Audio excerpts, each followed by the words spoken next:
Hey everyone, welcome back to the channel. I really hope you're all having a fantastic day. Today, we're diving into a brand new story, a fanfic called Jujutsu Kaisen, Tragedy Life Simulator. It's pretty wild, and I think you're going to love it. Let's get into it. Chapter 1 Simulator. On the rooftop of an abandoned school building, smothered beneath a pitch-black curtain, the air clung thick enough to choke on. Every breath dragged in the stench of rust and rot. Touma Hayase shifted the sealed black bag on his shoulder. Heavy. The weight of what remained of a human torso pressed into his collarbone. He looked down at the shattered schoolyard below, where something no ordinary person could comprehend had just finished tearing the world apart. Toma, that guy in the suit and glasses, said, "We're all clear down here. Nasty stuff's cleaned up." Shinjiro stood beside him, built like a bear, grinning that dopey grin of his. He held a paint bucket in one fist, though what sloshed inside now wasn't paint. His yellow rain slicker had long since turned a muddy brown, soaked through with things better left unnamed. Sure, the pay's garbage and we're technically temps, but hey, free meals. Even if it's just marked-down convenience store bentos for now, haha.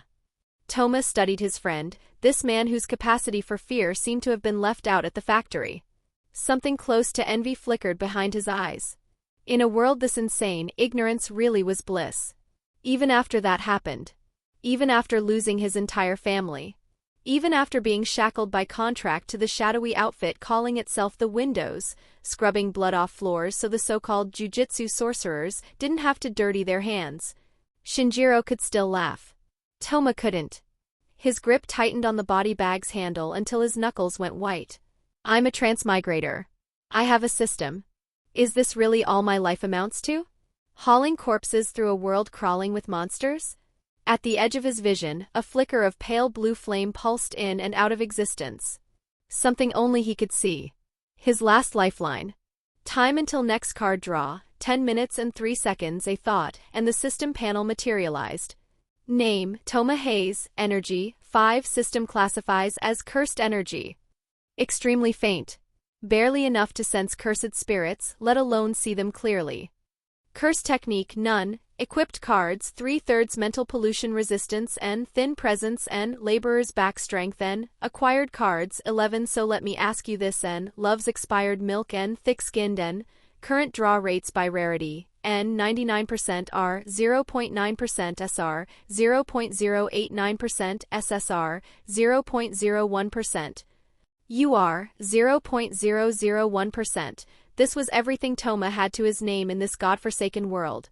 15 years ago, he transmigrated into what seemed like a peaceful Tokyo. 3 months ago, the nightmare found him. His parents had been right there, right in front of him, seized by something invisible and wrung out like wet rags, twisted into grotesque dolls of flesh and bone. He'd frozen. Couldn't process it. All he'd felt was a wave of nauseating pressure, and then there was blood everywhere. If a squad of black-clad strangers hadn't shown up when they did, he'd have ended up part of that heap of ruined meat. They cleaned the scene with clinical detachment, then turned to him. This is what happens when curses act. If you don't want to die, a guy like you who can see them should come work for us.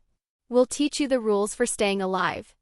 From that day forward, the truth of the world cracked open before him. The weak were food. The strong were gods. He'd begged those people, swallowed every last scrap of pride, and pleaded for the power to take revenge. The response was a glance, the kind you'd give trash on the curb. Talent is something you're born with. A monkey with barely a drop of cursed energy? Forget about becoming a jujutsu sorcerer. Just do your job. No talent. 2 words hammered into his chest like nails. The system seemed to agree.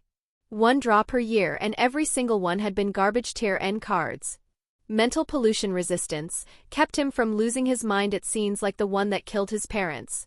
Thin presence let him skitter past monsters like a cockroach clinging to the shadows. Beyond that he had nothing. A shout ripped up from below. The black-clad man they called the assistant manager. You 2 temps up there? Move your asses. If a civilian spots all this blood because you clowns left it sitting out, I'll throw you both to the cursed spirits myself. Another round of screaming. Toma lowered his head, swallowed the fire burning behind his eyes, and worked faster. In this world, weakness was the original sin. He didn't know any strongest jujutsu sorcerer. He'd never heard of the big three sorcerer families. He had no idea what a king of curses or a Raiman Sukuna even was. If he didn't seize his own fate, sooner or later he'd end up just like the poor bastard in this bag. Dead for no reason. Rotting in a ditch where nobody would ever find him. He shoveled rubble with one hand and kept his eyes locked on the countdown. His heartbeat climbed with every tick. Time until next card draw, 3 minutes and 1 second. System, I don't care which gods are listening. Please, just this once, give me something. This world is too hopeless. I don't want to be stepped on like a bug. I want to live. I want to take every last one of those things looking down on me, every invisible monster in the dark, and kill them all. The countdown hit 0. A sphere of black light bloomed before his eyes, visible to no one else.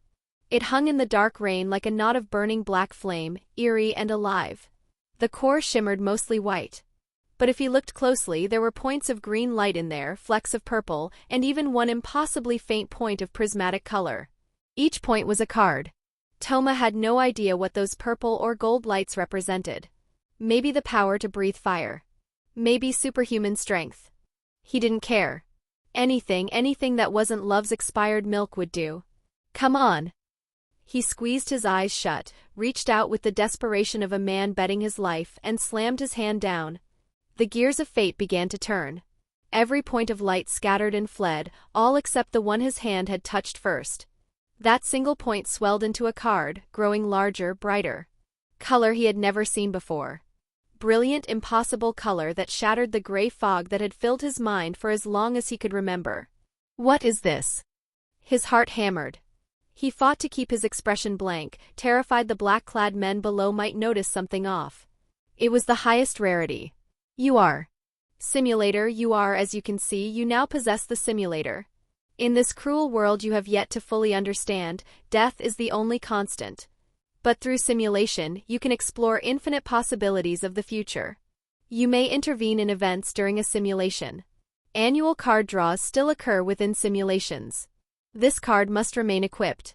Upon simulation end, you inherit all drawn cards, memories, total cursed energy, cursed technique development experience, and physical combat skills.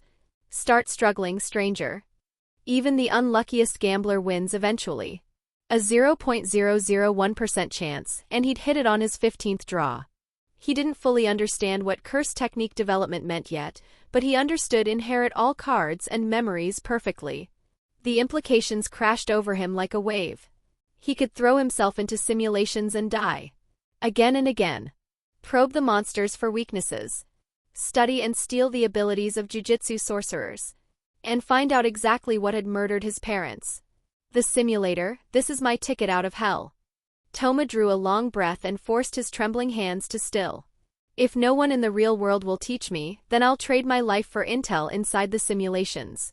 Every jujutsu sorcerer sitting on their throne, every man-eating monster lurking in the dark, enjoy the time you have left. The shift was nearly over. He grabbed a broom and slipped into the shadow of the rooftop water tank. Lines of blood-red text rose before his eyes, carrying something ominous and intoxicating all at once. First simulation requires no introductory mission or cooldown period. Starting equipment, simulator UR, mental pollution resistance and thin presence and Simulation begins. Chapter 2 Worse Than Monsters, current equipped cards, simulator UR, mental pollution resistance and thin presence and consciousness sank into darkness.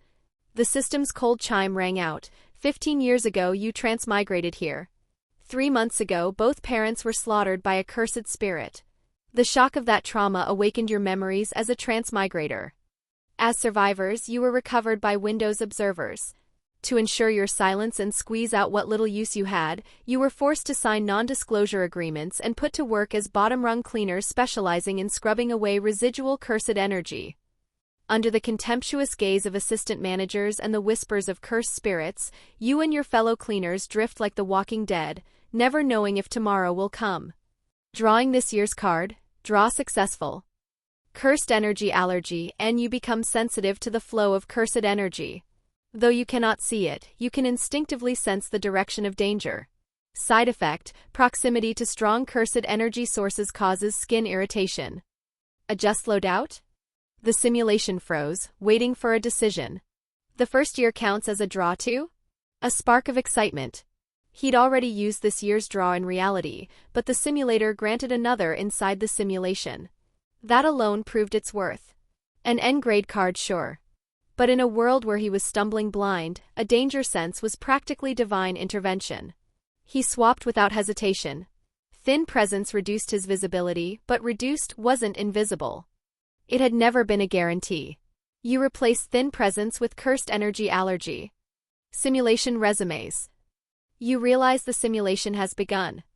Every instinct screams at you to bolt, to find the Jujutsu High that the assistant managers have mentioned in passing, to learn everything you can about getting stronger. But you know better. Drawing attention is the fastest way to get yourself killed. You swallow your restlessness and decide to survive this cleanup job first. Hurry it up. 3 more floors of blood to scrub before dawn, and if you don't finish, I'm tossing you in to feed the cursed spirits. The assistant manager's snarl sends every cleaner trembling. You bow your head, mop the floor, play the obedient dog. Inside, your mind races. Soon as I awaken a cursed technique, yours is the first head going into this bucket. Night deepens. 2 a.m. You've barely curled into a corner to catch a few minutes of sleep when the voice of the on-site assistant manager, Sodto, cuts through the silence. Need a volunteer. Easy job. Easy? In a place where even the air tastes like blood? You don't buy it for a second. You shut your eyes and play dead. Touma Hayase. Quit faking it. I saw you mopping earlier, nice and quick. You're up. No choice but to stand. Refusing orders never ends well. You can't even remember the face of the last person who tried. Sodto watches you approach, the unlucky pick of the litter. He pushes his glasses up, lenses catching the light, and a thin smile spreads across his face. The cruel kind. Seems there's a little stray still hiding in the basement. We need someone to go down and flush it out. Just take a lap, confirm its position, and you get double pay plus 3 days off. Flush it out or serve as live bait. Hard to spend a bonus when you're dead. Toma had heard the veteran cleaners talk during previous jobs. Sodto exploited his own curse technique, which gave him some offensive capability, by using cleaners as lures to draw out weak leftover cursed spirits and pocket the extra bounty. The play was transparent. Go downstairs, let the thing lurking in the dark pounce, and Sodto swoops in for the easy kill. Whether the bait survived. Acceptable losses. After all, compared to those precious jujutsu sorcerers, a cleaner's life was barely worth the paperwork. Everything about this simulation confirmed it. Sodto had no intention of bringing him back alive. So tonight's a dead end. At least the simulator had shown him early. You curse silently, knowing there's no escape. Your skin prickles as cursed energy allergy screams its warning. From the direction of the basement, suffocating malice rolls upward like heat from an open furnace. Dead either way. Might as well gamble. The moment Sodto turns to grab a talisman, you lock eyes with Shinjiro beside you, then bolt for the edge of the curtain. You're going to break out of this barrier. You bastard. Think you can run? Sodto reacts instantly, flicking a talisman forward. A low-grade Shikigami materializes in a flash. Before the cursed energy allergy, you'd never have dodged it. But now the prickling in your skin maps the attack's trajectory a split second early. The exit is still too far. Grab him. Don't let him break protocol. Sodto roars. 2 of the other cleaners charge forward.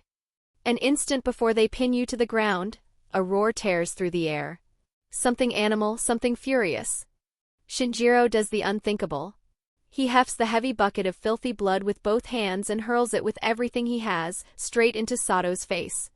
Stinking liquid drenches the man from head to chest. The assistant manager who lorded over them all stands sputtering, blinded, stripped of every shred of dignity. Run, Toma. Shinjiro throws his arms wide, a wall of muscle blocking the pursuit, dragging 2 cleaners down by their legs and refusing to let go. You're dead. Sodto wipes the filth from his eyes, seething, and redirects his Shikigami. It slams into Shinjiro's exposed back. Blood sprays. Back on the real-world rooftop, crouched in the shadow of the water tank, Toma's eyes burned red. The other sole survivor of that disaster. The man who'd been grinning like an idiot minutes ago, saying, "At least we get fed." One of the only friends he had left in this world. In the simulation, the moment Shinjiro realized Toma was trying to run, he hadn't asked a single question. He'd thrown himself in the way without a second thought. Toma turned his head. A few meters away on this quiet rooftop during their break, the big man sat on his haunches peeling the wrapper off an expired convenience store rice ball. The care he took with it, the quiet satisfaction on his face, like it was the best thing he'd eaten all week. Maybe he wasn't smart.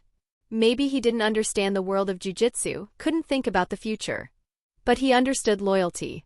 Toma drew a slow breath and forced the heat behind his eyes to cool.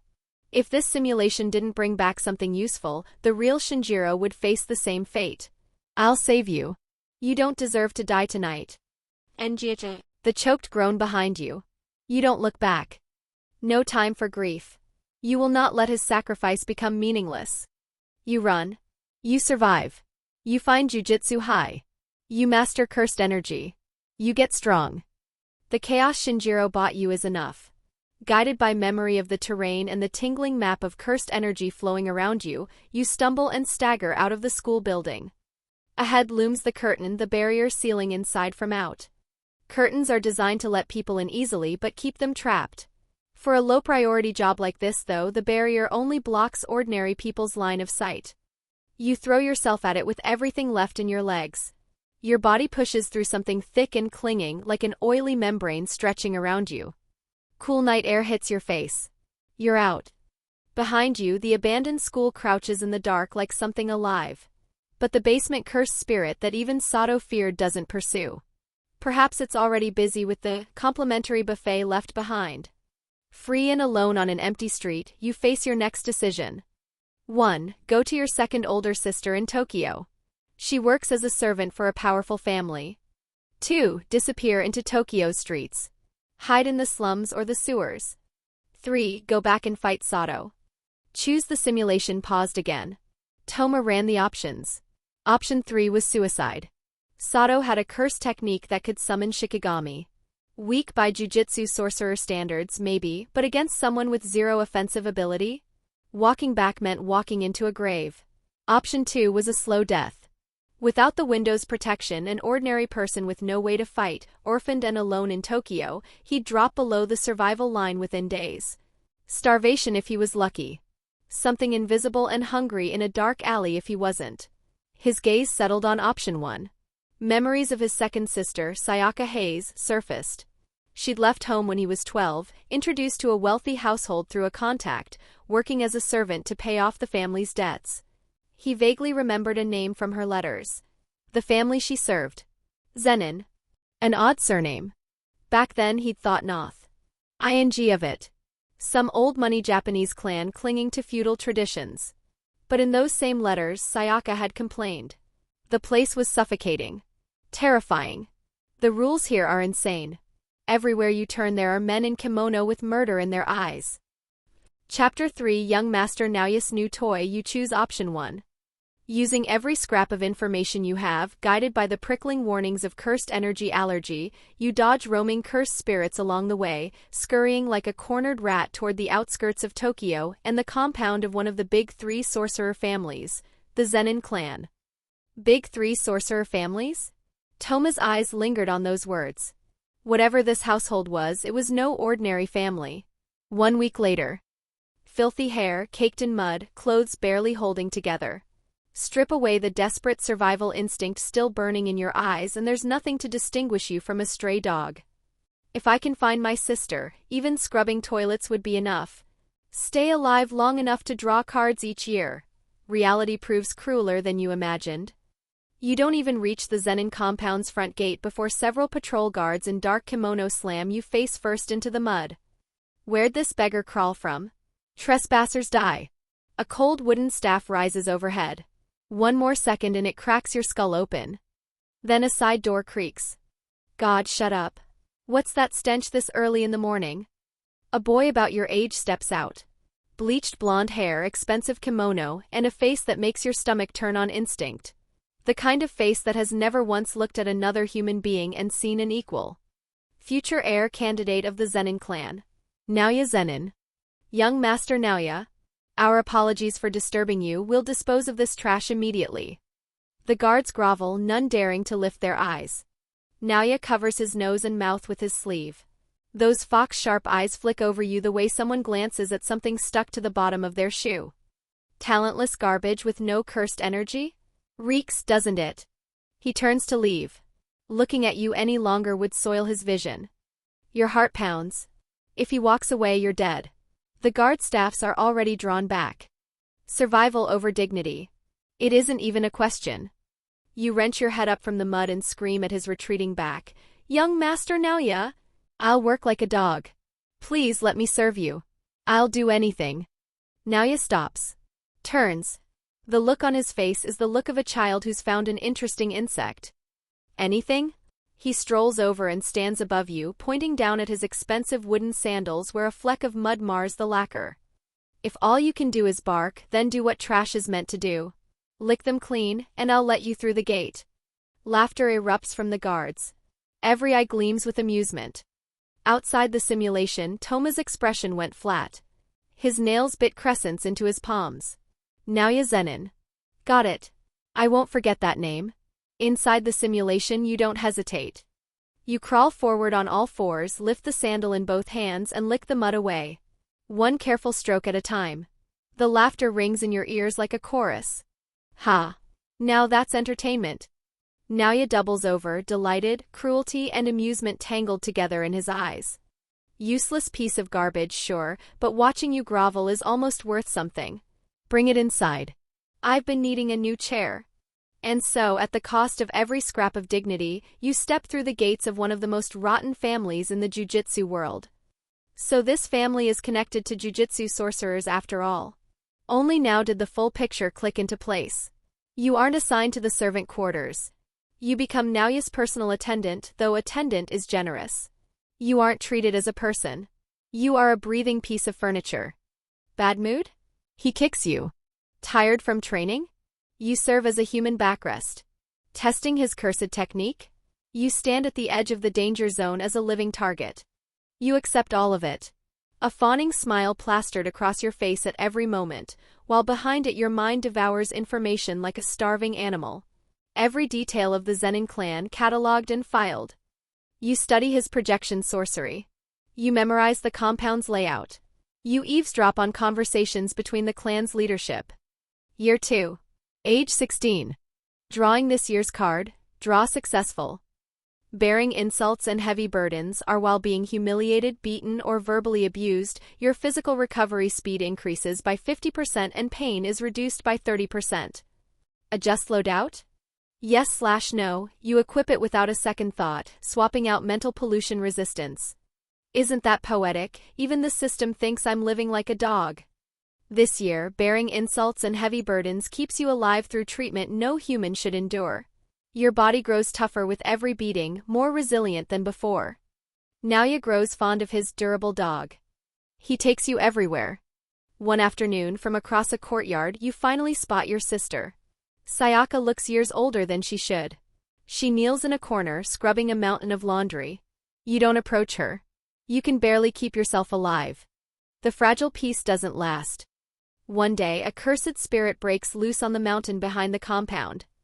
A near first-grade cursed spirit, recently captured, shatters its seal.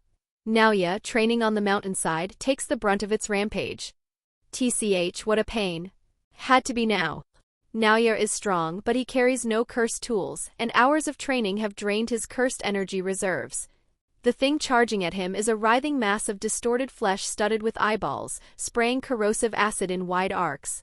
Exactly the kind of attack Naoya's style handles worst. You stand behind him, holding his outer robe. Before you can react, a hand seizes your collar. A surge of force wrenches you off your feet. Hey. You're a dog, right? Time to protect your master. Naoya's voice right beside your ear. He hurls you like a sandbag straight at the charging near first-grade cursed spirit, a human shield to absorb the wide-area acid attack. Not a flicker of hesitation. Not a trace of guilt. In his eyes, your life exists for one purpose, to buy him the single second he needs to reposition his cursed technique. That's your value. Feel honored. The gaping maw rushes closer. Behind you, the blonde boy uses the time your body bought him to step back at his leisure, that same amused smirk on his face. And you understand. No amount of groveling, enduring, or licking boots will ever change what you are to these people. Trash is trash now and forever. This is the Zenin clan. Life and death compressed into a heartbeat. Time freezes. 1. Activate Cursed Energy Allergy to locate the blind spots in the Cursed Spirit's attack pattern. Attempt to survive the unsurvivable. Extreme difficulty. 2. Scream every curse you've swallowed for 2 years at Naoya Zenin as you fall, then get eaten. Satisfying but guaranteed death. Choose outside the simulation, crouched in the rooftop shadows, killing intent boiled behind Toma's eyes. The humiliation of being discarded like garbage, flung away without a thought. The words on the screen hit somewhere deeper than skin. The Zenin clan. Naoya Zenin. Good. That's good. You think I'm just a thing you throw at monsters to buy yourself a second? Fine. This simulation I'll show you how a thing knocks every tooth out of your head. He drew a long breath and locked onto the option that offered the slimmest thread of survival, the only choice that kept the simulation alive. Option 1. As long as I'm still breathing, we'll settle this debt. Every last cent of it. Chapter 4, A Life Worth Less Than a Shirt. Unfortunately, Jujutsu Kaisen is not some feel-good shonen manga. There are no blind spots in the attack. Not for you. Not with the reflexes of an ordinary human. Whatever gap exists, your eyes are too slow to find it. The Cursed Spirit's violet-green mucus rains down like a monsoon. It isn't water. It's acid laced with cursed energy, and the instant it touches skin, the effect is hot oil poured over a wax figure. Blistering, dissolving, flesh sloughing away in sheets. The pain is beyond what any normal person could endure. An ordinary human would have blacked out by now. But bearing insults and heavy burdens triggers passively right on cue. Pain reduced by 30%. Not a mercy. A punishment. Because it keeps you conscious through injuries that should have granted you the kindness of oblivion. You watch your own flesh peel away wide awake. The killing blow, though, doesn't come from the front. Hold still. Block properly. Naoya's irritated voice, right behind you. Then a palm sheathed in cursed energy, hard as iron, slams against your back. He's using you as a shield. And as a battering ram. His legs drive forward, shoving your ruined body at terrifying speed straight into the Cursed Spirit's attack range. Acid sprays in sheets. Your body catches every drop. Behind you, Naoya closes the distance to its core without a scratch. Die, you worthless thing. He's talking to the Cursed Spirit. He's talking to you. A fist packed with cursed energy hammers through your back. Spine and ribs shatter with a wet crack as it punches clean through your chest. The fist keeps going, momentum unbroken, and obliterates the Cursed Spirit's core on the other side. Not the acid. Not the burns. This single blow through your chest is what kills you. The Cursed Spirit lets out one final wail and dissolves into black ash. Your body crumples like a deflated balloon. Blood gushes from the hole in your chest, soaking the dirt beneath you. Vision blurs. In the last seconds of your life, you watch Naoya Zenin flick blood from his fingers and inspect his expensive silk kimono with open disgust. A single drop of your blood has stained his cuff. TCH revolting. The Zenin prodigy doesn't spare you a glance. He just keeps dabbing at the stain with a handkerchief, brow furrowed like someone scrubbing a scuff-off new shoes. Trash is trash. 2 years and your blood still reeks. Cost me a good outfit. As your consciousness slides toward the final dark, footsteps pound in the distance. Zenin reinforcements. First to arrive, the Hay. Uniformed, radiating waves of formidable cursed energy. The clan's elite combat unit. Close behind, the Kukuru unit. Black masks, hollow eyes. Men born without cursed techniques, trained to obey and nothing more. Young Master Naoya. Ranta Zenin of the Hay takes one look at the carnage and goes pale. He flickers to Naoya's side in an instant, face tight with panic. Are you hurt? We should have been here sooner. Any injuries? Where the hell is the medical team?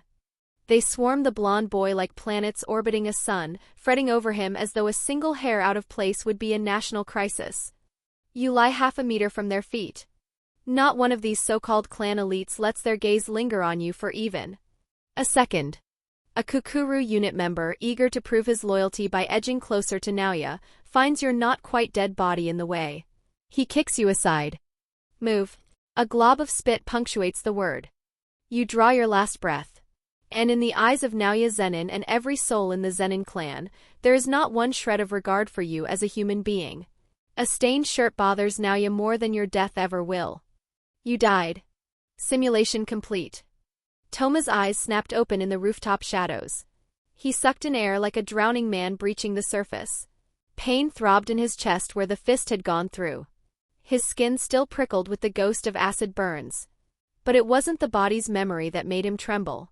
It was the cold. A marrow-deep chill that had nothing to do with fear. Rage. The kind that comes from being ground into dust so thoroughly that even your death doesn't warrant a second look. A shirt, ha ha ha. My life wasn't worth one shirt. Low laughter spilled out of him, thin and jagged against the night wind. The kind of sound that made the dark feel darker. He remembered the flow of cursed energy. Remembered the exact arc of Naoya's fist. And carved every second of that hatred into a place where nothing would ever erode it. The blood-red simulator panel erupted before his eyes, flickering wildly. Text surfaced through the glow. Simulation evaluation in the world of Jujutsu, begging earns nothing. Among the big 3 sorcerer families, even less. Congratulations. You inherit the following 1. 2 years of infiltration memories within the Zenin clan. 2. Trace experience in cursed energy manipulation. You possess no cursed technique, but prolonged exposure as a living punching bag has taught your body how cursed energy moves. 3. Cards acquired, cursed energy allergy N and bearing insults and heavy burdens R. 4. Cursed energy increased. Your base cursed energy now scales with simulation count. Current cursed energy, 10 5/2. Rewards distributed. Warmth flooded through him in a single wave. Toma felt it. Faint, barely a trickle, but undeniably real. Power stirred inside his body for the first time. Cursed energy. The one currency that mattered in this world. His base reserves were pitiful. Probably below average even among ordinary people. But double pitiful was still double what he'd had before the simulation, and the difference between 0 and something was the difference between drowning and treading water. The simulation had compressed 2 years into a handful of sentences, but the memories played out behind his eyes like a film reel on fast forward. Every day. Every bruise. Every overheard conversation. In those 2 years he'd gathered more intelligence than any servant had a right to possess. The big 3 sorcerer families.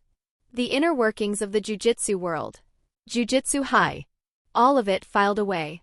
Touma Hayase didn't have many virtues he'd brag about. But his memory was flawless. And he never ever forgot a grudge. Chapter 5, Debts Don't Keep Overnight. Toma willed the thought, and the status panel flickered to life before his eyes. Name Touma Hayase, energy, 10 cursed energy, cursed technique, none, equipped cards, 3/4 simulator UR, cursed energy allergy N, bearing insults and heavy burdens R, acquired cards 14 mental pollution resistance N, thin presence N, only 3 new cards. On paper not much. But 1 UR and 1 R next to a hand that used to be all N grades was a different game entirely. Better still, the bump in cursed energy had unlocked a 4th equipment slot. He was weighing what to fill it with when new text scrolled across the simulator panel. Simulator cooling down. Time remaining 1 year. You may complete the following special mission to earn an immediate simulation charge. Guidance mission, Debts Don't Keep Overnight. Description: in the dog-eat-dog world of Jujutsu, the weak don't even qualify as bait without a stronger hand's permission. You've already seen hell. Don't flinch from demons now. Using everything this simulation has given you, eliminate the assistant manager who tried to send you to your death, Sodto. Rewards 1. Simulation charges +1. 2. Premium card draw X1 guaranteed R-grade minimum, positive effect only. 3. Curse tool, Asuka Rimuru, short sword. A full year of cooldown. Honestly, that tracked. The simulator's power was absurd. Full card inheritance, cumulative cursed energy growth through simulated memories, guaranteed scaling with every run. Something that broken deserved a long leash. But a year was a year. In a world crawling with cursed spirits and psychopaths, every idle second was another roll of the dice. The simulation had proven that much. Death came without warning and without reason, and Toma's need to grow stronger wasn't theoretical. It was survival. A year's too long. I'm not waiting.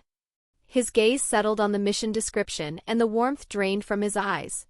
Dealing with Sodto had always been part of the plan. The man had already written them off as corpses. Fair enough. Corpses don't stay buried when they've got unfinished business. The question was method. Killing him directly wouldn't be hard. Toma's current strength was more than enough to snap an assistant manager like a dry branch. But the aftermath? The windows would investigate. Wounds on the body, fingerprints, residual cursed energy.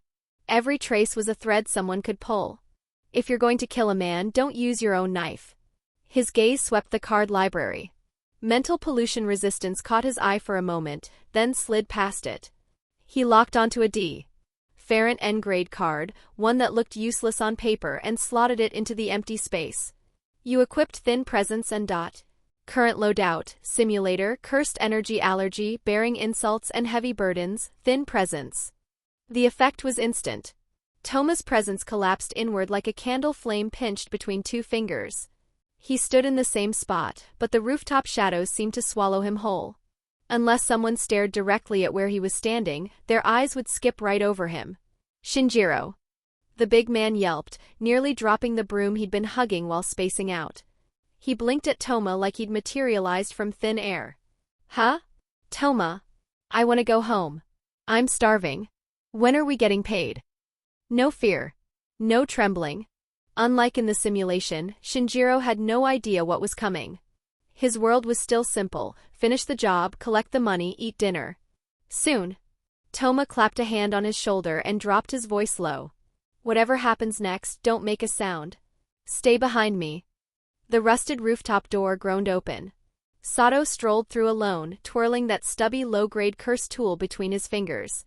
His other hand pressed a handkerchief over his nose, as though the air up here personally offended him. Hey. You too. His voice cut through the drizzle like a saw blade. Break's over. Follow me down. Shinjiro scrambled to his feet, plastering on an eager smile. Mr. Sodto, are we done for the night? About the payment. Payment? Sodto adjusted his reflective glasses, and a cruel little smile tugged at his lips. What's the rush? There's a bit of a leak in the basement downstairs. Go check it out. Confirm the situation and I'll pay you double plus 3 days off. Seriously? Shinjiro's face lit up. Not a shred of suspicion. Thanks, Mr. Sodto. We're on it. He grabbed Toma's arm and started pulling. Toma rose without protest, head bowed, bangs hiding his eyes. The picture of a dull, obedient laborer. Satisfaction flickered behind Sodto's glasses. Idiots. Might as well squeeze the last bit of use out of the bait. 3 figures descended the dim stairwell. 1 in front, 2 behind. With every floor they dropped, the air thickened. Iron and rot. A sweet, curdled stench that coated the back of the throat. The reek of a cursed spirit. They reached the basement. A heavy iron door stood before them, and beyond it lay the densest concentration of cursed pollution inside the curtain. Go on. Open it up and have a look. Sodto positioned himself 5 meters back, a safe distance, and gestured at the half-open door. His other hand slipped quietly around a talisman tucked in his pocket. The plan was simple. Once these two stumbled in and drew the cursed spirit's attention, he'd deploy his cursed technique. Summon his Shikigami. Harvest the kill. Oh, okay. Shinjiro's hand trembled as he reached for the door. Instinct screamed at him to run, but the promise of double pay pushed his palm forward. In that same instant, cursed energy allergy shrieked inside Toma's skull. Behind the door in the dark, something hungry had already opened its mouth. Waiting for the meal to walk in. Toma moved. Not toward the door. Using the burst technique drilled into his muscles through simulated memory, he planted his foot and launched backward. Straight at Sodto. Thin presence did exactly what it was designed to do. Sodto's attention was locked on Shinjiro's hand pushing the door. The silent figure in the background didn't register anything. By the time the assistant manager's brain caught up, an ice-cold hand had already clamped around the back of his neck. You! The shout died in his throat as raw force ripped him off balance. No monologue. No chance to turn around. Toma used every ounce of momentum and hurled the man like a sack of garbage straight into the iron door Shinjiro had just cracked open. You wanted a closer look so badly? Go see for yourself.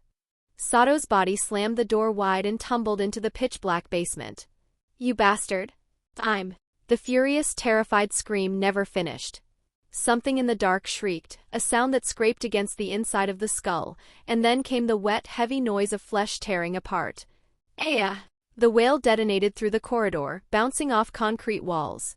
Cursed spirits hunted on instinct.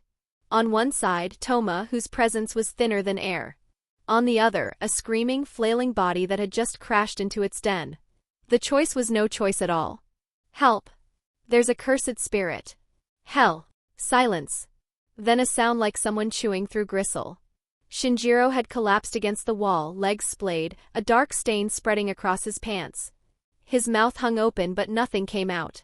Toma stood in the shadows, expressionless, watching the thrashing silhouette deep inside the basement. He stepped back, slow and deliberate, until the darkness erased him completely. Guidance mission: debts don't keep overnight. Mission status complete. Mr. Sodto killed in the line of duty. What a tragedy. The words drifted to Shinjiro from somewhere in the dark, quiet and even. "We're just a couple of cleaners who got scared out of our minds. Didn't see a thing. Right." Chapter 6, Trainee Assistant Manager. The chewing sounds from the basement faded. The cursed spirit seemed content with Sodto as an appetizer and showed no interest in hunting for seconds. With his death confirmed, the familiar system notification chimed inside Toma's head. Guidance mission complete. Rewards distributed. A clatter broke the silence. A short blade materialized from thin air and dropped onto the concrete at his feet. Asakarimaru. The cursed tool radiate. A faint, unsettling hum against his senses. Alongside it came one premium card draw. Here's hoping for something useful. Guaranteed R-grade minimum. Bearing insults and heavy burdens was humiliating in concept, but its value was undeniable. Even the embarrassing cards pulled their weight. The draw landed on the floor. Another R. Life is like a play R, you possess complete mastery over your own emotions. External stimuli cannot shake your composure. It is virtually impossible for others to tell whether you are acting. Not bad. No combat applications, but the feeling in his gut said he'd need it sooner rather than later. You have completed this simulation's guidance mission. A new simulation charge has been acquired.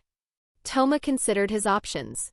Before launching the next run, he swapped thin presents out for the freshly drawn Life is like a play. Equipped cards: 4/4 Simulator UR, Cursed Energy Allergy N, Bearing Insults and Heavy Burdens R, Life is like a play R, Simulation start. Time passes. Your cursed energy allergy signals that the cursed spirit has drifted away from the doorway. You slip inside the room to search for anything useful Sodto left behind. In his blood-soaked clothes winforms you find a palm-sized ledger. Every page is crammed with entries. Inflated maintenance costs. Skimmed wages from bottom-rung workers. Even records of sacrificing low-level personnel as bait, documented in meticulous detail. Why would a man record his own crimes? Because even someone as lowly as Sodto craved the feeling of holding other people's lives in his hands. The ledger was his trophy case. With this, Sodto's death isn't a line-of-duty tragedy. It's what he deserved. You toss the ledger somewhere obvious, haul the catatonic Shinjiro to his feet, and stagger out of the building together. The next day, several black sedans glide to a stop outside the abandoned building. Men and women in dark suits step out. Cleanup and investigation teams from the windows. Report: Assistant Manager Sodto confirmed dead. The cursed spirit was exorcised by a Grade 2 sorcerer who arrived shortly after. The lead investigator adjusts his glasses. His gaze drifts to the two survivors huddled in the corner. You two were on-scene witnesses? Why, yes. Shinjiro is barely functional. Tears and snot smeared across his face, fingers locked around your sleeve like a drowning man clutching driftwood. Mr. Sodto, he went flying. That thing, there was a monster. A real monster. Terror that raw can't be faked. The investigator frowns, then turns to you. You stand with your shoulders hunched, shaking uncontrollably, eyes unfocused. The portrait of a bottom-rung nobody whose mind has cracked clean in half. Life is like a play makes every tremor, every vacant stare, look genuine down to the marrow. Even the Grade 2 sorcerer standing nearby doesn't sense anything off. Mr. Sodto said there was activity in the basement, told us to go check. Your voice comes out raw, fracturing between words. But when he got close to the door, that's enough. Picture's clear. Another investigator approaches, holding the blood-stained ledger. His face is ashen. Captain, you need to see this. Sodto was dirty. The lead investigator flips through a few pages. Disgust hardens his expression. Embezzlement. Unauthorized operations that got himself killed. Pathetic. Even dead, the man's a stain on the organization. He snaps the ledger shut and throws a cold glance toward where Sodto's body is being carried out, then looks back at the two of you. A pair of useless temp workers, but at least your nerves held. Neither of you went insane. Tokyo's been short-staffed lately. The assistant managers assigned to those students in particular, 3 have already quit. The investigator lights a cigarette and makes a decision. Shinjiro gets sent for psychiatric treatment, then released back into civilian life. That's the best outcome he could have asked for. No more corpses. No more staring down death. You, on the other hand, pass the background check and get reassigned to Tokyo Jujutsu High as a trainee assistant manager. Apparently they need someone to sweep floors and file reports. You have acquired a new identity, Tokyo Jujutsu High, trainee assistant manager. Shortly after, you report for duty. This is your first step inside the beating heart of the jujutsu world. Hey, new guy. A lazy drawl floats down from the top of the stone steps. Young, careless, dripping with the kind of arrogance that doesn't bother to justify itself. 3 figures stand on the landing. The one in the middle wears round sunglasses. White hair blazes under the sun, almost painful to look at, and even from a distance the aura rolling off him screams one thing, the absolute unshakable certainty that no one on this earth stands above him. To his left, a black-haired boy with an odd fringe and a gentle, easy smile. To his right, a short-haired girl with a beauty mark beneath her eye and the expression of someone who hasn't slept in 3 days. Satoru Gojo. Suguru Geto. Shoko Yeri. The strongest trio of problem children in Jujutsu High's history. You stare at Satoru Gojo, the name you heard whispered with reverence and fear inside the Zenin compound during your last simulation, and the gap between rumor and reality hits like a wall. The presence is unmistakable. 2 years as Naoya Zenin's personal furniture have taught you well. You lower your head, step to the side of the path, and slip into the role of a background NPC without missing a beat. We're heading to Shinjuku to buy Kikufuku. Mission reports not done. Handle. Look, if you've actually made it this far into the video and you're still here, come on then, hit subscribe.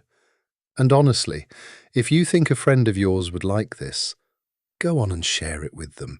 It really helps out. Right, I'm done. I'll get out of your hair now so you can get back to the good stuff. But seriously, stick around till the end. It's well worth it. Gojo doesn't spare you a glance. A crumpled stack of paperwork sails through the air and hits you square in the chest. Pages scatter across the ground. Satoru, don't bully the new guy. Geto bends down with a smile, picking up a sheet for you.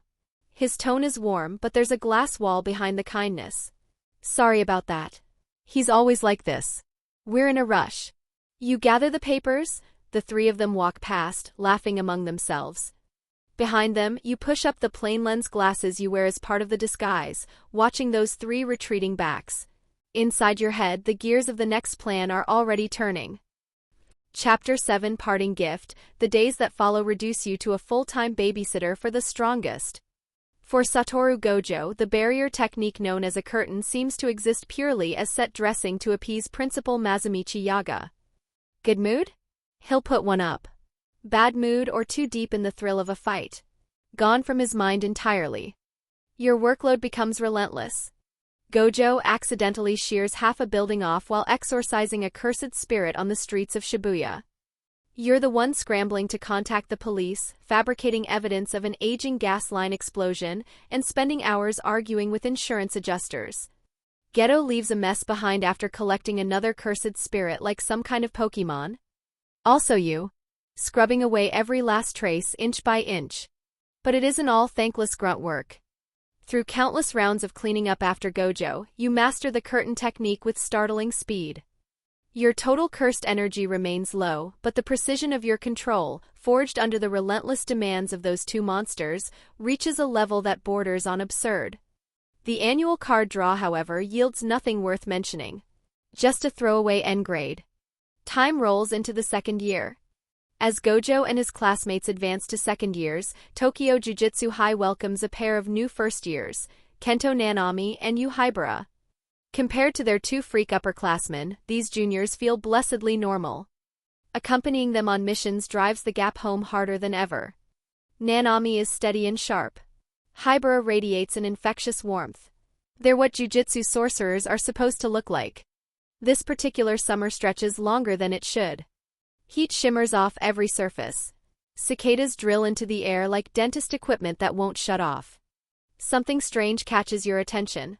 You've always handled mission assignments for Gojo's trio, but they're suddenly pulled onto a job you know nothing about. A trainee assistant manager at the bottom of the ladder, and you've been cut out of the loop entirely. Curiosity gnaws at you. What kind of mission warrants that level of secrecy? 3 days later, you're called in for emergency cleanup at a star religious group stronghold. That's where you see the two of them returning. You see Gojo, drenched head to toe in blood, yet not a scratch on him. Those pale blue six eyes blaze under the sun, and the aura pouring off him is something close to divine madness. He hovers in midair, terrible cursed energy dancing at his fingertips, like a god freshly crawled out of hell. Later, you learn the truth. He unlocked the reverse curse technique. Became the real, undisputed strongest, heaven above and earth below. And from that day forward, you notice the change in Geto. The honor student who always smiled and thanked you, who wore the strong must protect the weak like a badge, grows quieter by the week. After missions, he stops making small talk. Instead, he disappears into the bathhouse with increasing frequency. Water splashes and splashes behind the door. He seems to be scrubbing at a stench that doesn't exist, something that belongs to cursed spirits and the people he calls monkeys. While organizing his mission reports, you spot the word monkeys scratched into the margins more than once. The pen strokes gouge clean through the paper. Disgust aimed at non-sorcerers. A man wrestling with a faith that's crumbling under his feet. Holding it in. Barely. You stand in the shadow of the hallway, watching Geto swallow another cursed spirit orb alone under the blazing sun. No sympathy in your eyes. Only the cold mechanical act of noting it down. Bitter summer, weeks pass.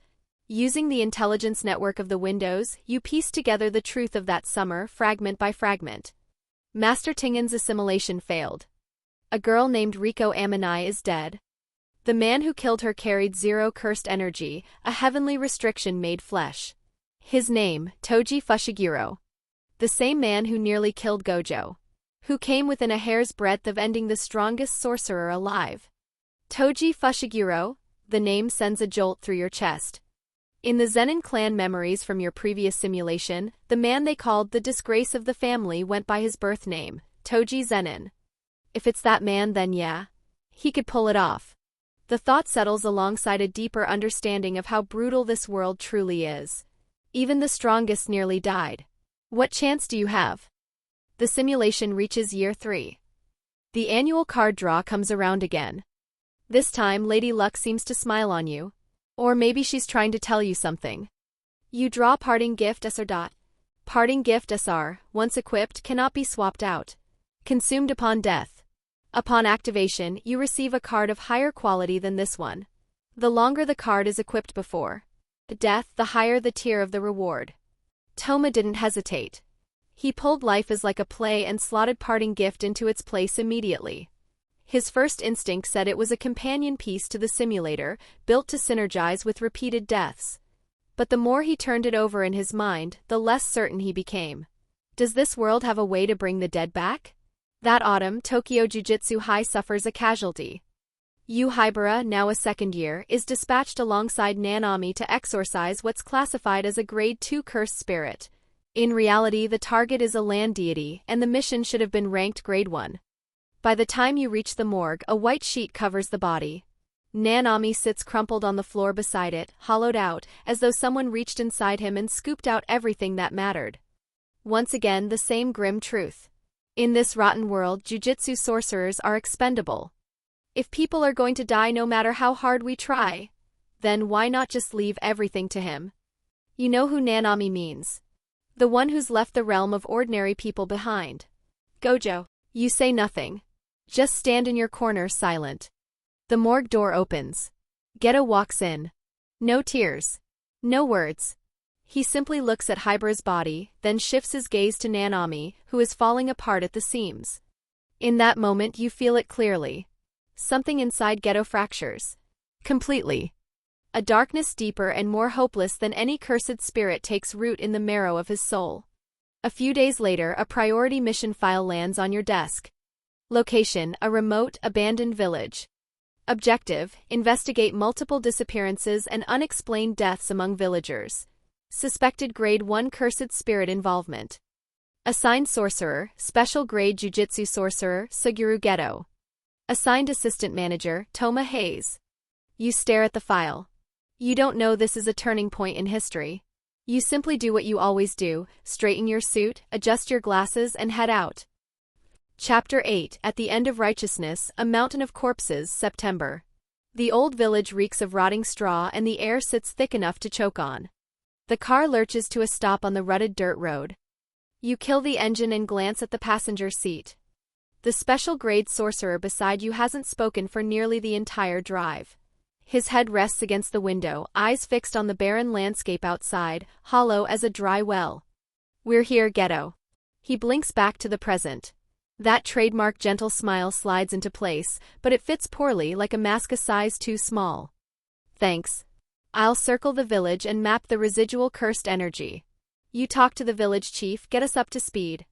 The two of you split up. Cursed energy allergy has been prickling since you arrived, a low, persistent sting. But the warning doesn't point to a powerful cursed spirit. It's something else. Something thicker. More nauseating. A malice that feels distinctly human.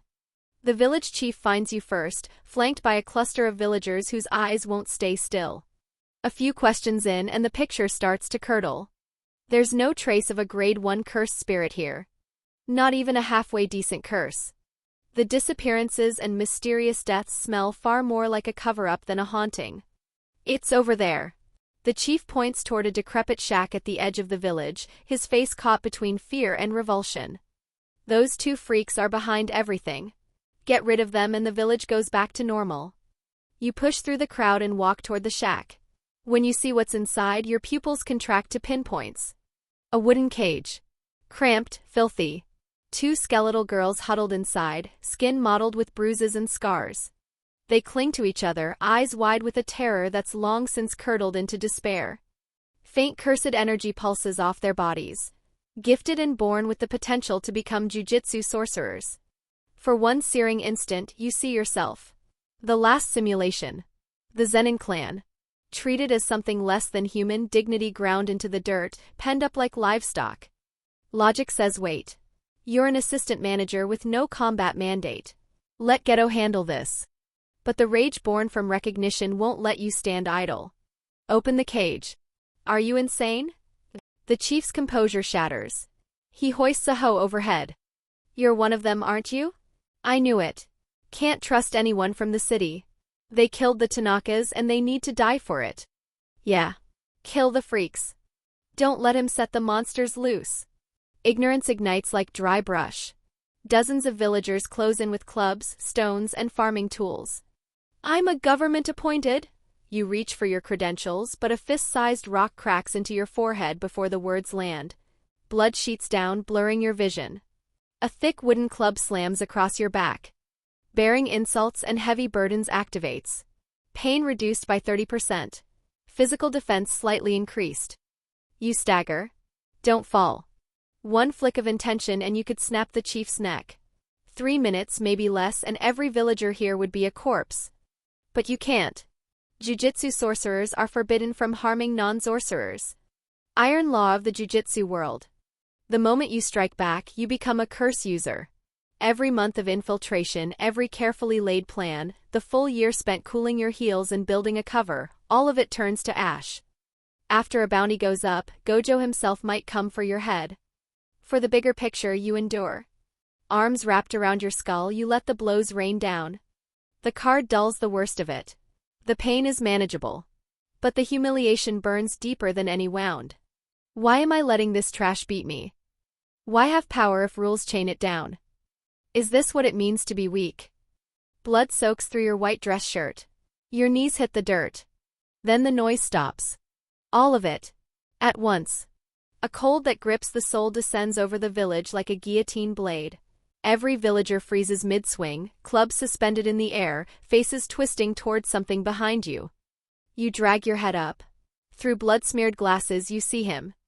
Geto stands motionless, bangs veiling his eyes. The air around him has turned solid. His shadow writhes and spreads across the ground, swelling, as though it's opened a door to somewhere far worse than here. He takes in the scene.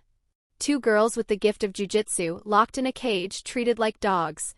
And the assistant manager he brought along, a nobody at the bottom of the Jujutsu High hierarchy, beaten half to death by a mob of people without a drop of cursed energy between them.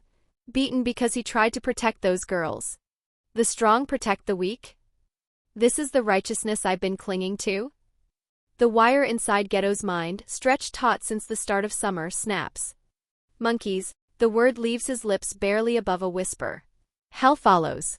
A massive cursed spirit erupts from his shadow, scything through the crowd the way a blade passes through wheat. The villagers around you come apart in an instant. The mob that swaggered with such vicious confidence seconds ago crumbles like wet paper. This isn't a fight. It's a harvest. You press a hand to your bleeding forehead, sway to your feet, and stare at the village that's become a slaughterhouse. Part of you wanted to kill them too. But you never imagined Geto would go this far. This isn't murder. This is a declaration of war against the entire jujutsu world. 30 seconds and the village falls silent. Nothing left but the wet sounds of a cursed spirit feeding and the distant scream of cicadas. Geto walks to the cage. Gentle hands tear the wooden bars apart. He kneels and extends an open palm to the 2 trembling girls. Don't be afraid. No one will ever hurt you again. Once the girls are settled, he turns slowly toward you, standing in a pool of someone else's blood. Those narrow eyes hold nothing of their old warmth, nothing of the old confusion. What's replaced them is a clarity forged from seeing through to the other side of life and death, cold and sorrowful in equal measure. You plan to betray Jujutsu High? Kill this many people and the higher-ups won't let it slide. A bitter smile tugs at the corner of his mouth. Betray? No, I've chosen the greater good. A paradise where there are no monkeys. Only sorcerers. His gaze refocuses on you. The look in his eyes is the way someone regards a tool that served well enough but has outlived its usefulness. Toma, these past 2 years you've worked hard. You're a solid assistant manager. Putting up with Satoru's antics, stepping in front of those girls just now. Not many would. But, I'm sorry. He raises one hand. A spike-shaped cursed spirit materializes behind him, aimed squarely at your heart. You're still a cog in a rotting machine. The rules you uphold are the very root of this hell. For the new world, the dust of the old one has to be swept away. Chapter 9 Phantom Night Parade. You don't beg. You don't run. The gap between you is too vast for escape to mean anything. You look at Geto and let out a small laugh. Is that so? Then I wish you the best with your grand vision. That easy acceptance catches him off guard. A flicker of surprise crosses those cold eyes, but it changes nothing. The sentence has already been passed. The spike-shaped cursed spirit punches through your chest and shreds your heart to pulp. Pain lasts one white-hot instant. Then endless cold. Endless dark. Your body tips backward. In the last fragment of consciousness before everything goes, you see him. Geto walks toward the setting sun, a girl tucked under each arm, treading across a carpet of the dead without a single backward glance. That silhouette is lonely, absolute, and radiating a power that steals the air from the world. You die. Death condition detected. Card parting gift, SR activated. Simulation ended. Cause of death, purged by special grade curse user Suguru Geto. Evaluation. As a bystander, you witnessed the birth of the most wicked curse user in Jujutsu history. You struggled to survive in the narrow space between power and protocol, and in the end, ideology crushed you. Your death was insignificant. But what you gained is enough to change fate. Calculating rewards, congratulations. You have inherited the following: 1. Memories from your tenure as an assistant manager at Tokyo Jujutsu High. 2. Minor cursed energy manipulation experience and minor barrier technique experience. Though combat was never part of your duties as an assistant manager, you never stopped training yourself. 3. Parting gift unlock reward, innate technique, phantom night parade. 4. Cursed energy increased.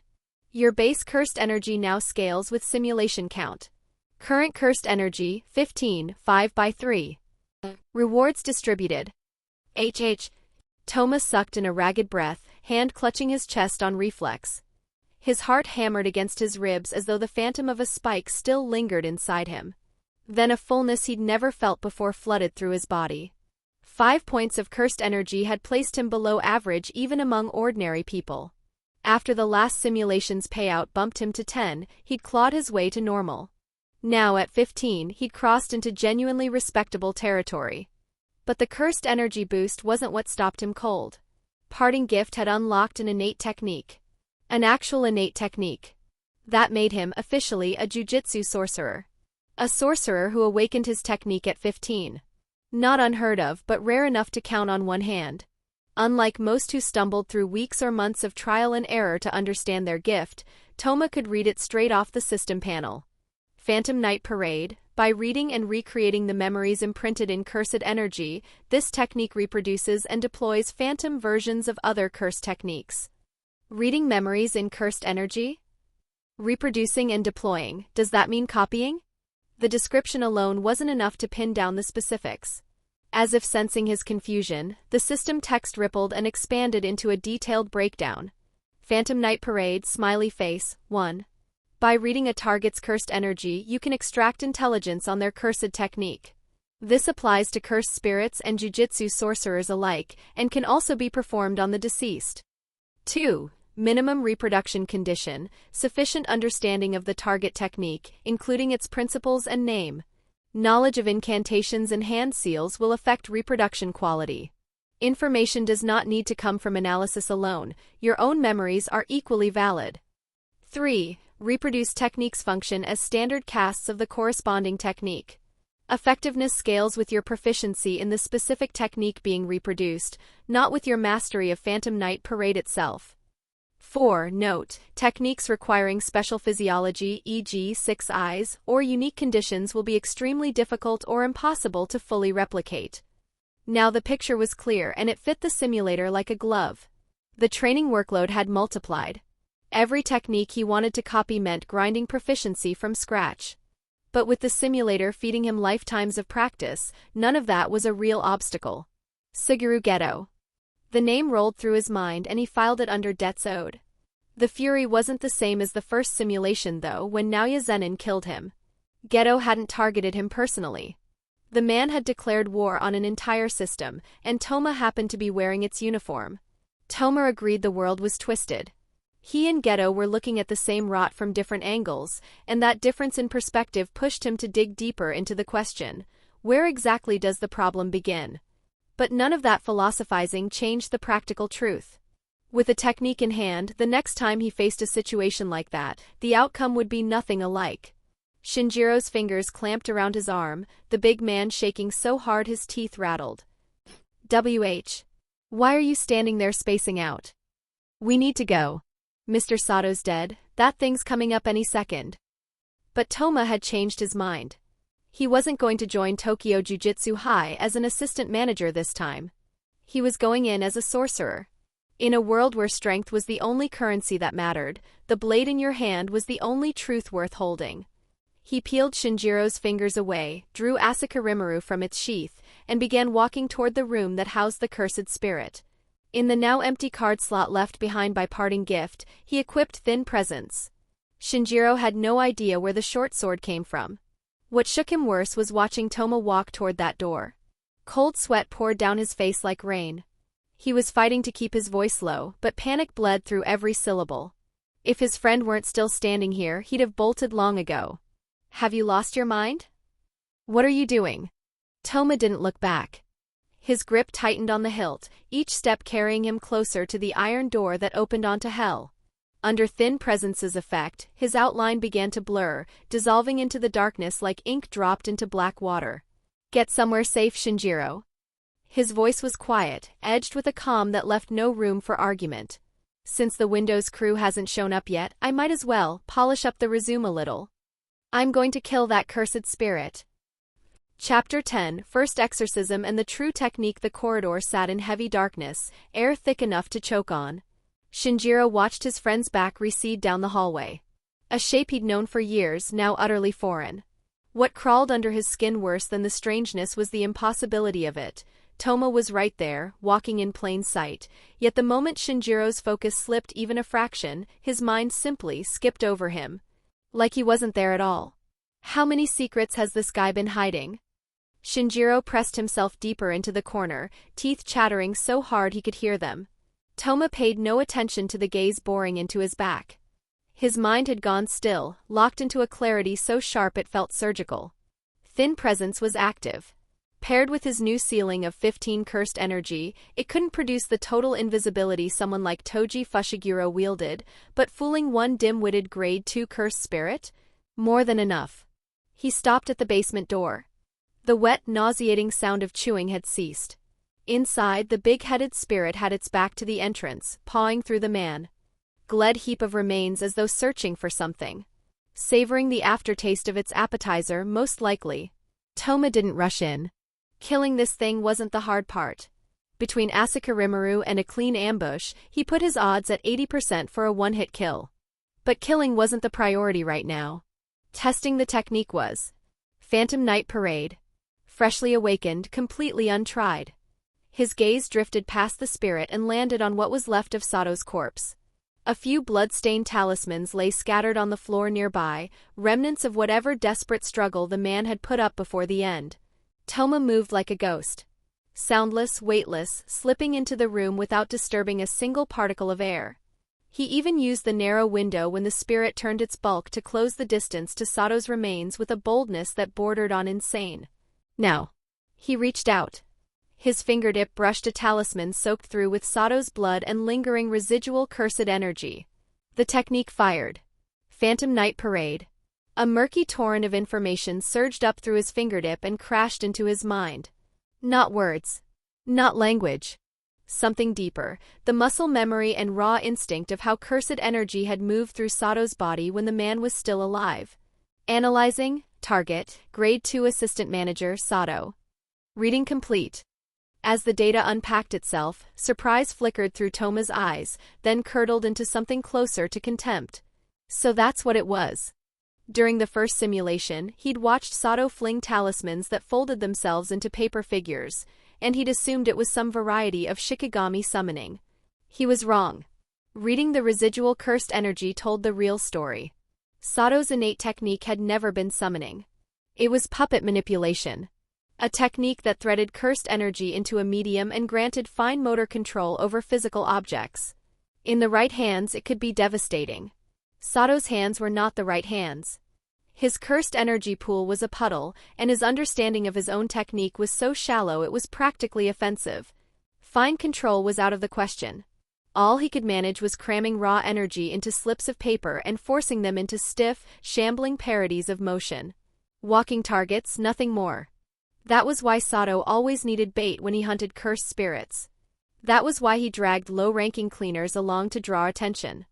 His hack job proficiency only worked when something else held the enemy's gaze. Against anything that actually fought back, the man was helpless. The only arena where Sodto could play the tyrant was one populated exclusively by ordinary people. Toma buried a cold laugh behind his teeth.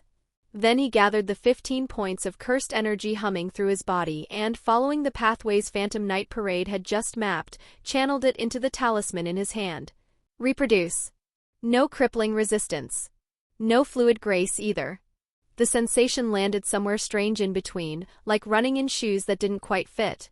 The talisman rustled without wind, trembling as it lifted off his palm.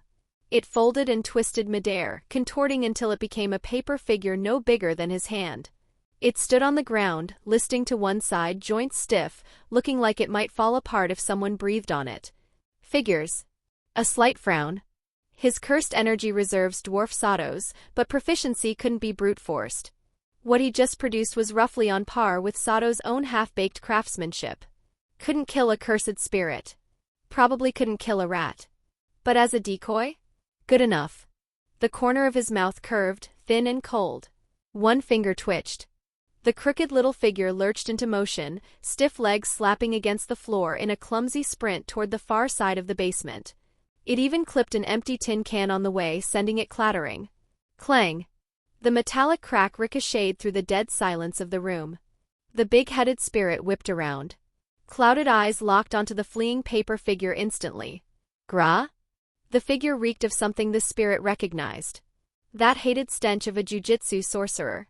No thought. No hesitation. A shriek tore from its throat, jaws yawning wide, and it lunged. Ryup! The fragile paper figure shredded to confetti under a single swipe of its claws. But in that precise sliver of time, momentum spent, old force exhausted and new force not yet gathered, Toma was already there. He'd materialized in the spirit's blind spot without a whisper of warning. Thin presence had smothered every trace of his existence until the instant his arms moved. Not even the air had noticed him. Both hands locked around Asakarimaru's hilt. The cursed energy inside him was clumsy, unrefined, but instinct drove it onto the blade in a single unrestrained surge. Die. No flourish. No technique. Just one horizontal slash, fast and savage and precise. The cursed blade carved through the spirit's bloated neck the way a heated knife glides through butter. Its massive head sailed upward. Dark purple blood erupted from the stump, spattering the walls with a hiss of corrosion where each drop landed. The spirit never even screamed.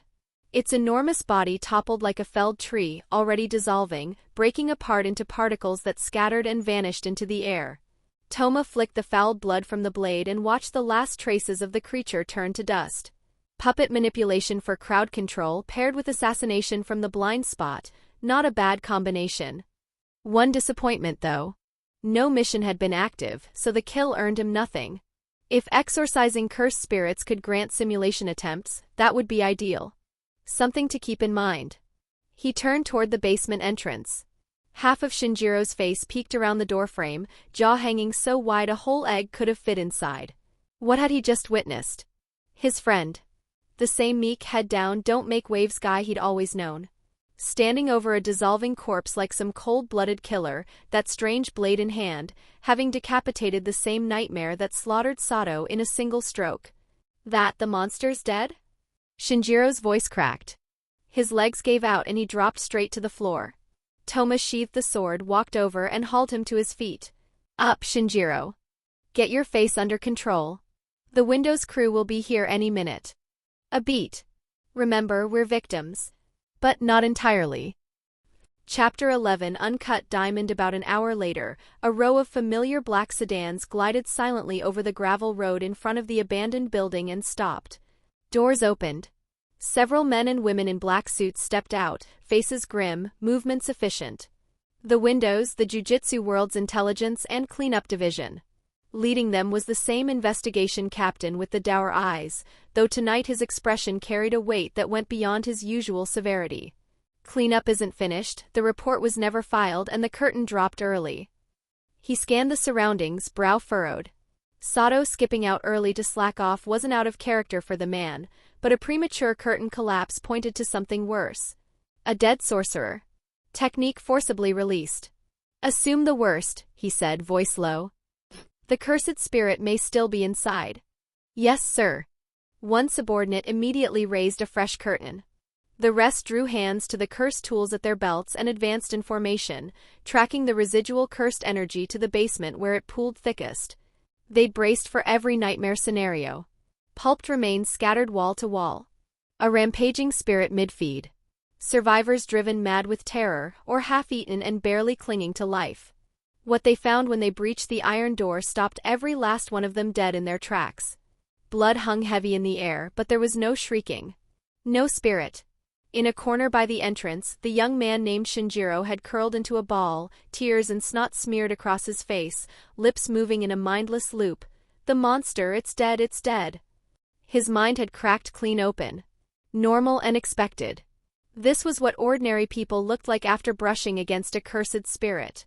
What made the investigators' eyes go wide was the figure sitting in the center of the room. Beside the ruined mess that had been Sodto, a young man sat on a discarded stool. Calm and unhurried. When the sound of boots reached him, Toma lifted his head slightly. "You're a bit slow." "You." The captain felt the residual cursed energy already thinning in the air, then looked at Toma, not a scratch on him, and his throat went dry. "Where's the cursed spirit?" "Killed it." Toma gave Asakarimaru a lazy twirl before sliding it back into its sheath. "It was loud. And it wanted to eat me." Silence dropped over the room like a stone. The investigators traded glances, every pair of eyes reflecting the same disbelief. An unregistered civilian, armed with a cursed tool of unknown origin, had solo killed a cursed spirit. Sodto may have been useless, but on paper he was still one of the rare assistant managers who possessed a combat-capable curse technique. If something could kill Sodto, its threat level likely reached grade 2. A civilian who could solo a grade 2 spirit? Absurd didn't begin to cover it. The captain drew a long breath, strode forward, and extended his senses toward the cursed energy radiating off Toma's body. Definitely cursed energy, and this residue. His gaze dropped to the floor, to the shattered paper figure lying amid the debris.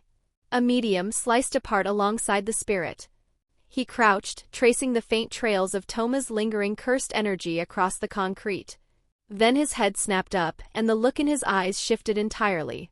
"This is Sodto's puppet manipulation. You used it?" "Yeah." Toma delivered the story he'd already rehearsed, threading truth and fiction together with practiced ease.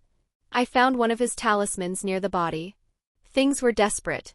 I didn't think too hard about it, something clicked in my head, and I pushed cursed energy into the paper the way that feeling told me to. Didn't expect it to actually move. I used it as a decoy and then..." He tapped the hilt at his side. "Took its head off." "Is your technique the same as Sodto's?" the captain pressed, urgency leaking into his voice. "My technique?" Toma tilted his head, delivering exactly the right amount of confusion for someone who'd just awakened. That answer, paired with the bewilderment on Toma's face, a performance so clean it left no seams, made the captain suck air through his teeth. If Toma was telling the truth, this was enormous. It didn't matter how ordinary a technique was. Anyone who possessed one would never be assigned to the bottom rung as a cleaner. Which meant only one thing: this kid had awakened his technique tonight. The captain clicked on a flashlight, its beam falling across Toma's face. Young, sharp-featured, 15, maybe 16. Awakening an innate technique at this age, that alone is exceptionally rare. But what truly set the captain's pulse racing was the nature of the ability Toma had demonstrated. Awakening under extreme terror and manifesting the same technique as a dead man nearby? The odds of that were lower than winning the lottery. Unless it was something far rarer. An ability that could copy or learn the techniques of others. Either way, this boy had, in the very moment of awakening, kept his compass. Weaponized a dead man's technique as bait, devised a tactical approach, and executed a lethal counterstrike against a grade 2 cursed spirit. That kind of battlefield intelligence and psychological fortitude was worth more than raw cursed energy could ever be. A genius, no. Uncut diamond, waiting for someone to shape it. The thought crystallized in the captain's mind. Sodto's death wasn't a waste after all. One worthless life traded for the discovery of a prospect like this. The captain stood. For once, he didn't even spare a glance at Sodto's embezzlement ledger, though Toma had left it in plain sight out of habit. Every scrap of his attention belonged to the boy on the stool. Procedure still had to be followed. He questioned Shinjiro and Toma separately. For Shinjiro, the protocol was standard: psychological intervention and memory blurring to protect a civilian, smoothing the edges of the horror until he could slide back into an ordinary life. For Toma, it was a different matter entirely. After pulling his file and confirming a clean background, the captain took out his phone, bypassed the normal chain of command, and dialed a number reserved for special circumstances. Masamichi Yaga, Tokyo Jujutsu High. On the other end, Yaga had barely fallen asleep when the ringtone dragged him back. He answered with the irritation of a man robbed of rest. That irritation evaporated within seconds. "Say that again?" Yaga sat bolt upright, voice hard. 15 years old, wild awakening, first real combat, used a dead man's talisman to kill a grade 2 cursed spirit? And the technique is potentially an imitation or replication type. "That's correct, Mr. Yaga. And this kid's mental composure is remarkable." The way he handled the corpse, the killing, he was too calm. Far too calm. The captain glanced toward Toma, who sat quietly in the distance, waiting without a trace of anxiety. He lowered his voice. He's a rare find. If we don't bring him into Jujutsu High soon and the curse users get wind of him first, we'll have a problem. Understood. Bring him in. I'll see him personally tomorrow. Yaga hung up. The captain pocketed his phone and turned back to Toma. Every trace of the professional arrogance he'd worn before had vanished. What replaced it was something closer to deference, tinged with anticipation. The way people looked at someone they expected to matter. Touma Hayase, right? Yeah. Congratulations. The captain smiled, and for perhaps the first time in his career, the expression was genuine.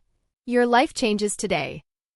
Chapter 12. The audacious usurper. The black sedan passed through the ancient Torii Gate and into the grounds of Tokyo Jujutsu High, wrapped in the dense haze of its barrier.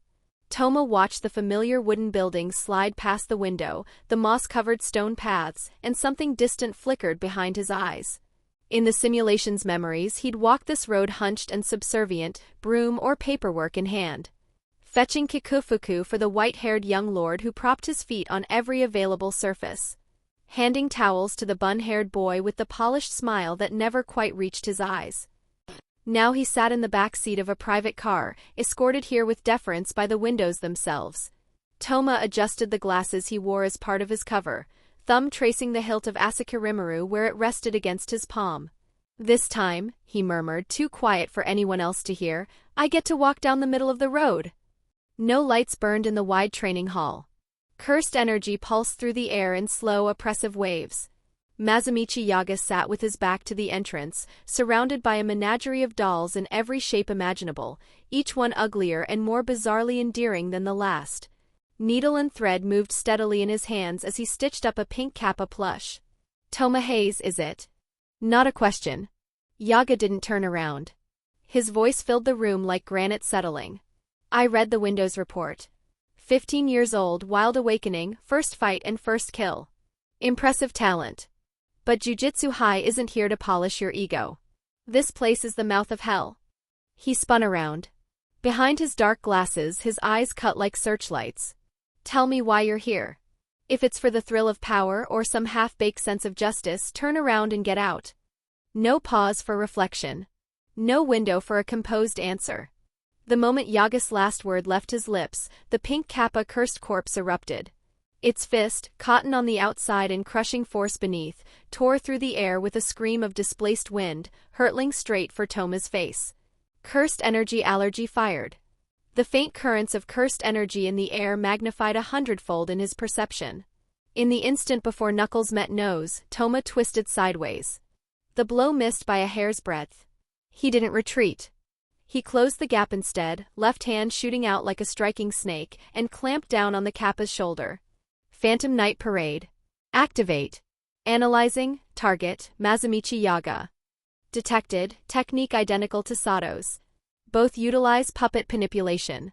Comprehension significantly upgraded. Simulation memory cross-reference, analysis depth significantly upgraded. The cursed energy threads that had looked like incomprehensible tangles before now resolved into sharp clarity. Sodto's puppet manipulation served as a foundation, a low-resolution map that Phantom Night Parade could now overlay onto the real thing. In a flash, Toma identified the critical cursed energy nodes Yaga had embedded inside the corpse's body. Answer me. Yaga barked, fingers twitching as he prepared to send the corpse after its target. The reason's simple. Toma's voice was so calm it clashed against the violence of the moment. Even as he spoke, his cursed energy gnawed furiously at the corpse's control circuits. His gaze never left Yaga. It's because I've seen. He paused, deliberate, and that half-finished sentence hooked Yaga's attention exactly the way he'd intended. A Grade 1 sorcerer's instinct to listen, exploited for one critical heartbeat. Now, that the weak don't even get to choose how they die. The words left his mouth and his eyes went cold. The cursed energy he'd been building slammed through the corpse's control pathways like a flood through a dam. The kappa's fist, mid-swing toward Toma, seized up.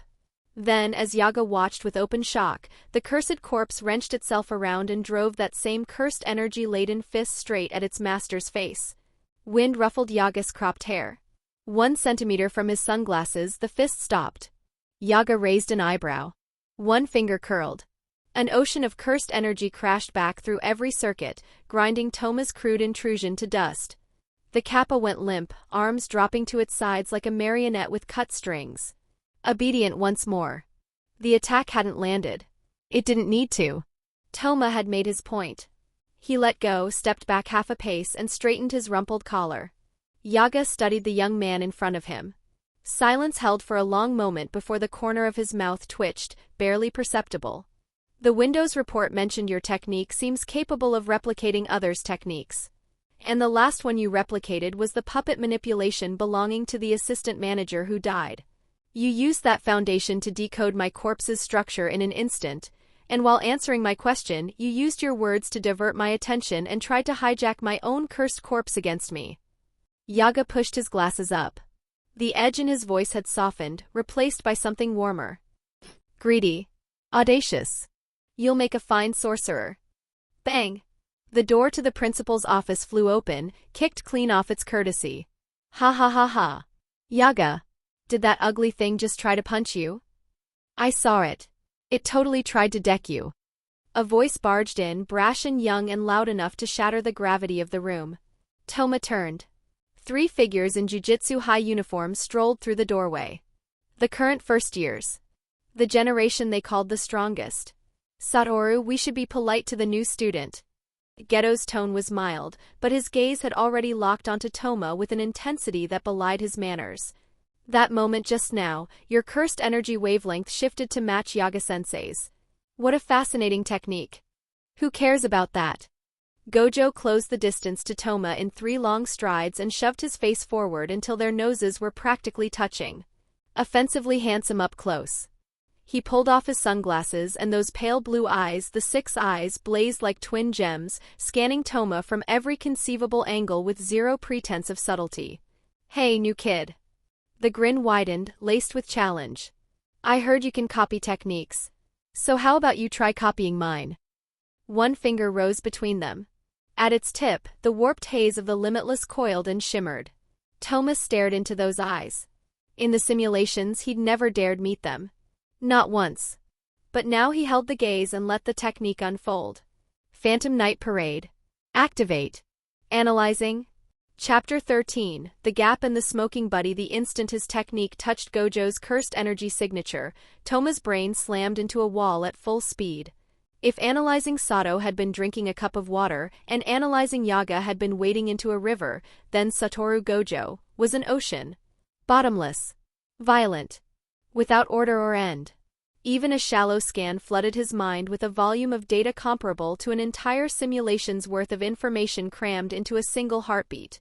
And this was after 2 full simulations had stretched his mental capacity far beyond what it used to be. He remembered now. The intel from those simulations had warned him about this. The limitless, passed down through the Gojo clan for generations, was virtually unusable even by those who inherited it unless they also possessed the 6 eyes. Phantom Night Parade had flagged this exact scenario in its earlier prompts. But Toma refused to back down. He pushed harder, teeth clenched, determined to measure for himself the distance between where he stood and the so-called strongest. He forced the analysis. Pushed past the warnings. Failed. NGH. A grunt escaped through his teeth. Twin lines of blood trickled from his nostrils, his skull splitting with pain, and he staggered back 2 steps before catching himself. Bwahahaha. Gojo watched the whole thing and didn't show a flicker of anger. Instead he doubled over laughing, slapping his thigh and pointing. Couldn't do it, huh? Guess yours truly really is one of a kind. He strode over, grabbed Toma by the shoulder to steady him, then clapped him on the back hard enough to rattle his bones. But hey, you actually tried. Takes guts. That grin stretched wider. You're weak, sure, but you've got the right look in your eyes. Welcome to first-year transfer student. Yaga watched the room devolve into chaos around this pack of problem children and rubbed his temples with a sigh. Touma Hayase, starting today you're enrolled as a first-year. Shoko, take him to the dormitory and get him settled. Toma wiped the blood from his nose and looked at the 3 people standing before him. The 3 who would one day shake the entire jujutsu world to its foundations. Looking forward to working with you all. The dormitory grounds of Tokyo Jujutsu High sat tucked against the mountain behind the school, quiet to the point of desolation. The setting sun stretched the shadows of the old wooden corridor oars into long fingers across the ground. The air carried the scent of mosquito coils and the damp breath of the surrounding forest. Boys' dorms are over there. Plenty of empty rooms. Pick whichever one you want. Shoko walked ahead, her usual languid pace carrying just a hint more warmth than before. Toma's stunt with Yaga's cursed corpse had impressed her enough to crack the door open, if only by an inch. Understood. Thanks, Yeri-senpai. Toma followed a step behind, his manners flawless. But his attention was fixed on the system panel floating in front of him, visible to no one else. Side quest triggered, so-called classmates, objective, earn the approval of Satoru Gojo, Suguru Geto, and Shoko Yeri. Description: as a latecomer you must integrate quickly. Reward: +1 simulation charge per person. Behind his glasses, Toma's eyes narrowed. So beyond waiting out the cooldown timer or killing key enemies, forming bonds with pivotal figures also yielded simulation charges. That tracked. In this world, connections were often worth more than cursed energy. And after 2 years as an assistant manager in his last simulation, he knew Shoko Yeri better than almost anyone. Compared to those two special grade freaks who threw around words like yours truly and the greater good, Shoko was the easiest to understand. She didn't need you to be powerful. She didn't need you to carry noble ideals. She just needed you to give her a moment to breathe between the mind-numbing autopsies and paperwork. Yeri-senpai. Toma stopped walking. His voice carried just the right note of hesitation. Shoko glanced back. The beauty mark beneath her eye looked tired. What? Something else. He looked left, then right, playing the part of the good student worried about breaking school rules, and lowered his voice. The dorms, smoking's not banned, right? Shoko blinked. She studied the bespectacled, mild-mannered boy in front of her as if recalibrating her entire assessment. Ha! A short laugh. Her hand drifted toward her pocket and came up empty. Officially, it's prohibited. Yaga-sensei will lecture your ear off. But if you don't get caught, it doesn't count. She clicked her tongue in irritation. Out of cigarettes, clearly. That was when a slender hand appeared in front of her, an unopened pack resting in the palm. An imported brand, hard to find on shelves. Smooth draw, but with real kick behind it. And more importantly, it was the exact brand Toma had bought for her countless times during his years as an assistant manager in the previous simulation. He'd prepared it before the quest even triggered. Building a relationship with Shoko had always been part of the plan. In the entire jujutsu world, sorcerers capable of using reverse curse technique on others were rarer than giant pandas. Even Gojo, the so-called strongest, couldn't apply his reverse curse technique to anyone but himself. Picked it up at the duty-free shop on the way here. Figured I'd save it and work through the pack slowly. Toma wore the easy smile of someone who'd found a fellow conspirator.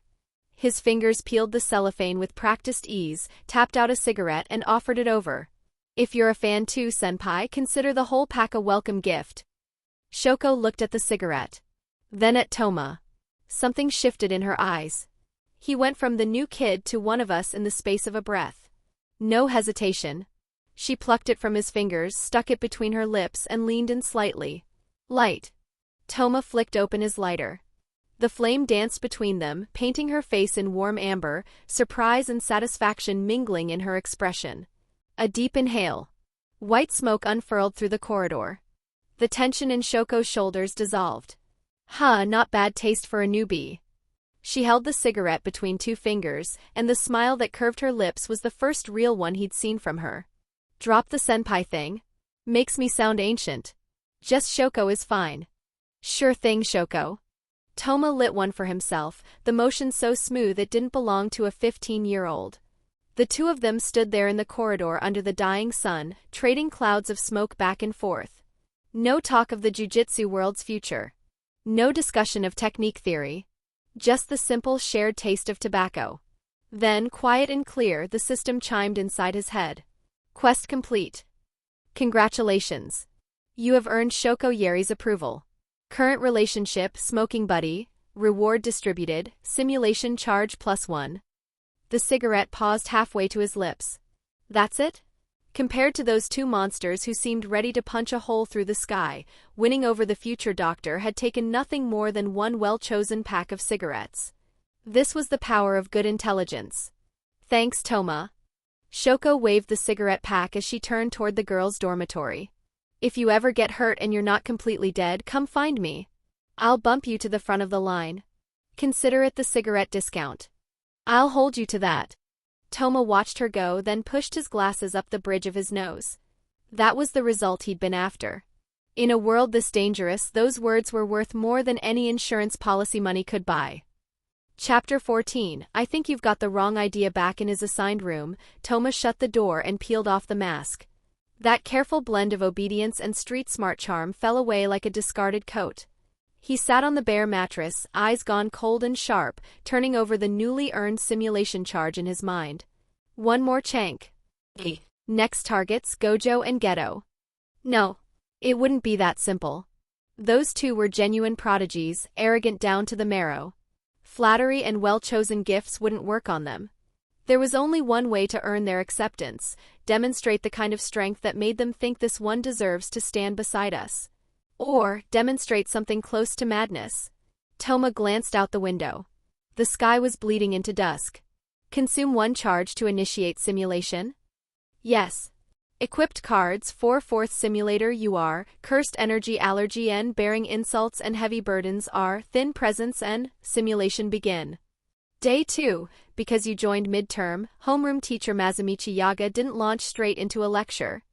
Yaga stood at the podium with arms crossed, the eyes behind his dark glasses sweeping over the 4 students below. Since we have a new classmate, let's start with something simple to help everyone get acquainted. He wrote one word on the blackboard: intelligence. Each of you will demonstrate and explain your innate technique. In the jujutsu world, knowing what your ally can do is often the difference between life and death. A single second of silence, broken by a derisive scoff. Gojo hadn't even taken his feet off the desk. Sunglasses on, gum snapping between his teeth, wearing the expression of someone forced to sit through a children's tea party. Huh? Is this really necessary, Yaga-sensei? Feet off the desk. Yaga snatched a piece of chalk from the lectern and hurled it like a bullet. The chalk screamed toward Gojo's face, froze a fraction of a second before impact, and clattered to the floor. Limitless. As long as I want it, nothing touches me. I'm the strongest. That's all you need to remember. He turned deliberately toward you, that vicious grin in full force. Hey, new kid. If you ever run into danger, forget about that pathetic trickle of cursed energy you've got. You're better off screaming, "Lord Gojo, save me." Trust me, way more effective. None of this surprised you. Even Yaga's expression, that familiar mix of disapproval and resignation, matched your memories exactly. It was still early days. Gojo and the others had barely started at the school. Any semblance of restraint on his part was still a long way off. Beside Gojo, Geto shook his head with a weary smile. He looked more polished, more civil, but the same bone-deep pride ran through him like a mirror image. Satoru, don't scare the new student. Geto raised one hand.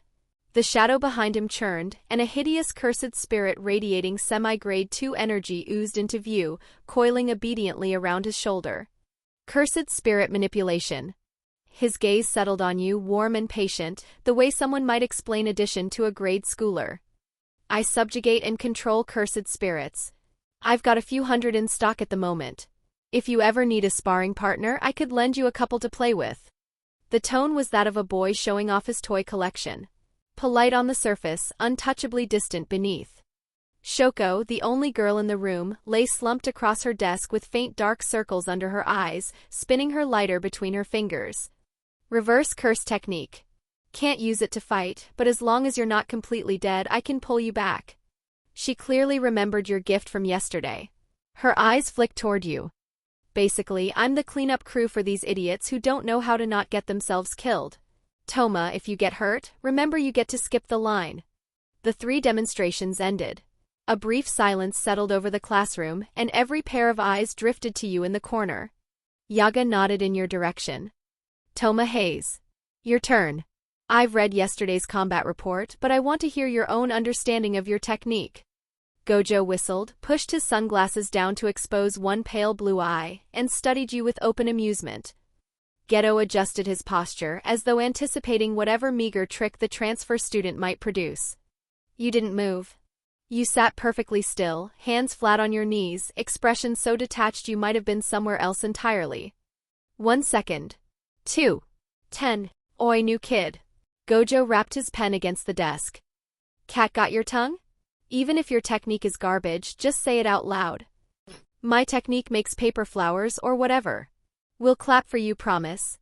Geto's brow creased. Hayes? Under the weight of every stare in the room, you finally moved. No hand signs. No flare of cursed energy.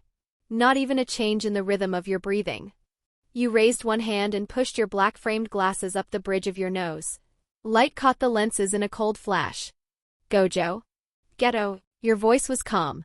Quiet, but it carried to every corner of the room. I think you've got the wrong idea about something. Ha, Gojo's eyebrow shot up. You looked straight into those legendary 6 eyes and spoke without a tremor. My demonstration started the moment I walked into this classroom. What did you say? Geto's eyes narrowed. He was special grade. How had he not sensed a single trace of a technique activating? My technique is called Phantom Night Parade. The words came unhurried, measured. The effect is straightforward, analysis. Through physical contact or sensing someone's cursed energy, I can decode the structure and principles behind their technique. Your gaze shifted to Goj. Oh, no fear. If anything, it carried the cool precision of a researcher examining a specimen. Take your limitless, for example. To most people, it's an impenetrable wall. But to me, it reads as the paradox of Achilles and the tortoise made real. You're not blocking attacks. You're running constant calculations on the mass, velocity, and shape of every object that approaches you, filtering what gets through and what doesn't. The computational load is enormous. Even your brain is under constant strain, which is why you're always eating sweets to keep your blood sugar up. Am I wrong? The grin vanished from Gojo's face. He sat bolt upright. Those pale blue eyes locked onto you like targeting sights.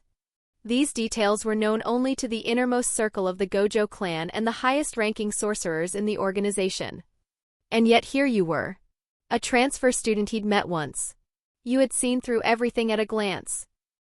Chapter 15, Short-lived can still be cute. Before Gojo could erupt, you turned your gaze to Geto. As for Geto's cursed spirit manipulation, it looks like simple summoning on the surface, but it's actually a technique that requires subduing a cursed spirit before you can command it. Though I am curious about one thing. You leaned forward slightly and asked the question that made Geto's pupils contract. Since the principle involves swallowing cursed spirits to subjugate them, that taste, like choking down a rag soaked in someone else's vomit, how exactly do you stomach it? Dead silence. Yaga's jaw hung open. The chalk slipped from his fingers and clattered to the floor. Shoko sat bolt upright, staring at you like she'd seen a ghost. You little... Gojo wasn't angry. If anything, his teeth flashed white in a grin. The look of a hunter who'd spotted new prey. Sitting there the whole time without a peep, and you were studying us like specimens under a microscope? Your presence is so low we instinctively tuned out your gaze. Gutsy move. You settled back in your chair, pushed your glasses up, and slipped back into that harmless expression. Demonstration complete. Though I should note, hardware limitations prevent me from perfectly replicating Gojo's limitless, and I can't swallow cursed spirits the way Geto does. Not yet. But give me enough time and there are no secrets in this classroom. Your words convinced all 4 people in the room, Yaga included. But only you knew the truth was a 50-50 blend of fact and fiction. Phantom Night Parade could extract technique data from everyone present, yes. But at your current level of mastery, a full analysis took far longer than you'd implied. Especially against special-grade sorcerers like Gojo and Geto. The decryption work would be staggeringly slow. Everything you'd rattled off so casually came from 3 years spent as a trainee assistant manager in your previous simulation, living alongside them, observing them day after day. Gojo and Geto never saw you as a combatant, but they acknowledged your value in intelligence gathering. To them you were an accessory much like Shoko. Useful when the occasion called for it. Yaga, the educator, placed greater weight on your technique's potential. He pressed further. This reading ability of Phantom Night Parade, does it work on cursed spirits as well? A beat of thought, then he added the clarification, perhaps concerned that someone so freshly awakened might lack the foundational knowledge. Entities like the one you killed that night. You pretended to consider the question, rubbing your chin before answering. I believe so. Before I killed it, I could feel information flowing through its cursed energy. But after it died, the signal vanished. Your answer didn't surprise Yaga. It only reinforced his assessment of your technique's value. Not everyone could reach the special grade heights of Gojo and Geto. For the vast majority of sorcerers, grade 1 was the ceiling of a career. And Yaga saw in you the clear potential to reach it. Your technique, even measured against the full roster of grade 1 Jujutsu sorcerers, was remarkably versatile. Yet even after displaying that potential, Gojo and Geto showed no signs of true acceptance. The quest remained incomplete. As missions and training accumulated over the weeks that followed, you began to understand why. Your technique was impressive in theory. In practice, standing next to those two left you with nothing to do. The moment a mission began, Gojo and Geto seized control of every engagement. Under their overwhelming firepower, there was no room for your analysis to matter. Even investigative work like tracking residual cursed energy to locate cursed spirits became pointless. Those eyes saw everything before you could open your mouth. The handful of encounters with curse users played out the same way. To them, you were an accessory. A trinket that might conceivably perhaps prove useful someday. It wasn't that they didn't consider you a companion. Gojo never believed he needed help from anyone. Geto saw protecting the weak as his personal duty. Neither placed you on equal footing. You had no quick fix for this. The gap in raw power was an objective, immovable fact. But you didn't waste that year. Spending the vast majority of your time alongside them, you poured countless hours into analyzing Gojo's, Geto's, and Shoko's techniques. You reached the point where you could perform crude, unpolished versions of each. Without the 6 eyes, your copied limitless couldn't hold for even half a second. You lacked the processing power to run the precise calculations and the efficiency to squeeze every drop from your cursed energy, let alone the sheer reserves to brute force it. Whenever Gojo caught you collapsing from exhaustion after another failed attempt at replicating his limitless, he'd stroll over, pat your shoulder, and offer his condolences. Don't worry about it. Short-lived can still be cute. Replicating cursed spirit manipulation brought a different set of problems. On one hand, your proficiency was too low to control higher-grade cursed spirits, compounded by the fact that you still hadn't built up a tolerance for that revolting taste. On the other, the issue was rooted in how Phantom Night Parade itself operated. How Phantom Night Parade operates? Toma paused at that line, caught off guard. In nature, Phantom Night Parade functions similarly to the simulator. It existed as a carrier through which you replicated other techniques. This meant that when Phantom Night Parade deactivated, every technique running through it shut down as well. For cursed spirit manipulation, the implications were devastating. You could use the copied technique while Phantom Night Parade was active, subjugating and commanding cursed spirits. But the moment you switched it off, every spirit you'd stored was purged. Gone. Still, on a relative scale, the cursed spirit manipulation replica performed far better than the limitless copy. At minimum, you could temporarily subjugate low-level cursed spirits and use them for reconnaissance. And compared to both, Phantom Night Parade's replication of reverse curse technique was by far the smoothest. The output still lagged behind Shoko's, but you were, without question, the second person at Tokyo Jujutsu High capable of using reverse curse technique on others. Chapter 16 Yaga's Secret. You brought the issue to Yaga, and after some thought, he admitted he didn't have a clean solution either. What he did offer was a suggestion: prioritize learning puppet manipulation from him. The logic was sound. Puppet manipulation consisted of 2 distinct components: the puppets themselves and the technique used to animate them. This meant that even after Phantom Night Parade's cycle ended, a second replication of puppet manipulation could still control any puppets already created. The technique's shutdown wouldn't sever that link. You considered his reasoning and agreed. From a pure combat efficiency standpoint, puppet manipulation was the strongest option available to you right now. And thanks to having analyzed 2 separate users of the technique, your learning curve for puppet manipulation actually outpaced reverse cursed technique, putting it firmly in first place. From that point on, your schedule diverged from Gojo, Geto, and Shoko's. You picked up an extra class, private lessons with Yaga. He didn't just teach you how to wield puppet manipulation. Deliberately, methodically, he also began passing along the craft of building cursed corpses. But as the lessons deepened, something nagged at you. The cursed corpses Yaga designed weren't optimized for use with puppet manipulation at all.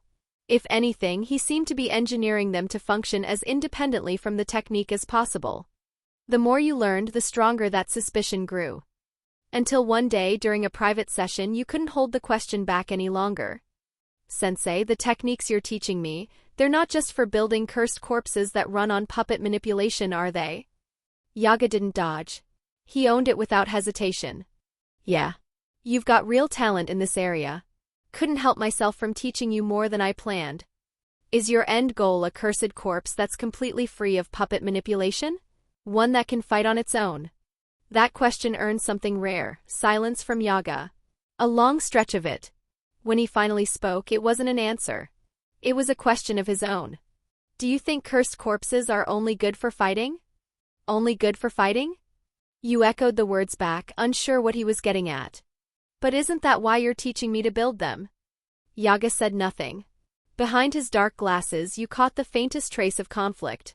He was wrestling with something, weighing whether to let you in on it.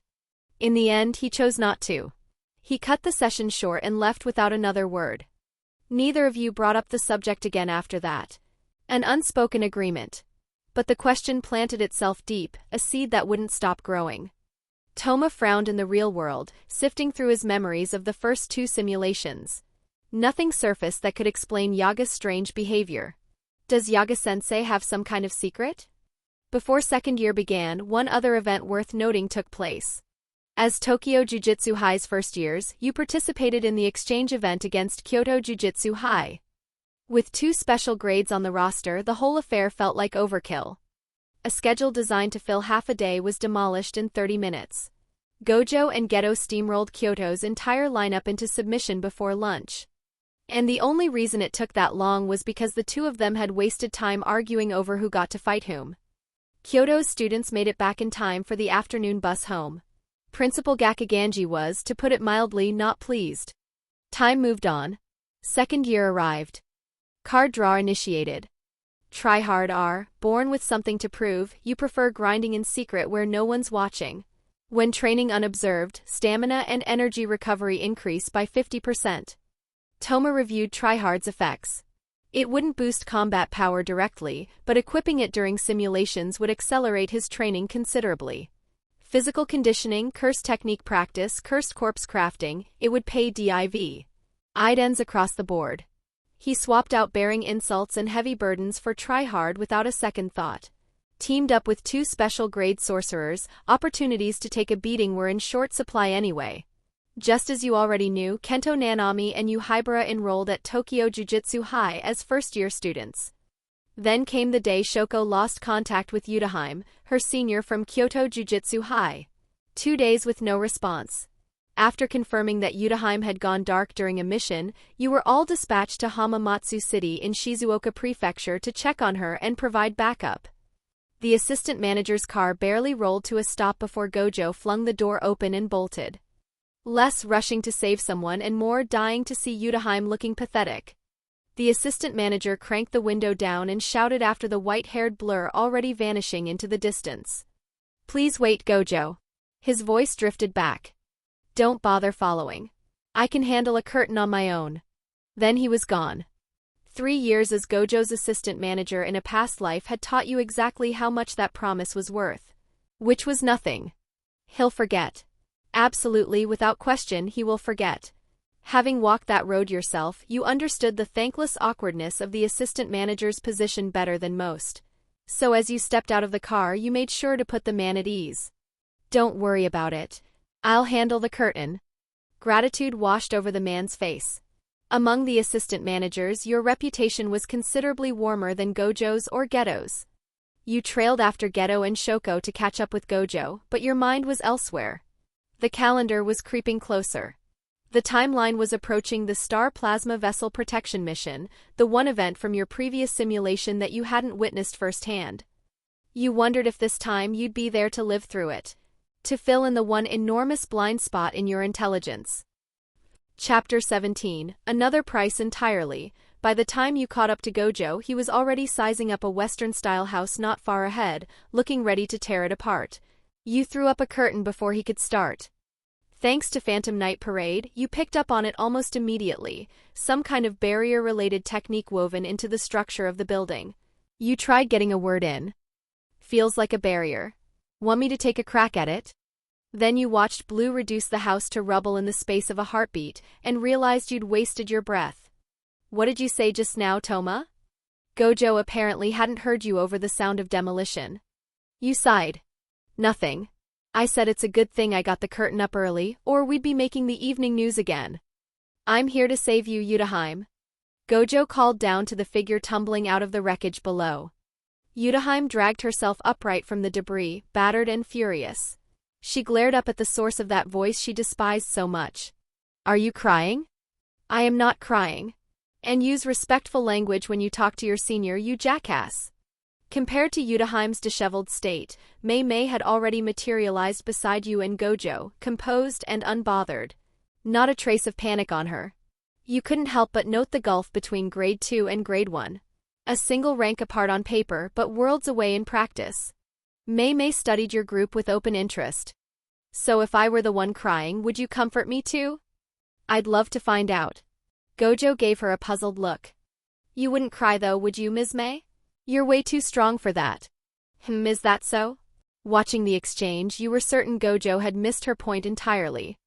During your previous simulation as an assistant manager, you dealt with Mei plenty and understood the woman well enough. Sweet words and comfort meant nothing to her. Only money could move her needle, and not modest sums either. Which meant Gojo was probably the only person present who met the entry requirements. Mei wasn't interested in Gojo himself so much as she was eyeing the Gojo family fortune. Meanwhile, Yutaheim had apparently had enough of being ignored. She stormed to her feet and shouted at Gojo. Listen here, Gojo. I didn't need you to come save me. Mid-tirade, the mission's target cursed spirit exploded from the rubble behind her, jaws wide open for a blindside attack. You'd already been tracking it. Even after the house collapsed, that signature of cursed energy hadn't faded. So you'd kept Phantom Night Parade locked on its movements, and by the time the spirit lunged for Yutaheim, you were already a step ahead. The cursed corpse left your hand in a clean throw. About 50 centimeters tall, a plush monkey with bright black eyes, fluffy fur, and a full set of golden armor and crown. Your own creation. 1 semester under Yaga, finished just recently. The one flaw, you still hadn't found a proper cursed tool to arm it with. Under your puppet manipulation, it caught Yutaheim's stunned gaze and delivered a vicious uppercut to the massive cursed spirit's jaw. 2 oversized fangs went flying. What? Before Yutaheim could process what she'd seen, a serpentine cursed spirit burst from the ground beneath the first one and swallowed it whole, leaving only the head exposed. Don't eat it, okay? I still need to absorb that one later. Geto called back casually as he strolled down toward the pinned spirit. You shouted after him. Suguru, I got first hit.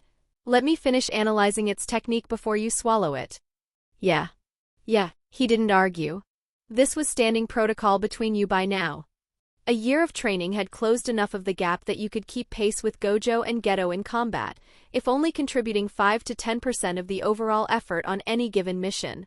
Small as that was, they no longer brushed aside your claim to first crack at your own targets. That said, any cursed spirit capable of wielding cursed energy was at minimum grade 2, and those that possessed actual techniques ranked semi-grade 1 or above. In practice, you'd harvested exactly 0 techniques from cursed spirits so far. Mei watched your puppet manipulation with an appraising eye. So that's Phantom Night Parade at work. One look and anyone could tell you're Mazumichi's student. You're too kind, Ms. Mei. Though you'd better not be sneaking an analysis of my technique while we chat. She delivered the line with a smile, but the warning underneath was impossible to miss. Damn, she'd noticed. That said, if you really want to learn, I could always give you some private, one-on-one instruction. You cut her off before she could finish, a wry smile already forming as you completed the sentence for her. But that would be another price entirely, right?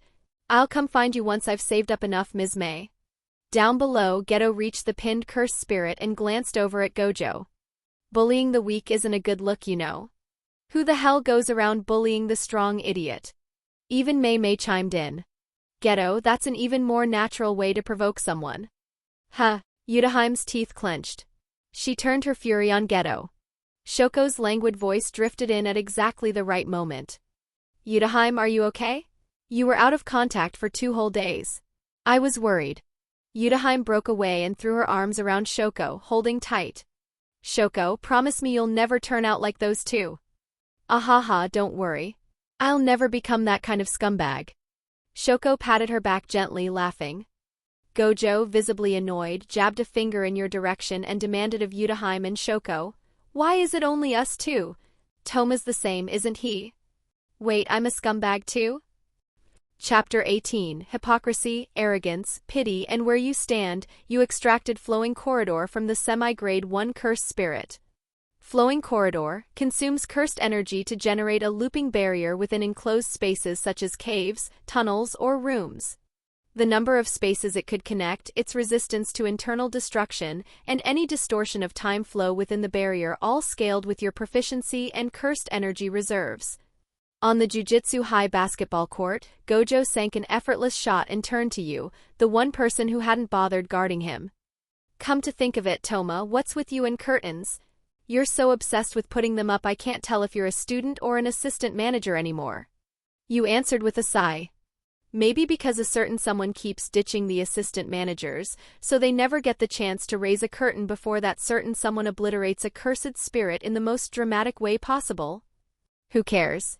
Even if regular people see it, what's the big deal? They can't see curses or cursed spirits anyway. Of course it's a big deal. Geto stole the ball from you, dribbling as he picked up the argument. The most effective way to suppress the birth of cursed spirits is keeping people's hearts at peace. That means hiding the threat even from those who can't see it. And not only that, Gojo cut him off. He'd never had patience for sermons. Yeah, I get it. Babysitting the weak is exhausting. Give it a rest. He swiped the ball clean from Geto's hands and drained a 3-pointer. Geto's expression hardened. The weak survive. That's how society is supposed to work. The strong protect the powerless. Listen, Satoru. Jujutsu sorcerers exist to protect non-sorcerers. Gojo snorted. Ah, the morally righteous argument. My favorite. I hate that crap more than anything. What did you say? Slapping your reasons and responsibilities onto someone else's strength? That's what the weak do.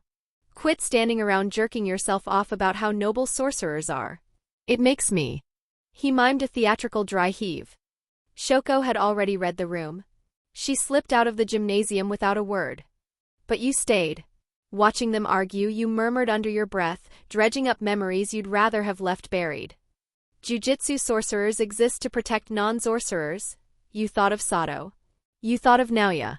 And you found Geto's words every bit as laughable as Gojo did. Slapping your reasons and responsibilities onto someone else's strength, that's what the weak do. You repeated Gojo's words quietly. But his stance wasn't much better than Sodto's or Naoya's in your eyes. That same towering arrogance, gazing down from on high. It triggered something instinctive in you. Revulsion. And you couldn't rally behind Geto either. Your last simulation had already shown you exactly where his noble talk of protecting the weak ended up. How it curdled. Geto's face went stone serious. He activated cursed spirit manipulation, a spirit materializing at his side, and locked eyes with Gojo. Let's take this outside, Satoru. What, you that lonely? Go by yourself. You watched the tension coil between them with cold detachment. Not a shred of desire to intervene. You knew how this went. They ashed on certain issues, sure, but it never threatened what they had. At worst, they'd throw hands and be fine by dinner. Normally you'd have tossed in a token word or two, even knowing it was pointless. A gesture. Not today. Because unlike them, you had been the very thing they were arguing about. The weak. And even now, as a sorcerer, you still hadn't reached their level. Their debate was about people like you, and neither of them had thought to notice. You refused to remain weak. And you refused to beg for the kind of protection that was really condescension wearing a prettier name. The resolve crystallized. One day you would stand at the very top. Geto noticed you then. Something flickered across your face that he'd almost never seen there before. Anger. It caught him off guard. In his memory, nothing had ever made you angry. He assumed wrongly that Gojo's callous words had provoked you. So he called over. Hey, Toma. You think what Satoru said was out of line too, right? What's your take? Gojo spoke before you could. Why are you dragging Toma into this? If you want to argue back, think of something yourself. Don't shove a problem that isn't his onto him. His intention was probably to keep you out of it. But that reflexive impulse to exclude you, to treat you as someone the conversation didn't concern, left a bitter taste all the same. Right as the tension threatened to boil over into an actual fight inside the gymnasium, the door slid open. Yaga walked in. He took one look at the two of them, faces close enough to headbutt, and barked. How long are you two going to mess around? Where's Shoko? The moment they registered Yaga's presence, Gojo and Geto broke apart. The charged atmosphere evaporated like it had never existed. Both pivoted seamlessly into warm-up stretches, as if the last few minutes had been nothing. No idea. Bathroom, maybe? Forget it. I've got a mission for you too. At the word mission, both of them deflated in perfect unison. Every trace of that just about to brawl energy vanished, replaced by identical expressions of reluctance. What's with those faces? Nothing, they answered together. Yaga's gaze drifted to you, standing off to the side. He considered for a moment, something like concern crossing his features, then spoke. Toma, you come along too. Chapter 19 The Charge. Honestly, I think this mission might be a bit much for you, but Master Tengen requested you personally. Yaga walked ahead of them, his tone measured and deliberate. At the mention of Tengen's name, Gojo and Geto both sobered. The casual slouch left their postures. You, on the other hand, already knew. The moment that name left Yaga's mouth, the pieces clicked into place. It was starting. Yaga continued without looking back. There are two objectives in this commission. The Star Plasma Vessel, a girl whose body is compatible with Master Tengen. You are to protect her and to erase her. Huh? Protect and erase the same person? Gojo's face said it all. Have you lost your mind? That's correct. Yaga answered without a flicker of humor, sliding open the classroom door and stepping inside. So you've finally started talking nonsense. Dementia kicking in after all? Geto followed close behind, offering his own diagnosis before Gojo could pile on further. Well, it is spring. He just landed the next principal's seat. The excitement's gone to his head. You trailed in after them but didn't join the ribbing. Instead, you thought it through out loud. I think what sensei means is that the protection and erasure aren't simultaneous. So the actual order would be, protect the girl first, then erase her. That pulled Geto back to seriousness. He dropped into a seat and faced Yaga directly. Alright, jokes aside. Master Tengen's curse technique is approaching its reset cycle, isn't it? Whether what you two said just now counts as a joke is for me to decide. Clearly, the mission wasn't the only thing on Yaga's mind. The jabs had landed. Before anyone could move on, an ill-timed voice cut through the room. Gojo genuinely baffled. So, what's a star plasma vessel? Silence. Every pair of eyes in the classroom swiveled toward him. The atmosphere practically screamed, you should really know this already. But the mission was too important for pride. Yaga swallowed his exasperation and explained. Master Tengen possesses the curse technique of immortality, but immortality does not mean eternal youth. Simple aging alone wouldn't pose a problem, but once it accumulates past a certain threshold, her technique begins to forcibly restructure her body. Restructure? Evolution in essence. At that stage, Master Tengen would transcend the boundaries of humanity entirely, ascending into a higher dimensional existence. Gojo looked, if anything, more confused about why this was a problem. Whoa, evolution? That sounds pretty cool. What's wrong with that? Once that transformation begins, Master Tengen loses all sense of self, Geto said, picking up the thread. She would no longer be the person she is now. The barriers protecting Jujutsu High's campuses, every stronghold across the Jujutsu world, the vast majority of barrier techniques used by assistant managers, all of them are reinforced through her power. Without her cooperation, we'd barely be able to defend ourselves, let alone carry out missions. You spoke up at the right moment. Which means there's also the possibility that Master Tengen becomes an enemy of humanity. Isn't that right? Exactly. That's why, every 500 years, Master Tengen undergoes assimilation with a star plasma vessel. The process overwrites her physical information, renews the body entirely, and resets her technique back to its initial state. No evolution. Gojo nodded with the gravity of someone who had just pieced together a grand mystery. Got it. So ideally she'd evolve into Metal Greymon, but there's a risk she accidentally becomes Skull Greymon instead, so you just factory reset her back to Koromon and start over. Right? That's a bizarre analogy. Yaga pinched the bridge of his nose. But sure. Close enough. With the briefing out of the way and Gojo more or less up to speed, Yaga crossed his arms over his chest. The star plasma vessel's location has been leaked. 2 factions are currently trying to kill her. First, Q, a collective of curse users intent on destabilizing Master Tengen and overthrowing the current Jujutsu order. Second, the Time Vessel Association, a sect within the Star religious group. They worship Master Tengen's purity and view the assimilation as a desecration. Something nagged at you as the briefing continued. The intelligence Yaga had just laid out didn't quite match what you'd found when you researched this event after your last simulation. The name that mattered most was missing. Toji Zenin, the man who had ultimately killed the star plasma vessel, hadn't been mentioned at all. If Yaga had pulled you onto this mission, there was no reason for him to withhold intel. Which left only one explanation: they didn't have that information yet.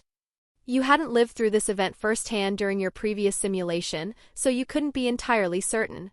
But you had no intention of revealing the simulation either. After a moment's thought, you framed it as a question. I understand, but how exactly does the Star religious group plan to get involved? Do they have their own curse users? Most likely they're hiring mercenary curse users with their funds. The group doesn't count any sorcerers among its followers, but their financial resources are staggering. You gave a small nod. It made sense. Unlike proper jujutsu sorcerers, who earned their pay through sanctioned missions and exorcisms, curse users without steady income had every reason to accept a well-funded contract. And if your memory served, you'd learned during your first simulation inside the Zenin clan that Toji's greatest vice was gambling. No wonder he'd taken a job like this. Master Tengen will assimilate with the star plasma vessel on the night of the full moon, 2 days from now. Until then, you will protect the girl and deliver her safely. If you fail, the consequences will ripple far beyond the jujutsu world and into ordinary society. Treat this accordingly. Yaga's voice carried the weight of an order, not a request. Gojo and Geto acknowledged the briefing and left. But Yaga held you back, waiting until the door closed before speaking again. The truth is, Master Tengen didn't ask for you by name. No surprise there. You let out a quiet, self-deprecating laugh. I figured as much. Someone at my level has no business being mentioned alongside those two. That's not it. He gripped your shoulder. If anything, sending just the 2 of them is what worries me. Shoko doesn't have the combat ability for a mission of this scale, but you do.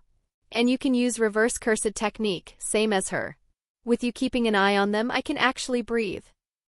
Chapter 20 Deductions and Doubts. After your conversation with Yaga ended, you caught up with Gojo and Geto as they headed for the mission site. Gojo spotted you coming and tossed a can of cola your way without breaking stride. Oh, thanks. What did he want? Keeping you behind like that. He popped his own can and took a swig, watching you sideways. You didn't bother hiding it. Just tweaked the phrasing a little. He said Shoko can't handle this one, so I'm filling in for her. Support role. It tracked. You were the only person besides Shoko who could perform reverse curse technique on others. Neither Gojo nor Geto questioned the arrangement. They had absolute confidence in their own strength, but if the star plasma vessel died, the mission failed regardless. Yaga's decision wasn't overkill. And after more than a year together, the 2 of them had grown used to you cleaning up after them the way an assistant manager would. Gojo sank his empty can into a trash bin with a flick of the wrist, then shifted topics. Come to think of it, Q wanting her dead makes sense, but why would the Star religious group go after the Star plasma vessel? Because what they worship is Master Tengen's purity, Geto explained. To them, the Star plasma vessel is contamination. They refuse to allow that kind of impurity to merge with Tengen. You took a couple swigs of cola and couldn't keep the thought to yourself. But doesn't Tengen need to assimilate once every 500 years? That means from their perspective, Tingin's already been impure before. So why draw the line now? Unless they know something specific about this particular girl and decided she's unworthy? Doesn't the whole thing seem off to you? Gojo clearly hadn't been listening. His expression said it all. Why are you still talking? We're the strongest. Their reasons don't matter. Geto, though, had caught every word. He turned the question over before answering. Maybe because they're a relatively new sect. Their history doesn't stretch back 500 years. Or maybe they see this as some kind of correction. Maybe, cross-referencing what you knew from your last simulation, something about the star religious group's involvement still felt forced. Even after learning that Jujutsu High was dispatching 2 special-grade sorcerers as escorts, they still insisted on killing the star plasma vessel.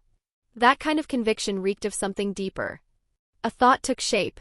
If they knew about Tingin's need to assimilate, did they also understand the consequences of failure? Or was the talk of purity nothing but a front?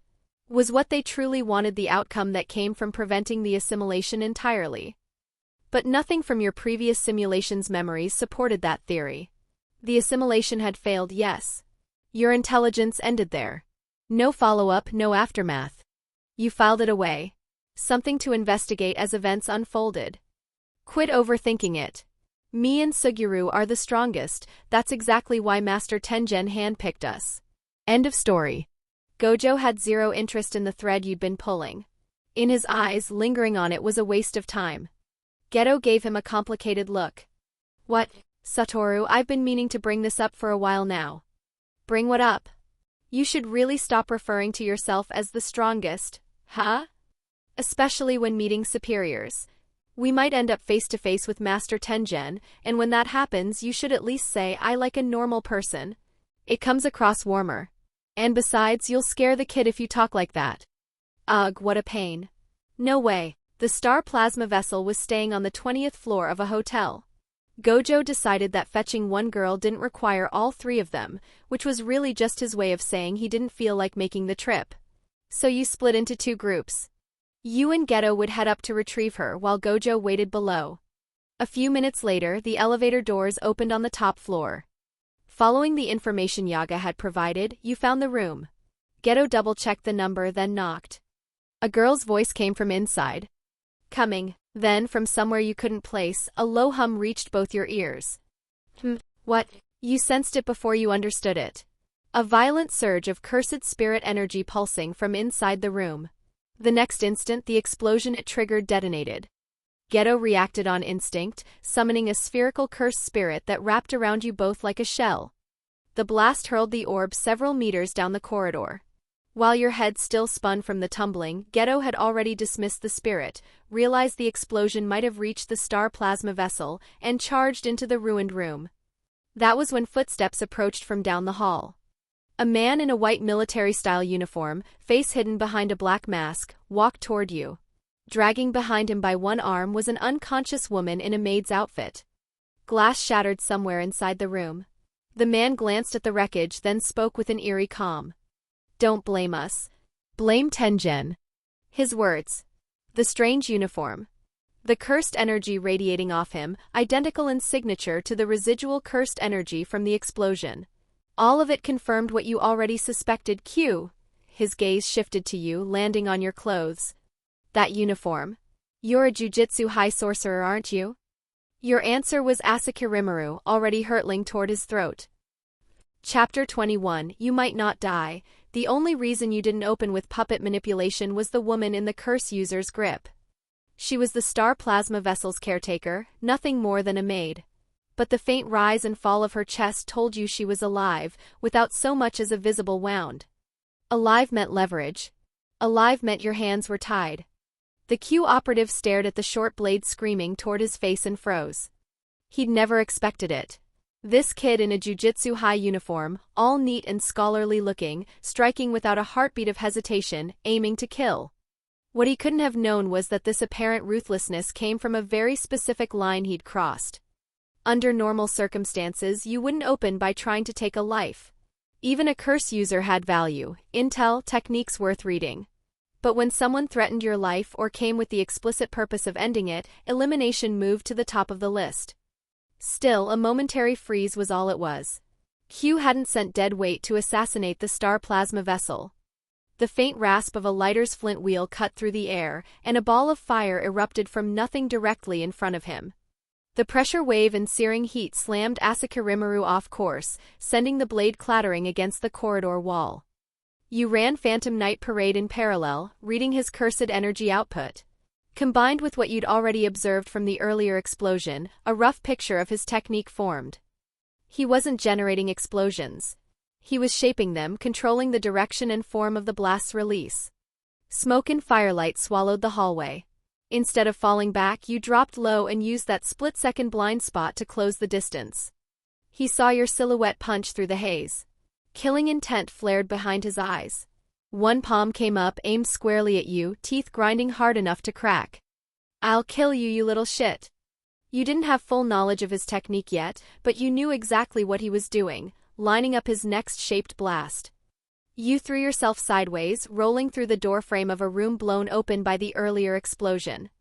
"Don't run." He wasn't about to let you go. A savage kick sent the ruined door flying and he stepped through, technique primed. "Where do you think you're going to?" Koken's roar died in his throat. "What replace?" Aced. It was the wet, muffled sound of a blade punching through fabric, parting muscle, piercing organ. Crimson bloomed across the pristine white of his military jacket, spreading outward from his stomach like a flower opening. The pain shattered his control over his cursed energy. He twisted to find whoever had ambushed him, but no one was there. Asakarimaru rotated slowly inside him. The agony obliterated what little focus he had left, and his knees hit the floor. Then he saw it. A doll roughly 50 centimeters tall, gripping a short sword nearly as long as its own body with both tiny hands. The image was almost comical. You'd planted Wukong during the chaos of his earlier explosion, slipping the cursed corpse into position while he was focused entirely on you. The moment he released the hostage and committed to his attack, you sent Wukong for Asakarimaru and struck from behind. The little figure carried the blade back to you, presenting it with both hands. You eyed the blood-staining Wukong's body inside. Another cleaning session later. You took Asakarimaru and drove it through the hand Koken was trying to shape into a casting gesture. The scream that ripped out of him was barely human. You spoke without warmth. "I'd suggest you behave. Don't try anything clever with me." "You bastard!" Before the word finished leaving his mouth, you leaned into the blade. The spike of pain nearly broke him. But what came next was worse. Far worse. You channeled reverse cursed technique through Phantom Knight Parade and healed his hand. Then you stabbed it again. He hadn't even processed the shock of you using reverse curse technique on him before the fresh wave of agony dragged him back to reality. Hurt. Heal. Hurt again. In his eyes you had become something that crawled out of hell. "I'm sorry. I'm so sorry, please." Raw terror swallowed everything else. He forgot the pain, forgot his pride, forgot he was supposed to be an assassin. Apologies spilled out of him like a reflex. You pulled Asakarimaru free and wiped the blood off the blade using his cheek. Your voice stayed level. "Now, tell me everything about Q. And everything that happened here stays between us. Otherwise you might not die." Those last 4 words hit harder than any death threat could have. "I'm done. I'm out of this whole thing. I quit being a curse user. And I'm leaving Q. Alright, and I'm going back to my hometown. Going to grow rice." About 2 minutes later, Geto returned to the floor with the star plasma vessel, a girl wearing a Renchoku girl's junior high uniform. He traced the residual cursed energy to your room. He took in the scene with visible surprise, the Q operative sitting meekly in the corner, clutching his stomach wound, and you across the room, ignoring the man entirely while checking on the unconscious maid. "It's over? You're just leaving a curse user unattended?" You finished applying reverse curse technique to the maid, then glanced at Koken. "He's fine. Very cooperative. Right?" Koken nodded so fast his head blurred.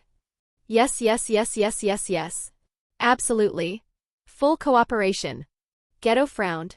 Something about the curse user's reaction struck him as abnormal, though he couldn't quite pin down what. You held your hand out toward Geto. "Is that the star plasma vessel? Is she hurt? Let me take a look." Chapter 22, Overlap and Redundancy. while running reverse curse technique to examine the star plasma vessel, Rico Ammonai, you kept Phantom Night Parade active on Koken's technique, continuing the analysis in parallel. This was a trick you'd only recently discovered. Phantom Night Parade's replication process didn't interfere with its core analytical function. The only bottleneck was your own ability to split focus. You successfully extracted the technique Directional Explosive Boundary from Koken. Directional Explosive Boundary manipulates the direction and shape of explosions through curse technique. Mid-examination, you spoke to Geto without looking up. That one's called Koken. According to what he gave me, Q sent a second operative along with him. Their strongest fighter, someone named Bayer. Their strongest? Geto glanced toward the hallway. Where is he? He didn't sound particularly worried. The idea of Q's top combatant posing a real threat hadn't crossed his mind. Still, he wanted confirmation. You pulled out your phone, calm as ever, and opened a photo Gojo had dropped in the group chat. There was Gojo, flashing a peace sign at the camera. Behind him sat a man in the same white Q military jacket, face beaten into something barely recognizable. You showed it to Geto first, then turned the screen toward Koken. I'm guessing this is the one you were calling Q's strongest fighter. Bayer, right? Koken's eyes went wide. He stared at the photo, at the wreckage that used to be Bayer, and his mouth hung open. How? Q dissolved not long after that. With Bayer out of the picture, the organization had nothing left to hold it together. Gojo caught up with the group shortly. You spoke first, asking about Bayer. What happened with the Q operative? Oh, him? Already called the assistant managers to handle cleanup. He's not waking up anytime soon. No issues. What was his technique? Gojo understood Phantom Night Parade well enough by now that your interest in enemy techniques didn't surprise him. If anything, he'd grown used to it. He opened one palm. Several chunks of debris nearby lifted off the ground and began orbiting lazily around you as he explained. Something like T.S. telekinetic control over objects, making them float and move. In his case, he was using it on daggers. That so? You mulled it over for a moment, then let it go. The technique's effect overlapped too much with limitless. No point in acquiring a redundant ability when proficiency didn't carry over between techniques, no matter how similar. Each one demanded its own dedicated practice. Better to spend that time mastering limitless than to chase diminishing returns. Gojo looked over at the still unconscious Ammonai. So that's the star plasma vessel? She's still out. Should we get a doctor? Geto shook his head. Toma already checked her with reverse cursed technique. Nothing wrong as far as he could tell. Gojo couldn't resist. You sure that's not because the knockoff version just can't detect anything? You didn't take offense. In a sense, he was right. The reverse curse technique you used was replicated through Phantom Night Parade. It wasn't something you'd truly mastered on your own, and the distinction mattered. If only we could use reverse cursed technique like Shoko does, Geto sighed. Gojo shut that down without mercy. Forget it. Her explanations are completely useless. The three of you shared a look as the same memory surfaced simultaneously. Shoko, standing in the middle of the training grounds, tracing shapes in the air with one finger while delivering her grand lecture. It's like whoosh and then pow, you know? Whoosh pow. You don't get it? No talent. The kind of memory that made your face hot just thinking about it. Maybe it was the sound of conversation, or maybe the timing was coincidental, but Ammonai stirred. Her eyes fluttered open. The first thing she saw was you leaning over her. What followed was pure reflex. Her palm cracked across your face before her brain caught up with her body. She scrambled upright, pressed her back against the wall, and threw up a defensive stance, voice ringing with righteous fury. You coward. You tried to kill me. Don't think being handsome gives you the right to do whatever you want. Why don't you go die first? Gojo and Geto both lost it. Twin snorts of barely suppressed laughter escaped before either could stop them. You just scratched your cheek inside. Explaining the situation to someone this wound up was going to be a headache. The slap itself didn't register as anything worth caring about. In truth, that particular nerve had been deadened a long time ago. Your first simulation, serving under the Zenin clan, had stripped away any sensitivity to that level of indignity. Compared to Naoya, this girl's hostility needed serious work. Geto stepped forward, smile gentle, voice measured. Rico, please calm down. We're not with the people who attacked you. Amanai, still running on raw adrenaline, was having none of it. Liar. You look exactly like a con artist. And what is going on with those bangs? In the end, it was Ms. Otto Kurwa who settled things. She'd woken before Amanai, thanks to the treatment you'd given her earlier, and her voice cut through the tension. My lady, this gentleman is the one who healed us. Relief flooded Amanai's face at the sight of her mate alive and well. But her next words sent Gojo and Geto reeling for the second time. I see. So he's one of the good ones. She pointed at you, then swiveled her finger toward the other two. And those two really are con artists, right? Gojo and Geto each seized one of Amanai's limbs and began stretching her out in what they cheerfully insisted were recovery exercises. Amanai's anguished wail echoed through the corridor. Stop it. This is an outrage. This is illegal. Kurwa rushed forward, hands clasped together. Please stop. And you stood apart from all of it, arms crossed, sighing quietly. This was not how you'd pictured things going. Chapter 23 Blessing or Curse. Once Amanai finally grasped the situation, Gojo leaned back and let out a low whistle. This kid's got way more energy than I expected. Same, Geto agreed. I figured she'd be devastated about the whole assimilation thing. You kept quiet, but your thoughts ran along the same lines. You'd considered it before. If someone told you that one day you'd have to sacrifice yourself to be absorbed into another being, you were fairly certain you wouldn't accept it. You'd run. You'd fight. And if two special-grade sorcerers like Gojo and Geto forced your hand, you'd choose suicide over compliance. Even if every road led to the same grave, you would never lie down and accept that kind of fate. But Amanai wore an expression of unmistakable pride. Humph. Exactly the kind of thinking I'd expect from lowly commoners. Huh. Gojo and Geto traded identical looks of bewilderment. Listen well. Master Tengen is me and I am Master Tengen. There are plenty of fools who confuse assimilation with death, but they couldn't be more wrong. Through assimilation I shall become Master Tengen, and Master Tengen shall become me. My thoughts, my heart, my soul, all of it will persist in this world forever after the merging. Passionate as the speech was, Gojo and Geto had stopped listening entirely. At some point, the two of them had drifted into comparing phone wallpapers. Oh? You changed yours?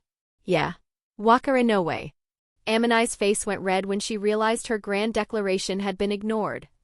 Are you even listening to me? Gojo pointed at her and addressed you and Geto. Talking like that? No way she has any friends at S. Cool. Works out though. Makes it easier to send her off with a clean conscience. Geto nodded along without missing a beat. But you were different from them. You'd been listening. Every word. From what you understood, the purpose of assimilation was to allow Master Tengen to continue existing as Master Tengen. With that as the core function, you doubted much of the star plasma vessel survived the process. Autonomous will seemed out of the question entirely. Tengen, even now without a fresh assimilation, likely carried the remnants of more than one vessel already. Amanai's speech sounded less like truth and more like fresh paint over something ugly. Eternal existence without autonomy. If that was a blessing, it wore the skin of a curse. And after assimilation, even the option to choose death would be gone. After a long silence, you murmured under your breath.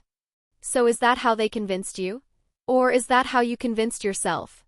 Your voice was low. Geto and Gojo were chatting beside you, so realistically, only Amanai could have caught it. You weren't sure she'd heard. All you saw was a split second where her expression locked up, muscles freezing mid-motion. It passed quickly.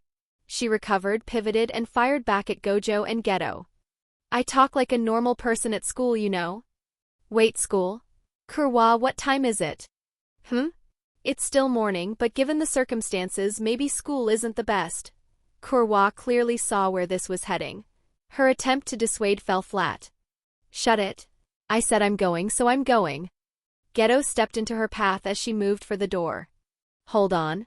After everything that happened, you want to go to school? What business is it of yours to stop me? What business? The retort died on his tongue. He replayed the mission briefing from Yaga in his head and realized that, technically, their orders were to protect her. The word restrain hadn't come up. Gojo tried a different angle. Do you have any idea how much danger you're in right now? Coming back to Jujutsu High with us is the safer play. No, while the three of them argued, you'd already dialed Yaga. Sensei? Am wants to go to school. Is that actually okay? A public place like that? Let her go. You three follow. What? The answer caught you off guard. Q's operatives were barely dealt with, and the Star religious group hadn't made a move yet. And now Yaga was giving the green light for Am to walk into a densely populated public space? Setting aside her safety, the potential collateral was staggering. Koken's directional explosive boundary flashed through your mind. You couldn't imagine what a technique like that would do inside a school. The carnage would be unspeakable. That wasn't the kind of disaster 2 special grades could guarantee preventing. It wasn't something an extra curtain could solve. Curse users were, at their core, unhinged. You pressed Yaga again carefully. Sensei, are you serious? Even with the possibility of another curse user attack, you want her at school? A sigh came through the receiver. I understand your concern. But these are Master Tingen's orders. What? Master Tengen has instructed us to grant Riko Amani's every request. You didn't keep that last part to yourself. You hit speaker and let Gojo and Geto hear it too. Their expressions mirrored yours. Somewhere between disbelief and resignation. Amani was the only one who brightened. She lifted her chin and stared up at Geto, who still stood in her way. You heard the man. Now move. Geto looked to you, a silent question in his eyes. All you could offer was a helpless shrug. No clever solution. No way around it. They'd be doing this Amani's way. Chapter 24, Cursed Technique Lapse, Blue. Not long after. Renchoku Girls Junior High. Gojo's voice crackled through the phone, tinged with irritation. Even through the signal, you could picture him curling his lip. TCH, security here is a joke. That brat actually went to class? Seriously? Don't be like that, Satoru. On the other end, Geto stood in the shadow of the chapel, his tone gentle but threaded with a sigh he didn't quite hide. She might talk tough about wanting the assimilation to come quickly, but the moment it does, she becomes the foundation of Master Tingen's existence. Buried forever beneath the barriers under Jujutsu High. No more friends. No more family. If she wants to spend her last hours in this world however she likes, let her. That's part of the mission too. Beside him, Kurwa's fingers tightened around the hem of her apron. Her voice came out dry. Miss Riko has no family. She lost them in an accident when she was small. I've been looking after her ever since. So at least, let her have a little more time with her friends. Before the grief in those words could settle, Geto turned to face her. Colored light from the stained glass fell across his features and he smiled. The kind of smile that made people feel like things might be okay. Then doesn't that make you her family? Kurwa froze. She stared at this boy who always seemed to be smiling with his eyes half closed, too gentle for his own good, and warmth bloomed somewhere behind her ribs. Yes, Gojo, who'd heard the whole exchange, clicked his tongue but dropped the subject. TCH, fine. Do whatever you want. You still didn't agree that any of this was safe. But orders were orders and all you could do was swallow the object. Ion and go along with it. The conversation shifted back to the mission. Gojo spoke up. Suguru, you sent cursed spirits out to keep watch, right? Yeah. I can't share their vision the way May can, but the moment anything goes wrong I'll know. And something's wrong. What? 2 of my cursed spirits were just exorcised. Get to Riko now, both of you. The line went dead to the sound of Geto's footsteps breaking into a sprint. You and Gojo split up, taking separate routes toward Riko's position. It didn't take long. Blocking your path stood an elderly curse user in glasses, a low-grade Shikigami hovering at his side. Phantom Night Parade's cursed energy analysis, combined with what you could observe, painted a clear enough picture. His technique was some lesser variant of summoning, a lower-tier version of cursed spirit manipulation. His old-fashioned clothing and measured composure ruled out Q. This wasn't a man who solved problems with indiscriminate explosions. A curse user hired by the Star religious group then. He'd already clocked the black Jujutsu High uniform you wore. One hand adjusted his glasses while the other produced 2 talismans inscribed with vermilion curse sigils. His Shikigami let out a threatening hiss beside him. Oh my. That uniform, young people these days are terrifying. You kept Phantom Night Parade running, pulling apart his technique for intel while you held his gaze and spoke. Walk away now and I'll pretend I never saw you. At your age, throwing your life away over a job like this doesn't add up. The old curse user chuckled. I'm afraid that won't do. I'm not quite as old as you think, but as long as a man's breathing, he needs money. Even if it's for a coffin, the pricier the better. You could feel those clouded eyes measuring you, scanning for any hint of your technique. Exactly what you wanted. Instead of activating a technique, you drew Asakirimaru and settled into a combat stance. Nothing more. The old man's brow creased, a flicker of caution crossing his face. For any jujutsu sorcerer, the unknown was the greatest threat.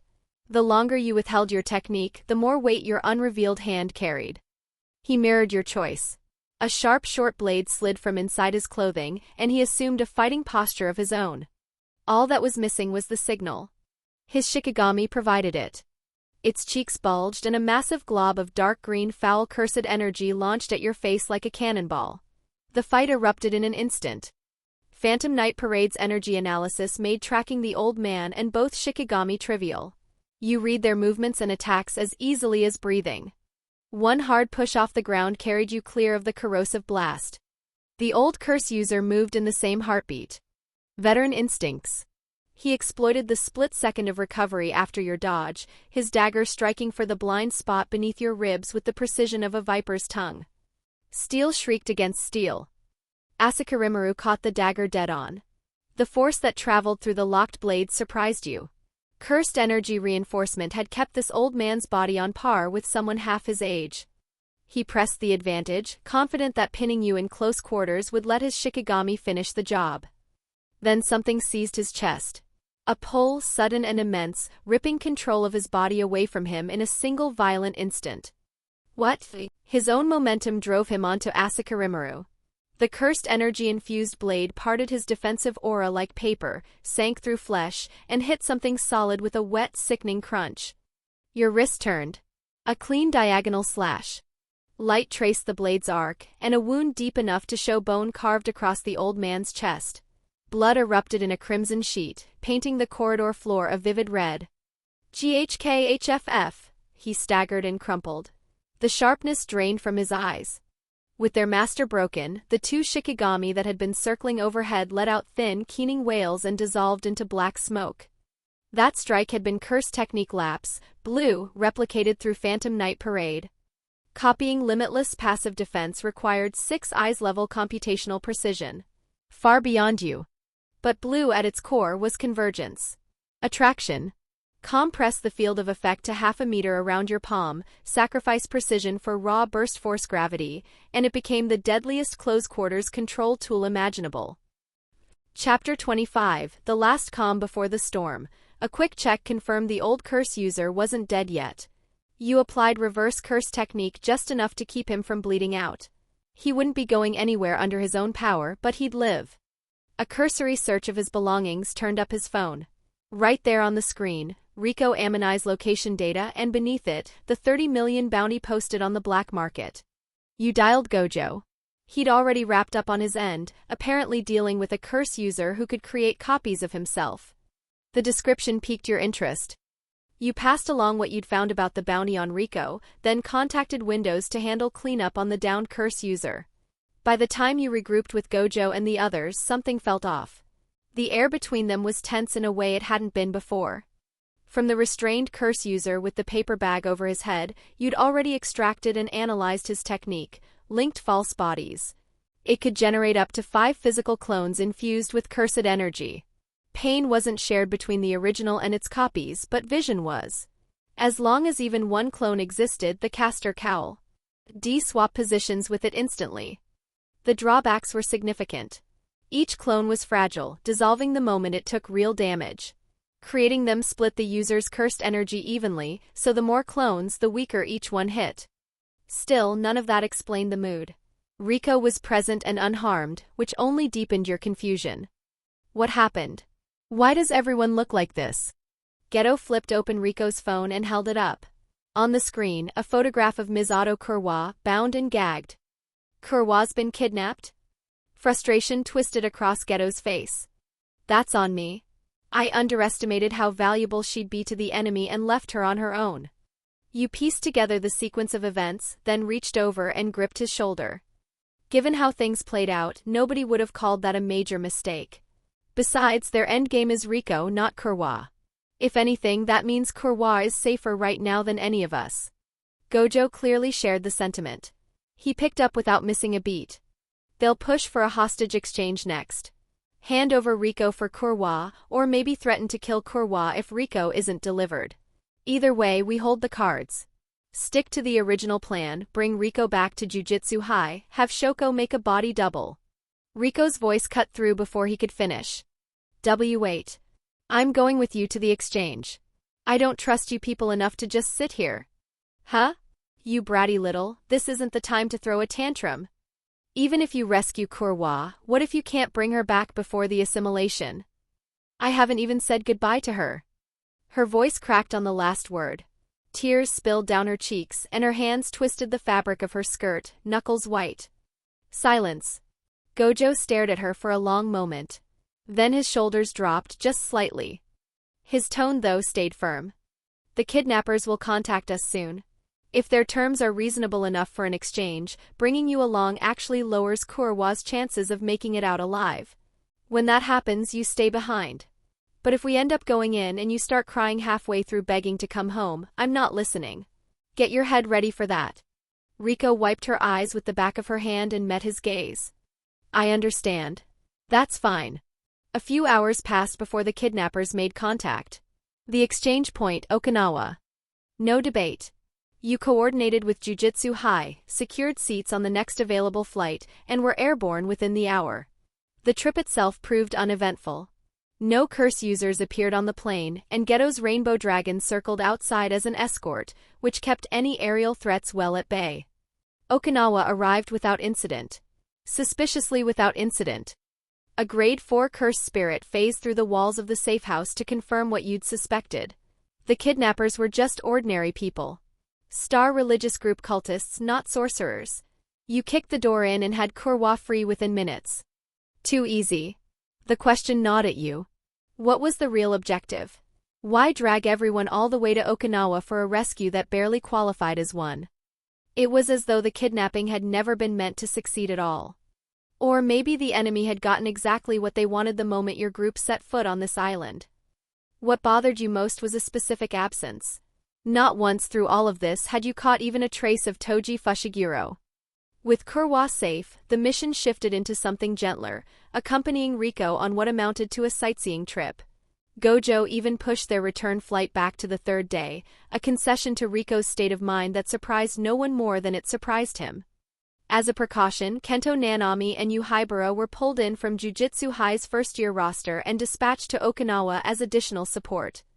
But Phantom Night Parade never rested, and your passive analysis of Gojo's and Geto's techniques had been running since the journey began. You noticed something. You pulled Gojo aside. You haven't deactivated Limitless once since Riko joined us. Which means you didn't sleep last night either. A beat of surprise crossed his face before the grin slid back into place. Sharp as ever, Toma. You really do pay attention. He clearly hadn't registered the implication behind your words, and had no intention of changing tomorrow's schedule. When he turned to wander back toward Riko, you caught a fistful of his collar and held him in place. Your voice dropped, deliberate and grave. You're planning to keep this up tonight too? The final day of this mission is going to bring the strongest enemy we've faced yet. Are you sure you can handle that on no sleep? Gojo turned back. His eyes searched your expression. This assimilation happens once every 500 years. Tomorrow is their last chance to go all in. The kind of fight that's coming, even you might slip up. You didn't say what failure in that kind of fight would mean. You didn't need to. Gojo smiled. Light, easy, utterly unfazed. He reached over and clapped your shoulder. You're underestimating me. I'm the strongest, remember? And I've got you and Suguru backing me up. So do me a favor and hold down that support role properly, yeah? Chapter 26, Transparent Killing Intent and Revised Tactics, the third day. You'd made it back to the foot of Mount Mashiro just outside Tokyo Jujutsu High. Before you stretched an endless corridor of vermilion torii gates, receding into the dark heart of the mountain forest. 3 in the afternoon. 4 hours remained until the bounty on Riko Amanai expired. Geto felt the familiar pulse of the barrier wash over him, and 3 days' worth of tension finally loose. Eaned by a fraction. He turned to Kurwa and Rico with that trademark gentle smile. We're inside the barrier now. Once you're here, you're safe. Really? The dullness in Rico's eyes vanished in an instant. She broke into a grin. Thank God. No more looking over my shoulder. Behind her, Kurwa couldn't smile. She lowered her head. Her fingers clenched the hem of her skirt until her knuckles ached. Because she understood what safe meant. Safe meant the end of Rico's time as a human being. Good work, Satoru. Geto clapped his partner on the shoulder. Gojo was shambling forward with all the grace of a marionette with its strings cut, shoulders slumped, sunglasses sliding halfway down his nose. 3 consecutive days of maintaining limitless on full automatic without a single hour of sleep had ground even him down to the bone. TCH. Next time someone asks me to babysit some brat, I'm telling them to shove it. He reached up and kneaded his throbbing temples. When we get back, I'm sleeping for 3 days straight. And someone better have Kikufuku waiting for me. A lazy end-of-mission atmosphere settled over the group. All except you. You trailed at the rear of the formation, and every muscle in your body was wound tight as a bowstring. Because you knew. The man named Toji Fushiguro, the only person alive who could kill Satoru Gojo at this point in time, the sorcerer killer, had yet to show his face. The most dangerous moment was always the last step before the threshold. You drew a slow breath, stopped walking, and swept the dead-silent Treeline with sharp eyes. We can't let our guard down. Until the assimilation is complete, this isn't over. Huh? Gojo turned around, his expression somewhere between disbelief and pity. Toma, are you stupid? We're inside the barrier. This is Jujutsu High's. Toma? The words died in his throat. Those pale blue eyes contracted to pinpoints. Not because he saw an enemy. Because he saw the look on your face. Toma? Geto's voice hit your ears, sharp with alarm, but it sounded like it was filtering through deep water. Your vision blurred. You tried to speak and hot liquid flooded your throat, thick with the taste of rust. GHKHHG, pain. Immediate, absolute, incomprehensible. It swallowed your mind whole. The sensation of a heart being destroyed. You looked down at your own chest. An ancient-looking blade radiating something deeply wrong had entered through your back, shredded your heart with surgical precision, and punched through the front of your ribcage. No cursed energy fluctuation. No killing intent. Not even a whisper of displaced air. The man had materialized behind you like a ghost, like a transparent thing that had never belonged to the world in the first place. Prioritize the one with reverse curse technique, the annoying healer type. A low voice, flat and bored. You couldn't think. Couldn't react. Couldn't so much as draw on your cursed energy. Gojo's and Geto's faces, twisted with rage, froze in your darkening field of vision. Your consciousness collapsed. In the final instant before death, you never even saw his face. Whatever happened next was beyond your knowing. You died. This simulation has ended. Cause of death, heart pierced. Killed by Toji Fushiguro. Evaluation. You experienced the star plasma vessel incident firsthand, yet failed to alter the final outcome. You remain ignorant of the core truth, but this death has shown you what real hunting looks like. Calculating rewards. Congratulations. You have inherited the following. 1. Over 1 year of memories as a student at Tokyo Jujutsu High. 2. Experience in cursed energy manipulation, cursed corpse crafting, cursed technique deployment, and barrier arts. 3. Cursed energy increased. Your base cursed energy now scales with simulation count. Current cursed energy, 25 by 4. 4. Card acquired, try hard R. Rewards distributed. Ha ha. Toma sat with his back against the wall, both hands pressed hard against his chest, dragging in ragged lungfuls of air. Cold sweat soaked through his shirt in seconds. No wound. But the phantom agony of a frozen blade grinding through his heart was vivid enough to drive a person mad.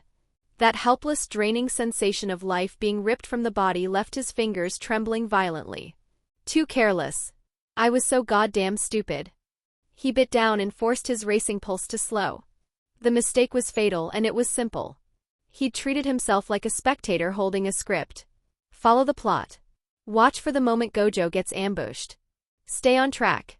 He'd forgotten that his very presence had already set the butterfly effect in motion. For a killer of Toji Fushigiro's caliber, intelligence was everything.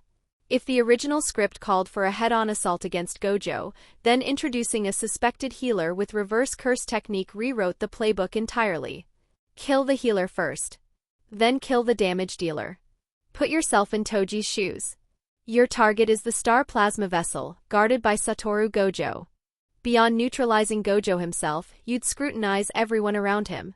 And someone who could drag a half-dead Gojo back from the brink at the critical moment? That person wasn't just a variable. That person was the worst kind of threat, more dangerous to the plan than Gojo himself. If I don't die, Gojo might not lose, so he had to kill me first. A chill crawled down his spine. The realization also cast new light on Gojo's earlier suggestion, the scrapped plan to have Shoko disguise herself as Riko. If they'd gone through with that man would have taken Shoko's head without a second thought. More than the surge of cursed energy flooding through him, what held Toma's attention was the system's parting evaluation. One line in particular. You remain ignorant of the truth. The star plasma vessel incident ended with Riko dead and Tingen's evolution failing. But that line implied something deeper lurking beneath the surface. Was it about Tingen's true nature? Or some larger game being played behind the assassination mission itself? The death had been brutal. But the harvest was enormous. At minimum, he now understood exactly how small he was in front of Toji Fushiguro. Next time. Something cold and sharp flickered behind his eyes. Next time you won't get me that easily. Chapter 27, What Did You Eat? Yaga didn't fold Touma Hayase into the curriculum on his first day. Instead, he gave him the rest of the afternoon to settle into his dormitory and get his bearings. The second day arrived quickly, and true to what the simulation had shown, Masamichi Yaga didn't rush into formal lessons. He started the same way, having Gojo, Yeri, and Geto each explain their innate techniques to the class. When the three of them finished, a brief silence settled over the room. Every pair of eyes drifted toward the corner where you sat. Yaga nodded in your direction. Hayase, you're up. I've read your combat report, but I want to hear how you understand your own technique. Gojo let out a low whistle and tugged his sunglasses down, one pale blue eye peeking over the rim. He glanced your way with the idle curiosity of someone flipping through a magazine. Then his gaze landed on your body and he went still.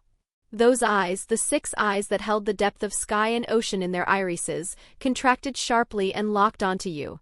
The atmosphere in the classroom turned strange. Hey, hold on. Gojo cut straight through the proceedings. The careless smirk was gone, replaced by something caught between confusion and genuine scrutiny. New kid, did you eat something weird last night? Geto turned, puzzled. Satoru, what are you talking about? Gojo ignored him entirely. His finger leveled at Toma, brow furrowed. Your cursed energy total is off. Compared to when we met yesterday, you've jumped at least 30%. Nobody's cursed energy grows that fast overnight. That's not how the human body works. A sharp glint passed through those pale blue eyes, probing, as if he meant to peel Toma apart layer by layer. What did you do? Toma didn't flinch. He sat there, quiet and composed, his heartbeat steady. The increase was the simulation's reward made manifest. What the others perceived as a single night had been a full year of lived experience for him. Does it matter, Gojo? He reached up and adjusted his black-framed glasses. Maybe my understanding of jujutsu deepened a little. Huh? Deeper understanding makes your mana bar go up? You think this is an RPG? Gojo's skepticism was immediate. He opened his mouth to press further. Toma cut him off and launched into his own introduction. The truth is, my technique has been active since the moment I walked into this classroom. What? Geto's eyes narrowed. He was a special-grade sorcerer. The idea that a technique had been running in his presence without his noticing. My technique is called Phantom Night Parade. Toma's tone stayed unhurried, measured. The effect is straightforward. The first stage is reading. Through contact with or proximity to someone's cursed energy, I analyze the structure and principles of their technique. His gaze shifted to Gojo. No hesitation, no deference. The look in his eyes was closer to academic curiosity. Take your limitless. From my perspective, it's a precision operation that drags Zeno's Achilles and the tortoise paradox into physical reality. The computational load is so massive that even your brain hovers on the edge of overload at all times. That's why you're always eating sweets for the glucose, right? Gojo blinked. Then a cold smile spread across his face. I see. So it's not just extra cursed energy. Your eyes got sharper too. Figuring all that out is a neat trick, but... He leaned back in his chair, arms folded, pure provocation. Looking is all it is. True. Toma nodded and rose from his seat. His gaze fell to the edge of the lectern, where a stub of chalk Gojo had flicked earlier lay on the floor. Phantom Night Parade's second stage is replication.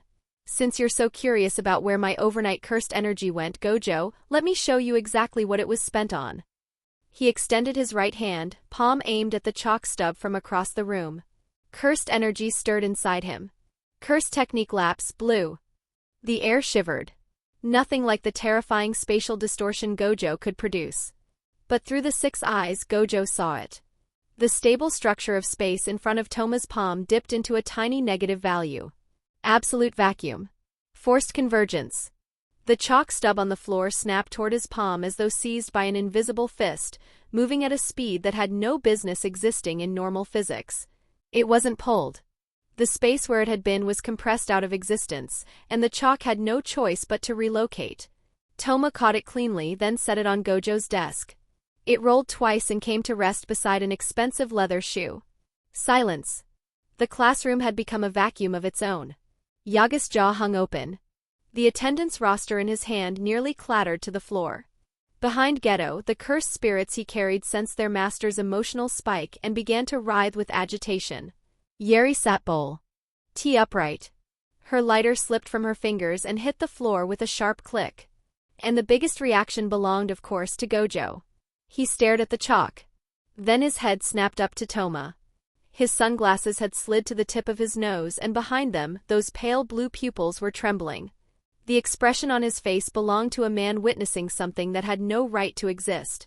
As the bearer of limitless, he understood what had happened better than anyone in the room. Crude, yes. Lacking any precision calculation. Ugly, even. But the underlying principle was unmistakably the attractive force of blue. This guy had replicated his technique with a pitiful amount of cursed energy and no 6 eyes to guide the process. He'd never even seen blue performed. You. Gojo's voice came out dry. But the confusion in his eyes had burned away completely, replaced by the feverish excitement of someone who'd discovered a new species. So that's why your cursed energy spiked. Your body had to adapt to handle this kind of reckless stunt. Using a normal person's body, no 6 eyes, to brute force blue. Ha! You really are insane. Toma settled back into his chair and pushed his glasses up, the picture of harmless composure restored. A crude imitation. Miles from the real thing. He met Gojo's gaze, voice steady. But give me enough time, Gojo, and nobody in this classroom will have any secrets left. Chapter 28. True Genius. As a veteran jujutsu sorcerer and Gojo's own homeroom teacher, Masamichi Yaga understood better than anyone what blue meant. It was the Gojo clan's hereditary technique, a high-level application of limitless. Under normal circumstances, even a clan member lucky enough to inherit limitless would meet only one fate if they tried to force-activate blue without the 6 eyes providing atomic-level observation and computational support, being ripped apart by uncontrolled gravitational force. And yet here stood this boy. No 6 eyes. No chance of having gone through the Gojo clan's systematic training. He'd done it from a single glance? Gojo hadn't even demonstrated the technique. Through Phantom Night Parade's so-called structural analysis, Toma had brute-forced a replication using a cursed energy reserve that was, by any reasonable standard, modest. The sheer talent for cursed energy manipulation was terrifying. Behind his dark glasses, Yaga's eyes were wide with shock. He'd assumed Toma was a special asset who needed protecting. Now he was looking at something else entirely, a monster that hadn't finished growing. Toma passed out from cursed energy exhaustion hundreds of times in the simulation, perfecting that one move. It took over a year before he could keep it stable at close range without it spiraling out of control. All of it ground out through sheer repetition, powered by the try-hard card's recovery boost. But the demonstration wasn't over. After stunning Gojo into silence, Toma turned his head slowly towards Suguru Geto, who sat nearby wearing the expression of a man enjoying a show. As for Geto's cursed spirit manipulation, I don't think a live demo is necessary. His tone was flat, as though deciding what to have for lunch. There aren't exactly wild cursed spirits around here for me to catch. And honestly... He paused. Something crossed his face then, a flicker of genuine, visceral disgust, as though he'd lived the sensation himself. I'm not eager to experience what it's like swallowing something that tastes like a rag mopped through vomit. WH. The composed smile on Geto's face shattered like dropped glass. His pupils contracted. His whole body flinched off the chair before his mind caught up. The impact of those words hit harder than the blue demonstration. The cost of absorbing cursed spirits, that unbearable taste, was a secret he had never shared with a living soul. His private suffering. His alone. Gojo didn't know. Yeri didn't know. Yaga didn't know. How could someone he'd just met know? And describe it with that kind of precision? Geto stared at Toma, and every last shred of doubt about Phantom Night Parade evaporated. A technique that could read even the sensory memories of its target, it was broken. Completely, absurdly broken. That's enough theory. Toma didn't give them time to process. He turned and beckoned toward the lectern. One last thing. Yaga-sensei, could you come help me with something? Me? Still reeling, Yaga pointed at himself and walked over on autopilot. What do you need? Help testing cursed energy flow? No. Just lend me your hand. Like this. Yaga was puzzled, but he extended his broad hand, palm up. What happened next was instant. Steel flashed. Without a word of warning, Toma drew Asakirimaru from his waist in a blur, reversed the blade, and dragged it hard across Yaga's palm. Blood sprayed. Crimson drops spattered the desk. Hey! Gojo erupted from his stupor like a detonation. Pure reflex. He flickered to Toma's side and brought a cursed energy-laced knife hand down on Toma's wrist, sending Asakirimaru spinning out of his grip. The short sword cracked against the wall in a shower of sparks. What the hell are you doing? Gojo seized Toma by the collar. Those pale blue eyes burned with fury, every trace of playfulness incinerated. He might give Yaga grief on a daily basis, but everyone in this room fell inside his circle. Drawing a blade on one of his own crossed a line. Satoru? Calm down. A hand pressed firmly onto Gojo's shoulder. Geto had risen without anyone noticing. He glanced at Yeri, who was already on her feet, and a spark of understanding passed through his eyes. Let him go.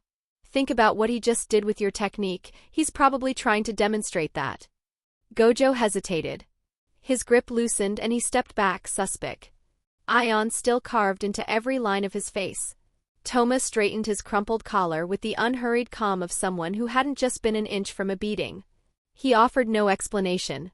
He simply took Yaga's bleeding hand again. Cursed energy surged, but this time it carried no destructive charge. It was warm, gentle, brimming with vitality. Positive energy. Reverse curse technique. Under every pair of eyes in the room, the deep gash across Yaga's palm began to close. White steam curled from the wound as bleeding stopped, a scab formed, and fresh skin knitted together at a speed the naked eye could track.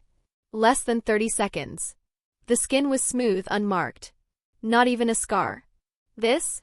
Yaga stared at his restored palm. For the first time, words genuinely failed him.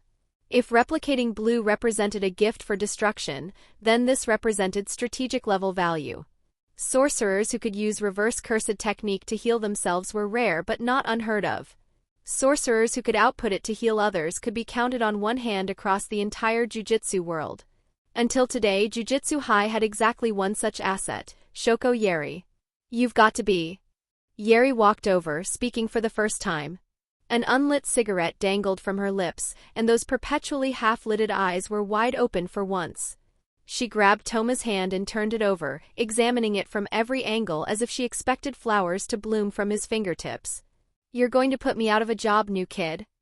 The complaint was hollow. Buried in her voice was a tremor of excitement she couldn't quite hide. Finally, maybe I won't be the only one pulling double shifts patching up these idiots? A genius. Yaga drew a long breath. A true genius. It didn't matter that his hand-to-hand was unremarkable. It didn't matter that his total cursed energy wasn't high. The combination of universal replication and externally applied reverse curse technique alone made Toma's value incalculable. Yaga studied him the way a jeweler studies an uncut stone. He steadied himself, and his mind turned to the report, to the Grade 2 cursed spirit Toma had exorcised alone. If he could replicate human techniques. Hayes. Yaga's voice dropped low, his tone shifting to something far more serious. Can Phantom Night Parade's reading effect work on cursed spirits as well? To head off any confusion, he added, the creature you killed that night.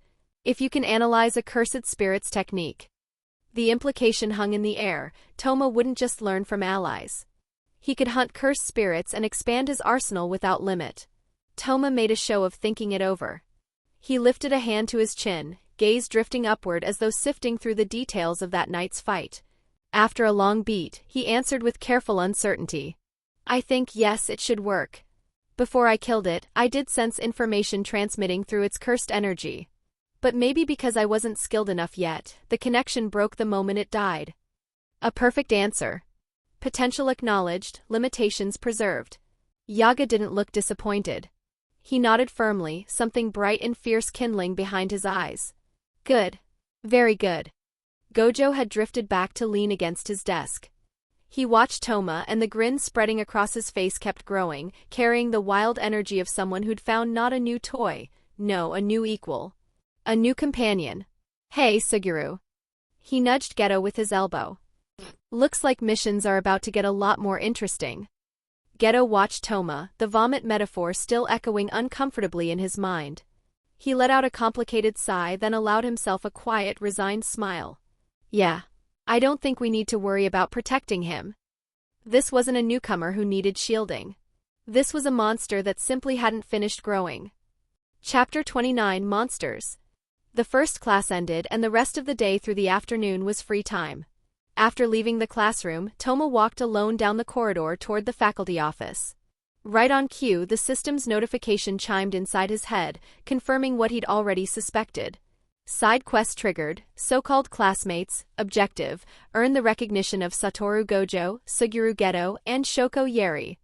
Reward, +1 simulation attempt per person completed. Progress 1/3, completed, Shoko Yeri. He stared at that glaring 1/3 and muttered under his breath. Figures.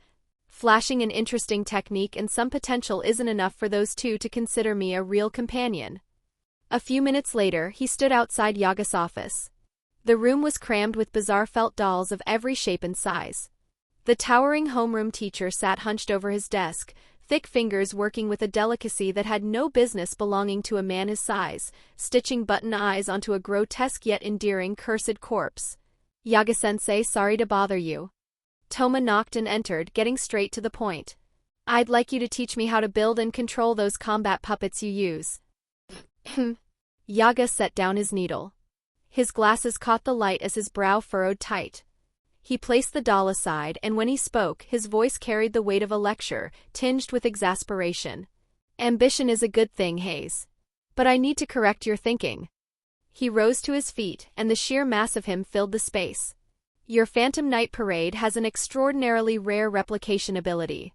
That cursed technique lapse, blue you demonstrated was rough, yes, but powerful enough to prove your potential. You can replicate Gojo's limitless. You can replicate Geto's cursed spirit manipulation. So why waste your energy on my technique? Whether it's the Gojo clan's destructive power or Geto's one-man army summoning, both have ceilings far higher than controlling a bunch of rigid cursed corpses. What you should be doing is refining those top-tier techniques, not learning needlework from me. Understood? To Yaga, this was like a man holding nuclear launch codes walking in to ask how to throw a grenade. Toma didn't waver. He reached into his pocket, pulled out the talisman he'd recovered from Sodto that night, and laid it on the desk. You're right, Sensei. In terms of raw power, limitless and cursed spirit manipulation are the apex. He raised one finger. But after today's test, I've identified a critical flaw in my Phantom Night Parade. It appears to be single-threaded. Single-threaded? Yaga blinked. I can't maintain two replicated techniques at the same time. Toma picked up the talisman. This belonged to that curse user. I'd previously replicated his puppet manipulation and kept a faint cursed energy link active. But in the classroom, the instant I switched my energy circuit to construct blue for Gojo's demonstration. He held the talisman between two fingers and gave it a light shake. The connection severed completely. The levity drained from Yaga's expression. Which means if I replicate Geto's ability and summon cursed spirits, the moment an emergency forces me to switch to reverse cursed technique to heal someone, or to limitless for defense, the previous technique cuts out the instant I switch. Summoned spirits could go rogue. Barriers would collapse. His gaze drifted to the half-finished dolls on Yaga's desk. So I can't take Geto's route of sustained summoning. What I need is something that keeps fighting independently even after I drop the connection and switch to a healer role. Something that won't compromise my combat ability afterward. Your combat puppets fit that description. Once activated, they have physical bodies. They don't need a constant technique link to keep moving, right? Yaga listened to the full analysis. The deep crease between his brows gradually smoothed, replaced by surprise.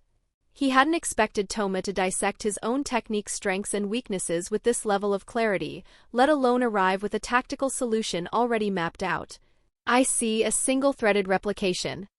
Yaga was quiet for a moment, then sighed. Your reasoning is sound. If that's the limitation, an independently powered medium really is your only answer. A beat passed and he corrected with meticulous precision. Also, they're not called combat puppets. The proper term is cursed corpse. Right. Cursed corpse. Toma corrected himself immediately, putting on the face of a newcomer hearing the word for the first time. Your logic checks out, but let me set expectations. Yaga walked to a corner of the room and pulled 3 practice models off a shelf, nothing but bare metal skeletons with no stuffing or skin, and tossed them onto the floor with a clatter. Controlling cursed corpses isn't as simple as pumping in cursed energy and watching them move. It demands extremely fine cursed energy manipulation and the ability to split your focus across multiple targets simultaneously. Try channeling cursed energy into them. Nothing complex. If you can make all 3 stand up at the same time, I'll admit you have the talent for this. Before the last word left Yaga's mouth, the 3 metal skeletons crumpled on the floor emitted a crisp, synchronized snap of joints grinding into motion. Then, under Yaga's stunned gaze, they didn't wobble upright like newborn fawns. They snapped to their feet in one sharp, drilled movement, as though responding to a parade ground command. It didn't stop there. Cursed energy threads pulsed at Toma's fingertips, and the 3 skeletal frames shifted into a textbook combat formation. 3 cursed corpses. 3 distinct postures. Cursed energy distributed with surgical precision, not a drop wasted, not a fraction of delay. How? Yaga's jaw dropped. The stern teacher composure cracked wide open. He ripped off his glasses and rubbed his eyes, making sure they weren't lying to him. That level of proficiency? That kind of intuitive control, the kind that only came from hundreds, maybe thousands of repetitions? And Toma called this just discovering a weakness he wanted to address? Hey! His voice came out dry. He pointed at the 3 disturbingly agile skeletons, disbelief written across every line of his face. Be honest with me. Is this really your first time handling cursed corpses? This level of microcontrol takes years of practice at minimum. Toma stood there, adjusted his glasses, and offered a modest, perfectly innocent smile. The newcomer act held firm. Well, I played with marionettes a lot as a kid. Maybe the principle is similar. Yaga stared at him and felt something lodge in his throat. Marionettes and controlling cursed corpses through cursed spirit manipulation were the same thing now? A long silence passed before he slid his glasses back on, hiding the existential crisis in his eyes. The corner of his mouth, though, twitched upward despite himself. Monsters? Every last student this year is a monster. A/N. Alright guys, time to start the Power Stone goals. For every 100 Power Stones I will drop 1 bonus. Chapter. So yes, this is your official reminder to feed the story with those shiny stones. For the regular schedule I will upload 1 to 2 chapters daily. Nice and consistent. Chapter 30, Hidden Condition. The system's voice cut through his thoughts without warning. Ding. Side quest so-called classmates has triggered a hidden condition. Condition met. Calculating rewards, Toma blinked. His hand froze mid-push on his glasses. Hidden condition? Though you have not yet runed the recognition of Satoru Gojo or Suguru Geto, your extraordinary talent and deep understanding of cursed techniques have unexpectedly earned the full recognition of your homeroom teacher, Mazumichi Yaga. System ruling. At Jujutsu High, a teacher also qualifies as a special companion. Progress updated, 2/4, completed, Shoko Yeri, Mazumichi Yaga. A complete surprise. In the last simulation, this quest had been stuck on Yeri alone all the way until his death. His previous self had worked hard, sure, but in Yaga's eyes he'd been nothing more than a diligent student. Now he was something else. Now he was a genius. One more margin for error. He drew a slow breath. His gaze sharpened. Against the terrifying existence known as Toji Fushiguro, every simulation was a life. With this extra card in hand, the cautious survival plan could be scrapped. The only guaranteed way to stay alive was to not show up at all that day. But hiding wasn't his style. He needed to get stronger. Strong enough that when that afternoon came, survival wouldn't be the ceiling. He could aim higher. He could kill. Spend one attempt to begin simulation? Yes. Equipped cards: 4/4 Simulator UR, Cursed Energy Allergy N, Try Hard R, Thin Presence N, Simulation Start. Running simulation. Though your choices mirror the previous simulation, you are fundamentally different from the person you were then. Everything has changed. No fumbling this time. No failed prototypes. The once impenetrable notes on Cursed Corpse now read like something pulled straight from a beginner's handbook. You even catch several inefficient circuit designs in the notes and draft optimized solutions in your head as you go. 1 month. While your classmates are still adjusting to life at Jujutsu High, while Gojo and Geto are writing apology letters for destroying part of the dormitory in a sparring match gone wrong, you walk into Mazumichi Yaga's workshop and place a brand new Cursed Corpse on his workbench. Finished already? Yaga sets aside his project. His gaze falls on the figure on the bench, roughly 50 centimeters tall. It isn't the crude felt doll that beginners typically produce. What stares back at him is a golden-furred monkey clad in chain-link golden armor, a gold crown perched on its head, a tiger skin kilt around its waist, and a black iron staff gripped in one paw. The Monkey King. Sun Wukong, rendered in miniature. Yes, sensei. This is my first Cursed Corpse. I call it Wukong. You introduce it with the calm of someone presenting homework, as though crafting something like this is perfectly ordinary. I also made a few minor improvements. The exterior looks like fur and fabric, but it's actually lined with a specialized hydrophobic fiber. The internal stuffing has been high-density compressed as well. You push your glasses up and deliver the most brutal statement in the most clinical tone. This way, even if it ruptures an enemy's organs during combat, the splattered blood and fluids won't seep into the body. Monkey fur is a nightmare to clean once it's soaked, but now you can just hose it off. Silence. Yaga feels something is deeply wrong with this picture. Ruptured organs? Blood that won't seep in? When a cursed spirit dies, every trace of its existence vanishes, blood included.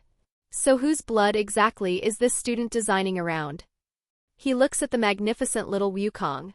Then at the student calmly discussing ruptured organs and easy cleanup. His mouth twitches. Field test begins. Against a Grade 2 cursed spirit selected as a test subject, your Wukong delivers crushing performance. The stiff, puppet-like movements typical of cursed corpses have been refined into something fluid and seamless. The 50-centimeter frame gives it devastating agility, weaving through the gaps in the cursed spirit's massive body while the staff in its hands spins in an airtight blur. One clean strike to the weak point. The iron staff punches straight through the spirit's core. The Grade 2 cursed spirit dissolves into fading residue with a final wail. And the little Wukong, its work done, twirls the staff in a flourish that looks almost human before giving its golden fur an elegant shake.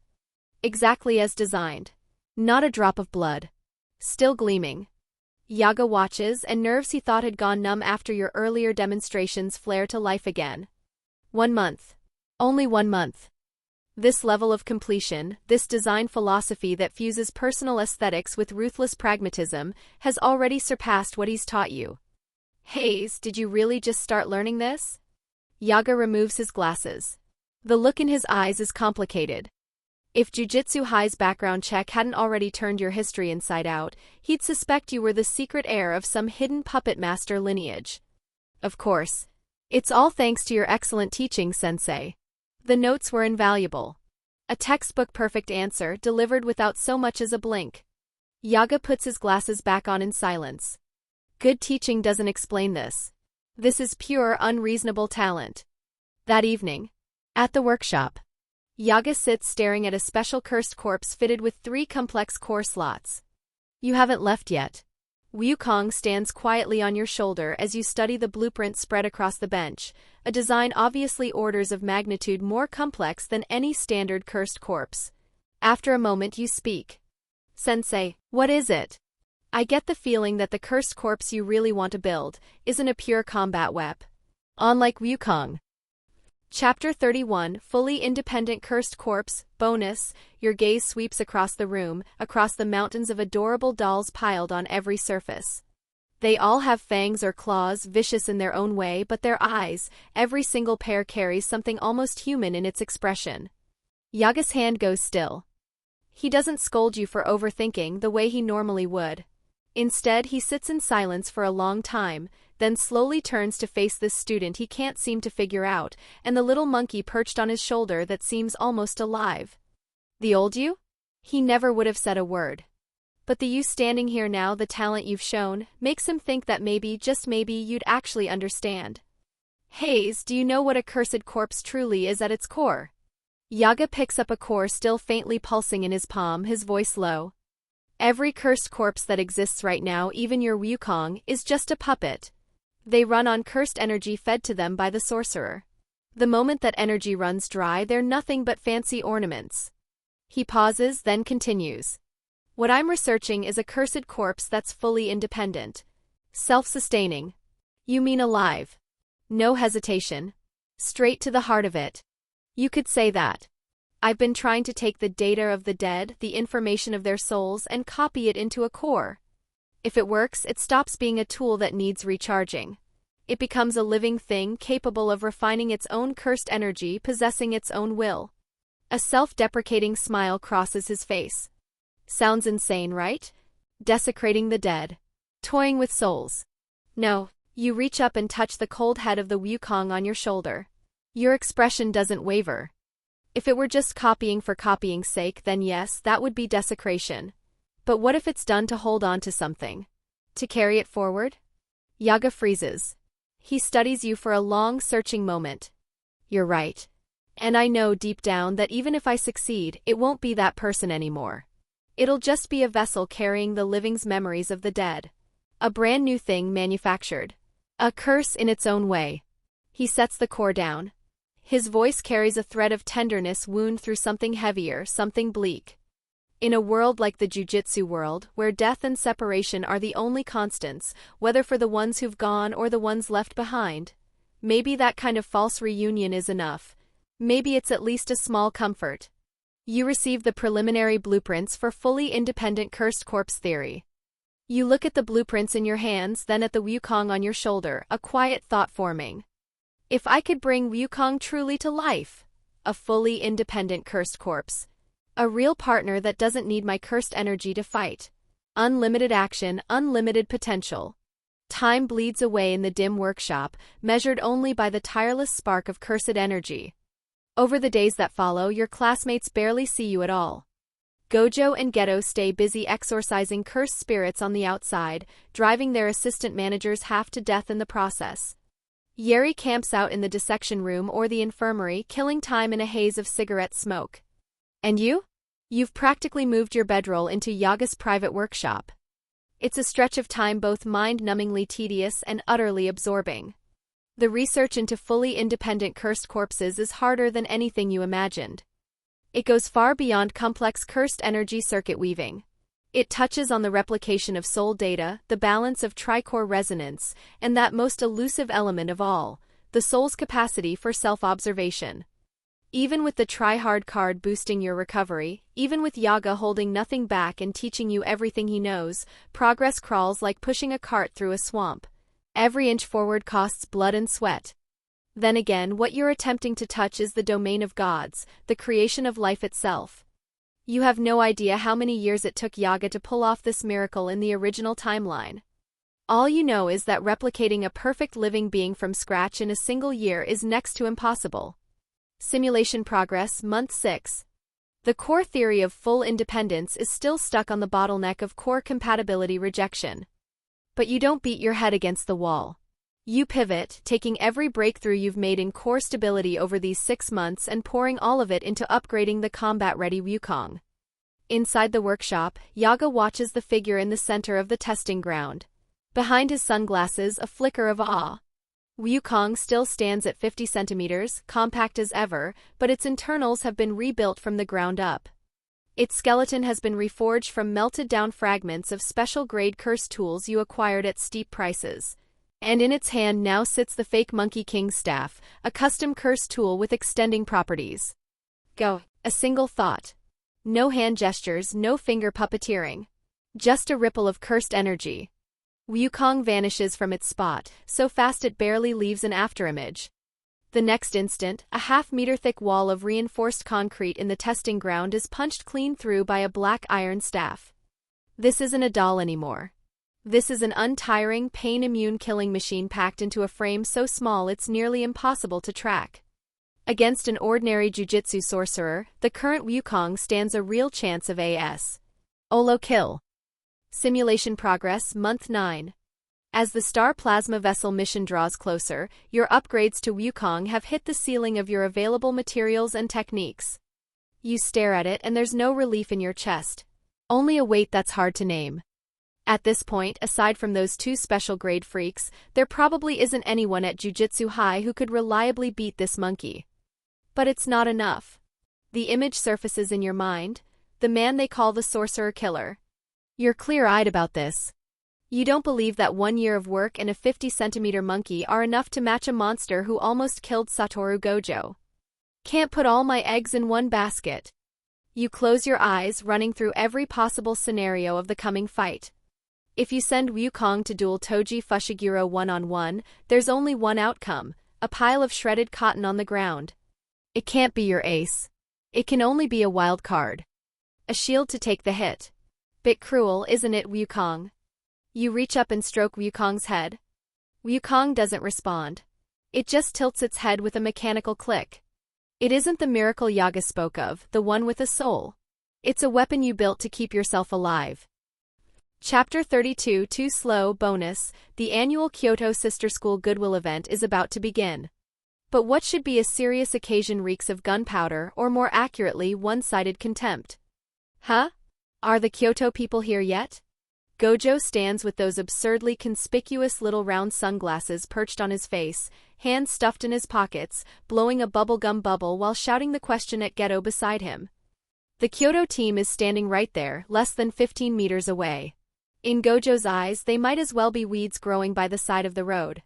Satoru, keep it down. No matter how weak the opponents are, we should at least show basic courtesy as hosts. Geto delivers this with his usual easy smile.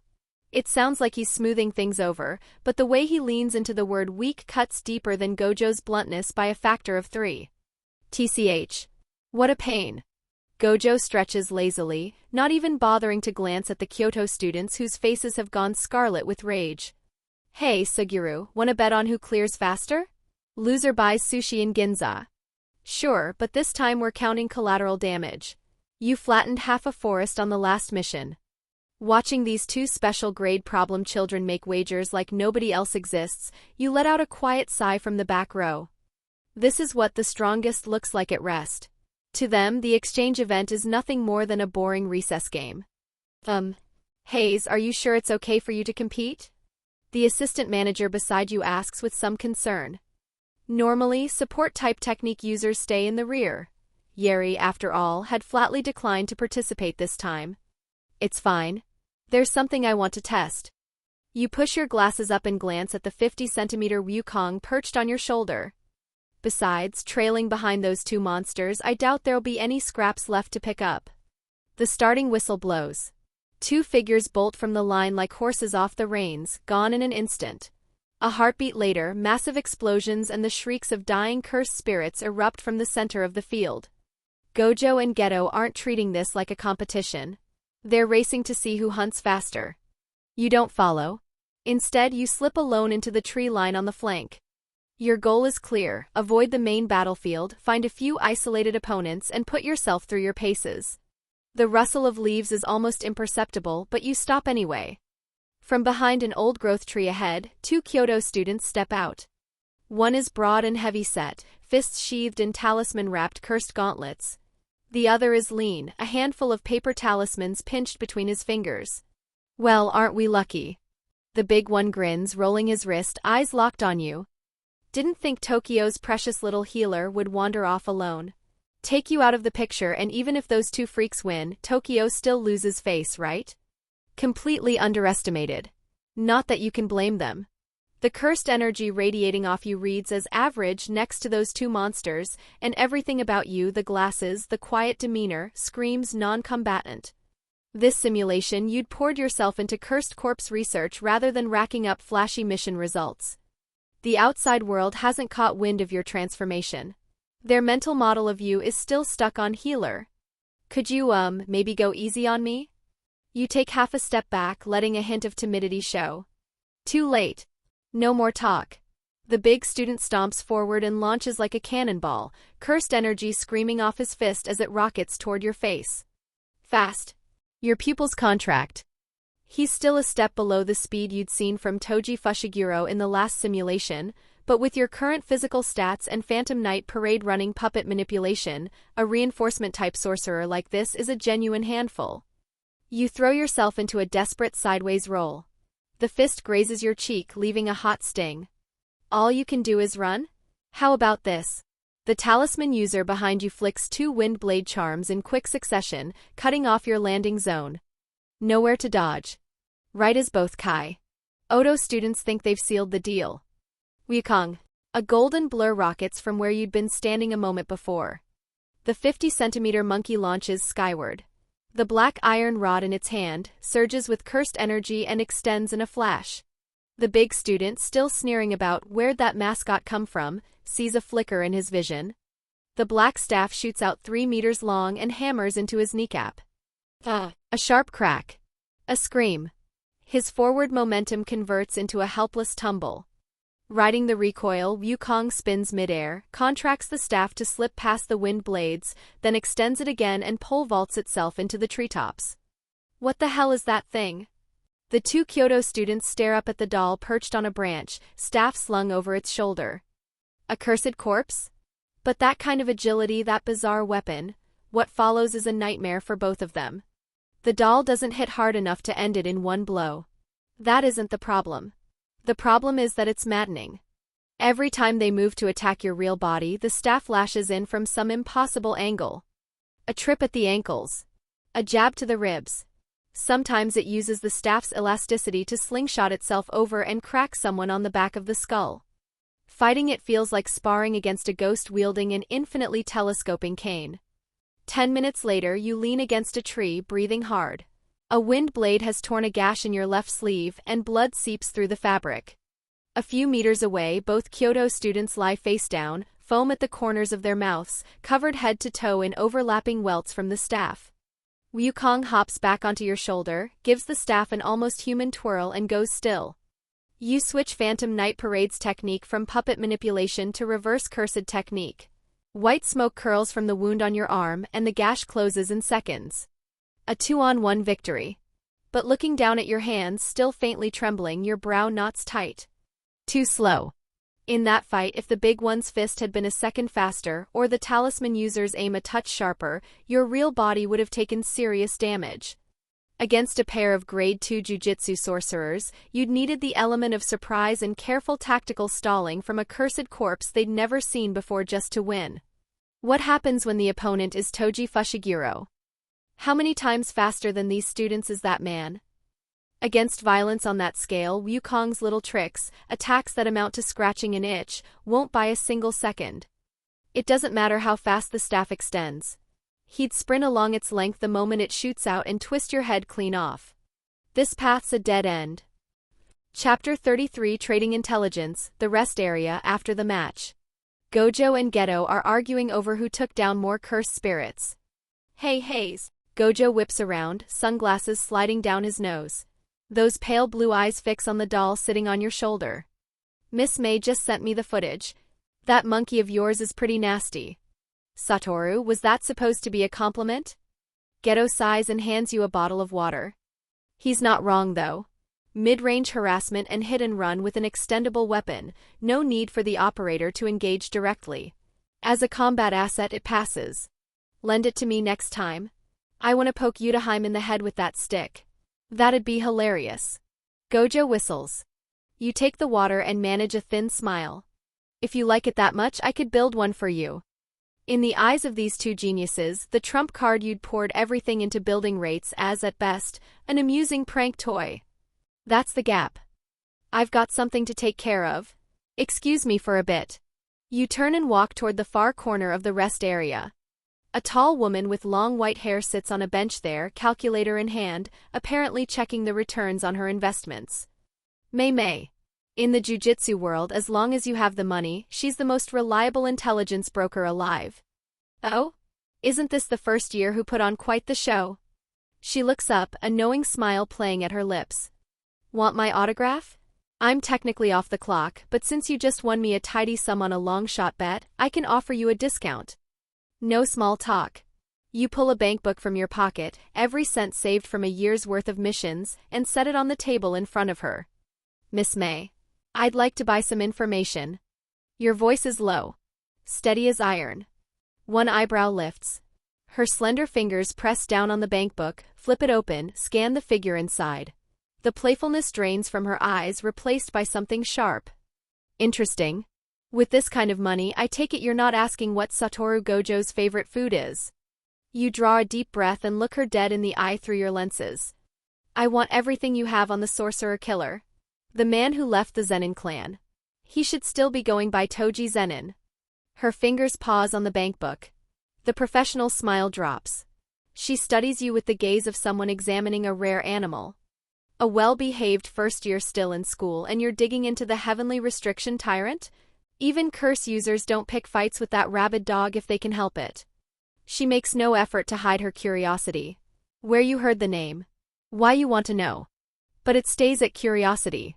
Professional ethics keep it from interfering with the transaction. You'd learned about Toji several simulations ago. That knowledge is precisely why this deal is happening now. That's not something you need to worry about, Miss May. All I need is for you to tell me everything about him. As detailed as possible. A few seconds of silence. Then a soft laugh, and the bankbook disappears into her hand with practiced efficiency. Fine. Some of it I can share right now. You sit down beside her and listen. I don't know where you first heard his name, so I'll start from the top. A small nod. Toji Zenin may carry the title of sorcerer killer, but within the Zenin clan itself, he was treated as something beneath contempt. You don't ask why. The first simulation told you everything you needed to know. Toji Zenin carries a heavenly restriction. A body honed to mechanical perfection, bought at the price of 0 cursed energy. And in a clan that measures worth by cursed power alone, having none makes you less than nothing. Strength enough to earn the name sorcerer killer, and still not an ounce of recognition from his own blood. Then you ask a question that on the surface has nothing to do with Toji at all. I know the Zenin clan stands alongside the Gojo clan and the Kumo clan as the big 3 sorcerer families. Does that mean they possess strength on par with the Gojo clan? To put it another way, do they have the power to match Satoru Gojo? First the sorcerer killer, now a comparison between the Gojo and Zenin houses. Even Mei struggles to follow your thread. Strictly speaking, that question falls outside our deal. But since this is our first time doing business, consider it a freebie. A beat before she answers. The Zenin clan once possessed the means to counter a 6 eyes limitless user. But that capability no longer exists. I can't give you an absolute answer, but the current Zenin clan almost certainly cannot match Satoru Gojo. The answer doesn't bring clarity. If anything, it deepens the confusion. In your previous simulation, the details of the encounter were murky, but the result was undeniable. Toji Zenin came within a hair's breadth of killing Satoru Gojo. You'd always placed Toji's strength somewhere terrifyingly close to Gojo's own level. And yet a man that powerful had been cast out by his own family. Your straightforward sense of values can't reconcile it. Until now, you'd assumed your understanding of the Zenin clan was incomplete, that they must be hiding some monstrous trump card you hadn't seen. Didn't Toji resent any of that? Didn't he fight back? Not that I'm aware of. He left the clan though. These days he operates solo as a curse user, taking jobs now and then. Now and then? The contracts he picks up are never low difficulty. That's where the sorcerer-killer reputation comes from. But the man loves to gamble, and from what I hear, his luck is terrible. So he's perpetually strapped for cash. Gambling and broke. You murmur the words to yourself and something clicks. An idea half-formed and dangerous. But this simulation is too late for it. Next time, maybe. Next time you could try. Sorry for the delay. All the bonus chapters will be uploaded in a batch by tomorrow. Chapter 34, Masochist. After a few more minutes of small talk, Mei Mei lifted her coffee cup with practiced elegance. She hadn't agreed to anything yet. Tracking that man's movements, even for my network, it'll take time. He's a professional ghost after all. She slowed her words, watching you through the curtain of her hair with eyes that seemed to cut straight through pretense. And hiring him for a job? That doesn't come cheap. If you've got some messy work that needs doing, why not come to me directly? Assassination, bodyguard detail, whatever it is. I'll give you a generous alumni discount. You knew exactly what this was. A probe. And if you didn't hand her a convincing reason, the woman who worshipped nothing but money wouldn't just half-ass the job. She'd turn around and sell your suspicious behavior to the highest bidder. So you adjusted your glasses and slipped into a tone of near-obsessive academic fervor, delivering the story you'd rehearsed long before sitting down. You've got the wrong idea, Miss May.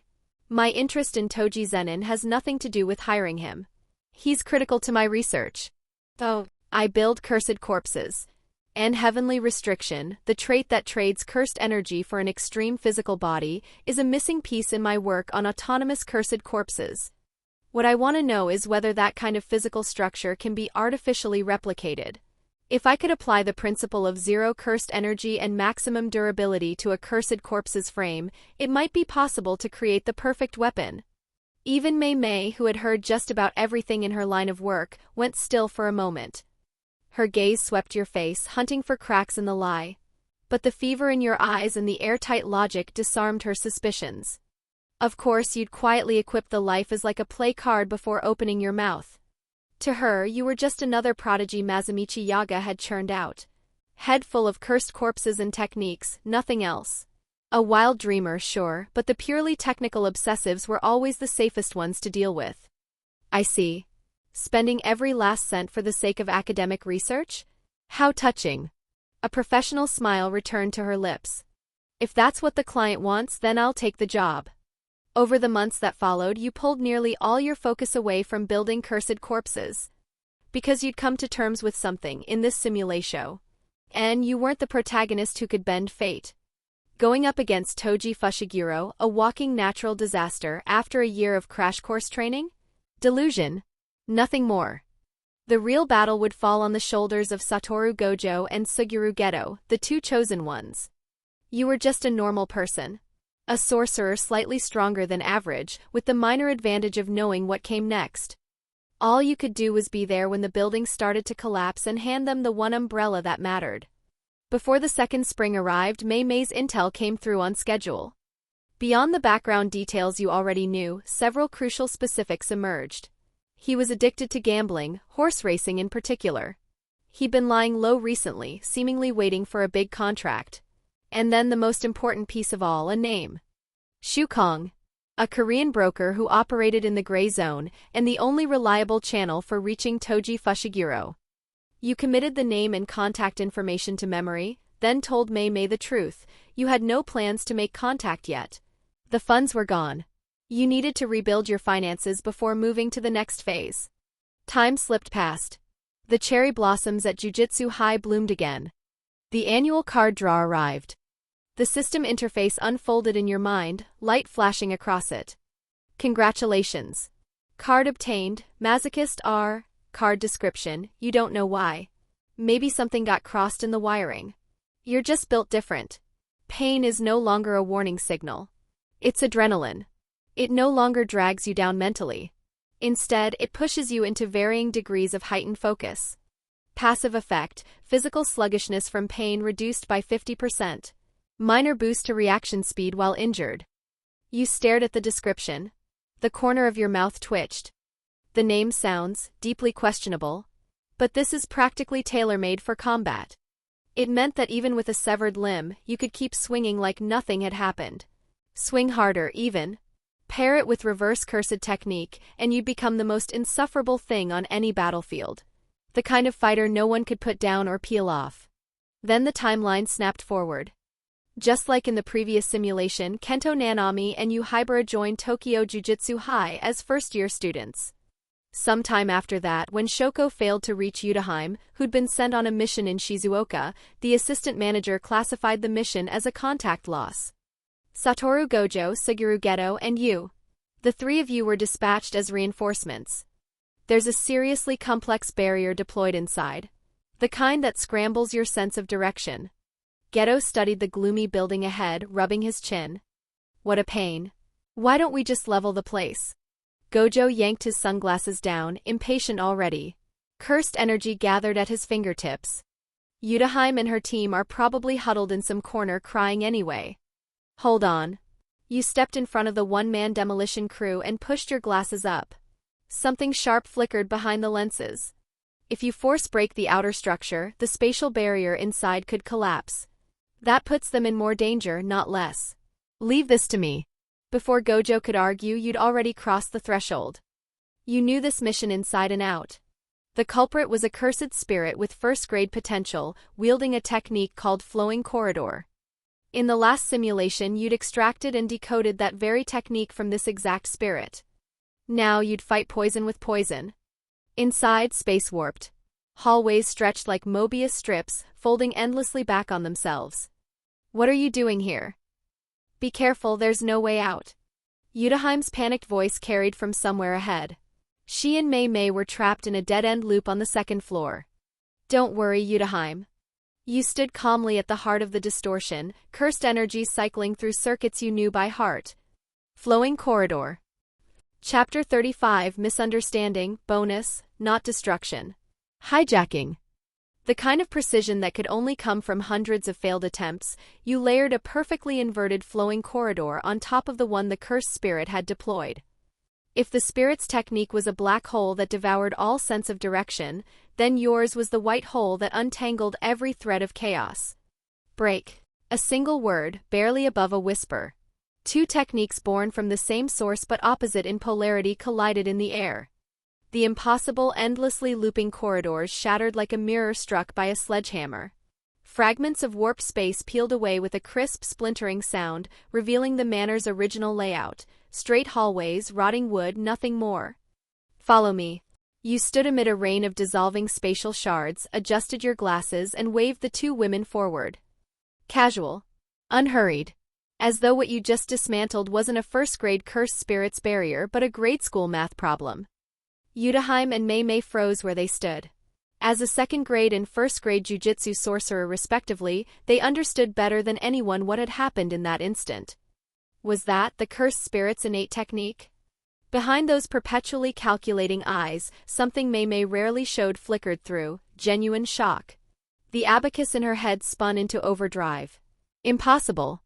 He used Phantom Night Parade to analyze the cursed energy and technique on contact, then immediately constructed a replica to counteract it? That speed of technique are. Application, even the Gojo clan's 6 eyes would need time to process something like this. Phantom Night Parade might be built for exactly this, but still, this is absurd. Haze. Yutaheim abandoned every shred of senior composure. Tears from her time trapped in the loop still clung to her lashes as she lunged forward and seized your sleeve like a lifeline. I knew it, you're the only reliable one. You're the only normal person here. Not like those two worthless disasters who cause nothing but trouble. She clapped your shoulder with enough force to make you wince, looking at you as though you were one of the only 2 remaining consciences at Jujutsu High. The other being Shoko. Huh? Yutaheim, you're crying so hard your nose is about to start running. Right on cue, that blood pressure spiking voice rang out. The manor's front door flew open under one kick. Gojo strolled in, hands stuffed in his pockets, radiating the energy of someone who owned the building. Those pale blue eyes swept the room from behind his sunglasses. 3 people, not a scratch on any of them. His mouth twisted in disappointment. TCH, boring. I could have blasted this dump and the cursed spirit sky high with one blow, but no, we had to go with the fancy technical approach. Hayes, were you just showing off your little party trick? Only you knew it wasn't showing off.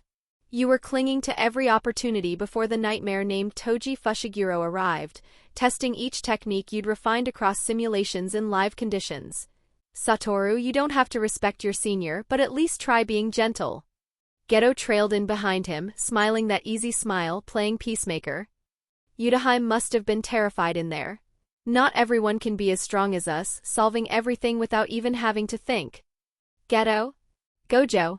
You two are the absolute worst. A vein pulsed at Yutahime's temple. She spun on her heel and threw herself into Shoko's arms like a ship fleeing to harbor. Shoko? Look at them. They're not cute at all.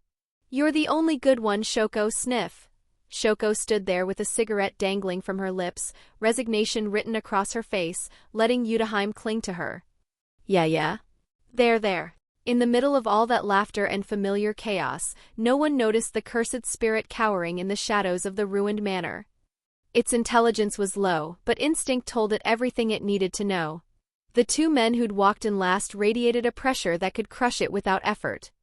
Driven by that primal terror, the spirit warped into a streak of twisted shadow and bolted for the tree line behind the building. Oh? Running? Gojo tilted his head, finger already rising. Beside him, Geto moved to summon a spirit for interception. Since you're here, you're staying. A calm voice beat them both. Your silhouette vanished from where you'd been standing and reappeared in the spirit's path.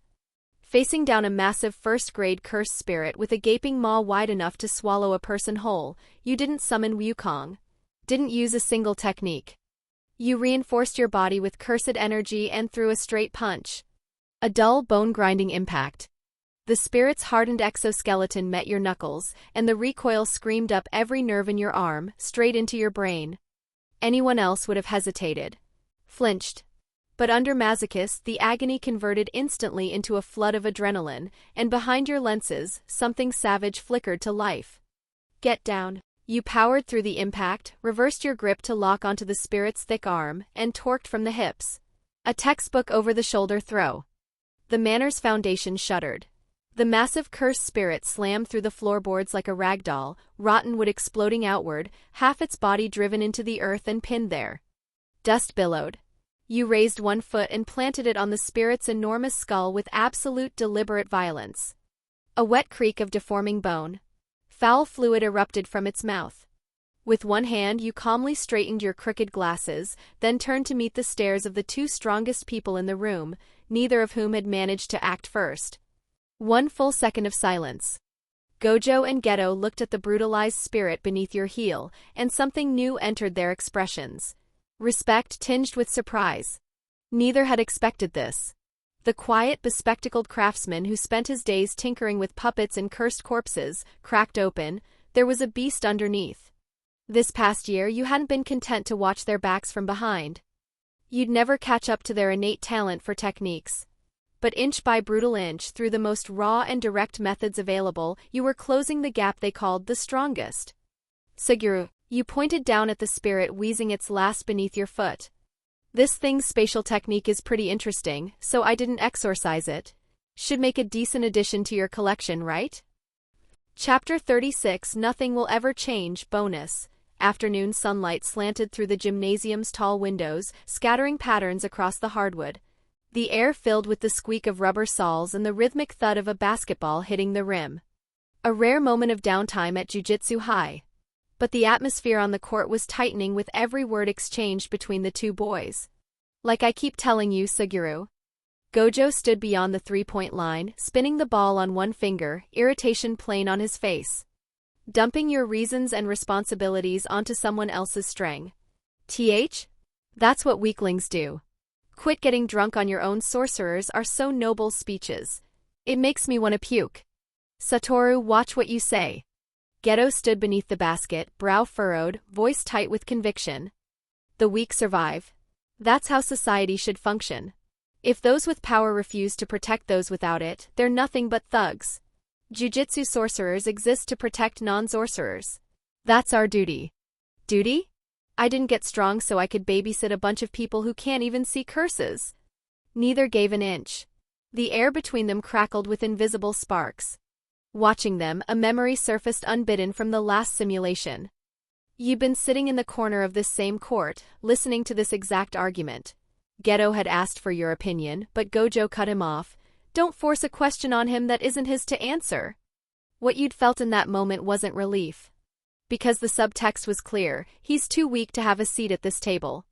You'd hated Geto's lofty philosophy of the strong dispensing charity to the weak. You'd resented Gojo's arrogant creed of the strong standing alone above all. But what you'd hated most was yourself, powerless to push back, reduced to scenery. This time was different. Gojo stopped spinning the ball. Those eyes cut through his sunglasses and landed squarely on you, sitting on the bench at the edge of the court. Geto turned at almost the same instant, gaze settling on you. No dismissal. No exclusion. Hey Hayes. Gojo lobbed the basketball your way. The throw wasn't gentle, but that was the point. It was how you treated an equal. Quit playing mute over there. You've gotten a lot stronger this year. Still nowhere near me, obviously, but you're somebody now. So what's your take? You backing Sugiru's feel-good sermon, or do you think I'm right? Geto smiled, warm but probing. This time he didn't stop Gojo from asking. He was waiting for your answer too. I'd like to hear what you think, Hayes. You're the one who solves missions in ways nobody else would think to try. The ball landed in your hands. You stood but didn't look at either of them. You dribbled toward the basket, no cursed energy, no flash, no flare. A regular high schooler's layup. The ball dropped clean through the net, bounced twice, and rolled into the corner. How do I put this? You pushed your glasses up and turned to face the two boys who stood at the summit of the jujutsu world. Your voice came out level. No trace of the old bitterness, no nervousness before strength. Suguru, I don't agree with you. A flicker of surprise crossed Geto's face. He hadn't expected the rebuttal to come that bluntly. You say the strong should protect the weak. But in a world drowning in curses, who gets to define weak? Are ordinary people without cursed energy automatically the weak ones? If so, then why is it their overflowing malice that births the curses killing us? If one day some ordinary, powerless person spawns a special grade curse out of ugly desire and it kills a strong, kind-hearted sorcerer, is that protection still justice? Geto's pupils contracted. The blind spot you'd exposed that the weak could be the source of evil too, sent a tremor through the flawless moral architecture he'd built inside himself. As for you, Satoru. You turned to the white-haired boy. One eyebrow was raised, interest piqued. I don't think you're cold-blooded. You hate being shackled by abstract ideals. You don't want your power turned into a tool for other people's moral leverage. You want to live free. Nothing wrong with that. But I don't fully agree with you either. Total freedom is chaos. If your strength has no direction, if you won't even protect the people you care about, then what's the point of getting stronger? So what are you saying exactly? Gojo's lip curled. You're not picking a side? Trying to play peacemaker? I don't know. What's right, what's wrong, that's philosophy. A luxury for people at the top with time to spare on big questions. I'm still an ordinary person. I don't have the power to carry humanity's fate on my shoulders, and I've got zero interest in playing savior. You walked over, picked up the ball from the corner and tossed it back to Geto. All I know is I'll do what I can. If someone tries to kill me, I'll kill them right back. If someone needs saving and it's within my reach, I'll lend a hand. Doesn't matter if they're strong or weak. I only care whether I want to cast my vote. That's it. And honestly, I think the whole direction of your argument is pointless. You're fighting over what to do with the water. Dam it up or let it flow. But neither of you is asking about the faucet. The faucet? Both of them looked at you, puzzled. Curses are born from humanity's negative emotions. You laid the heaviest conclusion down without raising your voice. As long as humans are alive, as long as they feel fear and jealousy and hatred, cursed spirits will never stop coming. Suguru can protect all he wants, Satoru can kill as fast as he likes, and it'll still amount to cleaning up an endless tide of garbage. Mopping the floor in a house with a leaking roof, while nobody bothers to patch it. If you don't solve the root problem of how cursed spirits are born, the two of you could argue for 100 years. Argue until you're dead. And this world won't change one bit. Chapter 37, Those Who Play with Fire bonus, what followed unfolded just as it had in the previous simulation. Mazumichi Yaga summoned Satoru Gojo and Suguru Geto, assigning them to the mission to protect the star plasma vessel. Given the danger involved, Yaga determined that no ordinary manager could accompany them. He designated you specifically to go along. But before he could finish explaining, you were already out of your seat. Yaga blinked at you. What's wrong? This mission's a big deal, isn't it? You could argue it's already started. Shouldn't we get to the star plasma vessel as early as possible? You paused, then added, the Q organization and the Star religious group have no reason to sit around waiting for us to start a 3-day countdown. Well, you're not wrong. Yaga crossed his arms, considered it for a moment, and conceded the point. If there's anything else, just tell us over the phone. You grabbed Gojo and Geto by the arms and hauled them toward the door. Oi Hayes, why the hell are you so eager to play babysitter? Gojo's face soured with every step. Your early departure meant you reached the hotel a full 30 minutes ahead of the last simulation's timeline. After the frantic rush, the hotel sat quiet and undisturbed. Gojo glanced up at the high-floor room, waved Geto off and turned away. All you're doing is picking up some star plasma brat. You two handle it. Don't bother me with errands. He yawned, already drifting toward the vending machine in the lobby corner. Watching that utterly relaxed silhouette walk away, Geto shook his head. Hopeless. Forget it. Let's go, Hayes. You and Geto took the elevator up to Rico Amani's floor. As Geto confirmed the room number and reached for the door, a woman's voice called out from inside. Coming. You recognized it. Misato Kurwa. Then a wave of cursed energy, lethally dense, erupted from behind the sealed door. Watch out. Geto's instincts kicked in. He summoned a spherical curse spirit, defensive class, and moved to wrap it around the both of you. Relax, Geto. Your voice was terrifyingly calm. You'd rehearsed this moment more times than you could count. Knowing exactly what was coming, you activated your technique a beat ahead of it. Directional explosive boundary. The chain of explosions that should have torn apart the hallway and the entryway never arrived. A massive detonation roared, but the sound was muffled. Geto stared in disbelief as the blast that should have consumed them warped midair, bending away from its intended path. A fireball materialized outside the building, suspended in open sky. Reinforced glass hummed and rattled from the shockwave. The explosion bloomed uselessly in the afternoon air like a stray firework. What? Geto stood frozen.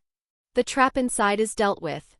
You said it like you were mentioning the weather, your gaze already locked past Geto onto the figure emerging from the shadows at the far end of the corridor. Go check on the star plasma vessel. Leave the rat with the explosives to me. Geto studied your back for a long moment. A dozen questions crowded his mind. How had you analyzed the enemy's technique and redirected the blast in the span of a heartbeat? But this wasn't the time. It's yours.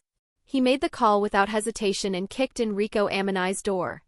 Before Koken could get a word out, a girl's shriek ripped through the air alongside the splintered door panel. Ah. You. Weird bangs. Are you the one trying to kill me? A heavy impact. Something solid connecting with a face. Ow, wait, I'm from Jujutsu High. Die, you coward. Judging by the chaos pouring out of that room, the spirited young lady was perfectly unharmed. You pulled your attention back to the corridor ahead. A man in a white military uniform stood at the far end. Koken, one of Q's top combatants and someone you'd already dealt with once before in the last simulation. He'd set up a flawless chain of explosions. The second anyone from Jujutsu High opened that door, or the star plasma vessel tried to flee, that room was supposed to become a furnace. And yet the blast had just left. Through the window. Into nothing. That uniform, you're a Jujutsu High sorcerer?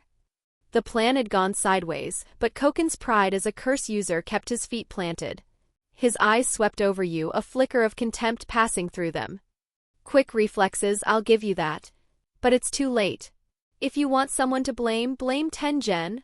While he spoke, his hand crept toward the detonator on his belt. A voice from the room cut him off mid-sentence. As if I'd die. You insolent wretches. Koken's exposed eyes went wide as though he'd just heard the dead speak. She's alive? That's impossible, after a direct explosive. His gaze snapped to you. A thought he couldn't accept flickered through his mind. Did this kid redirect the blast? He dismissed it almost immediately. Directional explosive boundary was his innate technique, requiring intricate cursed energy markers and coordinate mapping. No brat he'd met 10 seconds ago could crack it. Eyes up here. Your voice materialized right beside his ear. Koken's blood went cold. The boy who'd been standing over a dozen meters away had closed the gap in the seconds he'd been distracted. Fast. But also an opening. Viciousness flashed through Koken's eyes. If you wanted to deliver yourself to his doorstep, he'd oblige. Die. Without a shred of hesitation, his thumb raked across the flint wheel of the lighter-shaped curse tool in his hand. The click of the flint wheel echoed down the corridor. A grin split Koken's face. In his mind, he was already watching you come apart. 1 second passed. The explosion aimed at your face never came. You stood exactly where you were. Behind your glasses, your eyes held something almost like pity. Then a muffled detonation tore through the silence. Not from you. From Koken's own right hand, the one raised high, still gripping the detonator. The moment you'd closed the distance, you'd already activated directional explosive boundary again, the technique you'd mastered across countless simulation runs. You hadn't stopped the explosion. You'd rewritten the coordinates, shifting the blast point from 1 meter ahead to 0 distance. To the center of Koken's palm. Koken stared at his right hand. It wasn't a hand anymore. It was a blackened, twisted ruin, flash-cooked by the heat and concussive force into something barely recognizable as flesh. 2 severed fingers dropped onto the carpet with a dull, wet sound. Then the pain arrived. Area wag. The scream ripped through the entire floor. Blood sprayed in arcs and the corridor filled with the thick, nauseating stench of charred meat. Those who play with fire get burned. Chapter 38, Overacting. What followed mirrored the previous simulation almost exactly. Gojo dealt with Bayer, Q's strongest combatant, and once everyone regrouped and introductions were made, they escorted Riko Amanai to her school under Yaga's orders so she could fulfill her wish. Having lived through the last simulation, you knew what the next few hours held. To grant Riko's final desire to live like an ordinary person, she'd be attacked. Her maid, Misato Kurwa, would be kidnapped. You had every means to prevent it. Flowing Corridor could have sealed the routes. Wukong could have scouted and intercepted. You chose silence instead, watching it unfold with cold, open eyes. Not cruelty. Necessity. The butterfly effect was your greatest enemy right now. If you altered the chain of cause and effect here, if Kurwa was never taken, the group would never go to Okinawa. And if they never went to Okinawa, Toji Fushigiro's attack would become unpredictable. Time and place both beyond your control. Better to fight that man to the death on a stage you knew by heart than to stumble blind into an ambush you couldn't see coming. Only by letting the script play out along its familiar path could your intelligence advantage reach its full potential. Besides, going to Okinawa meant granting Riko one last small wish. You didn't believe you had the right to take that from her. Kurwa was kidnapped. Negotiations followed. You traveled to Okinawa for the exchange and brought her back safely. At Gojo's insistence that they should stay an extra day since they were already there, into a brief summer getaway. Night had fallen deep, but Gojo still sat perched on the seaside railing, sunglasses on, swirling a bottle of soda. He looked like he was watching the ocean. Those pale blue eyes hadn't stopped analyzing the cursed energy in their surroundings for a single second. 3 days now. You knew, according to the original script, that Toji Fushiguro was out there. Waiting for the exact moment Gojo's mental reserves ran dry and limitless flickered off. You drew a long breath, fished a can of iced coffee from a convenience store bag, and walked over to press it against Gojo's cheek. "Hey, that's freezing," he yelped, scrunching his neck, and turned to look at you. "Haze? It's the middle of the night. What, you want to join me for a dramatic staring contest between this generation's strongest and the sea? The acting's way too much. You haven't dropped limitless at all." You popped the tab and took a long sip. Bitterness spread across your tongue, sharpening your focus. "I'm here to give you some advice. Turn it off and go to sleep." The grin on Gojo's face stiffened. Behind the sunglasses, his eyes narrowed. "Huh? You joking? We're still on mission. If those curse users come sniffing around, this is Okinawa. Those small fry curse users are already terrified of you." You cut him off, tone dead serious, edged with something close to a command. "You've kept Limitless running for almost 3 days straight. The 6 eyes bring your cursed energy consumption close to zero, sure, but your brain isn't a perpetual motion machine. Non-stop processing is pushing your nerves to the breaking point. You pointed toward the hotel rooms nearby. Nanami and Hibara arrived. Geto and I are both here. Even if a special grade cursed spirit showed up, we could hold until you woke. So shut it down and sleep. This is about making sure that when you actually need to fight, you're the strongest at full capacity, not some sluggish, exhausted wreck. Gojo didn't answer right away. He looked you up and down with a gaze caught somewhere between suspicion and genuine scrutiny, like he was seeing you for the first time. A long silence stretched between you before he spoke, the usual flippancy dialed back, replaced by something more probing. Hayes, what are you playing at? He hopped off the railing and closed half the distance between you in one step. The pressure radiating off him hit like a wall. Back in the classroom, you were the one shouting loudest about going all in. Most wound-up person in the room about this mission. Now at crunch time you're telling me to slack off. If Geto pulled this mother hen routine, I'd buy it. But you? Your whole thing is playing it safe. And right now, safe means keeping me on alert around the clock, doesn't it? Gojo's instincts were terrifyingly sharp. He'd caught the contradiction in your logic. A cautious person suddenly urging the team's main weapon to lower his guard. That didn't track. Of course you couldn't tell him the truth. Because I know that tomorrow, on the way back to Jujutsu High, Toji Fushiguro will ambush you at your most exhausted and kill the star plasma vessel. It's exactly because I want to play it safe that I don't want our ace collapsing at the worst possible moment. With life is like a play backing every word, your performance was flawless in Gojo's eyes. The way I see it, ignoring your body's limits out of arrogance is the single biggest liability we have. I'm not telling you to slack off. I'm doing risk management. TCH. What a load of crap. Gojo clicked his tongue and settled back onto the railing. His mouth gave no quarter, but the oppressive pulse of cursed energy surrounding him did seem to ease, just a fraction. Fine, fine, you nag. I'll crash when Geto takes over. Happy? But Hayes, lately have you been hiding something from us? Chapter 39. Was it because of me? Bonus, the return flight's airport buzzed with the shuffle of passengers through security. Geto watched you lift a long cloth-wrapped object off the conveyor belt and raised an eyebrow. Is that Nanami's blunt curse tool cleaver? When did you borrow it? You slung the talisman-wrapped blade across your back, your tone as casual as a weather report. Preparing for the worst case. The bounty countdown's almost up. Having an extra card to play never hurts. Geto hesitated, swallowing whatever he'd been about to say. He didn't voice it, but you read the question in his eyes. Aren't you wound a little too tight? Only you knew the truth. Even this felt insufficient against the man named Toji Fushiguro. Still, the primary combatants would be Gojo and Geto, not you. Your role was to create every possible advantage for them. Thanks to your advice, Gojo had rested. Not enough to reach peak condition, but far better than where he'd been at this same point in the last simulation. Before reaching Jujutsu High, you excused yourself to the restroom and completed your final tactical preparations. Linked false bodies could generate up to 5 physical clones. Pain wasn't shared between the original and its copies, but vision was.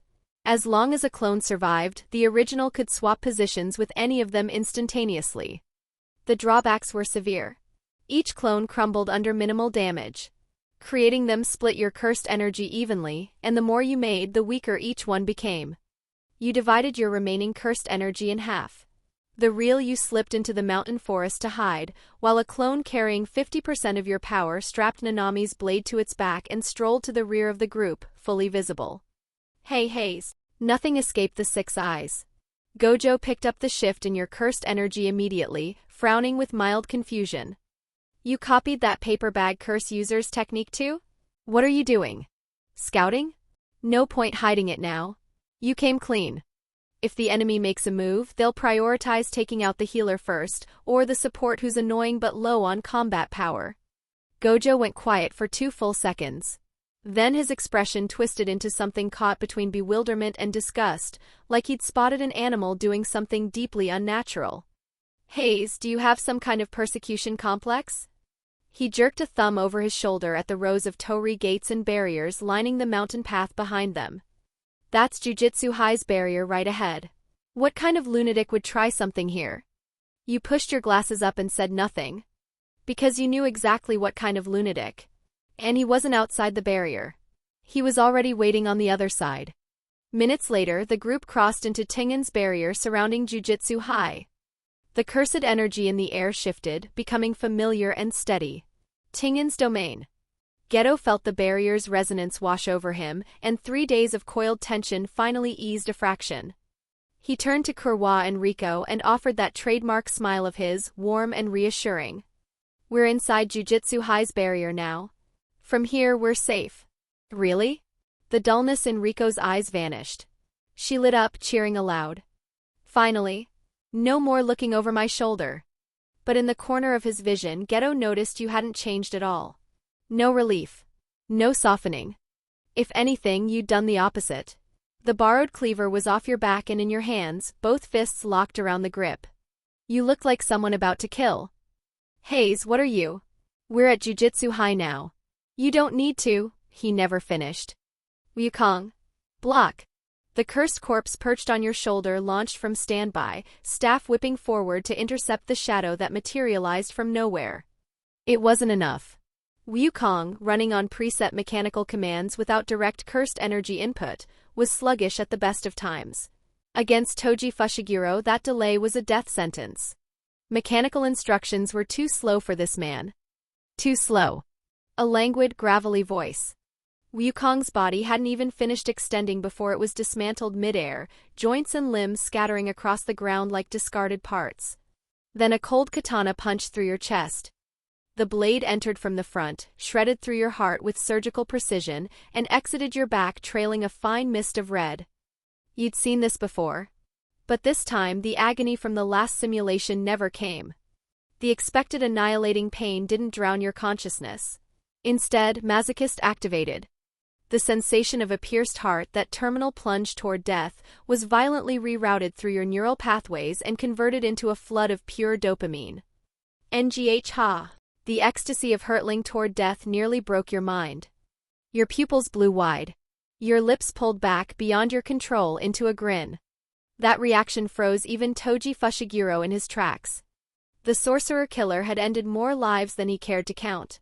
He'd seen them scream, beg, crumble into despair. He had never seen someone take a blade through the heart and smile like they'd found paradise. Huh? This kid, that's disgusting. That single beat of hesitation was the only opening you'd ever get. Hit him. Fueled by the adrenaline that masochist wrung from the wound, moving through a world that had slowed to a crawl, you swung the fastest strike of your life. Gojo turning. Geto's horror. Riko's scream. Every sound stretched into something warped and infinite. Your eyes locked on one thing only. The man's neck. The blunt blade came down. Black cursed energy crackled along the steel, condensing into something that looked like visible lightning. 7-3. The critical point. Though, Toji's reaction defied reason. Even caught off guard, even facing your all-out strike, he raised his left hand. In his world, which ran at a speed beyond yours, that hand moved faster than your blade. Metal collided with flesh.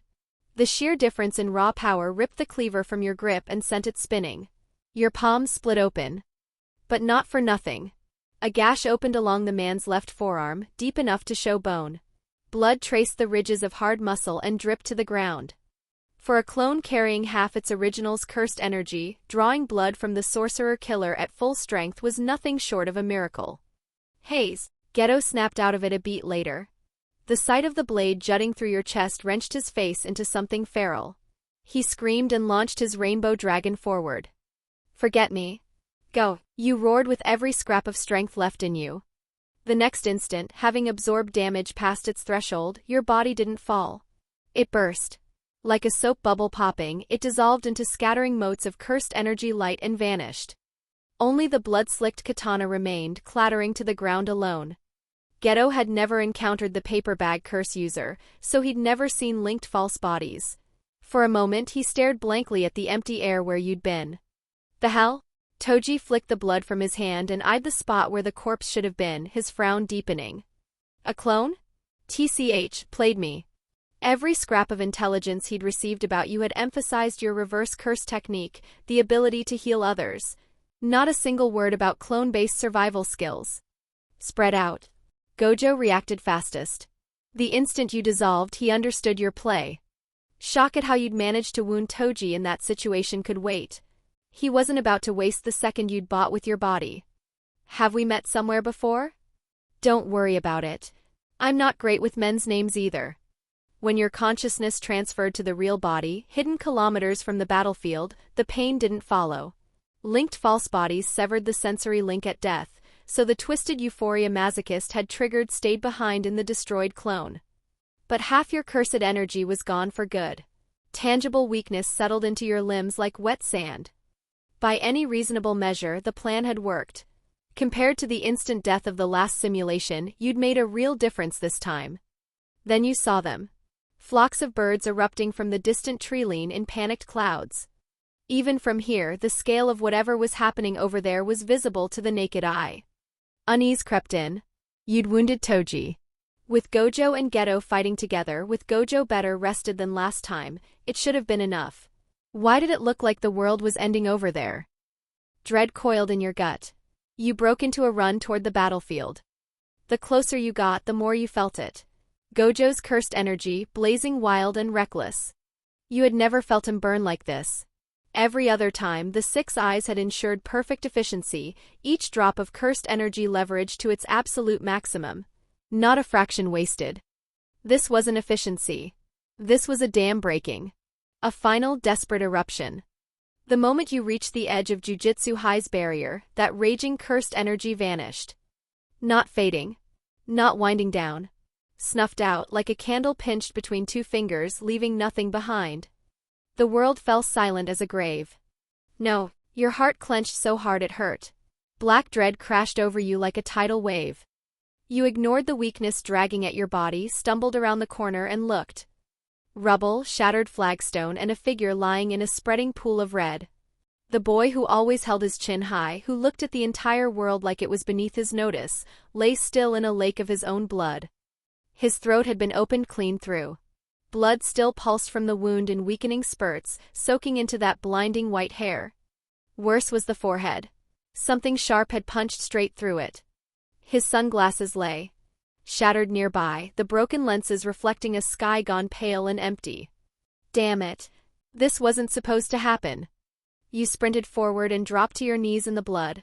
Your hands shook as you pressed two fingers to his carotid. No pulse. No breath. Even the oppressive weight of his cursed energy, the constant pressure that followed him everywhere, had receded like a tide that would never return. Nothing left but cold silence. Satoru Gojo was dead. Your mind went blank. 1,000 thoughts tore through your skull at once. Why? In the last simulation's data, he'd nearly died but pulled through. He survived. He was supposed to survive. Was it because of me? Because I told him to drop limitless and rest these past few days, and it cost him the reaction speed he needed at the critical moment.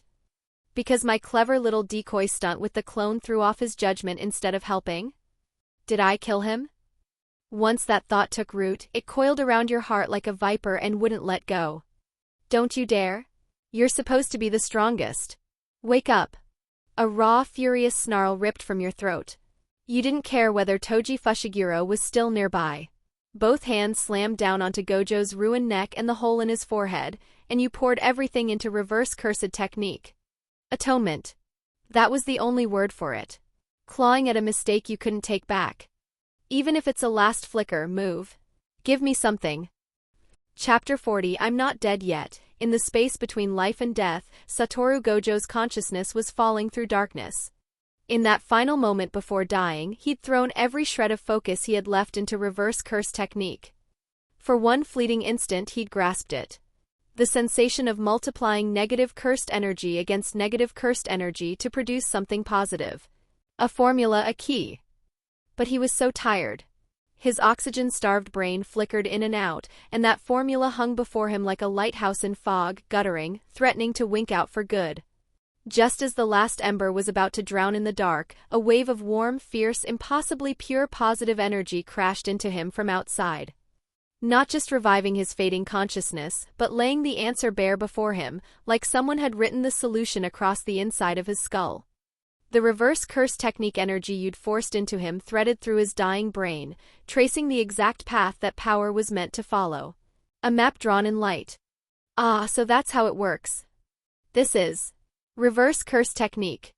Just follow this feeling, negative times negative equals positive. Back in the real world. Your cursed energy was guttering out. The brute force application of reverse curse technique had drained you nearly dry, and the vertigo hit so hard you could barely stay upright. Gojo's face hadn't changed. Still blank. Still lifeless. Guilt and despair burned behind your eyes until they went red, and a bead of cold sweat traced down your temple, mingling with something warmer at the corner of your eye before it fell and struck his cheek. Causing someone else's death through your own mistakes. That was so much worse than the last simulation, where it had only been your own negligence that killed you. This was the kind of failure you couldn't live with. Damn it, please don't die. You were ready for the worst. Ready to accept that this was how it ended. A blood-soaked hand shot up without warning and locked around your wrist. The grip was inhuman. Iron vice pressure that threatened to grind your bones together. Every muscle in your body seized. Your heart skipped. Those closed eyes opened. The clear pale blue that usually lived there was gone. What stared out now burned with something close to madness. His pupils no longer reflected the narrow sky above Jujutsu High. They held something farther, something vast, something that had crossed the boundary between life and death and brought back a truth from the other side. A god freshly awakened. Cursed energy erupted from his body. It repaired the fatal wound in his throat in an instant, and the sheer overflow slammed into your nearly depleted reserves, shoving your own spent energy back like a tide reversing course. Gojo sat up. He didn't immediately chase after Toji Fushiguro. Didn't spare a glance at his shredded uniform. He just raised one hand, dragged a thumb carelessly across his eyes to smear away the blood caked over them, then tilted his head and looked down at you. Kneeling in front of him. Nosebleed streaking your face. A wreck. His lips peeled back slow and wide into that signature grin. But wilder this time. Unhinged at the edges. He was riding the peak of an adrenaline high, his brain lit up like a circuit board running past red line. Hey, horse. But threaded through with a pleasure that raised the hair on the back of your neck. Quit screaming. You're loud. He studied your expression, the look on your face, and something flickered through his gaze. Brief and complicated. The kind of acknowledgement that only existed between people who'd dragged each other back from the brink. He leaned in close, those 6 eyes filling your vision until they were nearly touching the lenses of your glasses. His voice dropped to something conspiratorial, teasing, barely above a whisper. I'm not dead yet. Also, Hayes, what's with that face? You look awful. His grin widened, baring blood-stained teeth, reckless and blazing. Don't tell me you were about to cry? Silence first. Then you spoke. Not a chance. Or are you saying the strongest needs that kind of thing? Come on, Hayes. Gojo didn't press it. Still riding that manic high, he grabbed the back of your collar and hauled you off the ground like you weighed nothing. Like picking up a kitten by its scruff. Since you're here anyway, stick around. Let me show you something. That positive energy you shoved into my head? I'll show you what it looks like when you actually run it through a cursed technique. You didn't even have time to refuse before he dragged you forward at a speed that defied physics, hurtling toward the entrance to the tombs of the star. And there, at the end of the corridor, Toji Fushiguro stood in a fitted bodysuit with a long blade slung over one shoulder, about to leave. The sorcerer killer had just defeated Suguru Geto and slaughtered the star plasma vessel. When he saw the blood-drenched white-haired boy still standing, still alive, genuine shock crossed his face for the first time. Ha! Toji stopped. His brow furrowed, disbelief cutting through that perpetual calm. Gojo? You're alive. He was certain the throat slash had been clean. The strike through the skull absolute. Nobody survived that. Hey, long time no see. Gojo didn't rush to attack. He greeted Toji with that manic grin still plastered across his face, casual as running into an old classmate on the street. You serious? Thanks to you, actually. I feel incredible. Not only didn't I die, I've never felt better. While he talked, he swept his hair back to reveal the scar still lingering on his forehead. Not fully healed. Pink and fresh. Toji saw that tender new tissue and understood immediately. Reverse curse technique? His gaze shifted past Gojo to you. TCH. So that's it, the healer brat pulled something. You stared at the blood on Toji's body. Still wet. Then at the weapon in his hand, conspicuously clean. That direction. He'd come from the lower levels of the Tombs of the Star. If he was already out, then Riko and Geto, let go of me. You tore free from Gojo's hand and bolted toward the depths of the tombs without thinking. The sudden movement caught Toji's attention. TCH, annoying little healer. He didn't know whether you could bring back the dead. But killer's instinct told him to eliminate the variable first. If killing you once hadn't stuck, he'd cut you into pieces this time. His silhouette vanished. When it reappeared, the split-soul katana, the blade stained with the blood of countless jujutsu sorcerers, was already arcing toward your throat. Too fast. Even your dynamic vision, dulled as it was by exhaustion, couldn't fully track the movement. Chapter 41. This is not the end, but someone here was faster than him. Hey. Don't ignore me. Satoru Gojo's voice cut through the air beside you, laced with irritation and a wild, untouchable arrogance. No contact. Gojo simply raised a single finger, aimed it at the direction Toji Fushiguro was charging from. Curse technique reversal red. A crimson, violently unstable repulsion field detonated between them. Toji's pupils shrank. He'd never seen this move before. It didn't matter. His body launched backward like he'd taken a cannon shell to the chest, smashing through 3 walls before grinding to a halt. All he managed was a single line. What a monster! Gojo stood in front of you, not bothering to turn around. His voice came out flat, almost bored. Go Haze. I'm not letting you die in front of me a second time. Leave this to me. Right now I'm a little too strong for my own good. Toji rose from the rubble, brushed the dust off his shoulders. His gaze flicked toward you. Fine. He made his call. Chasing you was pointless. If he couldn't put down the monster standing in his way, he wasn't killing anyone today. Then I'll butcher you first, you awakened freak. Butcher me? Gojo threw his head back, laughter ripping out of him. Your mistake was not cutting off my head. That and not using that cursed tool to stab through my skull. Mistake? The fight had barely started. You didn't look back at the war between God and devil unfolding behind you. You tore through the corridors of the Tombs of the Star like something possessed. The first thing you saw was Misato Kurwa, collapsed in a pool of her own blood, a gaping wound split across her abdomen. Miss Kurwa. You rushed to her side and activated reverse cursed technique. She was breathing. Barely. The cut was savage, but whoever dealt it hadn't bothered to finish the job, too pressed for time. As healing energy poured in, Kurwa coughed, a wet and painful sound, and her eyes dragged open. She didn't spare a thought for her own wound. Her blood-soaked hand seized your sleeve with a grip so fierce it made your chest ache. Riko, please hurry. Riko, she's... Desperation bled from her eyes like an open wound. Your heart plummeted. You pulled out your phone, dialed Shoko's number, and said exactly one sentence. Tombs of the Star. Critical injuries. Get here now. Then you tossed the phone aside. I'll save her. Hold on. A hollow promise. You turned and bolted toward the elevator to the lowest level. The elevator plunged. The weightlessness churned your stomach, but what sickened you more was the smell of blood thickening in the air with every floor. You dropped. When the doors opened, you saw the main hall of the Tombs of the Star. Beneath that enormous sacred tree and its surrounding structures, there was no sign of the lively girl. Only Suguru Geto, slumped against a wall with all composure gone, legs splayed on the ground. Vicious slash wounds carved across his body. Around him, nothing but the shattered residual cursed energy of destroyed cursed spirits. Geto, you rushed over to check him. Severe blood loss but alive. Your eyes swept the dim space searching while the question tore out of you. Where's Riko? Where's Riko Amanai? The assassin already left, didn't he? Geto didn't answer. His head hung low, bangs curtaining his eyes. You couldn't read his expression. But his shoulders trembled. His fists clenched so tight his nails had broken the skin of his palms.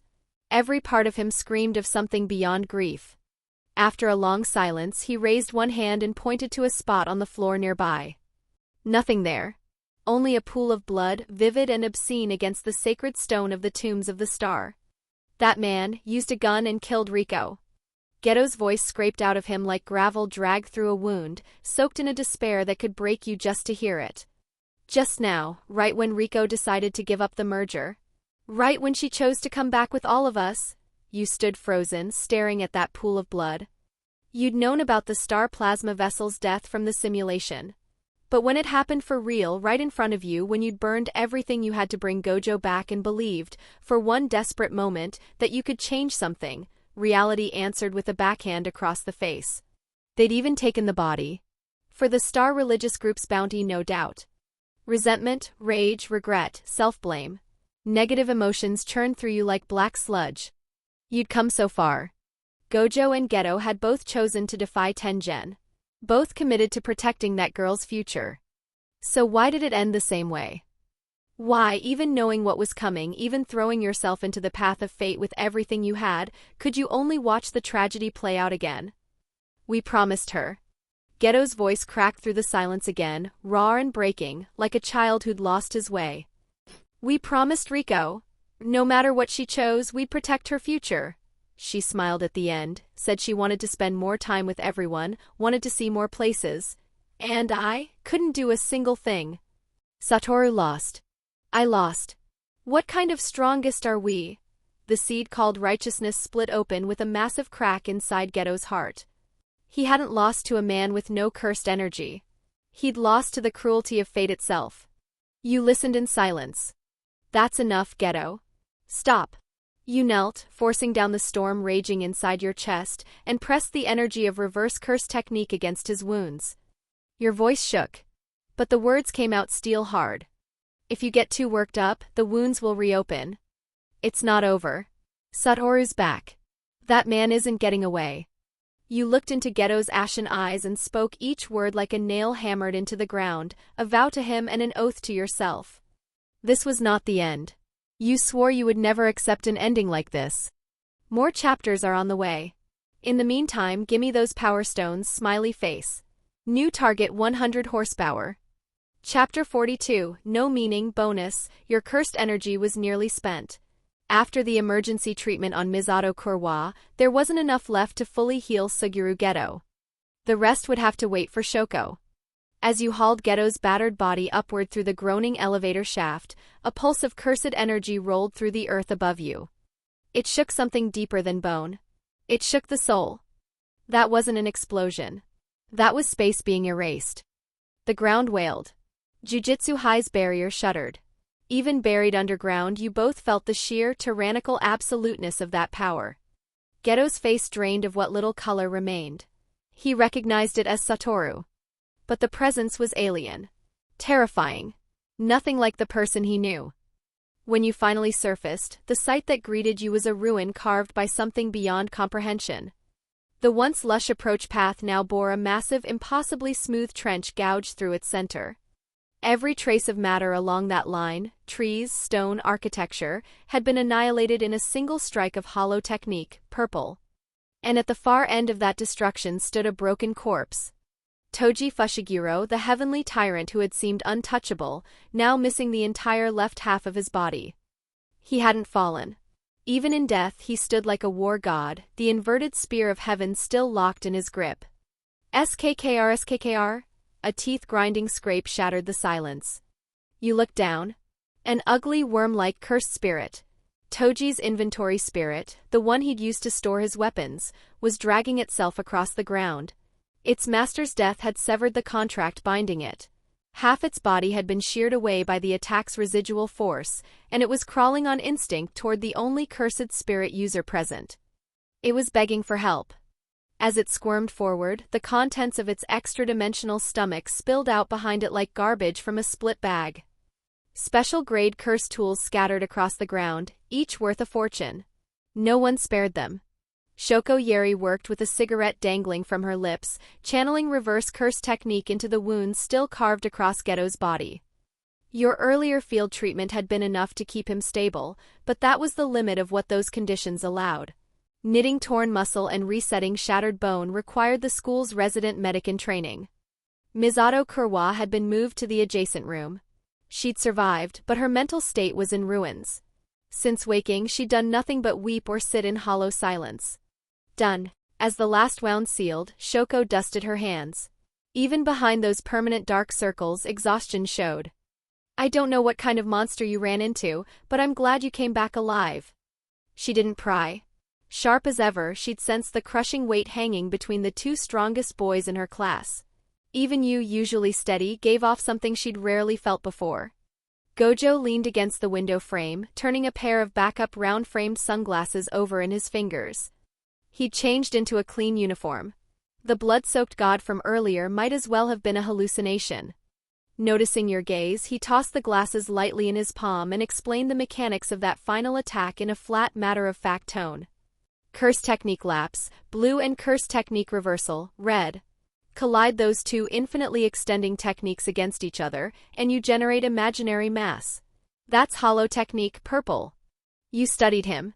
The old Gojo would have been bouncing off the walls by now, shoving his face into yours, yelling something like, "Hayes, use that technique of yours to copy it for me." The excitement would have been unbearable. But now he gazed quietly out the window, and you knew that version of him was gone. Oh right. That assassin said something before he died. Gojo told you that in his final moments, Toji Fushiguro had revealed he had a son who would be sold to the Zenin clan in 2 or 3 years. Told Gojo to do whatever he wanted with the kid. You hadn't expected that. Of all the things that man could have said with his last breath, he'd chosen this. You filed it away and told Gojo to bring you along when the time came to find the boy. Not because you worried Gojo might do something reckless to a child. Not because you had any plans of your own.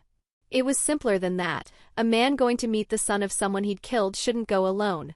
The relationship between Gojo and that child, killer and orphan, twisted in a way that unsettled you. Gojo had also destroyed the inverted spear of heaven in front of you. The special grade curse tool capable of forcibly nullifying active curse techniques. Only then did you understand. That was how Toji had pierced Gojo's limitless and nearly killed him. After that, everything concerning the star plasma vessel was taken over entirely by the higher-ups. You'd asked Mazumichi Yaga to relay your request to attend Riko Aminai's funeral. The answer came back denied. But reading between the lines of what Yaga relayed, it wasn't so much that attendance was forbidden. It was more that no funeral had ever been planned. You expressed confusion to Yaga, but he could only explain carefully that everything involving Tengen and the star plasma vessel was classified, and that Riko had no surviving family in any practical sense. He'd said enough. You understood what had happened. This wasn't something Yaga had the power to change, so you didn't push him further. You did ask what would become of Misato Kurwa. He shook his head. He didn't know. One phrase kept circling through your mind, the bough discarded once the birds are gone. The higher-ups probably wished Kurwa had died in the attack. Would have saved them the paperwork. In the days that followed, you continued investigating the Star religious group. The real question gnawed at you: who had issued the assassination order? Who had access to that kind of classified intelligence? There was only one person capable of that kind of information work. Mei. Which meant your finances took a hit. She'd been surprised when you first brought her the commission. From her perspective, the affair was over. Digging further served no purpose. Even as a preventive measure, the next merger was 500 years away. Not their problem. But it mattered to you. You knew Toji Fushiguro wasn't the true linchpin of what happened. Remove him from the equation and someone else would have stepped in to play the same role. Chapter 43. I like you. After the star plasma vessel incident that changed everything, your life hit fast forward. Outside of mandatory missions, every waking hour went into training so brutal it bordered on self-destruction. Cursed corpse research was shelved entirely. Witnessing Toji Fushiguro's raw, technique-less violence and the godlike hollow technique, purple that Gojo had unleashed after his awakening had carved a truth into your bones. Against power of that magnitude, your current cursed corpses were little more than slightly sturdier toys. On the training grounds, night after night, you tried to replicate the principle Gojo had described using your own cursed energy. Force positive and negative infinity into collision. Let the imaginary mass spill forth, condensing into a black hole of devastating cursed energy. You understood the theory. Your reverse curse technique was flawless. But every attempt to fuse those opposing forces ended the same way, a spray of pulped flesh across your palms and wild, shapeless surges of cursed energy spiraling into nothing. Failure. Total, absolute failure. Without the 6 eyes and their atomic precision control over cursed energy, stabilizing the fusion of blue and red was very hard. That gap couldn't be closed by effort. It was the chasm of innate talent. Yet in that frustration, you found an unexpected understanding of Mazumichi Yaga. That stern man behind those ever-present sunglasses. Why had he devoted himself to researching cursed corpses with self-awareness? Why imprint the soul data of the dead into their cores? Because it was the only way. A fragile, obsessive tenderness born from weakness, from wanting to hold on to the people you'd lost, to fill the void they left behind. Time slipped through your fingers like sand. Before you knew it, 3rd year had arrived. The annual card draw came on schedule. Natural R. When you actively choose to conceal your presence, the effect is dramatically amplified, reducing your presence to a fraction of its normal level.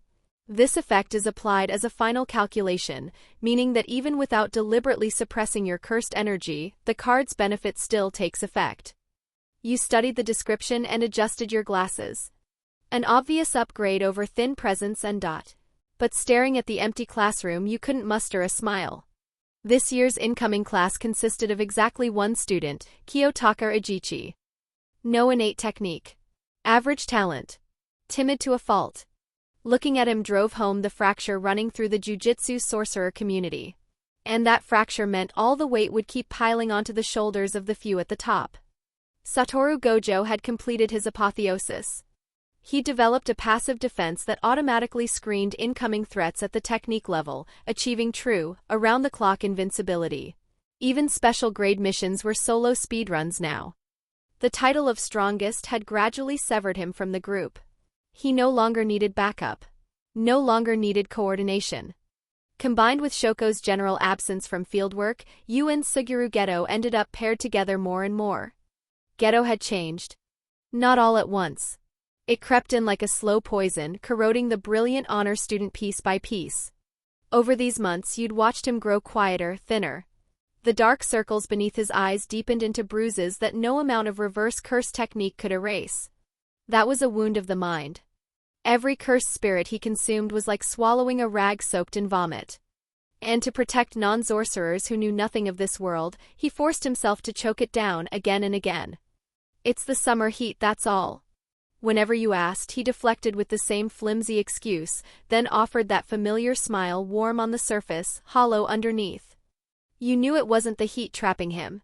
It was the seed called righteousness, withering and crumbling in the absurdity of reality. One day after a mission. Jujutsu High's long, quiet corridor stretched ahead, the setting sun pulling your shadows into thin lines across the floor. You and Geto sat on a bench beside a vending machine, cold drinks in hand, stealing a moment to breathe. Geto-senpai. Hey senpai. An energetic voice shattered the stillness. Yu Haibara, the 2nd year who never seemed to run out of energy, jogged toward you with his bag bouncing on his back, wearing the kind of pure, unguarded grin that had become rare in the jujutsu world. About to head out on a mission? Geto's expression softened slightly as he looked at the younger student. Yes. Somewhere pretty far this time. Haibara nodded with enthusiasm. Bring back souvenirs. Sweets, preferably. Geto said it offhandedly, though weariness bled through his tone. Maybe it was seeing Haibara's face so free of shadows. The question left Geto's mouth before he seemed to realize he was asking it. Haibara, do you think this line of work as a jujutsu sorcerer is still worth doing? It was a plea for help disguised as a casual question. Haibara blinked, then broke into a brilliant smile. It's tough, sure.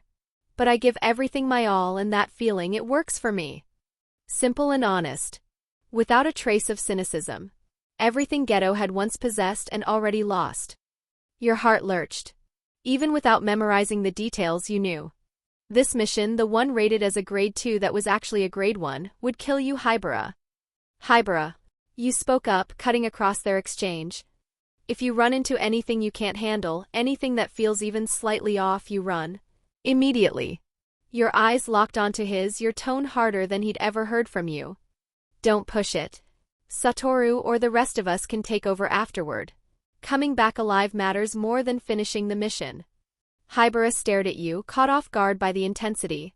Then he scratched the back of his head with a sheepish grin, clearly reading your grim warning as nothing more than a senior looking out for him. Yes, sir. Don't worry, Hei-senpai. I'll give it everything I've got and make you all proud. You opened your mouth to say more, but a voice from down the corridor cut you off. So this is Suguru Geto and the legendary Touma Hayase. At the far end of the hallway, a tall woman with long hair and striking features strolled toward you, hands shoved in her pockets, radiating casual confidence. You'd never met her, but you knew who she was. Special grade Jujutsu sorcerer Yuki Tsukumo. Her gaze swept across your group, lingering for a fraction of a second on Geto's gaunt face before she launched her signature question. Cutting right to it. What type of woman do you L? Ike. Geto didn't answer. His guard snapped up, eyes sharp with suspicion. Who are you? It was Hibara, guileless as ever, who blurted out a response without thinking. Me. I like girls who eat a lot. Hibara. Geto pinched the bridge of his nose with a sigh. Don't go answering strangers' questions like that. It's fine, Geto-senpai. Hibara flashed a thumbs up and a wide, toothy grin. She's not a bad person. I trust my eye for people. Geto froze. A bitter, self-mocking curve touched the corner of his mouth. You're sitting right next to me and you still say that with a straight face? The meaning sailed cleanly over Hibara's head. He nodded, earnest as ever. Of course. Senpai, you're a really kind person. Ah ha ha ha ha. Tsukumo burst into a full, ringing laugh, as though she'd heard the joke of the century. Now that exchange is dripping with irony. Not bad. So this is what youth looks like. Meanwhile, you quietly ran Phantom Night Parade, analyzing Tsukumo's cursed energy while turning over how to play this. You had no idea what answer this special grade was fishing for. Until you decided to use this simulation run as a test. You lifted your head, meeting Tsukumo's wild, untamed eyes dead on. You adjusted your glasses and spoke with the same flat certainty you'd use to announce that dinner was curry tonight. I like you. Chapter 44 Ideology, Bonus. The air froze solid. Even the cicadas outside seemed to choke on the silence. Wah? Hibara's jaw dropped, eyes threatening to pop from their sockets. In his experience, Hei-senpai had all the romantic sensitivity of a rock. A training-obsessed maniac with zero interest in anything that wasn't getting stronger. Geto whipped his head around, pupils quaking. 3 years together and he'd never seen you express even the faintest interest in any woman. He genuinely suspected your one true love was either getting stronger or your copied curse technique. And now Hayes was confessing? To a special grade he'd met 30 seconds ago. Even Tsukumo was blindsided by the straight pitch. Her laughter died mid-breath. For the first time, that perpetually composed face went blank. She was no stranger to hearing this answer. She liked asking the question to everyone she met, and people had said it before. But it was always a joke or a lie. She could spot the difference in a heartbeat. Under Life is Like a Play's influence, though, she found no cracks. No tells. She accepted it as completely genuine. You're not really my type, but I'll think about it. Tsukumo smiled, letting him down gently. Oh. What a shame. You let the disappointment color your voice. Sensing the peculiar atmosphere, Hibara made a swift exit. I'll be going now. Tsukumo dropped onto the bench beside you as though nothing had happened, claiming the spot Hibara had vacated. She waved goodbye to the retreating second year with a grin, then turned to Geto. Your underclassman? Honest and cute. Hayes here already answered my question. So, Geto, are you going to answer or not? Geto crossed his arms, his expression a knot of conflicting reactions. Wait, hold on. Before that, answer mine first. Who are you? Tsukumo dropped the mystery without fanfare. Special grade Jujutsu sorcerer, Yuki Tsukumo. Ring a bell now? You're the legendary? Legendary what? Tsukumo leaned in with curiosity. You stepped in, answering for him. The legendary special grade who never takes missions and supposedly just wanders around overseas with nothing better to do. Hearing her own reputation described that way, Tsukumo lost interest and huffed. And that's why I hate Jujutsu High. Kidding. But I do disagree with how this place operates. Everyone here is obsessed with treating symptoms. What I want is to treat the cause. That hooked you. You pressed further. You're talking about how we deal with cursed spirits, aren't you? Tsukumo's eyes lit up with approval. She smiled. Sharp. Not hunting cursed spirits. Creating a world where they never appear in the first place. A world without cursed spirits. Geto repeated the words under his breath, stunned. Tsukumo's expression turned serious as she addressed the two of you. Think of cursed spirits as the accumulated sediment of cursed energy that leaks from human beings. To build a world where they never manifest, there are exactly two methods. She held up 2 fingers. 1. Eliminate cursed energy from all of humanity. 2. Teach every human being to control it. Tsukumo saw she'd hooked your interest and kept going. Personally, I think the first approach has real promise. She waggled a finger, her gaze sharpening. And there's a concrete success story to prove it. A success story? Geto looked up, suspicion plain on his face. In his understanding, that kind of idealized world simply didn't exist. Tsukumo swept a meaningful look over both of you, then spoke with an easy drawl. Someone you're both very familiar with. Toji Fushiguro, or as he used to be known, Toji Zenin. At that name, Geto's pupils contracted. That man was the greatest humiliation of his life, the one who'd shattered his belief that the strong existed to protect the weak. Tsukumo's gaze lingered on both of you, her tone threaded with equal parts regret and admiration. But achieving absolute zero cursed energy, completely breaking free from its constraints, in the entire world, he's the only one who's ever done it. Your brow furrowed and you couldn't hold back your objection. That's meaningless. Even if Toji Fushiguro is a complete anomaly with zero cursed energy, heavenly restriction is determined at birth. There's no way to replicate it through any method after the fact. If he's a one-off miracle that can't be reproduced, there's no point even discussing how to scale it. You're sharp. Tsukumo snapped her fingers, a new spark of appreciation in the look she gave you. You're right, he's an anomaly. Zero cursed energy, yet his heightened senses let him perceive cursed spirits. And because he abandoned cursed energy entirely, his body developed extraordinary resistance to curses.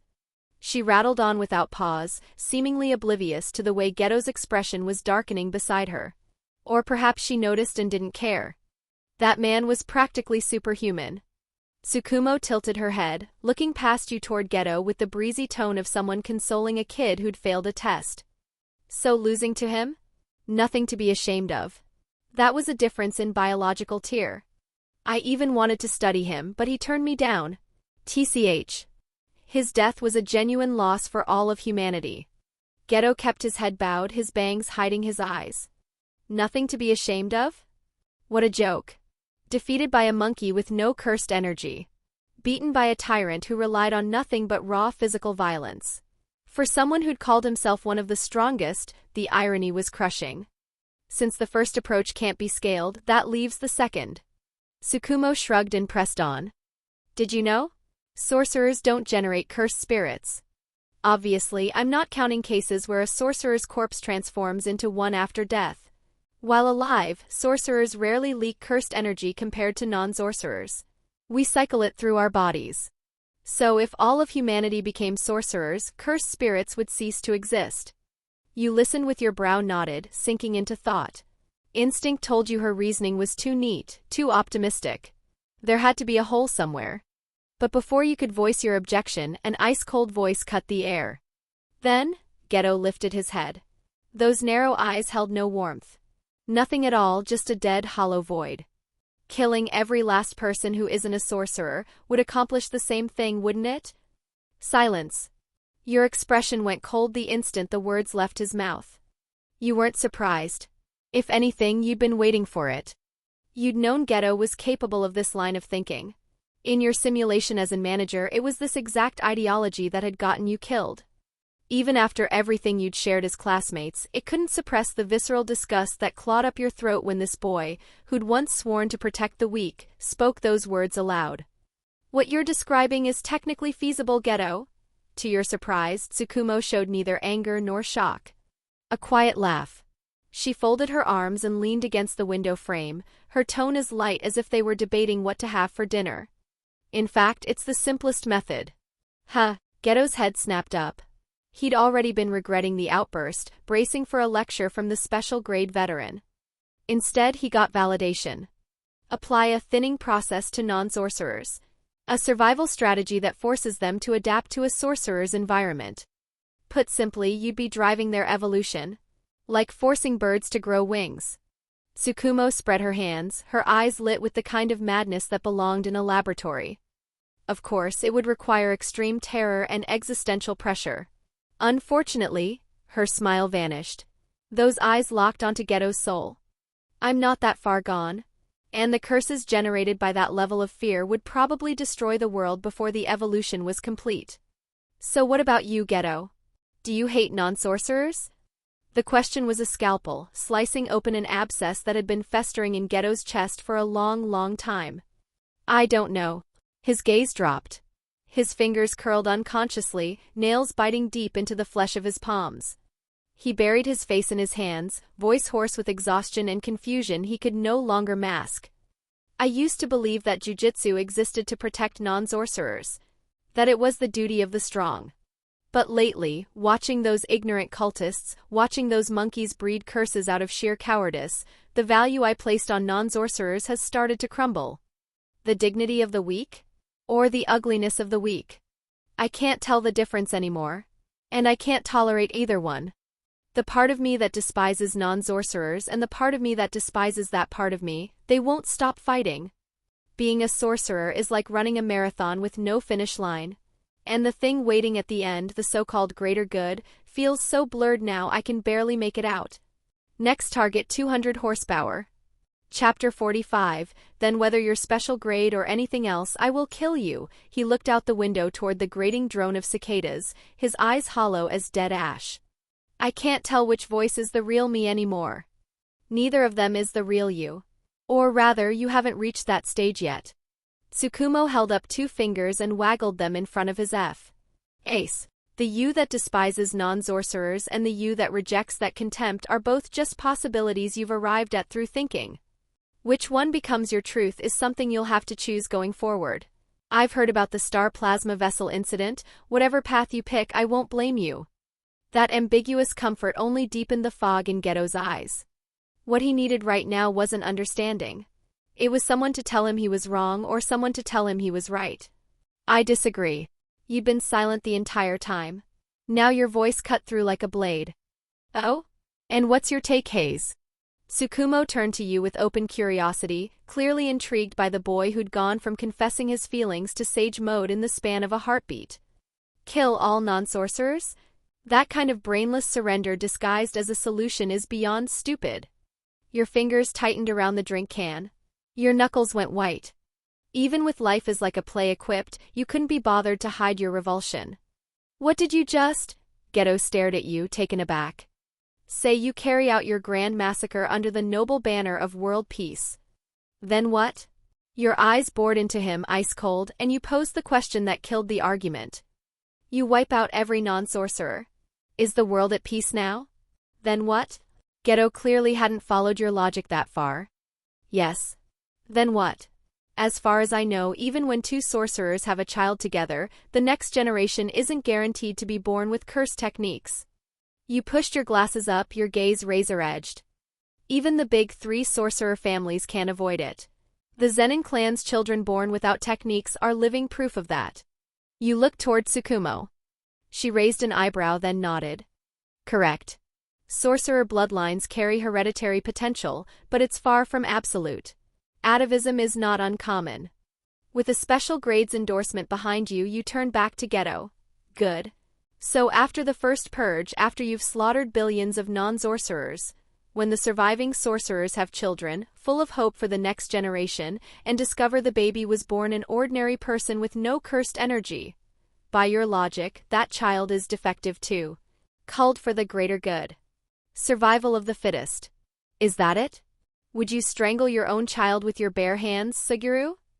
Geto froze. He hadn't thought beyond the impulse he'd blurted out. That seemingly airtight logic had been ripped wide open by your blunt, brutal extrapolation. Kill all non-sorcerers? That meant killing every non-sorcerer infant born from that point forward. An endless slaughter of newborns stretching into eternity. Tsukumo rested her chin on one hand, studying you with fresh surprise. She hadn't expected you to find the logical fracture that fast. You didn't let Geto's silence stop you. You kept pushing. If that's the paradise you're hoping for, if the people left standing have to keep murdering their own flesh and blood to maintain some illusion of purity, then these things that can no longer be called human, wearing human skin while butchering their own children, how are they any different from the cursed spirits that devour each other? A cold laugh escaped your lips. You crushed the empty can in your fist, the crunch of aluminum echoing down the corridor like a gunshot. If the price of a world without cursed spirits is turning us into monsters more revolting than the spirits themselves, I'd rather keep things the way they are. I refuse that twisted hell. Absolutely refuse it. Silence fell, heavier than before. It pooled in the space around the vending machine bench like something with weight. Geto didn't argue back. He couldn't. The honor student who'd always been able to organize everything into neat columns of duty and principle sat mute, choked into silence by the stench of blood in your reasoning. Killing the children of non-sorcerers, internal purges to maintain purity. The image was too concrete. So concrete it turned his stomach. He'd thought he'd found a lifeline to cling to, only to discover it was a snake drenched in venom. Ha! A soft laugh broke the deadlock. Tsukumo hadn't taken offense at your near-hostile intensity. Instead, her eyes narrowed. She leaned forward and the vast cursed energy belonging to a special grade flickered to life around her, barely perceptible but unmistakable. Even that faint trace thickened the air until it felt like breathing mercury. Haze. I think you're confused about something. She wasn't looking at Geto, who'd retreated deep inside himself. Her gaze was fixed on you, those wild eyes carrying a thread of amusement and a thread of dangerous appraisal. Are you directing killing intent at me right now? You didn't answer. You only stared back, cold and unblinking. But cursed energy had already begun circulating through your body unbidden, every muscle wound tight as a bowstring. Interesting. Tsukumo tapped her temple with one finger. Do you understand what special grade means? It's not just a fancy title. It means I could topple a nation single-handedly. It means I could crush you like an ant with a flick of my finger. Faced with that kind of overwhelming gap, a normal sorcerer might be furious inside, but their body would still freeze, tremble. But you! She studied those eyes behind your glasses, still cold, still calculating with omething almost like resolve burning underneath. No fear. Only assessment. You were evaluating how, if she made a move, you could throw everything you had into taking a piece of her with you, even if it meant mutual destruction. If that hell ever became reality, your voice came at last, terrifyingly calm, ignoring the suffocating pressure of her cursed energy bearing down on your shoulders. If for the sake of some so-called greater good, the world truly became a monster's paradise sustained by the slaughter of infants, then whether you're special grade or anything else, as long as you stand on that side, I will kill you. Chapter 46, Jujutsu High Infirmary Bonus. You hadn't said, I want to kill you. You'd said, I will kill you. It was lunacy without logic. With your current cursed energy reserves, facing Yuki Tsukumo was a pebble thrown at a mountain. But the will behind those words cut through the pressure of a special grade. Tsukumo blinked. Then, as though she'd stumbled upon something rare and precious, the smile on her lips spread wide, blooming into something almost absurdly radiant. Wow, how scary! She patted her chest with theatrical flair, her voice carrying not a shred of fear. Only genuine admiration. Baring your fangs at me? That's a good look in your eyes. Since you've already resolved yourself that far, I'll take back what I said. Turning the world into that kind of boring hell was never my intention anyway. Silently, Tsukumo reassessed you. She'd reviewed Jujutsu High's files beforehand. She'd assumed you were nothing more than a support talent with an unusual curse technique. The brass at the top had completely misread you. Facing a special grade who wielded absolute violence, you hadn't groveled. Hadn't flinched. You'd drawn your blade over a clash of ideals. That temperament, that particular brand of arrogance that belonged to the strong. A deep pang of regret flickered through her. What a waste. What an absolute waste. If this kid's cursed energy capacity were a little higher, no, even if it only reached the ceiling of a top-tier grade 1 sorcerer. With a cursed technique that could copy any flow of cursed energy, paired with the nerve to swing a sword at a god, becoming the 4th special grade wouldn't have been out of reach. Compared to Geto, who had talent to burn but was drowning in doubt, the boy in front of her was weak yet already possessed the core of what it meant to be the strongest. Well, I should get going. Tsukumo reined in her presence, stood and stretched with her whole body. Bye-bye. Honestly, I was planning to say hello to Gojo too, but the timing didn't work out. The three of us are all special grade. I hope we can get along going forward. And you too, of course, Hayes. She walked to her motorcycle and pulled on her helmet, but before swinging a leg over, she paused as if something had crossed her mind. She turned back to face Geto and you. Oh right. One more thing. About the star plasma vessel. Riko Amini. At that name, something stirred in Geto's ash-dead eyes. Guilt, pain, and a wretched, humble hope that maybe the sacrifice had meant something. Don't worry too much about Master Tengen. Tsukumo's voice came muffled through the helmet, threaded with resignation and irony. Riko died. The merger failed. But Tengen is stable. No signs of losing control or evolving into a hostile entity. Geto went rigid. His voice came out dry as paper. Why, if the merger didn't happen, wasn't Tengen supposed to lose all reason? Then what had their desperate fight that year been for? What had all that anguish meant? Probably because they'd prepared other star plasma vessels in advance. Or maybe a new one was born at the exact moment Riko died. Tsukumo shrugged, her tone weightless, as if mentioning something that barely mattered. Point is, the world didn't stop turning because that girl died. The Jujutsu world's barriers are still holding. So don't beat yourself up too much, Geto. In terms of results, the mission wasn't a failure. The motorcycle engine roared to life. Tsukumo left behind a parting, think hard about what your true feelings really are, then tore off down the road, leaving nothing but the fading smell of exhaust. But those words landed heavier than her cursed energy ever had, and they broke the boy's spine. The corridor held only the two of you now. Prepared in advance? Other star plasma vessels? Geto stood there, murmuring to himself. His voice was so fragile it could shatter at a touch. You watched his back and a helpless chill rose through your chest. For Geto, Riko's death was a wound that would never close. But he might have been able to numb it with it was for the greater good, it was to protect the world. Tsukumo's words had annihilated even that. If there had been backup star plasma vessels all along, then what had Riko Amini been? What had Misato Kurwa's near-fatal injuries been? That year of their youth, that brutal battle, Gojo's brush with death, and the crushing guilt Geto had carried ever since. Had all of it been pointless? Had they been nothing more than replaceable parts in the eyes of those at the top? You wanted to speak, but no sound came. Because you knew. That was the truth. The Jujutsu world was a cold, precise, and merciless machine. Geto turned to face you. He wasn't crying. He wasn't screaming. He wore that same gentle smile he always wore, warm on the surface, hollowed out to its absolute core. Is that so? Tengen is fine then. That's really great news. Looking at that smile, ice crawled across every inch of your skin. The Suguru Geto who'd always said, the strong must protect the weak, had shattered completely in that moment. A few days later. The Jujutsu High infirmary. The air reeked of blood, so thick it overpowered the usual scent of Shoko's cigarettes. Kento Nanami lay on the bed, his face drained of color. His uniform was soaked through, stiff with dark red.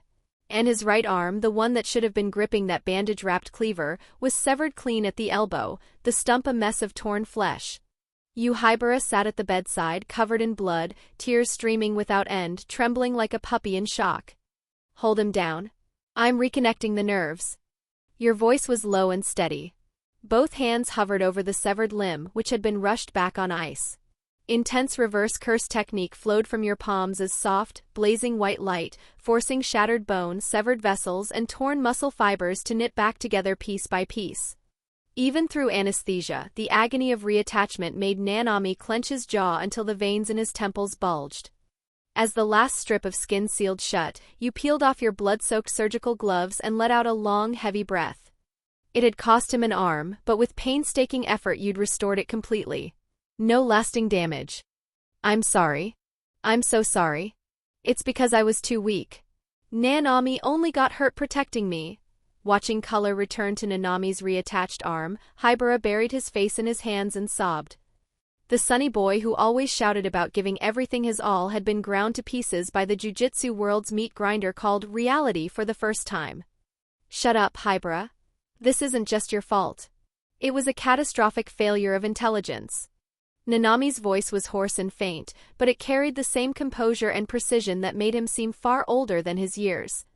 He raised the freshly reconnected right hand, studied the new lines on his palm, then turned to look at you with an expression too complex to name. "Hey senpai, this time I truly owe you." You paused. As Nanami recounted what had happened, you pieced together the full picture of how close the mission had come to ending in death.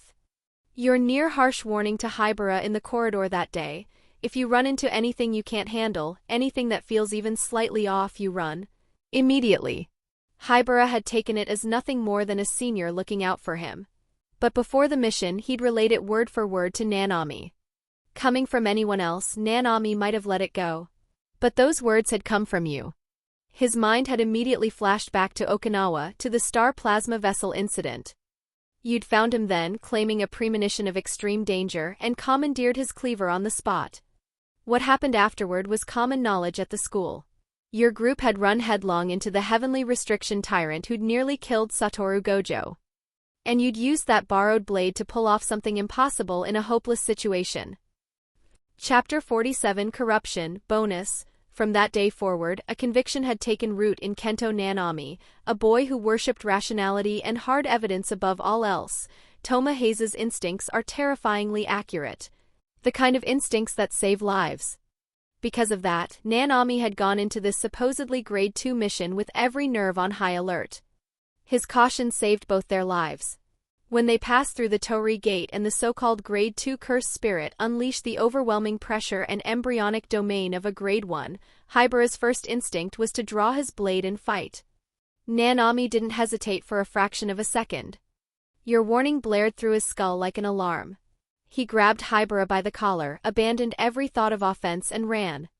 The spirit's attack came in an instant. To cover Hibara's retreat past the barrier's edge, Nanami used his right arm as the price, taking the killing blow meant for his partner and buying them both a scrambling, desperate escape. That spirit was no Grade 2. It was a Grade 1 monster.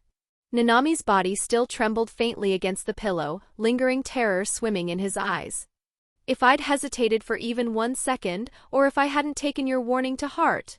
He glanced at Hibara, who was still wiping away tears beside him. "We wouldn't have left enough behind to bury." You stood at the bedside in silence, staring at the hands that had performed reverse curse technique moments ago.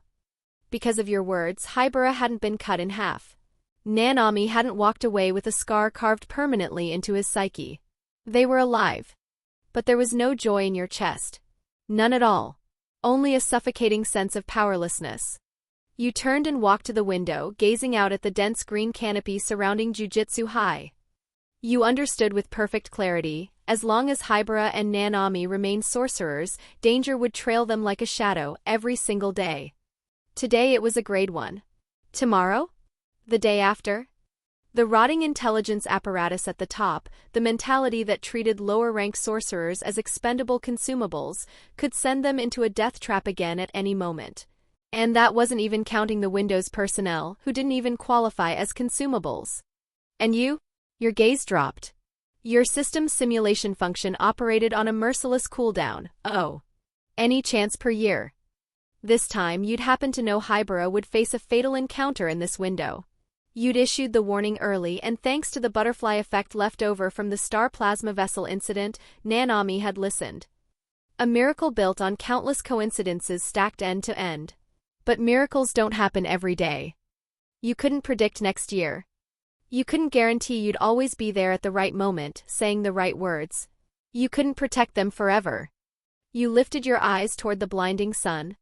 Of course you wished you could be as powerful as Satoru Gojo. The Gojo of today could fly. Could maintain perfect defense around the clock without a single gap. Could solo every dangerous special grade mission thrown at him. One man holding up half the sky of the entire jujutsu world. If you had that kind of absolute power, you could shoulder every danger yourself. You could crush every threat with overwhelming force before tragedy ever struck. But you weren't a god. You weren't Satoru Gojo. And even someone as godlike as Gojo couldn't be everywhere at once. So the only real answer was to solve the problem at its root, to eliminate curses and cursed spirits at their source. You believed that with everything you had. Hey senpai? Nanami noticed the shift in your mood, a note of concern in his voice. It's nothing. You turned back, sealing every emotion behind your glasses, your voice settling into that calm that made people feel safe. Get some rest. As for the higher-ups, I'll have Professor Yaga demand an explanation. If they disguised a grade 1 as a grade 2 and handed it to you, they're going to answer for it. A mortal has a mortal's way of doing things. Since you couldn't sweep the board clean with violence, you'd start by digging out the rats hiding in the dark, the ones manufacturing these tragedies one by one. The air pressure in Mazumichi Yaga's office was low enough to choke on. A thin white envelope sat on the desk. That was the sole trophy Yaga had brought back from demanding answers from the higher-ups. What's this? You looked at the envelope already knowing the answer. The compensation for Nanami and Hibara's mission. Yaga pulled off his sunglasses and pinched the bridge of his nose, his voice thick with exhaustion and humiliation.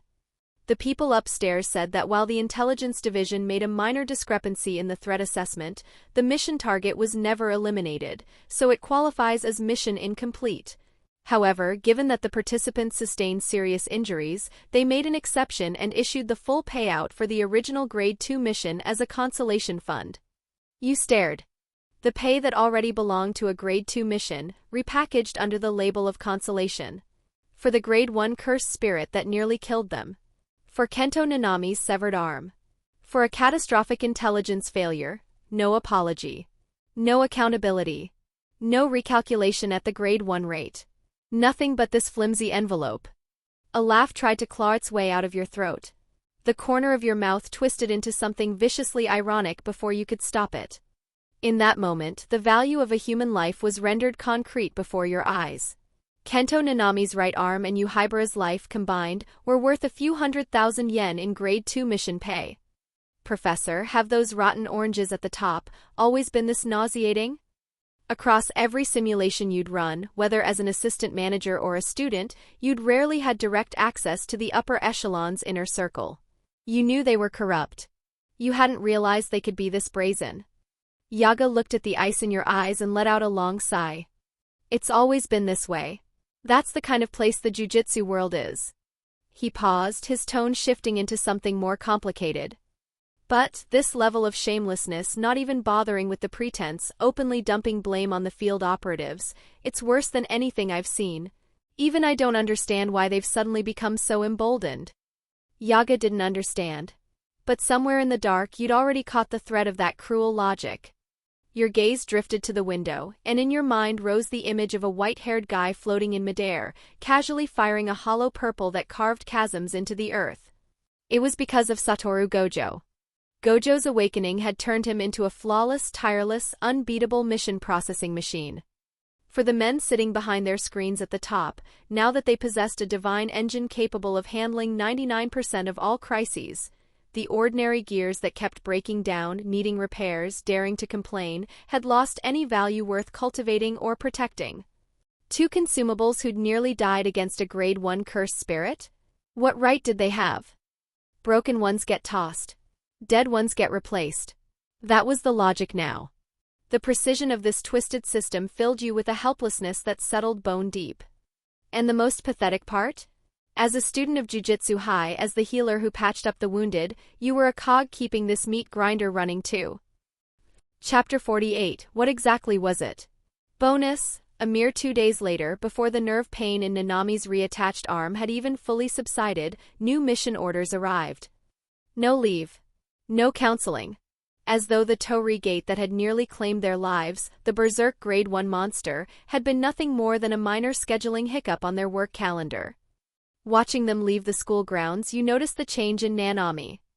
The blonde boy who'd once carried himself with meticulous precision, who'd approached the sorcerer's profession with unflinching rigor, now walked with a slight hunch in his shoulders.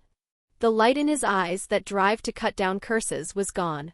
In its place was a suffocating blend of fatigue and disgust. The numbness of someone who'd seen the jujutsu world for the heap of filth it was and had nothing left but mechanical obedience. Days crawled past in that stagnant, oppressive atmosphere. One afternoon, an envelope stamped with an urgent red seal was delivered to your desk by an assistant manager who handled it with something close to reverence. You tore it open and pulled out the documents. Mission location: a remote, isolated village. Objective: investigate multiple cases of villager disappearances and bizarre deaths. Suspected grade 1 or near grade 1 cursed spirit activity. Identify the cause and eliminate the threat. Assigned personnel: Special Grade Jujutsu Sorcerer Suguru Geto. Grade 2 Jujutsu Sorcerer Touma Hayase. Looking at this sickeningly familiar file, your fingertips seized. Your entire body locked in place. You'd braced yourself for this. But when fate's gears ground forward and shoved this moment in front of you, a wave of disorientation still hit. You hadn't expected it to come so soon. That remote village. That ignorant, sealed-off place where two innocent twin girls were locked in cages and brutalized. In one of your simulations, it was the place where you'd witnessed, firsthand as an assistant manager, the final snapping of the string in Suguru Geto's heart called Protect Non-Sorcerers. That was the day he slaughtered all 112 villagers, cemented his blood-soaked path of righteousness, and killed the version of you that tried to stop him. This mission is something wrong. A voice heavy with nasal congestion and bone-deep fatigue drifted down from above you. You snapped back. Geto had appeared at your side without you noticing. The dark circles under his eyes looked like ink that refused to dissolve. He'd lost so much weight his cheekbones jutted sharp beneath the skin.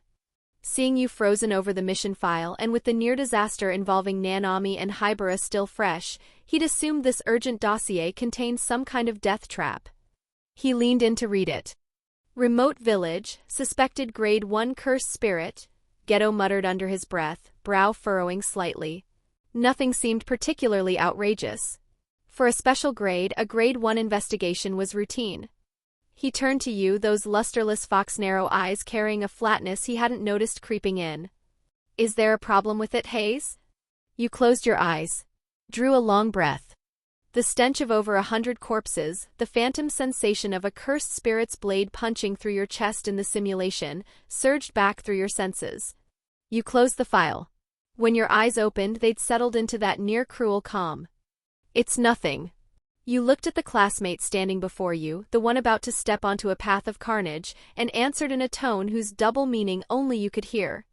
I was reminded of some people I used to know. And some things that have already happened. Mountains rose like massive black walls. The black sedan had rattled along winding mountain roads for what felt like hours before finally arriving at the mission site, a village that modern civilization had forgotten entirely. The air carried the smell of rotting leaves and something else, something stale and closed off that turned the stomach. The moment the car stopped, you pushed the door open and stepped out. Crumbling wooden houses. Eyes watching from the shadows. It matched your memory of the massacre's backdrop with perfect, sickening precision. You turned and rapped on the driver's window. This is far enough. Don't follow us in. Head back the way you came and pick us up tomorrow morning. Your smile was pleasant, your voice calm, carrying a finality that left no room for argument. Huh? But... The assistant manager's face twisted with distress. He wiped cold sweat from his forehead. Hayes, that's not standard procedure. This mission has a suspected grade 1 cursed spirit. Protocol requires me to maintain observation and communication from outside the barrier. That's exactly why I'm telling you to leave. You cut him off, your tone warm but threaded with the right measure of gravity. The terrain here is too confined. If a fight breaks out, we can't afford to split our focus protecting you. For your safety and so we can investigate and eliminate the threat without reservation, the best thing you can do is go. If anything goes wrong, the responsibility is mine. If Gojo or some other high and mighty sorcerer had used this excuse to shoo someone away, the assistant manager would have bowed, apologized, and stood his ground on principle. But you were different. Among every assistant manager in Jujutsu High's network, your name was synonymous with reliable. You were mild-tempered, never pulled rank, and on more than a few missions you'd handled the report writing and terrain surveying yourself, tasks that belonged to the support staff, so flawlessly that they wondered if you'd been an assistant manager in a past life. Faced with what seemed like genuine concern for his safety, the man swallowed his objections with gratitude. Understood, then I'm counting on both of you. Please be careful. The black sedan turned around. Its taillights vanished into the mountain darkness.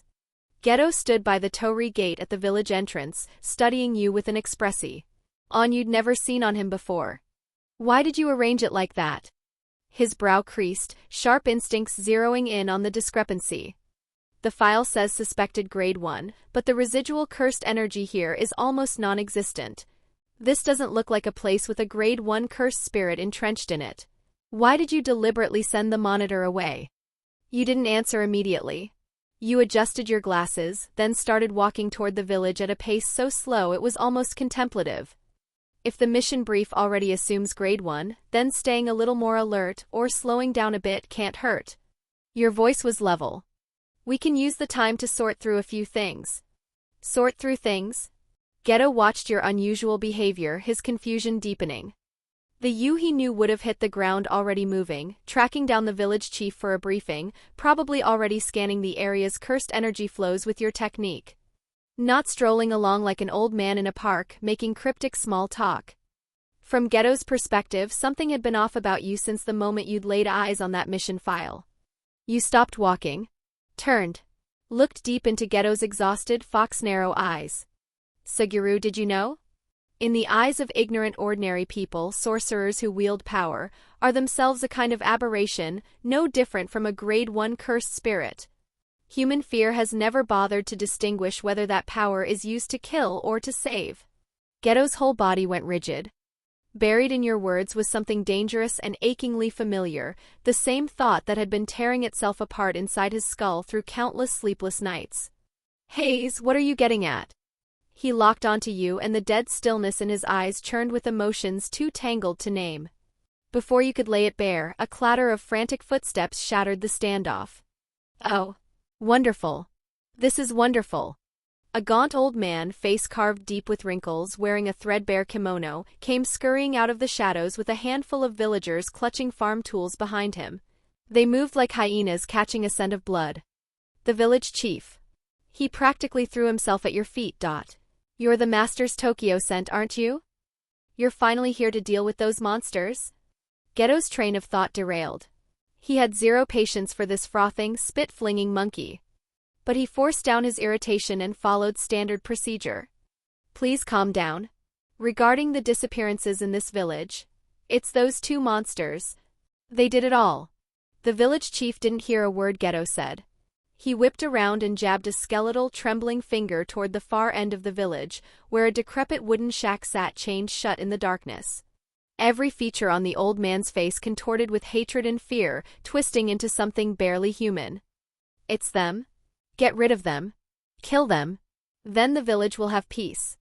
Geto froze. His gaze traveled past the ranting old man, followed the line of that bony finger, and settled on the shack that radiated despair. Every instinct he possessed as a special-grade jujutsu sorcerer screamed a warning. Wait. Monsters to be dealt with? Monsters locked inside that shack? He knew one thing for certain, a so-called grade 1 cursed spirit was the kind of catastrophe that a fully armed tank battalion couldn't handle. Locking one inside some village shack was out of the question. These people didn't even possess cursed energy. They were ants. They couldn't so much as see a cursed spirit. Which raised the real question. What these ordinary villagers had locked in a cage with every ounce of their malice, what they wanted the sorcerers to come deal with. What exactly was it? Next target 500 horsepower, smiley face. Chapter 49 Making Preparations, right here. Master, this is the place. The village chief practically scampered to the dilapidated shack at the edge of the village, his face twisted into a nauseating cocktail of fanaticism and sycophancy. His skeletal fingers snatched at the rusted chain padlock to the wooden door, filling the air with a grating shriek of metal on metal. He was already fumbling for the key, ready to throw open the door that held the monsters and present it like a gift, proof of the village's righteous commitment to purging evil. Bang! A hand reached past the chief's shoulder and slammed flat against the rotting wood.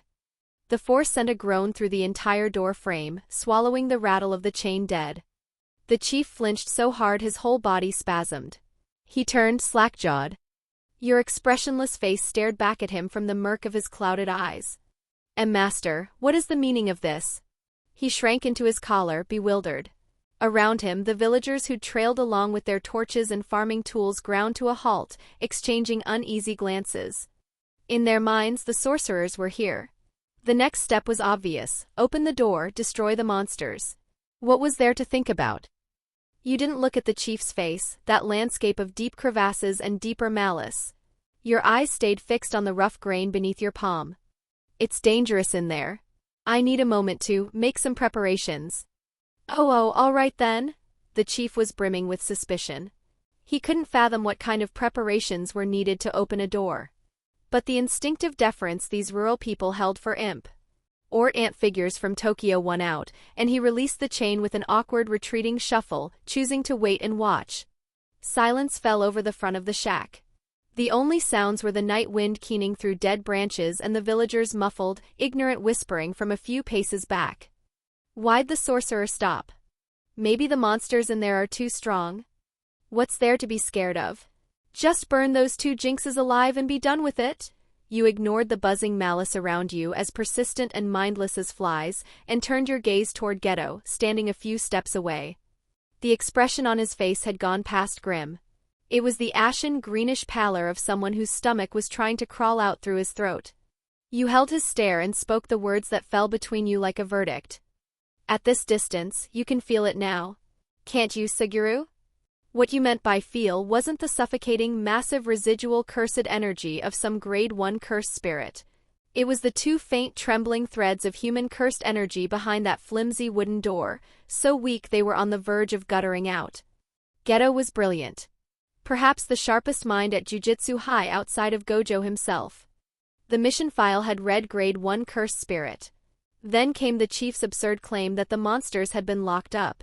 Layer on top of that your strange behavior throughout the trip, your vague hints, your deliberate dismissal of the assistant manager.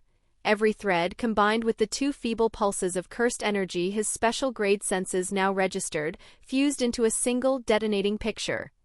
He didn't even need to question how you seemed to know what was coming. The cruelest truth was already laid bare before him. Behind his eyes, the image was already forming. What he would find behind that reeking door. Not some fanged, blue-skinned curse. Two children.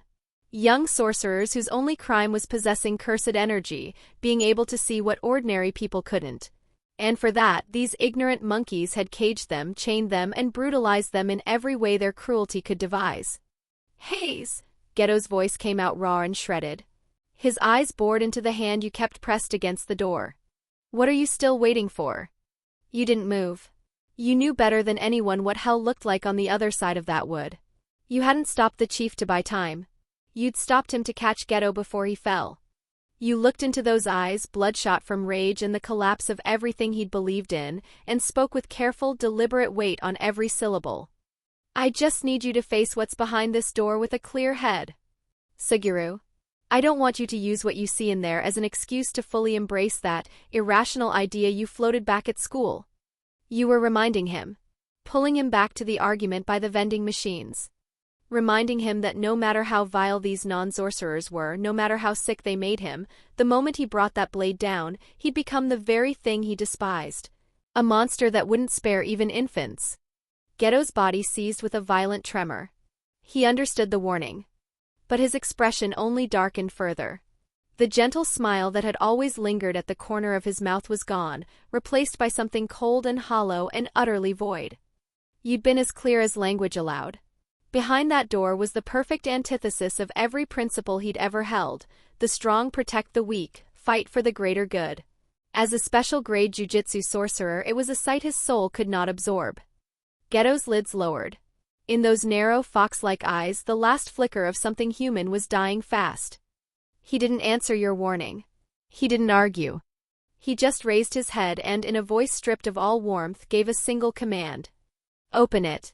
The villagers kept chattering among themselves, their ignorant gazes ping-ponging between the two of you, baffled by the tension crackling in the air between the masters. These oblivious people had no idea that once that door swung open, what walked free wouldn't be any so-called monster. It would be a god on the verge of slaughtering every last one of them. Chapter 50. Are you still unmoved? Bonus. The door screamed open on its hinges, a sound that set teeth on edge. The village chief had shoved it wide. No towering grade 1 cursed spirit filled the frame. No carnage. No gore. What greeted you was a cramped, lightless room drowning in the stench of human waste and old blood. At its center sat a cage. Wooden slats caked in filth, barely large enough for a dog. Two girls huddled inside. Skin stretched over bone, dressed in rags. Every inch of exposed flesh was a canvas of bruises, welts, and burn scars in various stages of rot and healing. They clung to each other like wounded animals, peering through curtains of matted hair with eyes that held nothing but terror and the absolute certainty that the world had forgotten them. Geto stood in the doorway. Those eyes that always carried a trace of warmth had contracted to pinpoints. Color drained from his face so fast it was like watching a corpse form in real time, leaving something paler and colder than frost. He drew a long breath, pressed hard against the vein throbbing at his temple, and forced words through a voice wound tight enough to snap. "What is this? What do you mean, what?" The chief blinked at him as though the question were absurd. He jabbed a finger at the two girls in the cage, his tone thick with disgust. "Master, these two are the culprits behind all the disappearances." "No," Geto's voice cracked upward, sharp with barely leashed fury. "We haven't even begun investigating the cause of the incidents. These are children. They are not children. Their heads aren't right." The chief fired back without yielding an inch, whipping around to point at a wrinkled old woman in the crowd behind him. "They've attacked villagers with some kind of freakish monster power over and over. That old woman's grandson was nearly killed by them just days ago. Everyone here can vouch for it." Inside the cage, the older girl lifted her head. Short-haired, face split by a wound deep enough to show raw flesh beneath. She tried to speak. The motion of opening her mouth pulled at the gash, and her expression twisted between rage and agony. "That's because they were the ones who—" "Shut up. Monster!" The chief's boot slammed into the cage before she could finish, cutting her off with a crash of splintering wood. His face had gone an apoplectic red. "Your parents were the same as you, cursed freaks, every last one. If we'd known you'd bring this much trouble, we should have strangled you in your cribs." The instant the words cribs and strangled left the chief's mouth, every molecule of air in the room seemed to vanish. Geto lowered the hand from his temple. Slowly. His right hand rose, index finger twitching, and a mass of pitch-black cursed energy condensed at the tip, forming a small, low-grade cursed spirit. It slipped through the gaps in the cage and settled gently onto the girl's shoulders. Don't be afraid." But when he turned back around, his face had become something else entirely. The string inside Suguru Geto's heart labeled the greater good snapped clean through. No more struggle. No more confusion. Your warning by the vending machines echoed back to him. If, in the name of righteousness, even newborn infants were treated as garbage to be disposed of, what kind of hell would that world become? But standing here, staring at these monkeys who'd caged their own kind and tortured them for sport, listening to non-sorcerers declare with perfect conviction that they should have murdered children in their sleep. If this is the price. If this is the hell that must be endured to build a paradise free of cursed spirits, a world of sorcerers alone, then the person I'll become can carry that sin. Geto smiled. It was radiant, incandescent, and brimming with enough killing intent to drown the village whole. He turned to the still ranting chief. "I understand the situation. It's too cramped in here. Let's step outside to talk." The oblivious chief, convinced the master was finally ready to work his magic, nodded eagerly and led the villagers out to the clearing. The moment Geto crossed the threshold, that counterfeit smile vanished. His hand rose. Cursed energy surged toward his palm, gathering with volcanic force. He would use cursed spirit manipulation to crush the foul-mouthed chief and every last monkey present into paste in a single, annihilating instant. Nothing happened. The swarm of cursed spirits he'd summoned didn't materialize. The cursed energy pooling in his palm struck something, an invisible wall of perfect stillness, and the moment it left his body it dissolved. His pupils shrank. He registered it immediately, a faint, omnipresent trace of residual cursed energy saturating the air around him. "Yours." Geto whipped around, eyes locked on you where you stood by the door. "Hayes, what did you do?" You pushed your glasses back up the bridge of your nose. Firelight from the villagers' torches reflected off the lenses, hiding whatever burned behind your eyes. A deep breath. Your voice came out so level it was almost offensive. "Curse technique reversal, Naja Hairu Kinku. It's the inverse of my innate curse technique, Phantom Night Parade. In this form it can't copy anyone else's technique. What it can do is forcibly neutralize the frequency of any technique I've already copied and mastered, within a set radius. Put simply, Suguru, as long as I'm standing here maintaining Najihairu Kinku, your cursed spirit manipulation won't activate. Geto stared. Disbelief broke through the fury on his face, not only at the revelation that you developed a curse technique reversal this powerful in so short a time, but at what you were choosing to do with it. You're publicly disclosing your technique. To ensure absolute suppression of his cursed spirit manipulation, you deliberately weaponized the disclosure of information, sacrificing secrecy to raise the baseline effectiveness of your technique. The villagers traded bewildered looks, unable to parse a single word about techniques or reversals. All they saw was two masters turning on each other. What the hell are you doing? Geto's restraint shattered. He thrust a finger toward the ignorant crowd and screamed at you, raw and ragged. You're protecting these monkeys? Even after seeing what's behind that door with your own eyes, you still feel nothing. Touma Hayase. Answer me. Your head snapped up. The fire in your eyes burned every bit as fierce as his. Of course I saw what they did. I'm as disgusted as you are, as furious as you are. You surged forward a step, roaring back. That's exactly why I have to stop you. This world can be rotten to the core and order is still necessary.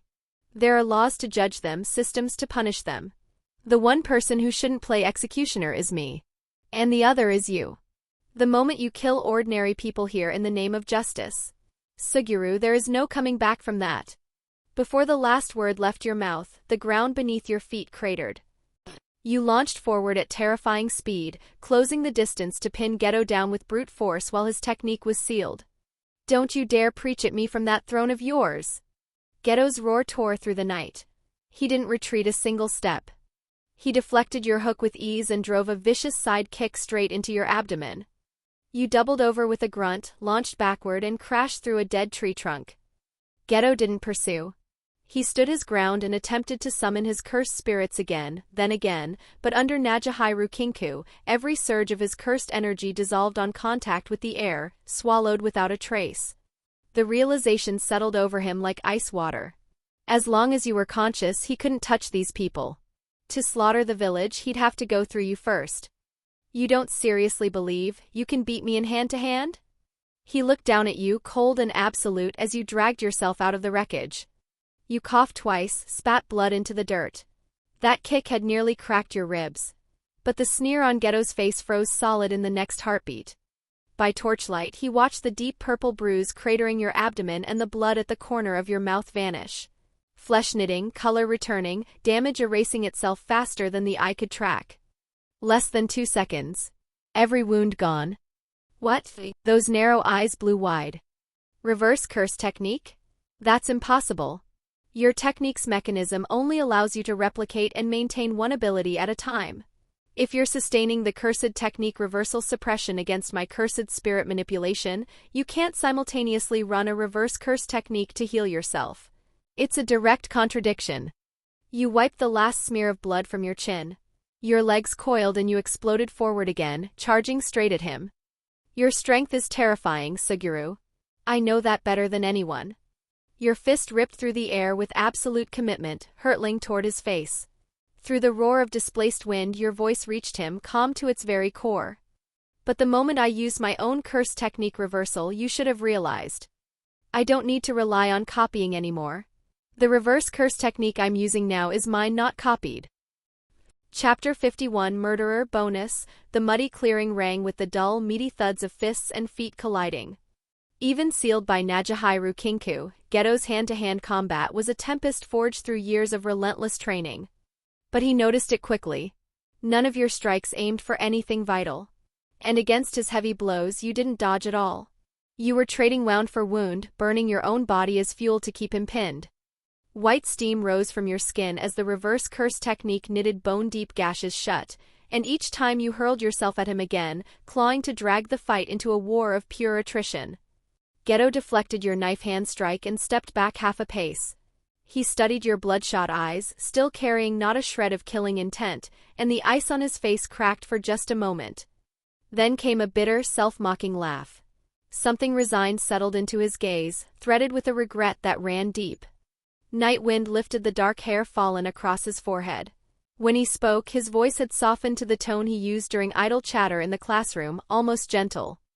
Hayes, back then, when Yuki Tsukumo pitched her insane theory about eradicating cursed energy, your rebuttal was razor-sharp.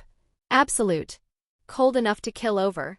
So why is it that now, when it matters most, you've gone so soft? Your face, pale from overusing the reverse curse technique, stared back at him from those narrow eyes. You see things before they happen. If you knew it would come to this, why didn't you kill me sooner? On the drive here, before that door opened, you had 100 chances. You know you did. Shut up. You bit down until your teeth ached, swallowed the taste of blood rising in your throat, and charged him again. Your voice had gone raw and shredded. Killing someone was never the point. What I hate is this twisted world that grinds people into consumables and turns the weak into monsters. Not the people trapped inside it. You seized the front of his uniform, and what tore out of you was something between a roar and a plea. Stop this, Suguru. Put your hand down. I will find a way to change all of it. Until I do, please. Hold on a little longer. This was your conviction. Your own greater good.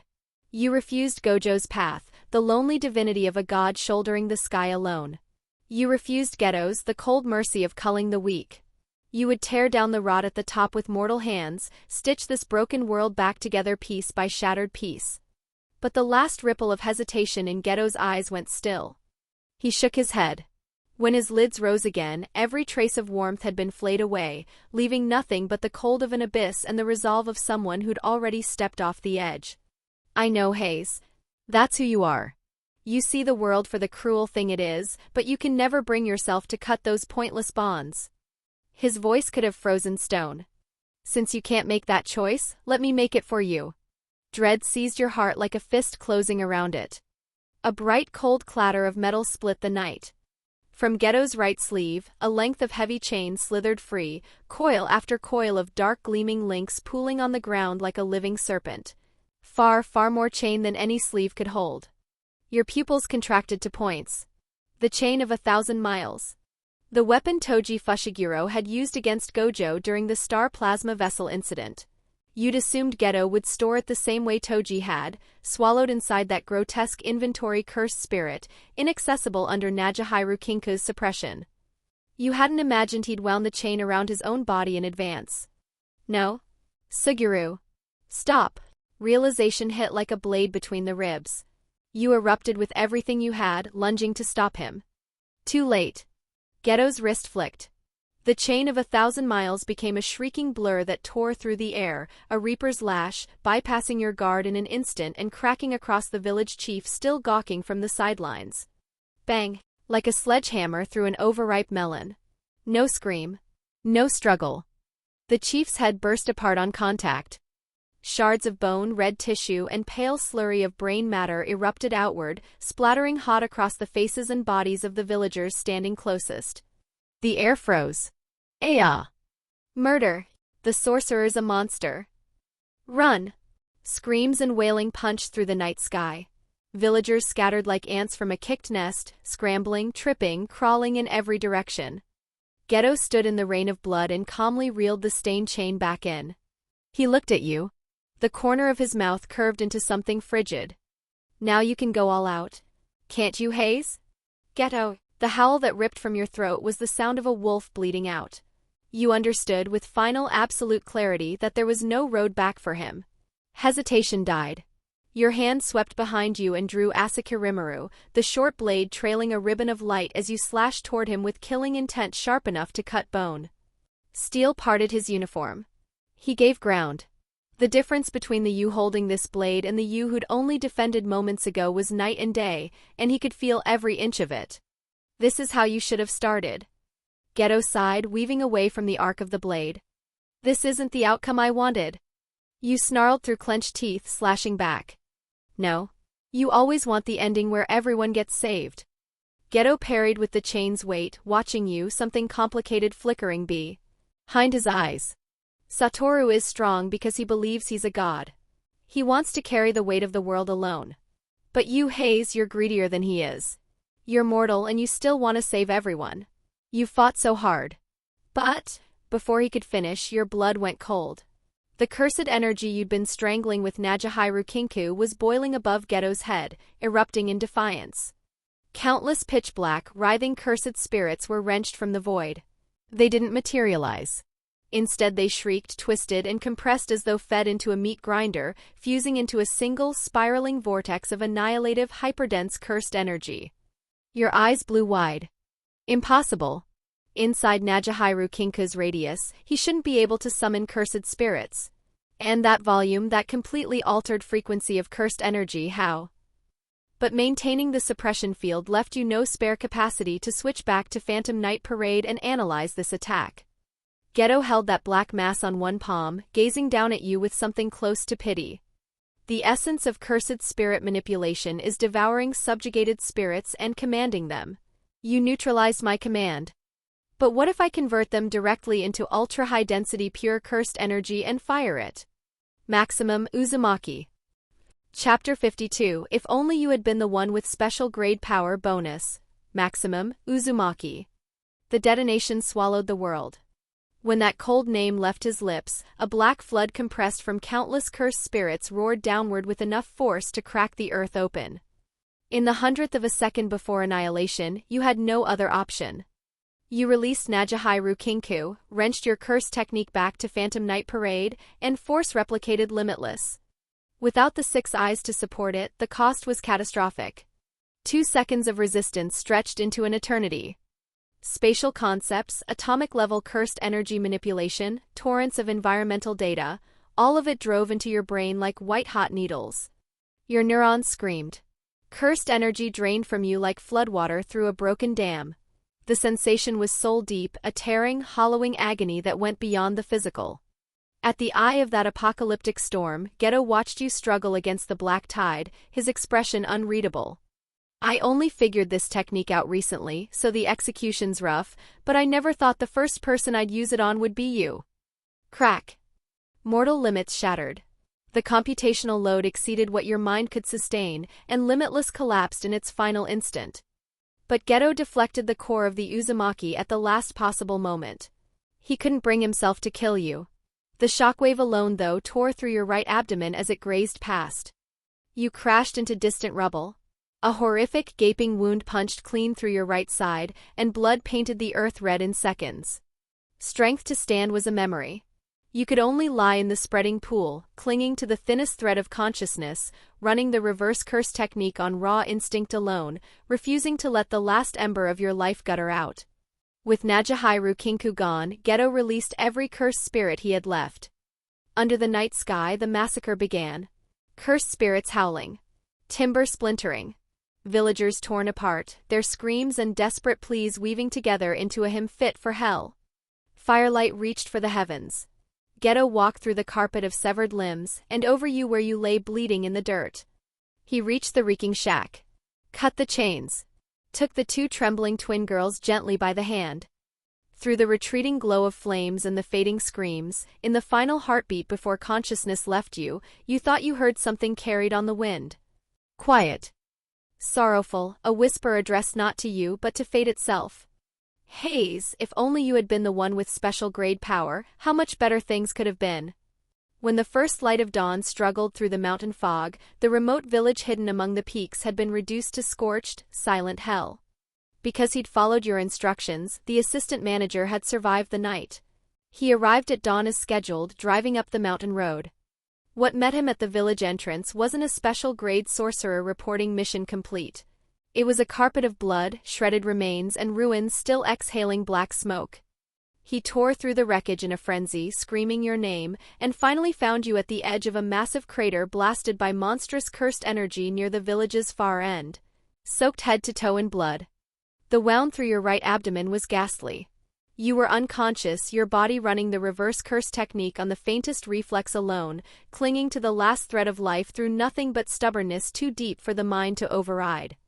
His desperate cries for help and the wail of sirens that followed carried you back to Jujutsu High. Days later, a cold and merciless report landed on the rotting desk of the Jujutsu higher-ups. Jujutsu High 3rd Year Suguru Geto, dispatched on assignment. 2 days post-deployment, 112 residents of the old village confirmed dead. Initially suspected to be the work of a cursed spirit. Subsequent analysis of residual cursed energy confirmed the deaths as the result of Geto's cursed spirit manipulation. Suguru Geto, currently at large. Per Jujutsu Regulation Article 9, as a Jujutsu sorcerer, he is hereby designated for execution. In the cold basement surgery of Jujutsu High, the sting of antiseptic hung so thick it could almost solidify. Shoko Yeri stood before the operating table in sterile scrubs, dark circles carved deep beneath eyes that hadn't closed in far too long. Under the shadowless lamp, you lay motionless, bristling with tubes and monitoring lines, locked in a coma so deep it might never end. In every memory Shoko had of you, you were the dependable one. Always first to heal someone else, always throwing yourself after every person within reach, dragging them back from the edge whether they wanted saving or not. Now the person who spent every waking moment saving others lay here like a porcelain doll smashed beyond recognition, lifeless, waiting for her to put the pieces back together. Idiot. She bit her trembling lip hard enough to leave marks, and let out a sigh that carried the weight of something far heavier than exhaustion. Always going on about saving everyone. And in the end, the ones who needed saving most were you self-righteous fools all along. Chapter 53, What the hell are you apologizing for? Bonus, this time the wound did not kill you. Boundless darkness. Crushing pressure. Cold that bit through to the marrow. Your consciousness sank into a depthless ocean with no floor in sight. Gravity meant nothing here. The silence was so absolute it swallowed even the sound of your own heartbeat. Only at the farthest edge above, at the surface so distant it seemed unreachable, did a faint sliver of light bleed through. The exit that meant life. Instinct drove your limbs to move, stroking toward that glow. But in the dead stillness of the black water, something changed. A blurred silhouette rose without a sound from the abyss beneath you. Then a hand, stiff and cold as iron, clamped around your ankle. A massive downward force wrenched through your body, dragging you back toward the bottomless dark. You looked down. Through the murk, a face glared up at you, contorted with agony and hatred. Sodto. The man who should have been long dead. At the same moment, a chill kissed your right palm. Asakurimaru, the short blade stained with more blood than you could ever count, had materialized in your grip without you knowing when. The edge gleamed with a sinister, seductive light in the dark water, whispering frenzy into the folds of your mind. Cut him. Swing the blade. Sever that hand, kill him, and the weight falls away. You won't be dragged under. A temptation distilled to its purest form, trade killing for freedom. But you only stared down at Sodto's writhing face with cold, unblinking eyes. The hand around the hilt was steady as bedrock. The blade did not move. You ignored the agony crushing your ankle, clenched your teeth, and clawed through the freezing water with both hands, hauling his dead weight behind you, still fighting upward toward the light. The abyss, it seemed, did not take kindly to your stubbornness. The water began to churn. In an ocean where sound should not exist, a voice rang against your eardrums with nauseating clarity. Oh? My dog, and where exactly do you think you're running? Your gaze flicked downward. Below Sodto, another figure had surfaced. Naoya Zenin, golden hair drifting in the current, draped in that expensive kimono, one hand gripping Sodto's shoulder. That face still wore the same expression it always had. The look of someone watching a roach crawl across the floor, amused and cruel in equal measure. Humiliation churned through your memory like venom, but you didn't acknowledge him.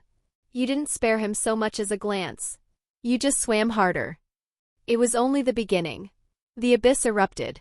Figures swarmed upward from the lightless depths like piranhas drawn to blood, layer upon layer of them latching onto your body, dragging at your limbs. Hey elites. Kukuru unit enforcers. Zenin household servants you'd crossed paths with only once, people who had watched your degradation with indifferent eyes and done nothing. They had become curses made flesh, climbing over one another to weigh you down. Their hollow stares all carried the same expectation, that hatred would consume you, that you'd swing Asakurimaru into their ranks, that you'd become the same breed of monster they were, one who crushed the weak with brute force and called it strength. Because the moment you swung that blade here, your soul would plunge into their hell for good. Your ascent ground to a halt. The weight was beyond imagining, enough to feel like your soul was tearing apart at the seams. Still, you white-knuckled the hilt and refused to cut. Your face tilted upward toward that distant light, jaw set so hard it could have cracked stone. A string of bubbles escaped your lips alongside a murmur. No, you're not the ones I'm here to kill.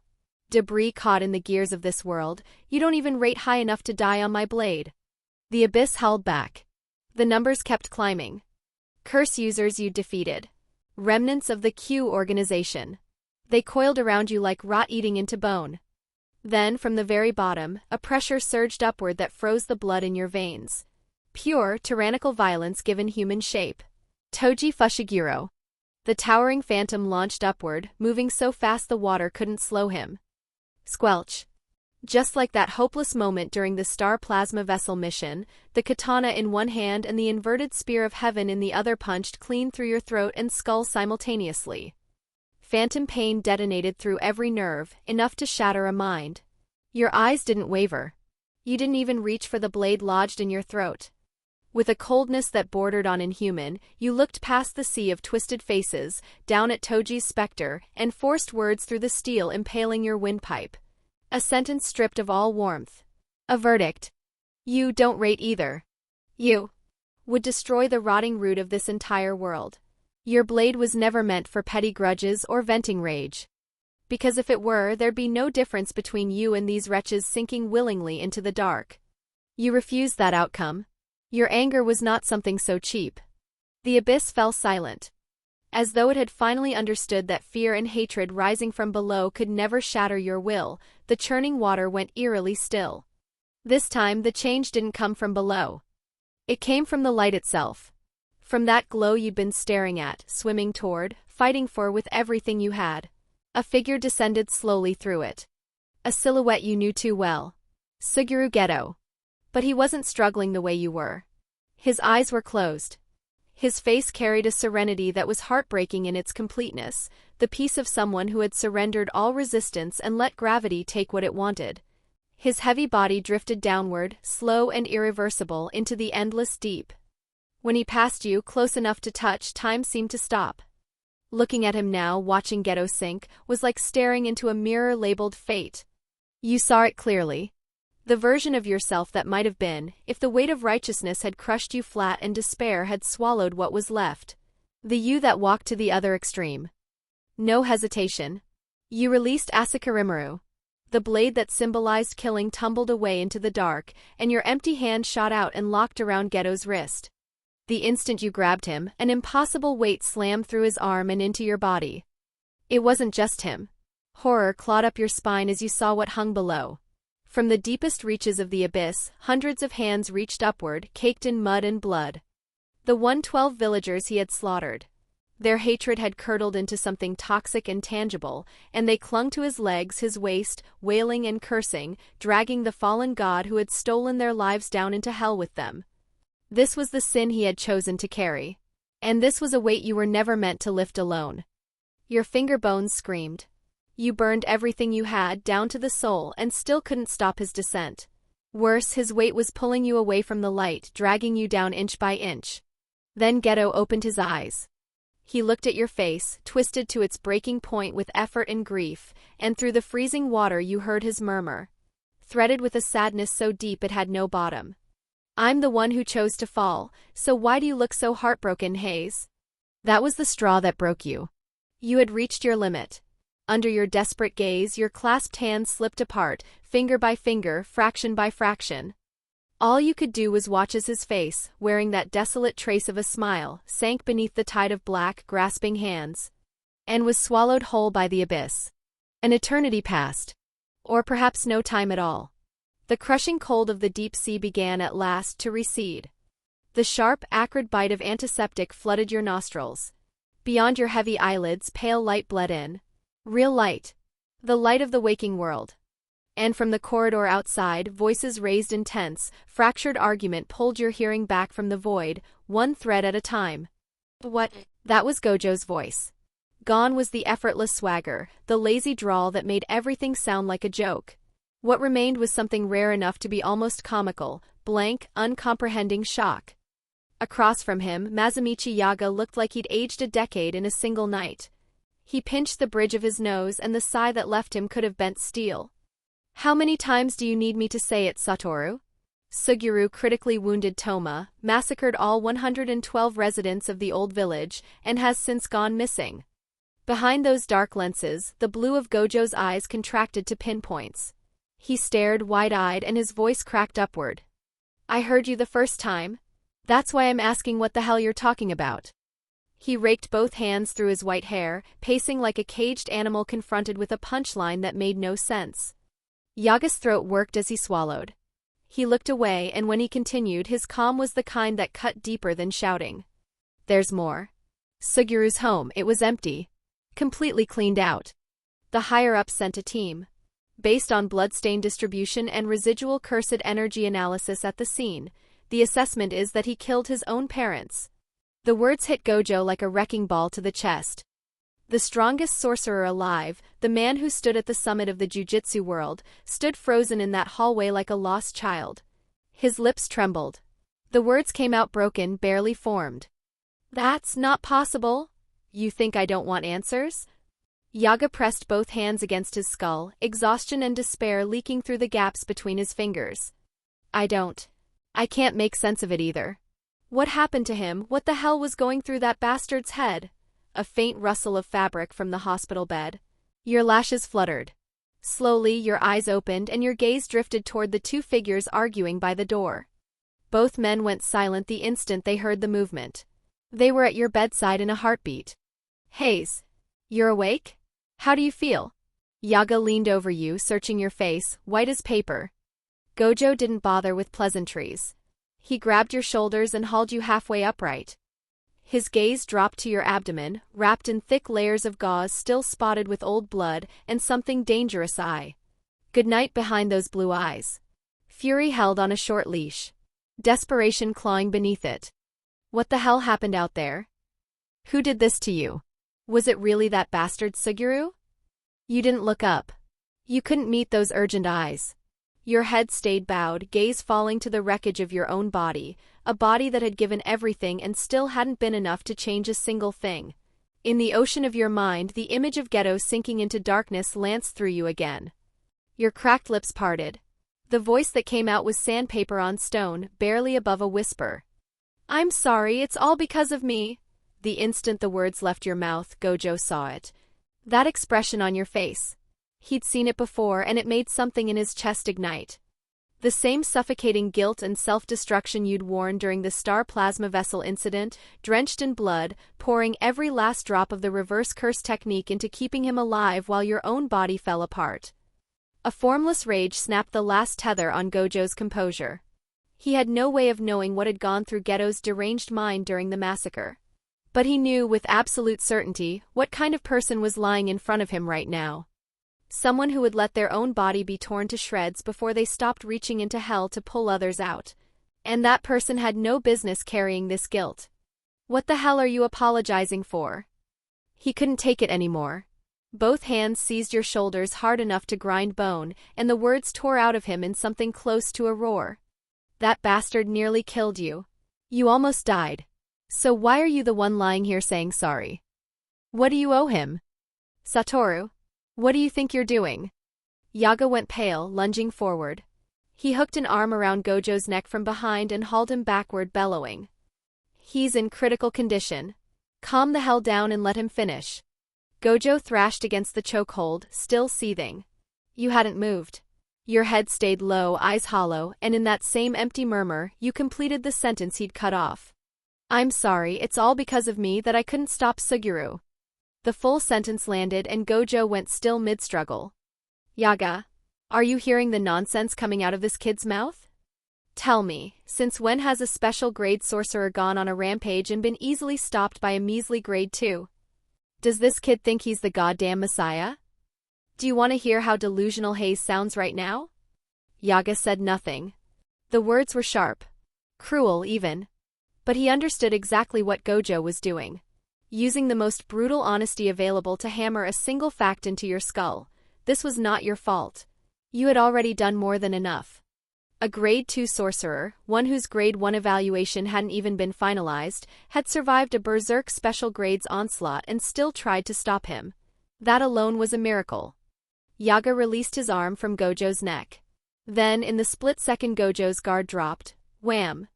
Yaga's fist, roughly the size of a cast iron skillet, crashed down on the top of Gojo's head with the full weight of years of experience behind it. Ow! What was that for? I was stating facts. Gojo clutched his skull, indignant. Yaga's face was dark as a thundercloud. He ground out each word through clenched teeth. Facts or not, you don't scream them at a man who's barely alive. Show some respect for the patient, you idiot. Chapter 54. He was the biggest obstacle. The air in Jujutsu High's infirmary never lost that stubborn cocktail of antiseptic and bitter medicine. You'd proven it to both Yaga and Shoko more than once. The reverse curse technique had closed the wound through your abdomen completely.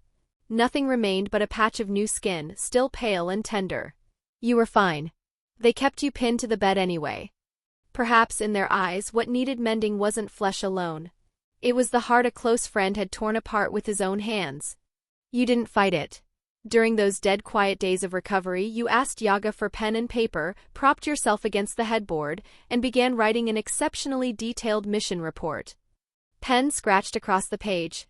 Your mind worked like a precision instrument, coolly excising and reshaping certain details. The situation had already collapsed to its worst possible state. You would not give those rotten mandarins in the higher-ups an excuse to drag in the assistant manager who'd evacuated on your orders, or anyone else caught in the blast radius. You were using cold bureaucratic language to stitch the last seams on a world that had already come apart. Partway through, Haibara and Kento Nanami returned from a mission and came straight to your bedside without stopping to change. The moment Haibara pushed open the door, every trace of sunshine drained from his face. The boy who was always loud, always brimming with blind admiration for his upperclassmen, stood at the edge of your bed with red-rimmed eyes full of raw confusion, shock, and grief so plain it hurt to look at. His lips moved. Nothing came out. But it was Nanami, standing quietly behind him, who cut you deepest. He didn't greet you the way he normally would, precise and polite. He stared at the bandages wrapped around your body, and on that face far too young for the expression it wore, emotions tangled into something suffocating. Helplessness. Exhaustion. A numbness that went bone deep. And beneath it all, a revulsion toward this cesspit called the jujutsu world that seeped from somewhere in his soul. He looked at you the way Samion. He looks at the last drop of value wrung from a meat grinder. You didn't need him to speak. His dead eyes said it all. Even someone like Hayes and someone like Geto end up like this. What are we killing ourselves for? While you lay trapped in that bed, the gears outside had already slipped past the point of no return. You pieced the full picture together later from fragments told by Shoko, Yaga, and Gojo, each account colored by its teller's own grief. After that night, Geto surfaced once more. It happened on the busy streets of Shinjuku. An overcast afternoon. Shoko stood in a crowded smoking area, cigarette between her lips, irritated to discover she'd forgotten her lighter. While she rummaged through her pockets with a frown, a figure in plain black clothes drifted into her line of sight without a sound. No flaring bloodlust. No madman's mania. Geto stood there the way he always had, dark hair half-tied and shifting in the breeze. He looked at her, and his smile was the same one he'd worn every morning for the past 3 years. Warm and easy. He gave a small wave. Hey. Long time no see. The fingers holding her cigarette locked up. Nobody runs into a special grade curse user fresh off a village massacre with an execution order on his head and stays calm. But Shoko was Shoko. The hesitation lasted a fraction of a second before she buried it, pulling on that familiar lazy drawl edged with mockery. Well, if it isn't the criminal who put Hayes in a hospital bed. What brings you here? Don't tell me you're going to kill me too. The instant she said your name, the hand reaching for his lighter stopped. A pause he couldn't disguise. Heavy. Blunt with pain. Then he leaned in and with a soft click, a blue flame hovered before the tip of her cigarette. Under cover of the gesture, his eyes dropped and a bitter half-smile crossed his face. What happened with Hayes, there was no other way. If you could, pass along an apology for me. Shoko inhaled hard. Harsh smoke filled her lungs, churned, and left her lips in a thin stream. She cut through that thread of weakness without mercy. Not a chance. You want to apologize, drag yourself to him and say it to his face. Geto only gave a faint smile, gaze drifting to nothing, murmuring half to himself. I see, well, I suppose that's not an option either. Because he understood. The next time he and you met, it would be a fight to the death. There would be no room left for words like these. So what are you doing here? Shoko watched him, guarded. Let's say. I was trying my luck. A vague non-answer. She took another drag, and her voice turned cold and sharp as a scalpel. Then let me ask. Were you framed? Unfortunately, no. Geto paused. Unbidden, the memory surged back. The moment his attack tore through your abdomen, the scalding heat of your blood splattering across the back of his hand. His eyes closed briefly. To wound Hayes badly enough when he has the reverse curse technique, it takes nothing less than a special grade. One more question then. Shoko's gaze bored into his. Why, he didn't deflect. He looked out at the Shinjuku crowds, those oblivious, teeming masses of ordinary people, and spoke as though stating a law of nature. I'm going to create a world of sorcerers. Only sorcerers. Shoko hadn't been part of that conversation with Yuki Tsukumo. To her, Geto sounded like a man possessed. One hand slipped into her pocket, thumb blindly scrolling for Gojo's number, while her lip curled into a sneer. What kind of nonsense is that? Hayes is a sorcerer too, and you nearly killed him. Geto wasn't looking at her. The words seemed directed at Shoko, at the absent you, at himself, all at once. I'm not a child anymore. And I never expected everyone to understand. Behind that sentence, the image surfacing in his mind was yours. Drenched in rain and blood on that final night, clinging to him with the last breath in your body, screaming at him to hold on a little longer. If anyone in this world could see straight through to the core of his pain, Geto believed it was you. And that was precisely why your refusal to stand with him cut the deepest. He believed in the future you described. He believed that with your ability you could change this rotting jujutsu world someday. But someday was too far away. The taste he swallowed each time he consumed a cursed spirit, that flavor of a rag dragged through vomit, had eaten his soul hollow. He couldn't wait for the tomorrow you'd promised. The faint buzz of a connecting call vibrated in Shoko's pocket. She watched him, ice in her eyes. Though if you ask me, wallowing in self-destruction because nobody understands you, that's pretty childish too. Hey, Gojo? I'm looking at Geto right now. Yeah, Shinjuku. She said it right to his face, then hung up. I'm not about to stop him myself. I'd rather not die today. Geto looked at her. Made no move to interfere. He turned and dissolved into the sea of strangers. He didn't get far. In the dense ant colony press of Shinjuku foot traffic, his steps halted. Because standing directly ahead, still in his Jujutsu High uniform, towering above the crowd and radiating a pressure that made the air tremble, was the white-haired boy. Behind those dark lenses, the pale eyes of the heavens locked onto Geto with a fury that froze the blood. When Gojo spoke, his voice carried the weight of restrained thunder. Explain yourself, Suguru. Same mild expression. Not a ripple. Shoko must have filled you in already. It's like she said. A vein pulsed at Gojo's temple. The casual dismissal was something he would not accept. So you're going to kill everyone who isn't a sorcerer? Your own parents weren't off limits? And what about Hayes? He's a sorcerer, isn't he? Were you going to kill him too? If Hayes didn't go down first, I could never have taken this step. He was the biggest obstacle. Not a degree of warmth in that voice. As for my parents, I can't give them special treatment over everyone else, can I? Besides, my family isn't those two people anymore. Gojo stood frozen. He had never imagined words this cold, this stripped of humanity, coming from the mouth of the boy who had once been the gentlest among them, the one who spoke loudest about justice. That's not what I'm talking about. You used to be the one who hated pointless killing more than anyone. This isn't pointless. Something flickered in Geto's eyes. A zealot's light, almost divine. This is justice. Like hell it is. Gojo lost all composure, shouting in the middle of a bustling intersection. Wipe out every non-sorcerer and build a world for sorcerers alone. How could that ever work? Chasing something you know is impossible, clinging to it out of sheer spite, that's what pointless means. You're running away. Against that outburst, Geto showed no anger. Only a detached, lofty pity looking down from somewhere far above. He watched Gojo struggle and spoke the words like a curse laid gently on a grave. You're awfully arrogant, Satoru. If it were you, you could do it, couldn't you? Calling something impossible when you could pull it off yourself. His head tilted slightly. The look in his eyes pierced straight through Gojo's soul. Are you the strongest because you're Satoru Gojo? Or, are you Satoru Gojo because you're the strongest? Chapter 55, Icarus, Bonus, Silence. The question, soaked in paradox and despair, nailed Gojo to the spot. Even the strength to argue back had been pulled from him like a thread from unraveling cloth. "What are you trying to say?" Geto turned away. He gave the strongest nothing but his retreating back. "If I could have been you, this absurd dream might not sound so far-fetched, would it? I've decided how I'm going to live. All that's left is to give it everything I have." One step forward. The line called morality fell behind him for good. "If you want to kill me, kill me. Whatever you choose, it has meaning." Gojo's right hand shot up. Cursed energy screamed to his fingertips, coalescing into the technique that could erase Geto and half the block in the same breath. Hollow purple, charged and ready. One release. One twitch of his fingers and the friend who had become the worst kind of curse user would cease to exist.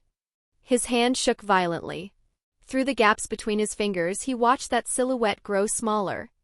In the end he bit down until his jaw ached, clenched his fists so tight the knuckles went white, and swallowed that world-ending power whole. The witching hour. Sunset painted Jujutsu High's red brick the color of old blood. Gojo sat alone on the long stone steps, hands laced together and pressed to his forehead, his entire form swallowed by deep shadow. Yaga walked over and looked at a boy who seemed to have lost every scrap of his bravado overnight. His voice came out quiet. "Why didn't you go after him?" No movement. Gojo's voice was raw gravel. "You sure you want to know?" The look on his face hit Yaga like a fist to the chest. He let out a breath and changed course. "Forget it. I'm sorry I asked." A breeze swept the empty training grounds. "Sensei, I'm strong, right?" The question came out of nowhere. Yaga blinked, then gave a straight answer. "Yes. And insufferably full of yourself." Once that line would have drawn a brash, triumphant laugh. Now, even with the confirmation handed to him, not a flicker of satisfaction crossed Gojo's face. He raised his head slowly. Those eyes that could read every flow of cursed energy in existence were, for once, filled with nothing but fog. The words were half to himself, half a challenge flung at fate with no force left behind it. "But, being strong on my own isn't nearly enough. The only people I can save are the ones already willing to be saved." At the far edge of his vision, silhouetted against the bleeding red of the horizon, he thought he saw two figures. One walked toward the abyss without looking back. The other, broken and bleeding, still chose to shoulder the sins of everyone around him, stubbornly carving a path through the mire with bare, bloodied hands. Neither of you was among those people he could reach. And Satoru Gojo, the strongest, finally understood what true loneliness meant. Through countless reviews after the fact, through oceans of fragmented literature, through carefully oblique questions posed to Yaga and Gojo, you finally pieced together a rough picture of what Maximum truly was. A domain unto itself. It was what happened when a sorcerer pushed a single curse technique to its absolute limit, honed and compressed and wrung dry until something at the far end cracked open. An endpoint. An ultimate. Not a simple accumulation of cursed energy. Closer to a metamorphosis born from some profound resonance between a sorcerer's soul and the technique etched into it. What made Maximum so extraordinary was how savagely unfair it was. Gojo, who possessed the six eyes, who could manipulate cursed energy down to the atomic level, had never achieved it. Yaga, who had spent decades refining puppet manipulation to its pinnacle, had been turned away at the same gate. At first you suspected the barrier might be one of compatibility between technique and user. Rigorous analysis killed that theory. Because at their foundational logic, cursed spirit manipulation and puppet manipulation were remarkably similar. If Geto could compress countless cursed spirits into a vortex of pure cursed energy, then Yaga, using puppets as vessels, aggregating them into a high-density cursed energy attack, should be theoretically viable. Maximum didn't discriminate by technique. It discriminated by person. You wanted to try. If Phantom Night Parade could brute force replicate a cursed technique itself, could you bypass that merciless threshold and forcibly copy Maximum, Uzumaki along with it? Deep in the woods at night, you captured two low-grade flyheads and began. The moment cursed spirit manipulation's dark circuitry forced itself through your body, you shut your eyes and dove into the depths of your consciousness, grasping for the memory of that day. The suffocating atmospheric pressure in the air when Geto had unleashed Uzumaki. Faint. Almost imagined. But in the instant those two flyheads compressed and twisted against each other, you felt it. A spark. Tiny, fragile, unmistakable. The spark of maximum. Proof of concept. Given enough time to refine the resonance, you could master it through practice alone. The attempt lasted less than 5 minutes before your hands went slack, letting the turbid cursed energy dissipate through your body. You stopped. Not because your talent fell short. Because the cost was too absurd, too hopeless to bear.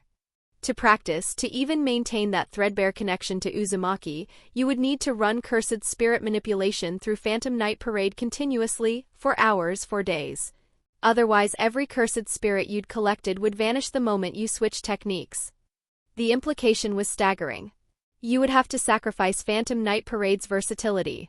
Abandon the path that belonged to you and you alone. You would have to turn yourself into a second Suguru Ghetto.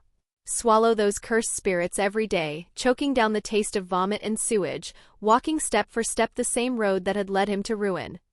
And the part that hollowed you out most was this. Cold, rational analysis told you that even if you committed to it, even if you retched until there was nothing left, you would never surpass Geto in the domain where he was most gifted, most perfectly suited.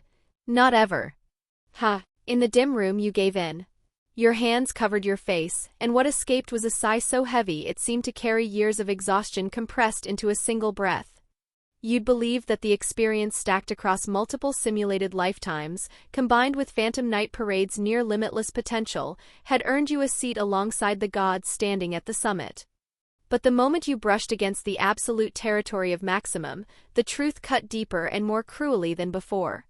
Between you, the mortal clawing upward through sheer will, and those true geniuses blessed by heaven itself, a chasm still yawned wide enough to swallow the sky. A mortal chasing gods. It was too hard. It had always been too hard. In that moment you felt like Icarus from the Greek myth. Wings of feather and wax, hurtling toward the sun with all the arrogance in the world. Flying too close. Wax melting. Then the fall and the shattered body at the bottom. In the old fable, the story served as a warning against hubris and unchecked ambition, a lesson about knowing your limits and staying within the boundaries the world had drawn for you. But that was the anesthetic ordinary people used to numb themselves. And you had arrogance baked into your bones. Wings melted, abyss ahead, it didn't matter.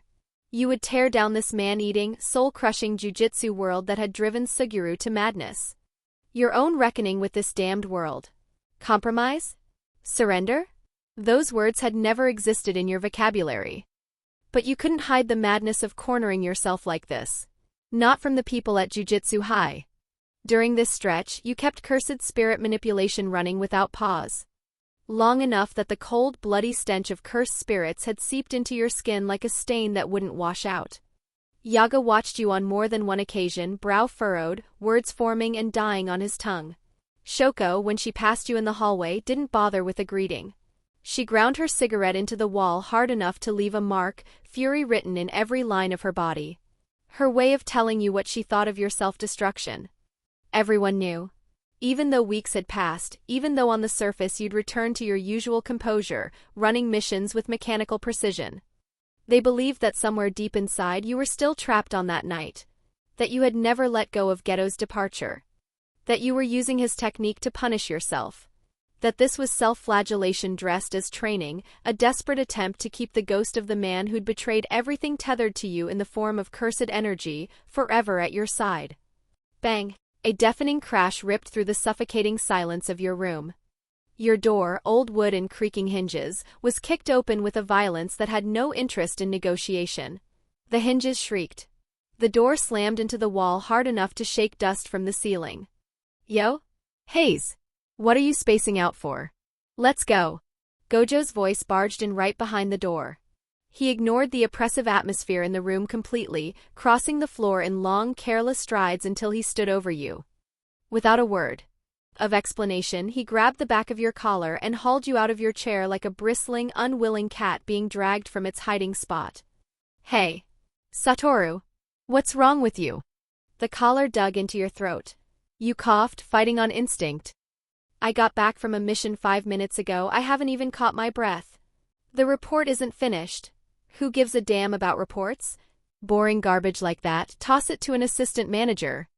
His tone carried the absolute inarguable tyranny that only the strongest could get away with.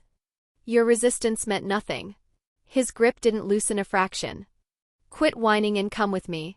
We're picking up a very important inheritance. Inheritance? The word left your lips, confused. Yeah, inheritance. You're the one who told me to bring you along when the time came. Stop overthinking it. We're going. Guys, I'll upload the rest of the bonus chapters by tomorrow, smiley face. Chapter 56. I'll probably never be much of a father, but when Gojo led you through twist after twist, turn after turn, and finally stopped at the destination, you froze. This wasn't some grim morgue. It wasn't a secret compound buried in the upper echelons of Jujutsu society. It was a rundown civilian apartment complex, borderline derelict, with an air of quiet abandonment clinging to every surface. Beside a park slide streaked with rust, half hidden in the shadow of an eave, stood a small boy. He couldn't have been more than a few years old.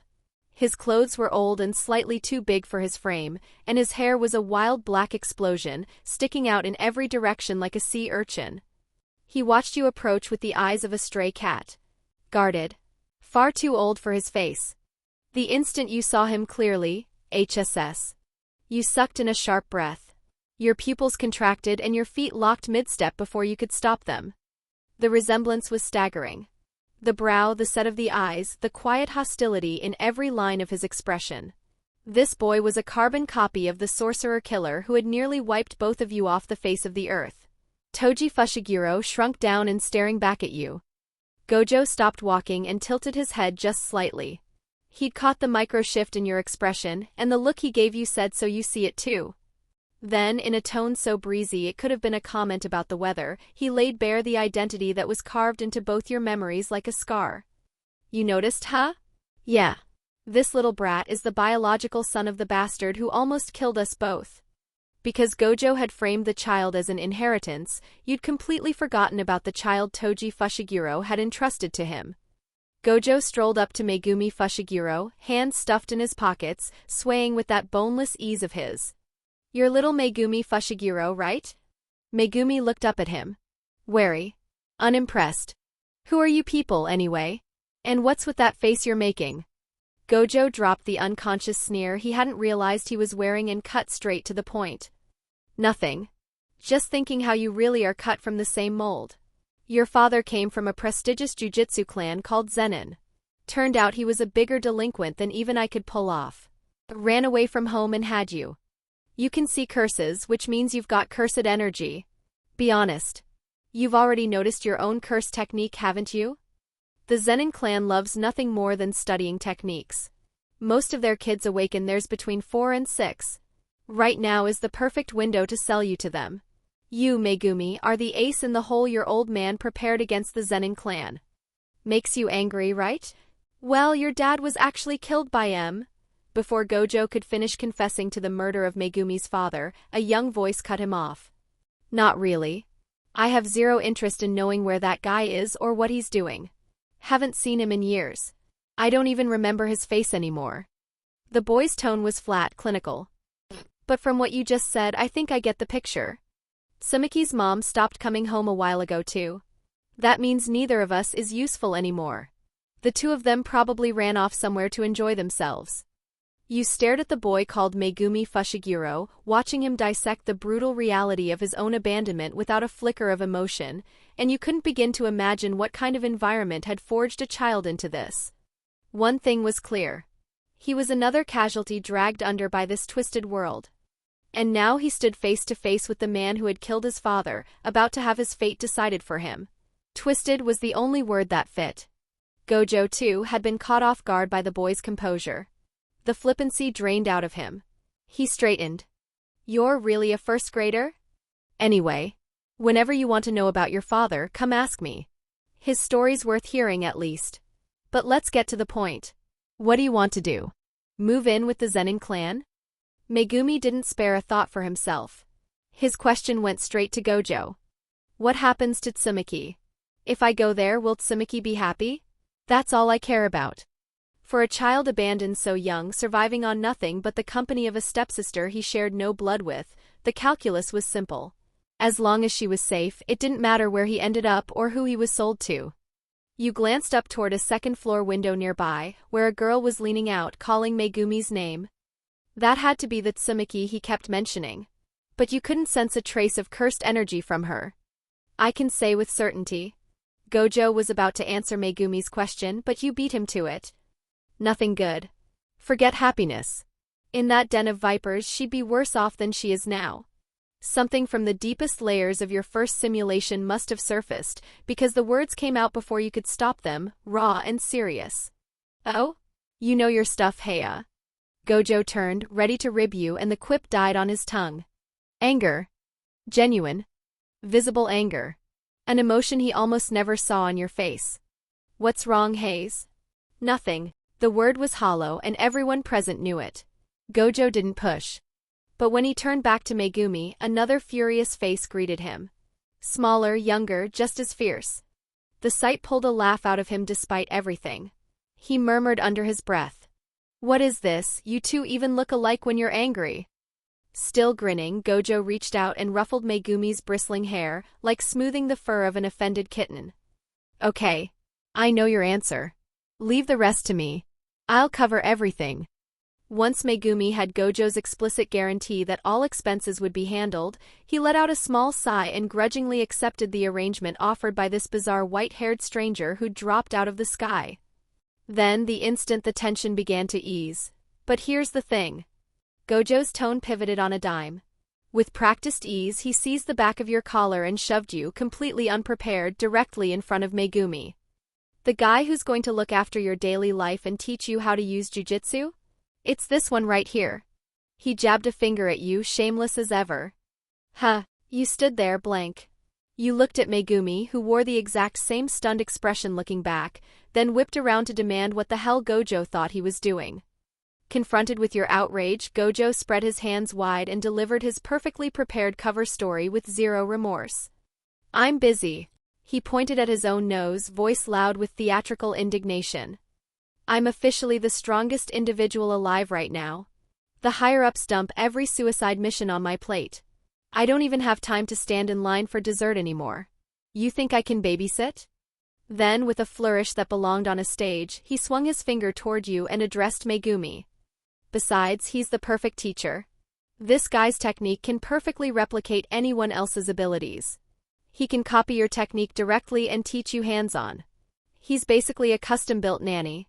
I mean a custom-built mentor.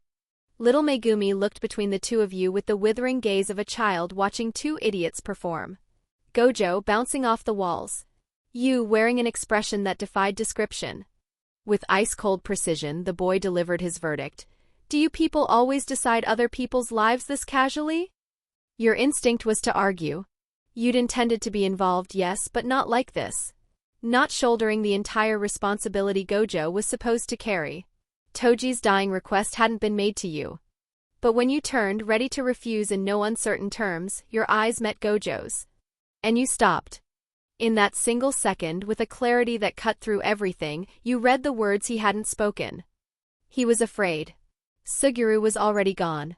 He was terrified that you would follow the same path, that you'd let the weight of some abstract greater good and the crushing guilt drive you into a dead end, the same way it had driven Geto.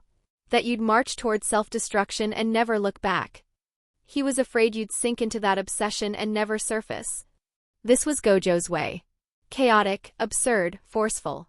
He'd barged into your life and dropped Megumi Fushiguro into your arms not just to save the boy. He was saving you. He wanted to anchor you to this world with something real. A life brimming with potential. A living, breathing person who needed protection. Something that would tether you here when nothing else could. Hayes. Gojo broke the silence. The grin was gone. What replaced it was a tone so rare you could count its appearances on one hand. Rough with something that sounded like scolding, yet impossibly gentle underneath. Stop spending every waking hour studying that god-awful cursed spirit manipulation. The sentence hit your chest like a sledgehammer, and the shell you'd built, the one labeled pride, cracked down the middle. You said nothing for a long time. When the silence finally broke, it was with a sigh so deep it seemed to empty you. You gave up the fight. Your knees bent, and you lowered yourself slowly into a crouch until your eyes were level with the guarded face of little Megumi Fushiguro. You didn't use Gojo's careless tone.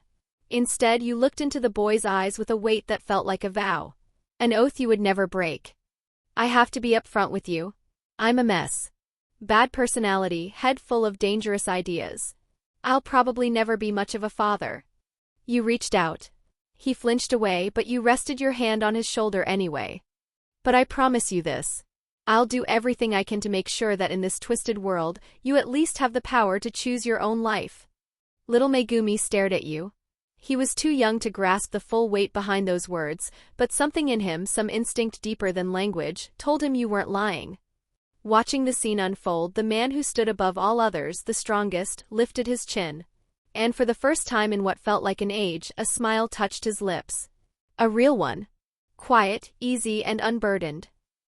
Chapter 57 Father's Friends Bonus Why? Ou and Gojo followed Megumi through a dim corridor that reeked of mold and rotting garbage. A key turned with a dry click, the iron door swung open, and you finally saw the home these two siblings shared. The room was small. Cramped if you were being generous. A few stacks of yellowed tatami filled most of your field of vision, with clutter piled in the corners eating up what little space remained. It could have traded places with one of Jujutsu High's Spartan dormitory rooms and neither would have noticed the difference. But it wasn't the poverty that caught in your throat. It was the dignity clinging to life inside it. The walls were chipped, plaster flaking in patches, yet the floor had been scrubbed clean. Two small pairs of shoes sat lined up in the entryway with military precision. Megumi and Tsumaki had been keeping house. That stubborn, almost defiant tidiness painted a picture sharper than any words could. Two abandoned children in a world with no adults, gripping each other's hands, fighting to hold together the thing they called home. But more than sympathy, what churned through you was something closer to disgust. Toji Fushiguro, the man who'd taken contracts worth astronomical sums, who'd accepted special grade commissions like kill Satoru Gojo and assassinate the star plasma vessel without blinking. The same man who'd thrown fortunes away at the racetrack like pocket change. And this was what he'd left his own flesh and blood. Your gaze drifted past Megumi to the girl inside, wearing an apron, rising to her feet in alarm. Tsumaki's features were soft, gentle. Not a trace of Toji's predatory edge anywhere in her face. She clearly wasn't his biological child. That didn't soften your judgment. If anything, the revulsion sharpened. Zenin through and through, even after everything. The thought cut cold and clean. It didn't matter that the man had married into another family and taken a new name. It didn't matter that he'd fled the clan they called a den of monsters. The curse branded into his soul, the one spelled Zenin, had followed him out, the arrogance, the indifference, the bone-deep reflex to discard anyone weaker who shared his blood. But your thoughts circled back to something Gojo had relayed outside. Toji had already negotiated Megumi's sale to the Zenin clan and pocketed the deposit. Yet in his final moment, with half his body erased by hollow technique, purple, he'd thrown the boy's fate to the very enemy who'd killed him. Rather than send him back to that rotting family, he'd trust an enemy? Maybe Toji had decided in those last seconds that even the man who'd killed him was a better destination than the Zenin clan. Maybe, at the very end, the boy's future had mattered to him. If only slightly. The thought didn't redeem him. But it left a small human footnote at the bottom of an otherwise brutal story. Megumi, who are they? Tsumaki tugged at the hem of her shirt, her voice soft but threaded with the instinctive wariness a young girl has around unfamiliar men. The question stumped Megumi.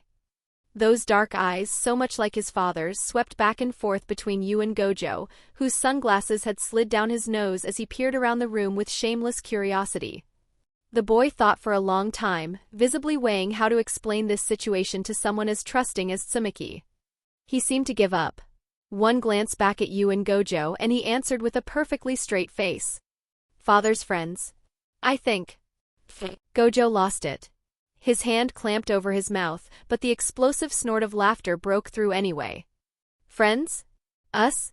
Ha ha ha ha. That's got to be the highest compliment that man has ever received, Megumi. His shoulders shook. He looked like someone who'd been told the funniest joke of the century. You, a vein pulsed at your temple. You drove your elbow into Gojo's side with zero hesitation, your eyes ice cold, telling him without words to rein it in. You had no intention of dragging these children into conversations too heavy for them. Megumi's maturity was unsettling enough. Tsumaki was an ordinary girl. She didn't need to learn about the killing and the bloodshed that connected all of you. You adjusted your expression, faced both children and spoke. We are your father's friends. He wasn't what you'd call a reliable man, but from now on we'll be looking after you in his place. Sumiki didn't react with the kind of wild relief that might come with being rescued. No shock either. She accepted it the way someone accepts weather. Her parents had been gone long enough that anything could happen. Being taken in by strangers or ending up on the street had probably felt, for some time now, like a coin flip. She lowered her eyes and turned to her younger brother, that unconscious dependence on him aching to watch. Should we trust them, Megumi? The decision-making power in this household belonged to a first-grade boy. Megumi lifted his head. Those eyes, Toji's eyes, fixed on your face, then Gojo's. His small mind replayed the conversation from outside. He'd already been sold to the Zenin clan. That place was hell. If he went, Sumiki would suffer. He studied Gojo's irreverent, untouchable confidence. Then your gaze, cold but free of pretense. A beat of silence. I don't know for sure. But I don't think they're lying. His clenched fists loosened. Something wry flickered across his face, too old for it. Let's try trusting them. It's not like we have better options. Toji's death was already far behind them. The money he'd left had nearly run out. Sumiki's mother had vanished without a trace, and no more payments came. Overdue utility bills had filled the mailbox to bursting. Even without OU and Gojo showing up, the tightrope act over the abyss couldn't have lasted much longer.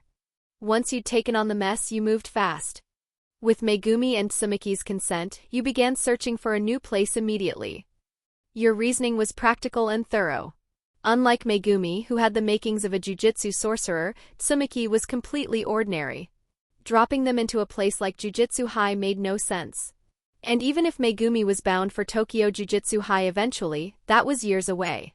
What they needed now was normal schooling, a normal environment, the chance to build normal lives instead of being ground into numb exorcism machines before they'd finished growing up.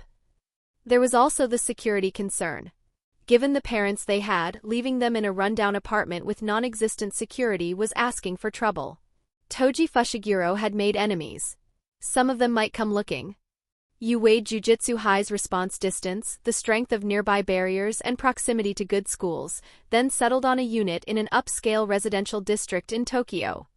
As for moving costs, the steep rent, tuition, and future living expenses, you didn't bother being polite about the money. You slapped every projected bill and budget estimate directly against Gojo's chest. He was, after all, the de facto head of the Gojo clan, a man who could buy a building on a whim.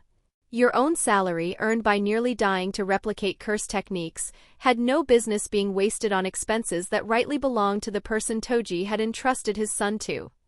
Watching Gojo grumble, "Hayes, you really don't hold back, do you?" While cheerfully arranging the transfer anyway, you stood on the balcony of the new apartment and caught a glimpse of Megumi's profile. Still tense. Still guarded. But the rigid set of his shoulders had eased just a fraction. And somewhere inside your chest, the gloom that had been pressing down for so long seemed to lighten. If only a little. Chapter 58 You're kidding me, bonus. The chaos of moving finally wound down by evening. I'm dead. Completely dead. Gojo collapsed onto the couch like a puddle of melted white mochi, sunglasses sliding to the tip of his nose, dignity nowhere in sight. To celebrate the start of a new life, tonight calls for a feast. Sukiyaki. Top-grade Wagyu sukiyaki. Hayes already maxed out my card, and right now the fridge contains nothing but air. Sumiki poked her head out of the kitchen, where she'd been sorting through newly purchased bowls and plates. She fidgeted with the hem of her shirt, caught between hesitation and excitement. I can cook, probably, but we haven't bought any ingredients yet. Then let's go buy some right now. Gojo launched off the couch in a single fluid motion, his long arms sweeping out to scoop up Megumi, who'd been sitting on the carpet staring at nothing. Come on, Megumi. As the only man of this house, you've got to help carry bags. Huh? Why do I have to go for something like... The protest died mid-sentence. Gojo tucked him under one arm like a kitten being hauled by the scruff.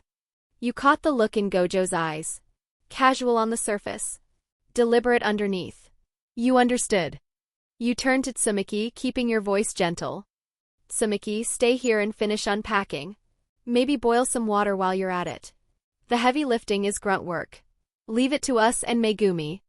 Then I'll leave it to you, Mr. Hayes and Mr. Gojo.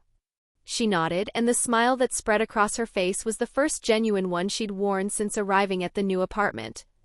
Megumi too, don't cause trouble for the grown-ups, okay?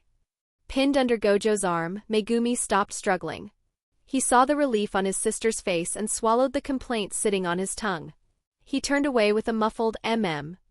Once outside the building, they didn't head for the nearest supermarket.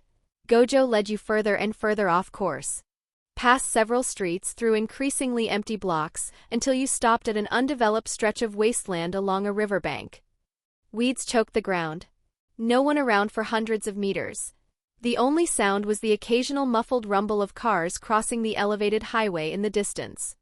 Megumi sensed the shift immediately. The white-haired man who'd been whining about Wagyu still wore that teasing grin, but something behind it had changed. "Aren't we buying groceries?" He edged back half a step, every hair on his body standing on end, the instinct of prey that had caught a predator's scent. "We'll get to that. But first, there's a more important unboxing to take care of."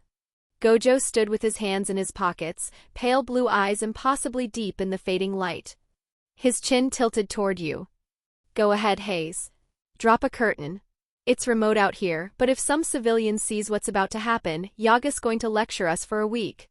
You nodded. Your right hand rose, 2 fingers pressed together before your chest. Cursed energy surged. The familiar incantation rolled from your lips, steady and low. The barrier spilled down from the sky like overturned ink, cascading in a black curtain that severed the riverbank from the outside world and its dying sunset. The amber light vanished. Suffocating darkness swallowed everything. Megumi had never witnessed barrier work on this scale. His eyes went wide as the light warped around him, and a primal tremor ran through his body, hands twitching toward a defensive stance he didn't know he had. "Relax, kid." Gojo had materialized in a crouch right in front of him, grinning, one finger poking his forehead. "This is just so your new teacher here can give you a little checkup." "Making sure I did. And misjudge things." "Checkup?" Megumi rubbed his forehead, bewildered. "Hayes, quit stalling." Gojo rose, a thread of impatience lacing his voice. "This kid's cursed energy is raw, but the way it flows, it's different. Use your eyes and confirm it for me." Waiting for Megumi to understand and use his own technique on his own would take far too long. You drew a deep breath and recalibrated the cursed energy circuits inside your body. For the first time in what felt like an age, you released the cursed spirit manipulation you'd been maintaining for so long and reactivated Phantom Night Parade. In the perceptual world that unfolded under your technique, the physical layer of reality bleached out and turned translucent. Only the pulsing networks of energy remained sharp and visible. Your gaze settled on Megumi.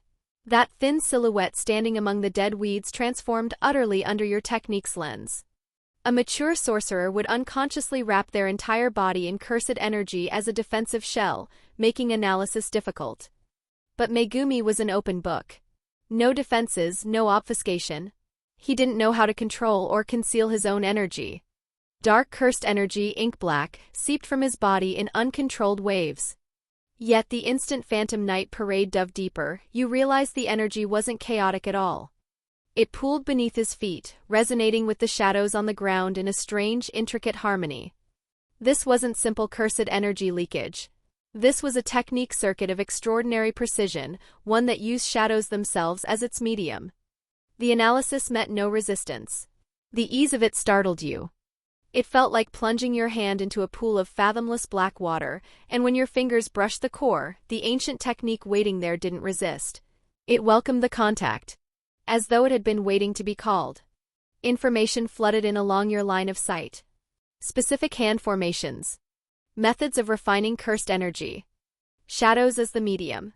Shikigami summoned. Analysis complete. This is a fascinating technique. You opened your eyes slowly, the decoded information still echoing through your mind. You looked at Megumi's confused face, then at Gojo's expectant one, and instead of explaining, you stepped back. "Watch closely, Megumi. This is the technique that belongs to you." Your hands rose. Guided by the freshly extracted data, your 10 fingers interlaced and folded before your chest in a fluid, seamless sequence. An ancient gesture. Elegant. Shadow puppetry translated into something sacred, fingertips meeting, palms aligned. The shadow at your feet boiled. Divine dog. Two jets of black liquid erupted from the roiling shadow, twisting and shaping in midair before slamming down onto the grass. They solidified into a pair of massive canine shikigami. Woof! The oppressive atmosphere shattered the moment they appeared. They shook out their fur, then circled you twice with easy affection, acknowledging the one who'd called them. That's what? Megumi froze. No matter how early his maturity, no matter how practiced his detachment, he was still a child under 7 years old. Two enormous fluffy dogs materializing from thin air obliterated every wall he'd built. The white divine dog seemed to sense something familiar yet different in the boy. It padded over and lowered its massive head, pressing a wet nose into Megumi's palm, then nuzzled his cheek. That tickles. No fear. Not even close. His eyes lit up. He reached out, tentative, and stroked the divine dog's fur. Soft. Faintly cool. The instant his fingers made contact, something resonated. The shared origin between technique and bearer locked into place, and Megumi went rigid. He fought to keep his expression flat, to hold the tough kid composure, but the corners of his mouth betrayed him, curling upward despite everything. One hand buried itself in the white dog's ears while his eyes kept drifting to the black one. You can summon things like this? The technique's output had caught you off guard too. These weren't crude cursed energy constructs. You could feel it clearly. Both Shikigami possessed independent, rudimentary intelligence and serious combat ability. A completely different class from cursed spirit manipulation or puppet manipulation. Satoru, is this? You turned to ask Gojo's assessment and found him, for once, silent. His sunglasses had been pushed up to his forehead. Those pale blue eyes, the eyes of heaven, were locked on the two divine dogs fawning over Megumi. His pupils had contracted to pinpoints. As the bearer of the 6 eyes, he saw far more than you ever could. What he saw wasn't 2 dogs. It was a vast technique architecture, bottomless, connected to an entire dimension of shadow. No way, you're kidding me. Chapter 59, 10 Shadows Technique, Bonus. The words came out half-whispered, dazed, carrying the disbelief of someone who'd just been blindsided by fate's sense of humor. I didn't expect this. Not this technique. What's wrong with this technique? You were surprised by his reaction. Between Gojo and his command over infinity, Suguru Geto and his legions of thousands of cursed spirits, and your own ability to copy anything that existed, you'd assumed the ceiling for absurd techniques had already been reached. These 2 dogs were impressive, sure, and irresistible to a child, but making the strongest where that expression seemed like overkill. What's wrong? Are you playing dumb or do you genuinely not? No, Gojo snapped back to the present. He glanced at Megumi, who was lost in dog-petting bliss, then moved to your side and dropped his voice, a rare weight settling into his tone. You know why the Gojo clan and the Zenin clan have such bad blood? You shook your head.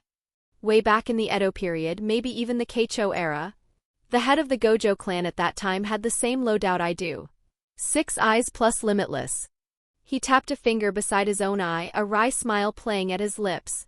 A monster on my level. And the head of the Zenin clan at that time wielded the same technique this kid's carrying. The 10 Shadows Technique. He paused. His gaze drifted back to the 2 seemingly harmless divine dogs, and something complicated moved behind his eyes. Their match ended in mutual annihilation.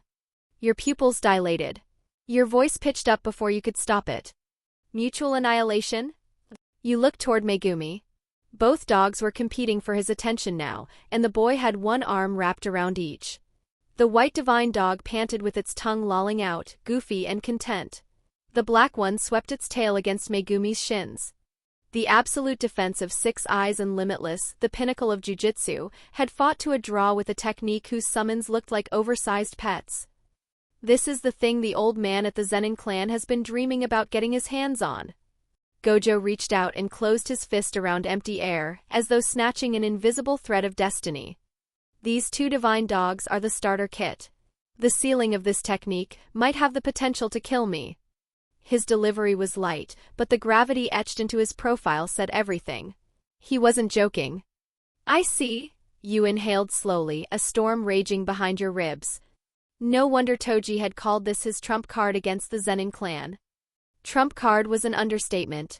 This was a nuclear warhead still inside its silo, waiting to grow up.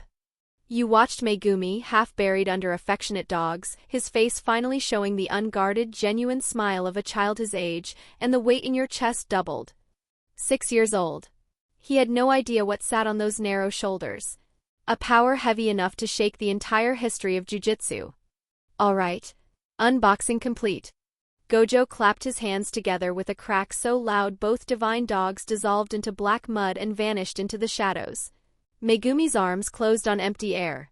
He looked up, crestfallen. Now that we've confirmed it's the 10 Shadows technique, we're going to have to scrap the whole plan and start over. Gojo pushed his sunglasses back into place, restored to his punchable, insufferable default, and strode over to thoroughly wreck Megumi's already disastrous sea urchin hair. Also, this proves one thing. He raised a thumb, flashed a blinding grin at both of you. That deadbeat Toji really did leave us one hell of a surprise this time. Let's move, Megumi. If we don't get back soon, the water Tsumaki put on is going to boil dry. Tonight I'm eating haze into bankruptcy. You stood where you were, watching the last light of the setting sun filter through the dissolving curtain and fall across their retreating backs. Hey, Satoru, slow down. And that card is yours, remember? If you max it out, that's your money. A scroll reeking of ancient mildew, its edges yellowed with age, landed unceremoniously at your feet. If the old guard at the Zenin clan had witnessed this, they'd have hemorrhaged on the spot. Documents containing the big 3 sorcerer family's most closely guarded secrets were being tossed around like scrap paper, courtesy of Satoru Gojo's complete lack of reverence. Here. This is the Gojo clan's most detailed strategy guide on the 10 Shadows technique. Gojo sat cross-legged on a nearby stone step, a lollipop clamped between his teeth, words half garbled around it. They were rivals, after all. The technique that took out my ancestor in a mutual kill? The elders back home picked it apart down to the bone. Funny thing is, when it comes to the Zenin clan's hereditary technique, our records are probably more thorough than theirs. By moonlight and the glow of the field lamps, you unrolled the document. Taken at face value, the 10 Shadows technique held the power to use shadows as a medium, summoning 10 Shikigami of entirely distinct forms and abilities. The starter guides, Divine Dog. New for aerial reconnaissance and lightning strikes. Great Serpent, lurking assassin from the dark. Toad with its long tongue for restraint. Max Elephant, crushing pressure and high-powered torrents. Rabbit Escape, nearly impossible to pin down. Round Deer, capable of reverse curse technique healing. Piercing Ox, unmatched in straight-line destructive force. Tiger Funeral, still shrouded in mystery. And then the last one. Its name alone, brushed in ink on aged paper, bled dread and despair through the page. The ultimate trump card representing absolute taboo and annihilation, 8-handled sword divergent Sela Divine General Maharaga. Besides the 2 divine dogs you get for free at the start, the rest you have to earn by fighting them yourself inside the shadow world. Think of it like a solo dungeon boss fight if this were a game. Gojo pointed at the pitch-black shadow pooling beneath your feet. His words led into the most dangerous aspect of the 10 Shadows technique, taming. The sorcerer had to enter a ritual of pure, unassisted single combat. No outside help. Only their own strength and whatever Shikigami they'd already tamed could be brought to bear against each new Shikigami in its feral, rampaging state. Only by defeating it in a life-or-death struggle, completing the Tamen G ritual, could the sorcerer claim it as part of their shadow and summon it freely. A brutal system of survival of the fittest. A path of advancement reserved for the strong alone.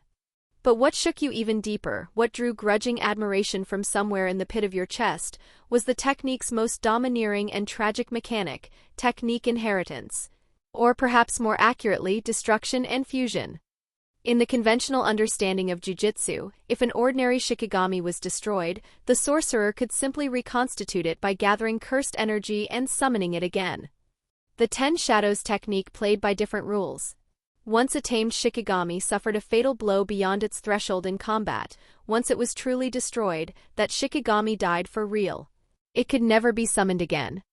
Yet the brilliance of the 10 Shadows lay in what happened next. A destroyed Shikigami didn't simply vanish into nothing.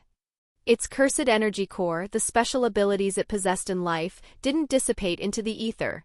Instead, they crystallized into pure technique rules and were fully inherited by the surviving Shikigami. That was why, for a technique that ostensibly summoned 10 different Shikigami, the Gojo clan had filled an entire volume of records.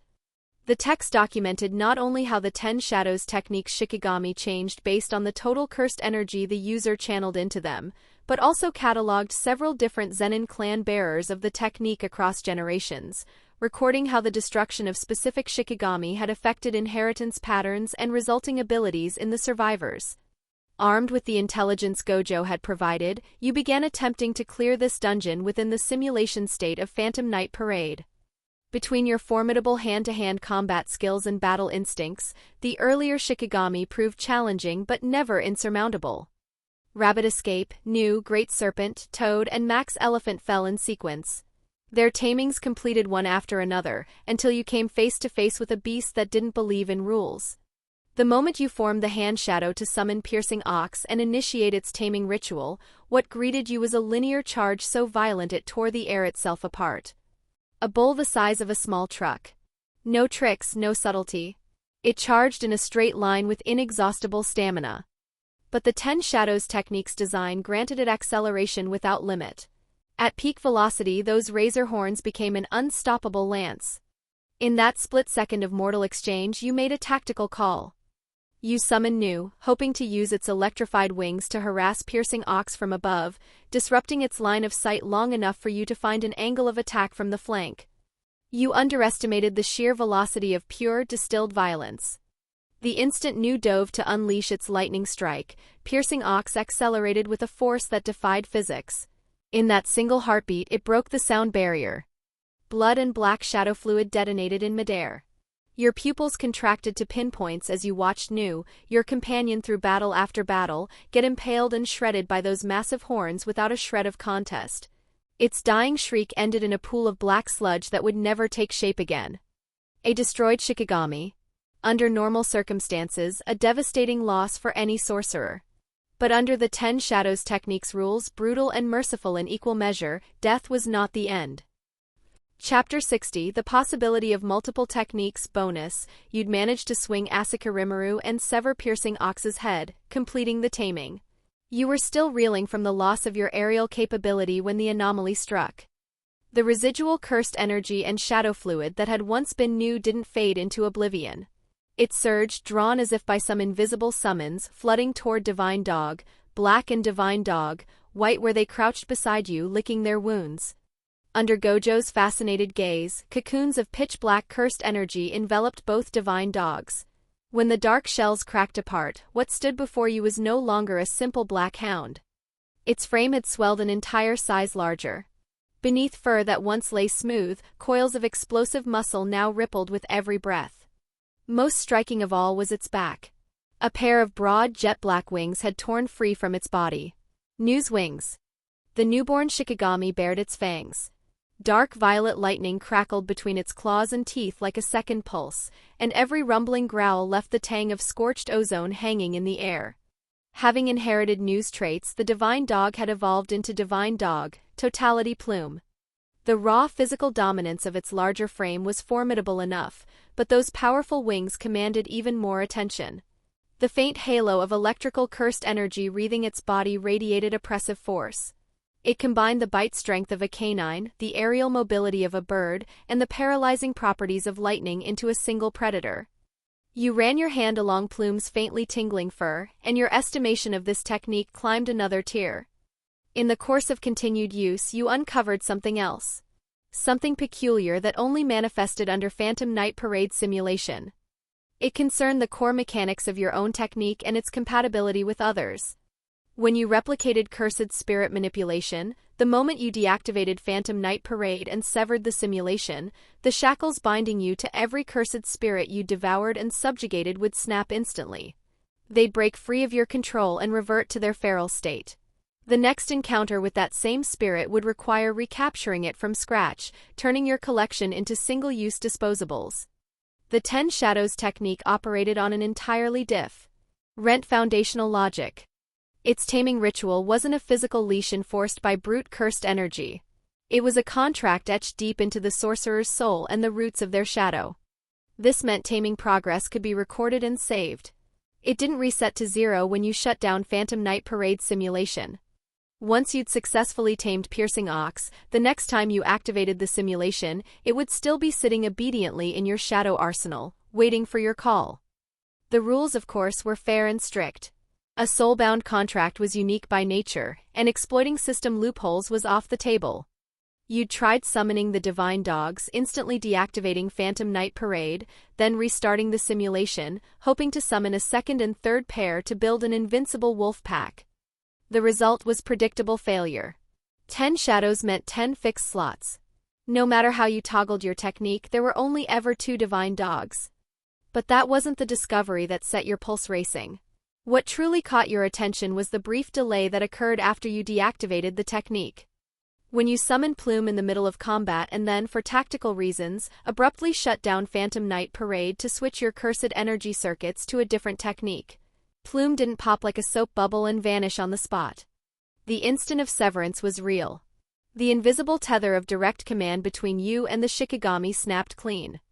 It lost its adaptive intelligence, its ability to improvise. It would no longer respond to any new orders. But until the reserve of cursed energy you'd fed it at the point of summoning ran dry, it continued to exist in the physical world as a solid, tangible entity. Not only did it persist, it carried out your last command before disconnection with the single-minded devotion of a soldier on a suicide mission, charging forward without hesitation or retreat. The parallel to Puppet Manipulation's pre-input system, where commands were loaded into a cursed corpse in advance, was uncanny. Your mind seized on the tactical possibilities this mechanic unlocked. Picture it. A battle where milliseconds separated life from death. Your enemy, through whatever intelligence channels, had learned about Phantom Night Parade. They knew you could only run one technique at a time. When they saw a massive wolf-form Shikigami wreathed in crackling thunder barreling toward them, their brain would reflexively conclude that you were currently running the 10 Shadows technique, that your real body was in the relatively vulnerable state of a caster maintaining summoned creatures. What they could never anticipate was that the rampaging Shikigami was nothing more than a puppet with its strings already cut, coasting on momentum to execute one final kill order. The real you would have already switched techniques the instant the connection severed, cloaked beneath the Shikigami's storm of lightning and shadow, loaded with something far more destructive, poised to deliver a lethal strike the moment the enemy dropped their guard. Using a high-pressure Shikigami assault as both smokescreen and misdirection, baiting the enemy into a fatal misread of which technique you were actually running. Or simply treating a fully charged Shikigami as a ticking time bomb, using the chaos of its final charge as the perfect opening for your real attack. In live combat it would look indistinguishable from dual casting. This layered blend of truth and deception, this multi-threaded guerrilla warfare, might as well have been custom designed for someone fighting in a mortal body. You exhaled a long, stale breath. A wave of dizziness crashed through your skull, wrenching you out of the tactical reverie. You braced your hands against your knees, gasping, dragging your thoughts back to solid ground. Beneath this seemingly flawless theory loomed the one vulnerability you could never outrun. The 10 Shadows technique was a notorious cursed energy guzzler. Sustaining Max Elephant or maintaining an evolved Shikigami like Plume burned through reserves every second. Every one of these grand tactical designs demanded a cursed energy pool so vast it bordered on bottomless. And you were not Satoru Gojo, who could drive consumption to near zero with the 6 eyes. Cursed energy capacity? You murmured the words to yourself. The simulation's post-run reward settlements could steadily raise your upper limit, but that did nothing for you while you were still inside a run. Based on everything you knew, there was no quick fix. All you could do was work around the problem. Lean on the try-hard cards effects, push your mastery of technique and cursed energy control as hard and fast as possible, and squeeze every drop of efficiency out of what you had. As your understanding of the 10 Shadows technique deepened, you passed each insight along to Megumi Fushiguro. Time flowed on. You brought Megumi on more and more missions, and the fact that he possessed the 10 Shadows technique inevitably leaked. You only learned after the fact that it had taken a single week for the information to reach the Zenin clan. At first, you didn't give it much weight. Gojo was handling the Zenin clan, and in theory, nothing should go sideways. That conviction held until the afternoon you went to pick Megumi up from school for a last-minute Grade 2 mission and found him outside the gates, surrounded by several men in traditional kimono. Something cold dropped through your stomach. Chapter 61, An unexpected reunion. On the bustling modern street, the usual flow of pedestrians seemed to part around an invisible barrier. Several adult men in dark haori and hakama, wooden sandals clacking against pavement. They'd formed a hunting semicircle, pinning a small figure with a backpack against the wall. The one standing at the front, looming over the boy, was a young man with golden brown tips in his hair and features so refined they bordered on unsettling. Beneath that pretty face, something venomous and flippant lurked behind his eyes. Naoya Zenin. The instant you saw that face, revulsion surged from the deepest trenches of memory. Counting the time you'd spent inside those wretched simulations, it felt like years since you'd last laid eyes on this nauseating excuse for a human being. Naoya was leaning forward, his slender fingers shooting out to clamp around Megumi Fushigiro's chin with zero pretense of courtesy. He squeezed, forcing the boy, barely past his 6th birthday, to tilt his head up and endure the full weight of that shameless scrutiny. There was no warmth in the gesture. No trace of an elder's care. He handled the child the way a buyer might inspect a dusty piece of junk freshly arrived at an antique shop, with an arrogance that ran marrow deep. "Let me get a look at you."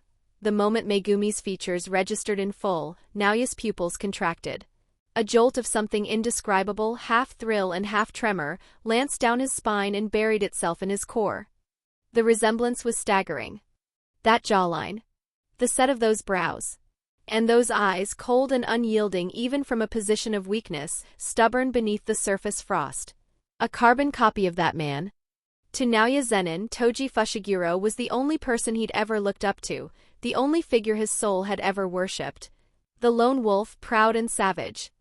Staring at Megumi, Naoya felt a fleeting, disorienting vertigo, as though the life force of the man who'd crushed every sorcerer beneath his bare heel was somehow continuing itself inside this small body. The manic thrill lasted less than a second. Reality hit like ice water. The fervor in his eyes cooled instantly, replaced by a yawning chasm of disappointment and contempt. His fingers didn't release the boy's chin. They tightened with deliberate malice, his expression turning thin and dismissive. What a letdown. He's nothing but an ordinary, fragile little runt. What Naoya worshipped was the monster who'd possessed not a single drop of cursed energy, who'd abandoned jujutsu entirely and still ground every rule to dust with nothing but raw physical violence. The pinnacle of brutality as art. Megumi had the faintest current of cursed energy running through him, but his frame looked like a stiff breeze could snap it. His eyes carried stubbornness, sure, but not the viciousness Naoya craved. Not a shred of that suffocating, air-freezing pressure Toji radiated. Does this frail little shell really carry that man's blood? This is an insult to Toji's very existence. Then Naoya's gaze drifted almost involuntarily to the pool of pitch-black shadow at the boy's feet. The realization that this brat, who didn't possess 1/10,000th of Toji's presence, had awakened that technique. The 10 Shadows technique. His deepest, rawest nerve. As the legitimate heir of the Zenin clan, Naoya had inherited the formidable projection sorcery. He considered himself a once-in-a-generation talent, destined for the summit of the jujutsu world. And yet, of all people, this cast-off, this boy sold by his own father as a bargaining chip, had drawn the Zenin clan's most exalted, highest-ceiling hereditary technique, the one every clan head for centuries had dreamed of seeing reborn. He knew too well the greedy, feverish gleam that had filled those eyes when the clan elders learned the 10 Shadows technique had resurfaced. Why? Why does the best of everything fall into the hands of trash who's good for nothing? The jealousy burned hot, but Naoya's ice-cold political instincts smothered it before it could spread. He was a man consumed by ambition. The next clan head seat belonged to him and no one else. So what if the kid has the 10 Shadows? With a personality this spineless, too afraid to even fight back while someone grabs his chin, he'll never amount to anything. Naoya calculated behind his sneer. Let that clueless idiot Gojo take him. As long as the brat stays out of the Zenin clan, the seat is secure. But if one day the boy actually fulfills the 10 Shadows' potential, something genuinely lethal flickered in the depths of Naoya's eyes. The killing intent was tangible enough to lock Megumi's entire body rigid. Yet on the surface, Naoya's expression flipped like a switch. He released the boy's reddened chin and gave him a patronizing pat on the head, all hollow smiles and no warmth. So you're the son Toji sold to the Zenin clan? Since you lucked into the 10 Shadows technique, I suppose you'd better cling to life and try your hardest. Just don't embarrass the Zenin name out here, kid. Megumi's teeth clenched so hard his jaw ached. His small frame went taut as a bowstring. Fists balled at his sides, knuckles white, nails biting into his palms hard enough to draw crescents of blood. He didn't beg. Didn't make a sound. Naoya's hand rose again, fingers loaded with that same degrading force, reaching for the top of the boy's head. Crack. A sound so sharp it split the suffocating air like a gunshot. A hand shot in from the side, swatted Naoya's hovering palm away from Megumi's head with ruthless precision. Get your filthy hands off him. Huh? Who the hell are you? Oh. I was wondering. You're that dog who follows Gojo around and copies other people's techniques. Once he'd confirmed your identity, that trademark grin of his, the one calibrated to make blood boil, stretched wider. He drew out every syllable, dripping with superiority. Let me get this straight. You were in the same class as Gojo and Suguru Geto, and the best you could scrape together was a grade 2 Jujutsu sorcerer rank by riding coattails? And you think you can look at me like that? In the intelligence networks of the Jujutsu world, your profile was a pale shadow next to your 2 dazzling special grade classmates. The consensus on you hadn't changed, barely scraping by with a half-baked copy technique. Mediocre combat ability completely eclipsed by Gojo's spotlight. Grade 2 sorcerer. Sodto Naoya, heir to the big 3 sorcerer families, already possessing grade 1 strength and an ego to match, you weren't worth the effort of a direct glance. Acknowledging your existence felt like a waste of his time. What he could never have known was the memory surging through your mind at that moment, vivid and soaked in blood. In your earliest simulation, desperate for the truth and any scrap of intelligence about this world, you'd chosen to endure. And how had it ended? This arrogant young lord had used you as a human shield without a second thought, discarding you alongside the cursed spirit that killed you. The humiliation and despair of being thrown away like garbage had seared itself into your soul, simulator barrier or not. Hey, if you're a dog, then act like one and protect your master. His cold, mocking voice from that time still echoed through you, undimmed by the simulations that separated then from now. You stared at the face before you. The humiliation stockpiled across past simulations fused seamlessly with the fury of the present. You didn't retreat a single step. Your eyes held no trace of the deference owed to a Zenin heir. Only the bone-deep disgust and frigid pity one might feel looking at a corpse already rotting from the inside. Take your people. Get out of my sight. You didn't bother with a single polite particle. Your voice was terrifyingly level, yet it carried the weight of an order that left no room for discussion. Naoya went still. Outside of Gojo and Toji, no nameless nobody had ever dared speak to him with this kind of naked disrespect. The false smile dissolved from his face like a crumbling mask, replaced by something twisted and dark. A vein pulsed at his temple. What's with that look in your eyes? A grade 2 nobody who survives by clinging to someone stronger. Don't you think you're overestimating your own worth? Chapter 62, Why Wouldn't My Body Respond? Bonus, Naoya Zenin's voice cut like a poison blade, but he didn't lash out. Not here. Not on a street teeming with ordinary people. For all his arrogance, the Zenin clan's heir wasn't a complete idiot. If he made a scene and Windows picked up on it, he'd catch hell back home. TCH. What a buzzkill. He'd leave. But not before making this mediocre nobody from the same year pay a price. Even if it looked like nothing more than brushing past, he'd shatter one of your arms. Leave you screaming on the ground like a dog. That ought to settle the itch crawling under his skin. We're leaving. He barked the order at the Kukuru unit attendants trailing behind him, then turned as if to walk away. The moment his back faced you, his lips twisted into something cruel. No warning. No tell. The world inside his retinas sliced itself into 24 frozen frames. Projection sorcery engaged. The pride of the Zenin clan. Plot the trajectory and for 1 second, the laws of physics bend to your will. His body shattered past the threshold of human motion, dissolving into an afterimage I could track in 1,000th of a second. The step that should have carried him forward was rewritten in the very first frame. Naoya twisted at a vicious, killing angle, channeling a massive surge of cursed energy through his shoulder, and launched it at your right collarbone. A clean hit would pulverize half a normal sorcerer's torso. Drop dead, you worthless trash. Naoya screamed it inside his skull. But the self-proclaimed genius had miscalculated one fatal detail. Because during that endless, nightmarish simulation, you had survived by playing his dog. Countless times on that training ground, this exact speed had knocked you down, mocked you, ground you into the dirt. No one in this world, save Naobito Zenin and Naoya himself, understood projection sorcery better than you. The startup motion. The flow of cursed energy. Even those gaps between each of the 24 frames. That familiarity was all Phantom Night Parade needed. Your analysis of Naoya Zenin was already complete. You didn't dodge. Didn't raise a standard defensive technique. You just stood there, didn't so much as blink, and reverse the cursed energy circuit inside your body.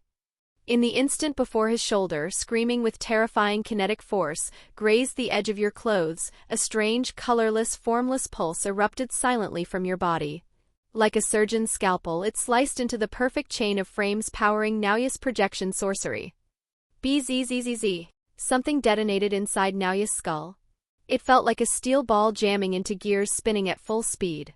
The 24 consecutive frames he'd preset, right on the verge of compiling into motion, had one frame ripped clean out by a force so brutal it defied reason.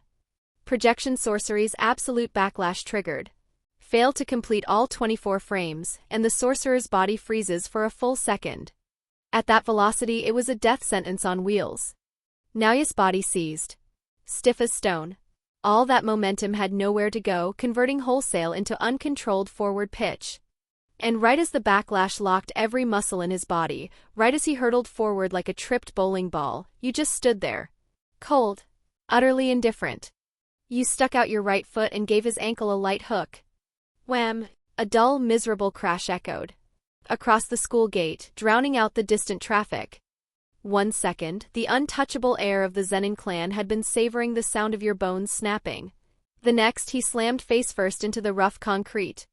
Inertia dragged him a good half-meter across the ground. The air went dead.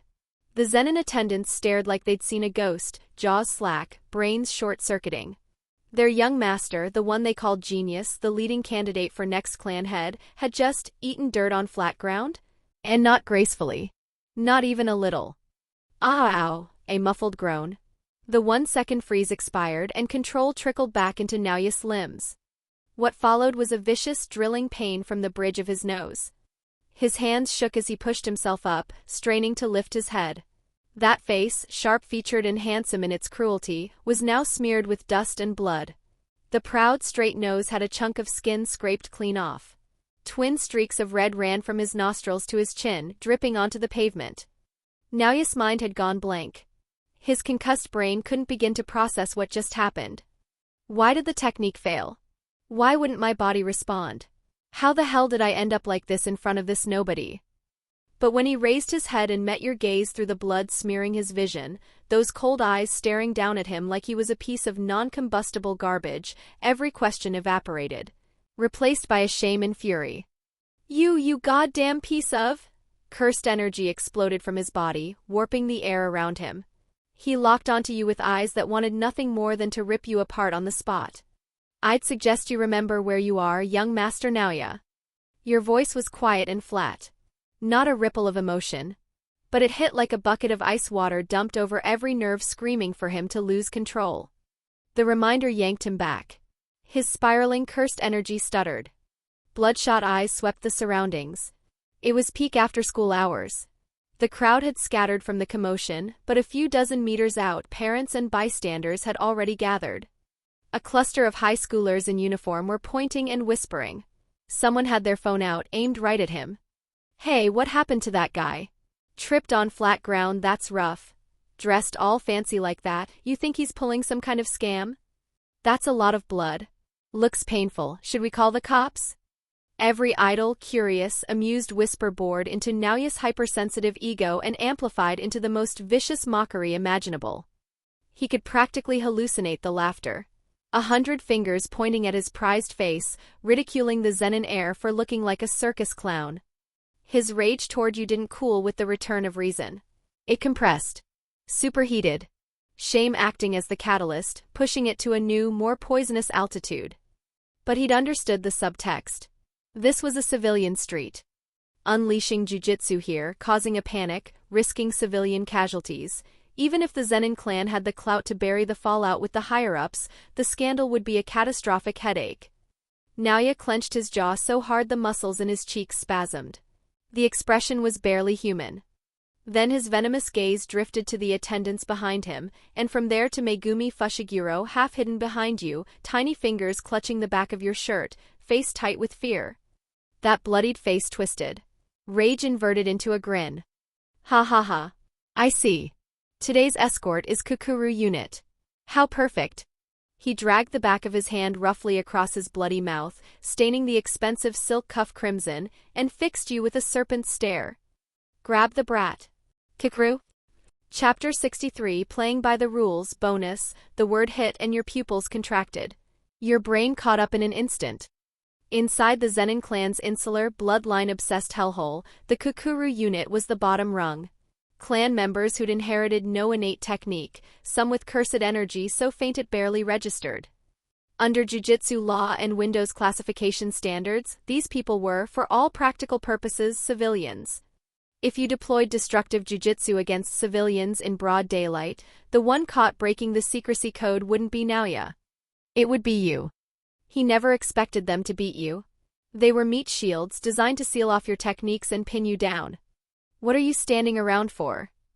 Move. They didn't need to be told twice. 4 Kukuru unit members surged forward like wolves unleashed. 3 formed a tight triangular formation, thick arms swinging to cut off every avenue of retreat. The 4th slipped around your blind spot, darting straight for Megumi like a leopard. The world seemed to slow. You started to turn, but the fist from the left was already closing on your jaw, the sweeping leg on the right sealing the exit. Haze. A scream tore through the noise. Raw with terror, helplessness, and total collapse. It punched through the air and buried itself in your chest like a bullet. Your heart lurched, missing a beat. Because Megumi Fushiguro, that painfully precocious child, the little adult who called you Mr. Hayes or Sensei, with forced composure even when staring down cursed spirits, he had never once called you the way Tsumiki did. Never with that kind of unguarded, desperate need. That single word was his last line of defense crumbling. A final distress call to the only person he thought of as family. Megumi, you whipped around, eyes burning red, reaching out without a thought for anything else, but a heavy fist filled your entire field of vision. Crack. A calloused iron fist smashed into the side of your face. The impact snapped your head sideways. The taste of rust flooded your mouth. In that single second, the one who'd circled behind had already locked both arms around Megumi's waist. Let go. Hayes, Megumi thrashed wildly, small hands clawing at the air, but against a grown man's strength he was a kitten held by the scruff. The man showed no mercy, covering the distance to Naoya in a few quick strides. Naoya ripped the sobbing boy from his subordinate's grip and hurled him into the open door of a black luxury sedan like a piece of luggage. TCH, noisy little brat. He dusted off his hands with a look of disgust, as if he'd touched something filthy, then turned, one hand resting on the car door. As the window rose, about to seal away Megumi's pale, struggling, terrified face, Naoya peered through the half-lowered glass. Across the crowd, past the 3 men beating you down, his eyes found yours. His lips curled into the cruelest, most satisfied grin yet. Eyes brimming with the sick thrill of revenge. He raised his right hand, beckoned with one taunting finger, then drew it slowly across his throat. Slam. The door shut. The engine roared like a beast. Tires shrieked against asphalt and the black sedan tore away. Watching those taillights carry Megumi into the distance, something black and almost physical churned in the pit of your chest. Behind your eyes, the scene replayed on loop. Megumi's wide eyes, filled with terror and defiance as they shoved him into the car. And that voice, cracking with tears, echoing over and over. Hayes, crack. Thud. 2 more solid hits. The force drove you half a step back. The 3 Kukuru members, seeing you refuse to use jujutsu, grew bolder. Under Naoya's earlier signal, their strikes turned vicious and dirty. Every blow aimed at something vital. This wasn't just stalling anymore. They wanted to break you for good. Your head hung low, black hair falling over your eyes, and you let the punches rain down. Face, stomach, shoulders. Again and again. At your sides, your fists clenched until the knuckles went white. Bones ground together with an audible, teeth-aching creak. Did it hurt? Honestly, these flimsy physical blows were nothing. Compared to what Naoya Zenin did to you every day in that hopeless simulation, cursed energy torture dealt out purely for his own amusement, this didn't even register as an itch. You could feel it. That passive state carved so deep into your soul it had become part of you. Bearing insults and heavy burdens. After an eternity dormant, it stirred back to life. Only this time it wasn't about surviving like a dog. This time it was about converting every drop of this towering rage into the purest, most lethal force imaginable. Slowly, inch by inch, you raised your head. The air, noisy just a moment ago, seemed to have its temperature ripped away in the instant your eyes came up. The three Kukuru members, mid-swing, froze in the most unnatural way. Fists hanging in dead air. In your eyes they found nothing. No fury from being beaten. No panic. Just a suffocating, abyssal stillness. The kind of primal, marrow-deep tremor that seizes every living thing when something at the absolute top of the food chain locks on. You ignored the stares of the bystanders. Didn't draw on even a whisper of cursed energy. For trash like this, you didn't need a technique. One deep breath. Every muscle fiber in your body dialed to its perfect killing state. Cursed energy roared through your circuits at full speed. When you spoke, the voice that came out was low, cold, and stripped of anything resembling human warmth. Clench your teeth. Wah, the closest one. The biggest. The one who'd been grinning the widest. He didn't even have time to blink. Your right fist, ripped upward with an air-splitting sonic crack and detonated dead center on his face. Crack. Not the sound of flesh hitting flesh. The wet, heavy crunch of a sledgehammer caving in a watermelon. PSSHH. Blood and shattered teeth erupted in a fine mist against the sunset, spraying outward in a starburst pattern, painting your knuckles and half your sleeve red. The man weighed over 200 pounds. He didn't even get a scream out. The bones of his face visibly caved inward. His massive frame launched off the ground, sailing 3-4 meters through the air on nothing but raw kinetic force. Thud. He hit the pavement like a dead tree. Consciousness gone. Only a faint twitch remained. The remaining two Kukuru members stared at their colleague lying in a spreading pool of blood, life status unknown. Then they looked at you. At the fist slowly lowering, slick with red. At the face showing absolutely nothing, like a war god descending into the mortal world. Their Adam's apples bobbed. Their calves began to shake beyond their control. Something nameless and absolute finally surfaced in the depths of their eyes. Fear. You flicked your wrist, shaking the blood off your knuckles. Like brushing away something dirty. Your head tilted slightly. Those lightless eyes settled on the last two like they were already corpses. You're next. Chapter 64, What Separates Man from Beast? Bonus. Once you stopped holding back, stopped worrying about consequences, the Zenin branch family thugs lasted less than 5 minutes. You didn't even need to straighten your collar. You stepped calmly over their sprawled bodies, stood at the curb and pulled out your phone. One call. 10 minutes of waiting. A low, powerful engine note preceded the car itself. A top-tier luxury sedan glided around the rundown corner and rolled to a stop in front of you. The window slid down. Mei lifted her sunglasses from the driver's seat, those eyes that seemed built to appraise currency sweeping across the wreckage behind you. A professional smile tugged at her lips. Efficient. Barely any dust on you. Hop in. This counts as the rush service rate, by the way. You didn't hesitate. The passenger door opened and closed, sealing you inside a cabin that shut out the world. Expensive leather and a faint, elegant fragrance filled the air. Mei's fingers glided across the touchscreen, adjusting the navigation, while her eyes found you in the rearview mirror. The look she gave was less concern, more appraisal. Like sizing up an asset. I don't mind going anywhere as long as the money's right, but this isn't exactly a convenience store run. You sure about this? Seatbelt clicked. Your gaze fixed straight ahead. The answer came flat and certain. Yes. Take me to the Zenin estate. Now, you'd already briefed her on the cleanup details over the phone. Originally, you'd only planned to leverage her industry connections, pay to smooth over whatever public fallout a street brawl might cause. But she happened to be wrapping up a high-bounty job nearby and offered to play chauffeur on the way. TCH, this really is something. Mei tapped the steering wheel, her tone playful but not entirely joking. You're seriously going in alone? If all you want is the kid back, why not call Satoru Gojo? One phone call and that man solves this in about a second flat. She was being diplomatic about it, but the message was clear. Their recent work together had earned you her respect. She wasn't fool enough to write you off the way Naoya did. But this was one of the big three sorcerer families on home turf. Storming that kind of fortress alone struck her as an investment where the risk wildly outweighed the return. If Gojo goes, the whole situation changes. You leaned into the plush seat, but your mind ran at a velocity that contradicted the relaxed posture. You knew Naoya Zenin inside and out. He hadn't taken Megumi to hurt him, and he sure as hell didn't do it for family honor. That narcissist had failed to break you on the street, felt humiliated, and snatched Megumi as bait. He wanted you on his turf, surrounded by his clansmen. He wanted to grind you under his heel in front of an audience and stitch his pathetic ego back together. Fear of Gojo's role as Megumi's guardian would keep him from doing anything too extreme, at least in the short term. But if Gojo gets directly involved, a beat of silence, a flicker of resignation in your eyes, it immediately escalates into a full political collision between the Gojo clan and the Zenin clan. With Gojo's personality, the moment he sees Megumi's been mistreated, I can't guarantee the Zenin estate would have half its walls left standing. This started because of me.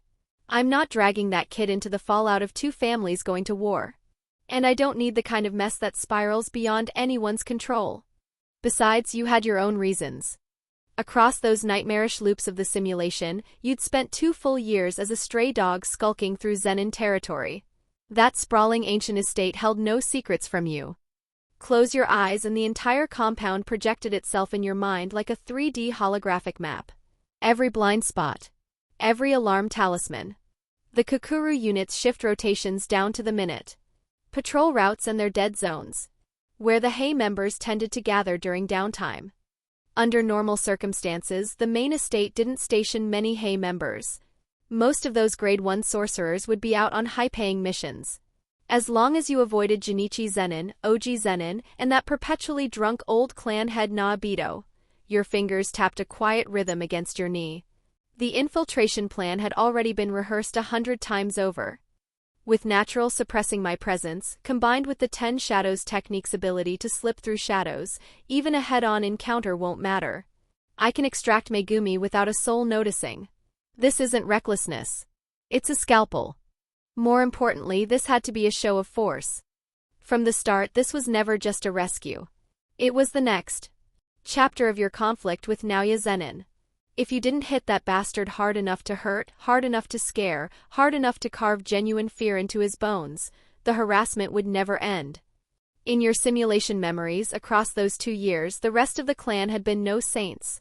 Oji with his scheming, Junichi with his brutality, even Naobito behind that hard-drinking swagger. None of them were good people. But none of them had ever stooped to kidnapping a child off a public street. That baseline of family pride and dignity?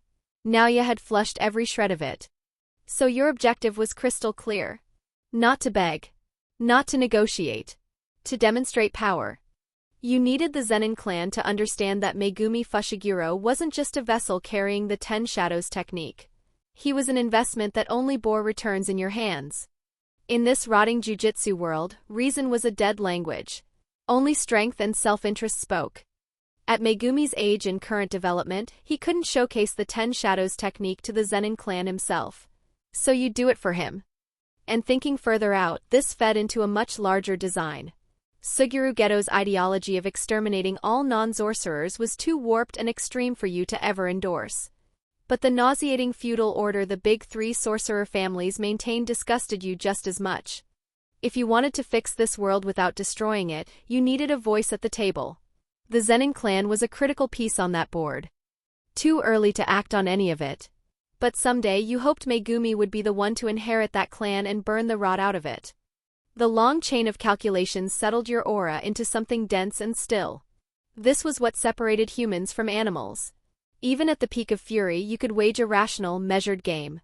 Fools who let their emotions drive, fools like Naoya, always ended up digging their own graves. One deep breath pushed the web of strategy back down where it belonged. You turned to Mei Mei. I know what I'm doing. Even in the worst case, I've got a contingency. Drive. Mei studied you through the rearview mirror. A long, searching look. The face reflected back didn't carry Gojo's arrogance or Geto's fathomless, unsettling magnetism. And yet something about the calm radiating from your core, bone-deep and unshakable, had its own strange gravity. How interesting, a soft laugh. A shake of her head. Her foot eased onto the accelerator. In raw cursed energy and talent, he's a world apart from those two special-grade monsters. But sitting next to him feels more reassuring than being beside Gojo. Is this what they call charisma? Seems like this job might be an investment in a growth stock. The car merged onto the highway toward the outskirts. Neon signs outside stretched into ribbons of light. Something crossed Mei's mind, and without taking her hands off the wheel, she fished a weathered-looking file from the glove compartment and tossed it onto your lap. Bonus intel. That defunct group you've had me watching, the Star Religious Group? There are signs of it coming back to life. Though revival isn't quite right. More like a hermit crab crawled into the old shell and inheritance, slapped a new coat of paint on it and called it a new sect. She was right. Since that summer when everything changed, you'd never stopped digging into the truths lurking behind this world. Especially the real puppet master hiding in the dark. You flipped the file open. Is this a lead on what I asked you to look into before? The private investigator I hired turned up some interesting material while digging around. Mei's voice dropped lower in the quiet cabin. These are private interview transcripts from core members of the Star Religious Group. Under the dim amber reading light overhead, your eyes raced across pages of handwritten notes. The penmanship was hasty, a little rough. The interview subjects were all former high-ranking members, major donors, or inner circle operatives of the Star Religious Group. According to the records, in the days just before the bounty on Star Plasma vessel Rico Ammonai was announced, each of them had independently witnessed something strange during the cult's most secretive gatherings. The former leader of the Star Religious Group, a man who'd always looked down on non-sorcerers like insects beneath his feet, had been holding frequent clandestine meetings with an unknown woman. And in these core members' recollections, the leader's demeanor in that woman's presence had been almost subservient. Like a believer standing before an actual god.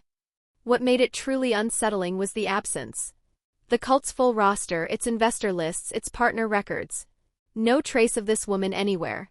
If these witnesses hadn't been gathered years later and their memories cross-referenced, this phantom might never have surfaced at all. Your gaze swept the fragmented descriptions like a scanner, until your finger froze on a single detail circled heavily in red ink. The core members couldn't agree on the woman's face. Descriptions were vague, contradictory. But every last one of them mentioned the same thing. You stared at that line and the words that left your lips were barely above a whisper. A woman with visible suture lines on her forehead. Chapter 65, OG Zenin. Night fell over the Zenin clan's estate, smothering the sprawling compound that crouched deep in the mountains. Above the centuries-old complex, where every flagstone reeked of feudal rot and aristocratic arrogance, a handful of pitch-black crows circled in perfect silence, indistinguishable from the darkness itself. Crimson eyes watched everything below. Those were Mei's blackbird manipulation. Through shared vision, every detail fed back to you with surgical precision. But what truly let you move through this place, a fortress the Jujutsu world regarded as a death trap, as though you owned it, wasn't just the aerial reconnaissance. It was you.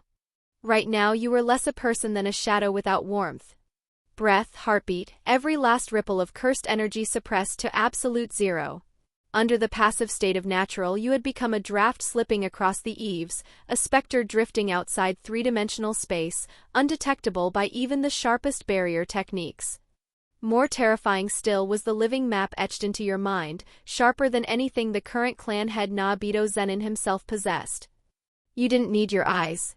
Muscle memory alone let you thread every blind spot, anticipate every trap's placement. You arrived at Naoya Zenin's private quarters, empty. Expensive incense hung thick in the air, but there was no presence. Not here, your gaze flickered and your mind kicked into overdrive. Someone with Naoya's warped narcissism wouldn't go through the trouble of hauling the kid back to the main estate just to leave him unattended. If not here, then the only possibilities were the underground detention cells reserved for internal punishment, or, before you could finish the thought and redirect your search toward that dark basement, a sensation crawled up your spine. It clung to your back like a bone-deep infection, detonating every last nerve in your body. No footsteps. No flare of cursed energy. This was pure killing intent, the instinct for the cut, honed over decades by a swordsman who had waded through mountains of corpses until the act of killing was as natural as breathing. Your body moved before your brain caught up. SHHHNK. A blade of frost-white light ripped through the corridor's darkness without warning. The strike was so fast it nearly outpaced the human eye, angled with vicious precision straight at the throat you'd hidden in shadow. 1/100th of a second slower and your head would already be rolling across the dusty floorboards. In that fraction of an instant, instinct alone wrenched your body backward into an impossible arc. Rip. The edge kissed your throat as it screamed past. The shearing wind shattered the wooden veranda railing in front of you. With the crisp sound of tearing fabric, the black Jujutsu High uniform split open in a clean line across your chest, the cloth peeling back to reveal taut muscle beneath. The raw physical violence and the killing intent locked onto you shattered the perfect natural state you'd maintained so long. Your silhouette snapped into full view under the moonlight. Oh? You dodged that. A voice drifted from the shadows at the corridor's bend. Layered with the arrogance and gloom of a man who'd spent a lifetime believing he deserved to stand above everyone else. Oji Zenin. Brother to the current clan head Nabito. A sorcerer of special grade 1 caliber. And through a wretched human being. He hadn't actually pierced your concealment technique. All those decades of monotonous obsessive sword practice had forged a kind of blade instinct, and that instinct had caught the barest anomaly in the airflow around the annex. On the principle of kill first and ask questions never, he'd thrown out the strike on a hunch. He hadn't expected to flush out a living, breathing person. Humph. A rat from Jujutsu High, is it? He raised the katana slowly, its tip leveled at your throat, the blade refracting a chilling gleam in the moonlight. Same school as that brat Gojo Satoru who doesn't know his place, I take it. Just as ill-mannered, clearly, sneaking into my Zenin estate like a common thief. What are you after? A beat of silence. His voice dropped, colder now. If you can't give me a satisfactory answer, I'll cut you to pieces and feed you to the dogs right here. Jujutsu High won't have a leg to stand on. Trespassing on the grounds of the big 3 sorcerer families is a capital offense. You knew perfectly well that this capital offense wasn't written in any legal code. It was Zenin clan justice, nothing more. Facing the unconcealed killing intent and interrogation of a special grade 1 sorcerer, you brushed the wood splinters from your uniform and straightened up. No panic. Not a trace of embarrassment at being caught. You looked at him with a calm so absolute it bordered on condescension, as though you were the one who belonged here. I'm here for someone. Your voice carried clear and even through the silent courtyard. I'm here for Naoya and for the student he abducted this afternoon like a street thug. I'm taking the boy back. Unharmed. You paused. Your eyes locked onto Oji's, burning through that cold, sour gaze, and dropped the name like a blade. The boy is Toji Zenin's son. The instant those words, Toji Zenin, hit the air, Oji's iron mask composure cracked. A violent twitch rippled across his face and a vein at his temple leapt. What nonsensical drivel! He snorted, forcing himself back into the posture of a clan elder, trying to paper over the tremor beneath. Naoya may be erratic, but he wouldn't drag some bastard child in off the street. You're a rat cornered and about to die, and this is your play? Slinging mud at the Zenin name to buy time? That was what his mouth said. Beneath it, a storm was already tearing through him. Oji Zenin was a deeply calculating, deeply suspicious man. The moment your words landed, his mind had gone into a frenzy. He remembered something. A few days ago, his older brother Nabito had let slip a detail over drinks. That waste of space Toji, the one who'd left the Zenin clan without a drop of cursed energy to his name, had fathered a child. And that child had awakened the 10 Shadows technique, the treasure the Zenin clan had coveted for centuries. So that's what this is. Given Naoya's twisted ego, the way he styled himself as the only worthy rival to the 10 Shadows, hearing that news would have sent him straight to Tokyo to see for himself. Kidnapping the boy, maybe even trying to destroy him in secret, yes, that was exactly the kind of thing that bastard was capable of. Having pieced together the full picture, Oji felt no inclination whatsoever to help you or to stop Naoya. Instead, something else surged through him. A poison called envy, corrosive as acid, eating through every organ, dissolving what was left of his reason. Last week's bonus chapters will be uploaded in a few hours.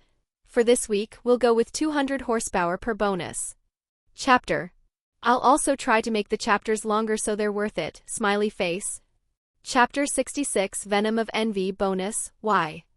Why Toji? That cursed energy-less disgrace who shamed the entire clan? Why does his bloodline get to inherit the 10 Shadows technique, the prize that has made every head of the family green with want? The silent scream tore through him. His grip on the hilt tightened until his knuckles went bone-white, the joints cracking audibly. I, OG Zenin, possess talent that rivals my brother Naobito's. I carry the purest blood. I have devoted my entire life to this clan. I should been head of the Zenin family. I should have stood at the pinnacle of the Jujutsu world. But instead, the children I produced were Maki and my 2 daughters who can't even measure up to an average sorcerer. Is it because I lack talent? No. Never. It's those 2 wretched girls who dragged me down. Their pathetic aptitude became a stain on my record that I can never scrub clean, the reason I was denied the seat of clan head. The bitterness and venom were so acute his breathing turned ragged. Somewhere in the darkest pit of his heart, he found himself hoping Naoya would break Toji's little bastard beyond repair. Kill him, even, and bury the evidence. He would never allow some stray mongrel raised outside the clan to lord it over those of the main house. As for who you were, this young intruder in a Jujutsu High uniform, your name, your identity, he couldn't care less. All he needed was a punching bag for his rage. A sacrifice to prove the absolute strength of OG Zenin. Killing a trespasser would uphold the clan's dignity and, conveniently, let Naoya's little situation fester unchecked. 2 birds, 1 stone. He exhaled slowly and his eyes went cold. Snake cold. It seems the education at Jujutsu High has truly gone to the dogs. Even its students can do nothing but babble nonsense. He raised the katana.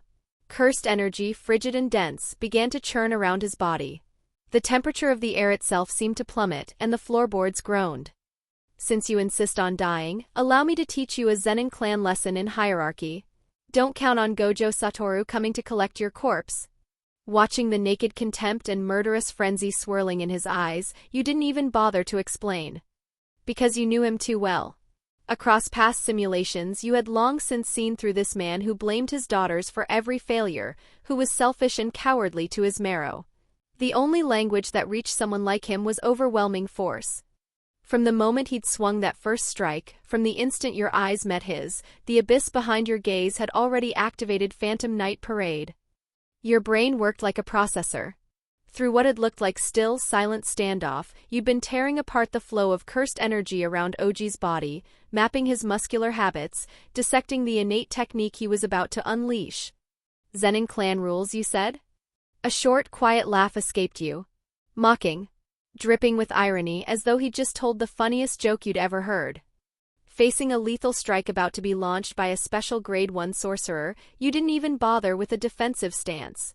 Slowly, with absolute composure, you raised both hands before your chest and crossed them. Your fingers interlaced. Knuckles bent. Moonlight cast the shadow of something canine onto the ground.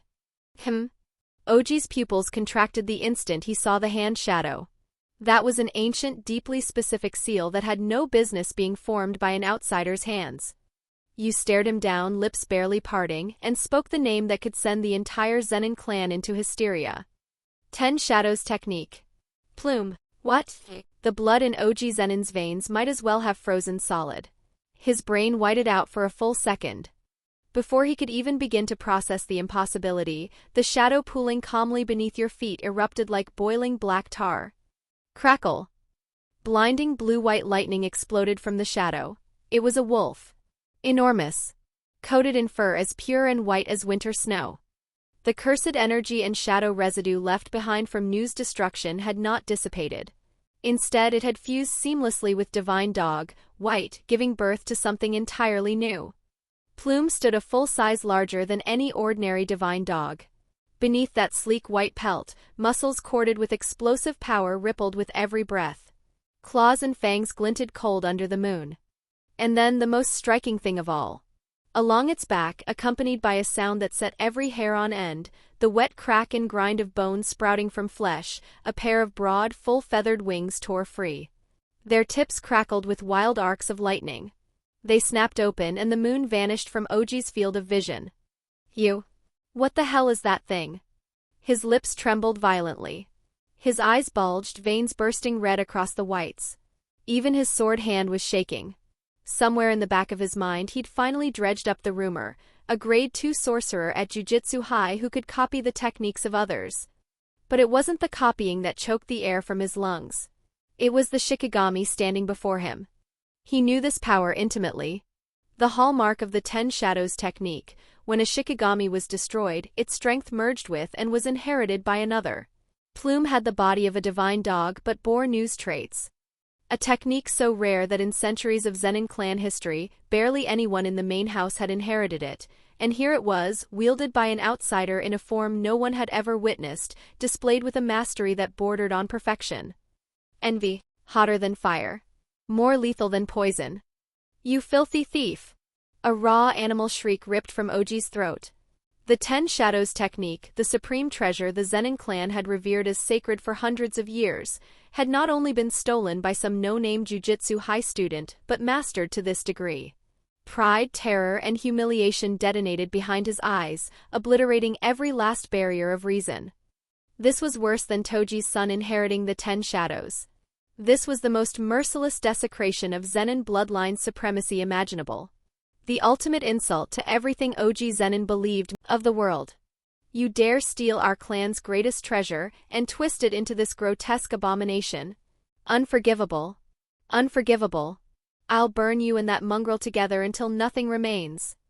Every shred of the elder's composure he'd spent a lifetime faking shattered. Eyes blazing crimson, he slammed every ounce of his suffocating cursed energy into the blade without reservation. Boom! The cold steel erupted in flame. A deep, unnatural red, so hot the air around it warped and screamed. The floorboards beneath his feet charred black in an instant. Blazing courage. Look closely, you rat. I, Oji Zenin, am the strongest. If those 2 useless, worthless daughters hadn't dragged me down, I would have been head of the Zenin clan long ago. With that howl, soaked in the deepest self-loathing, venom, and delusion, Oji brought the tidal wave of fire and bottomless killing intent crashing forward. Heedless of everything, he hurled himself at you and the growling plume, swinging a strike that looked ready to cleave the night itself in two. Chapter 67 Murky Plume, Bonus. In the instant flame and steel collided, the air filled with the stench of scorching. The massive white plume struck by Oji Zenin's blazing courage tore apart like wet paper, cleaved clean through the belly. Watching that enormous Shikigami disintegrate under licking flames, its body dissolving into wisps of black residual cursed energy that scattered on the wind, something close to deranged joy erupted behind Oji's bloodshot eyes. Even through the venom and fury still directed at you, the act of cutting down a construct born from the Zenin clan's legendary inherited technique sent a rush through him that bordered on hallucinogenic. It wasn't only proof of his own strength. It was proof that his swordsmanship surpassed the vaunted 10 Shadows technique. For a mind already this warped, the high was intoxicating. The shadow that had hung over him for years, those worthless daughters, even that seemed to lift. He had never in his life felt this kind of euphoria, as though the blade hadn't bisected a Shikigami, but the weight pressing down on him for half a lifetime. Did you see that? Your precious 10 Shadows technique is nothing. You're next, you ignorant little rat. He never finished the sentence.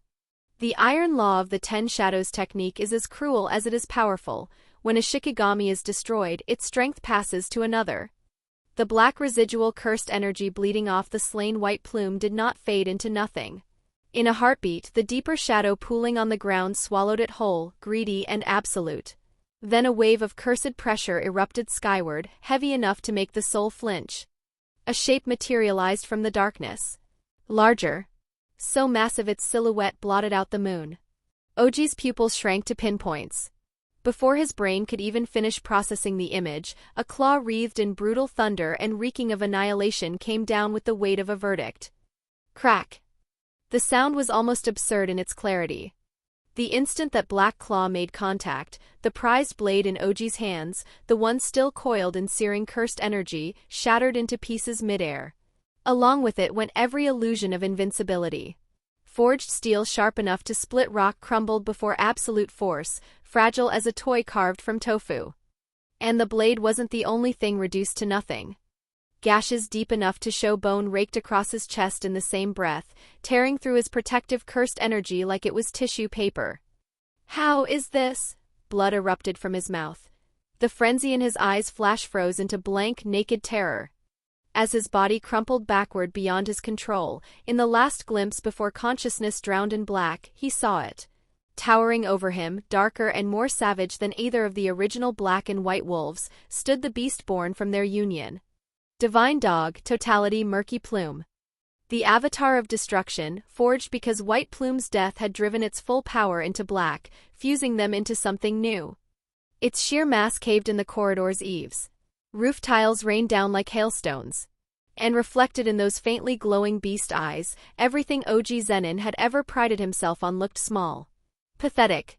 Boom. The impact and the shockwave of cursed pressure that followed finally tripped every dormant defense mechanism in the Zenin estate.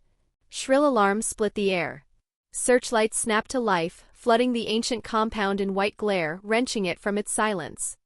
The earthquake-like commotion naturally drew attention from deeper within the grounds. But before any of them arrived, one pair of eyes had already watched the entire spectacle unfold from the darkness. In the shadow of a nearby gate, the young Maki Zenin stood pressed flat against the cold wall, both hands clamped over her mouth. Born with senses far sharper than any ordinary person's, she had not only witnessed the fight. She had heard every word of her father's unhinged howling, blaming all his failures and all his shame on her and his two worthless daughters.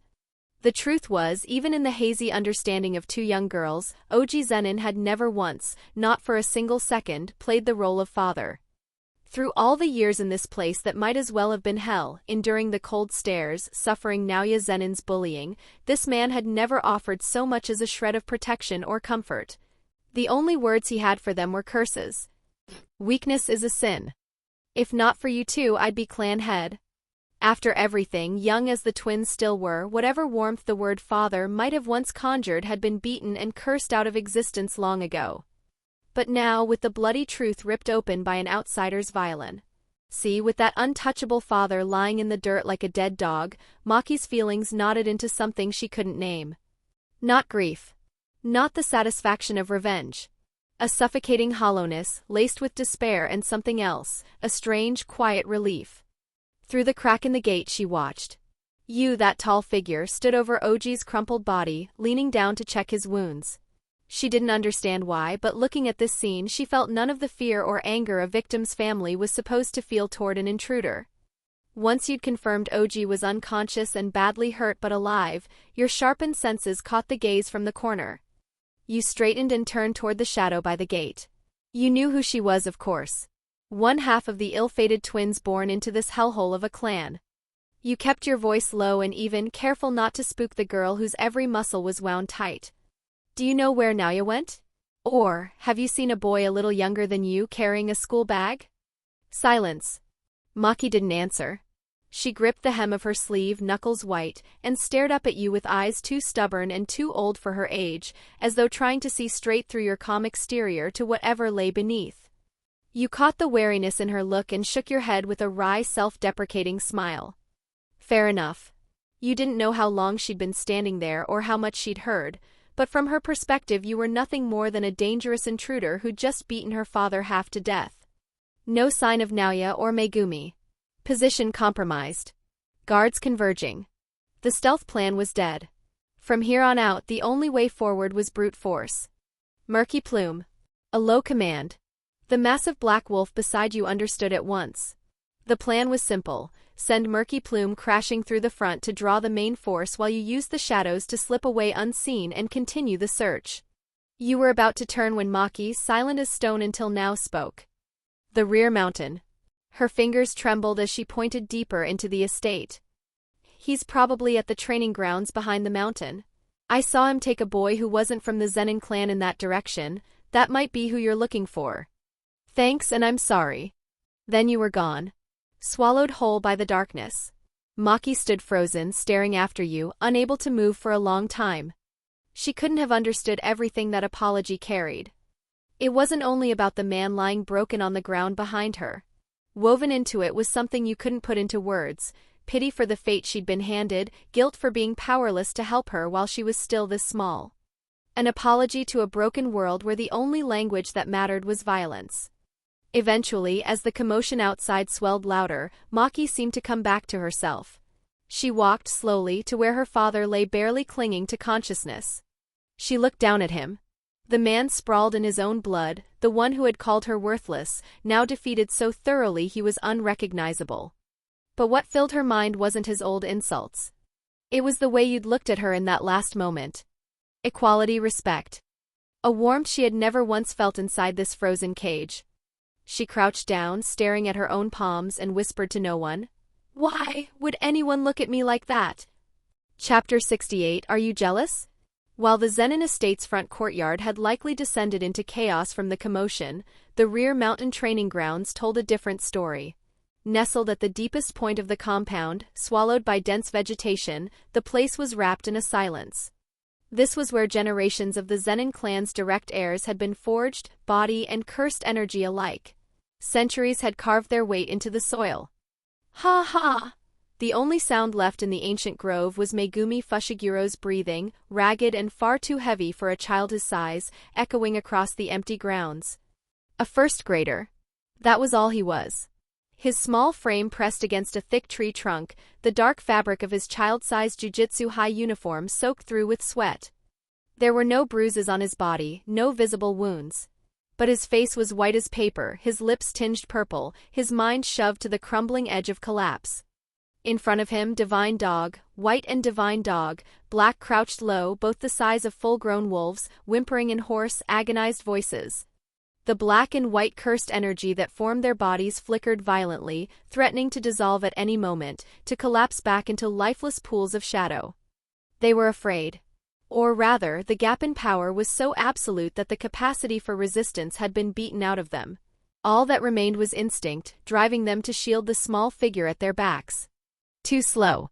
A languid voice drifted from the heavy shadows ahead, dripping with the kind of arrogance that turned the stomach.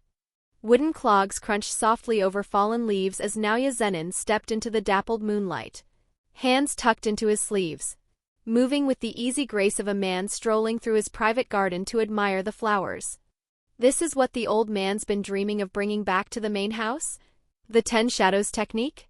The supreme curse technique that every Zenin clan chronicle has spent centuries hyping up as having limitless potential. He stopped. Less than 10 meters from Megumi and the 2 divine dogs. His head tilted, and he swept that gaze over the dying Shikigami the way a buyer might inspect defective merchandise. Then came a laugh, high and grating. That's it. Summoning a pair of mutts that couldn't scare anyone but civilians? I could stand here and not move a muscle, and their pathetic reaction time wouldn't let them graze the hem of my sleeve. This sad little parlor trick gets to call itself the pinnacle of the big 3 sorcerer families? What a joke. Growling, Divine Dog, Black, the more aggressive of the pair, dragged its shuddering body upright. Fangs bared, it tried to lunge at the sneering man one more time. But Megumi clenched his jaw. Young as he was, too young to untangle the jujutsu world's labyrinth of politics and grudges, he possessed an animal instinct all his own. He knew. One more hit from that invisible, impossibly fast strike, and both Shikigami would be destroyed for good. Come back. The boy's voice cut through the night wind. Young and hoarse. His trembling fingers released the hand seal. Both massive divine dogs let out a low, pained whine, then collapsed into twin pools of black shadow that rushed back like retreating tide into the darkness beneath his feet. Severing the link by force sent another wave of weakness crashing through his already drained body. Vertigo hit. His legs buckled and he slid down the tree trunk to the ground. But those eyes, dark, unblinking, locked onto Naoya Zenin with the fixed intensity of a wolf cornered and refusing to look away from the thing that cornered it. Oh? Called them back, did you? The sight didn't disappoint Naoya. It delighted him. He stared down at the boy on the ground and the twist of his smile deepened. Dragging Megumi Fushiguro to this deserted mountainside had never been about killing him. He deliberately pulled his punches, brutalizing the two Shikigami while leaving the boy himself untouched. Not a hair out of place, not a scratch on his skin. Because butchering a child who hadn't even finished developing his technique, who could barely read, offered no satisfaction. It would only create problems within the clan. What Naoya wanted to destroy was the halo. The mystique of the 10 Shadows technique clinging to this so-called young heir, and whatever pitiful scrap of confidence the boy had as a sorcerer. He would prove it right here in front of Toji's son through the most brutal, most one-sided display of dominance imaginable, that his projection sorcery was the true apex of speed and power, the technique fit to look down on the entire jujutsu world, the real strongest art of the big 3 sorcerer families. The 10 Shadows passed down for centuries. The potential that even clan head Nobito feared. Before his absolute speed, all of it was a sandcastle waiting to be kicked apart. Know why I brought you here, kid? Step by step, Naoya closed the distance. No technique this time. He slowed deliberately, letting each footfall land heavy with menace, compressing the boy's psychological space inch by inch. They say you've got that man's blood in you, Toji Zenins. They say those eyes of yours are a dead match for that traitor who turned his back on the family. Something tangled and toxic threaded through his voice. Worship and envy fermented together into poison. Deep down, the image of Toji haunted him. A man born without a shred of cursed energy who had ground every self-proclaimed genius into the dirt through raw physical supremacy alone. That silhouette was the shadow Naoya could never outrun, the obsession he could never shed. But he would never ever accept that the man's son could steal his attention, his resources, his rightful claim to the clan head seat, all on the strength of some inherited technique encoded in his bloodline. But look at you now, 3 steps away. At this range, the massive cursed pressure rolling off a special grade 1 sorcerer bore down on Megumi's small body like an invisible mountain. Every breath sent a spike of pain through his chest. Besides that face, you're not worth one of that man's fingers. You're so weak it makes me sick. You think this little shadow puppet show is enough to earn your place in the Zenin clan? You think the old man wants you back because you're special? Malice glinted in those half-lidded eyes. Naoya leaned down slightly, his smile soaked in the pleasure of grinding something helpless beneath his heel. Since your Shikigami can't even touch me, this so-called 10 Shadows technique has no reason to exist anymore. Let me make something clear, as long as you're in this clan, as long as I'm breathing, you will never be anything more than a worthless. Any ordinary first grader, pinned under this kind of venomous abuse and suffocating cursed pressure from a grown sorcerer, would have been sobbing and shaking long ago. Megumi Fushiguro was not any ordinary first grader. His small hands trembled from exhaustion. Cold sweat sheeted his forehead. But on that young, sharp-featured face there was nothing Naoya wanted to see. No fear. No begging. No surrender. The boy was a cold stone. Wind and rain could batter it all they wanted, the stubborn core wouldn't change. His head hung low, dark hair falling over his eyes, hiding whatever burned behind them. Naoya thought the pressure had finally broken him. Then Megumi looked up. Those eyes. Stripped of every trace of childhood innocence, holding nothing but the clarity of someone who had seen through to something pathetic at the bottom of it all. No shouting. No desperate retort. He held Naoya's gaze in perfect silence. Are you jealous? Is that what this is? No fancy rhetoric. No cursed energy behind it. Jealous. The word hit like poison, piercing Naoya Zenin's arrogance and exposing the fragile insecurity beneath. The air itself seemed to drain from the clearing. That effortless, mocking smirk shattered. In the space of a single second, Naoya's face, handsome enough when it was still, contorted into something that made the skin crawl. Veins flooded his eyes red. His pupils tremored wildly. Humiliation and fury at being seen erupted into a blaze that roared straight to the crown of his skull and incinerated every remaining thread of self-control. A brat. A brat pulled out of some slum who couldn't read half the words on a page, who couldn't protect a single dog, had looked at him with those eyes. Had thrown back the words some low-born civilian teacher had taught him and laughed at him. You ignorant little animal. The sound that tore from Naoya's throat was barely human. The last string of reason snapped clean. He'd forgotten clan protocol. Forgotten that the boy was bait meant to draw out his useless teacher. Forgotten that Satoru Gojo stood behind this child. There was only one thought left in his skull. Tear that insufferable mouth apart. Snap every limb inch by inch. Make him pay in blood for his arrogance.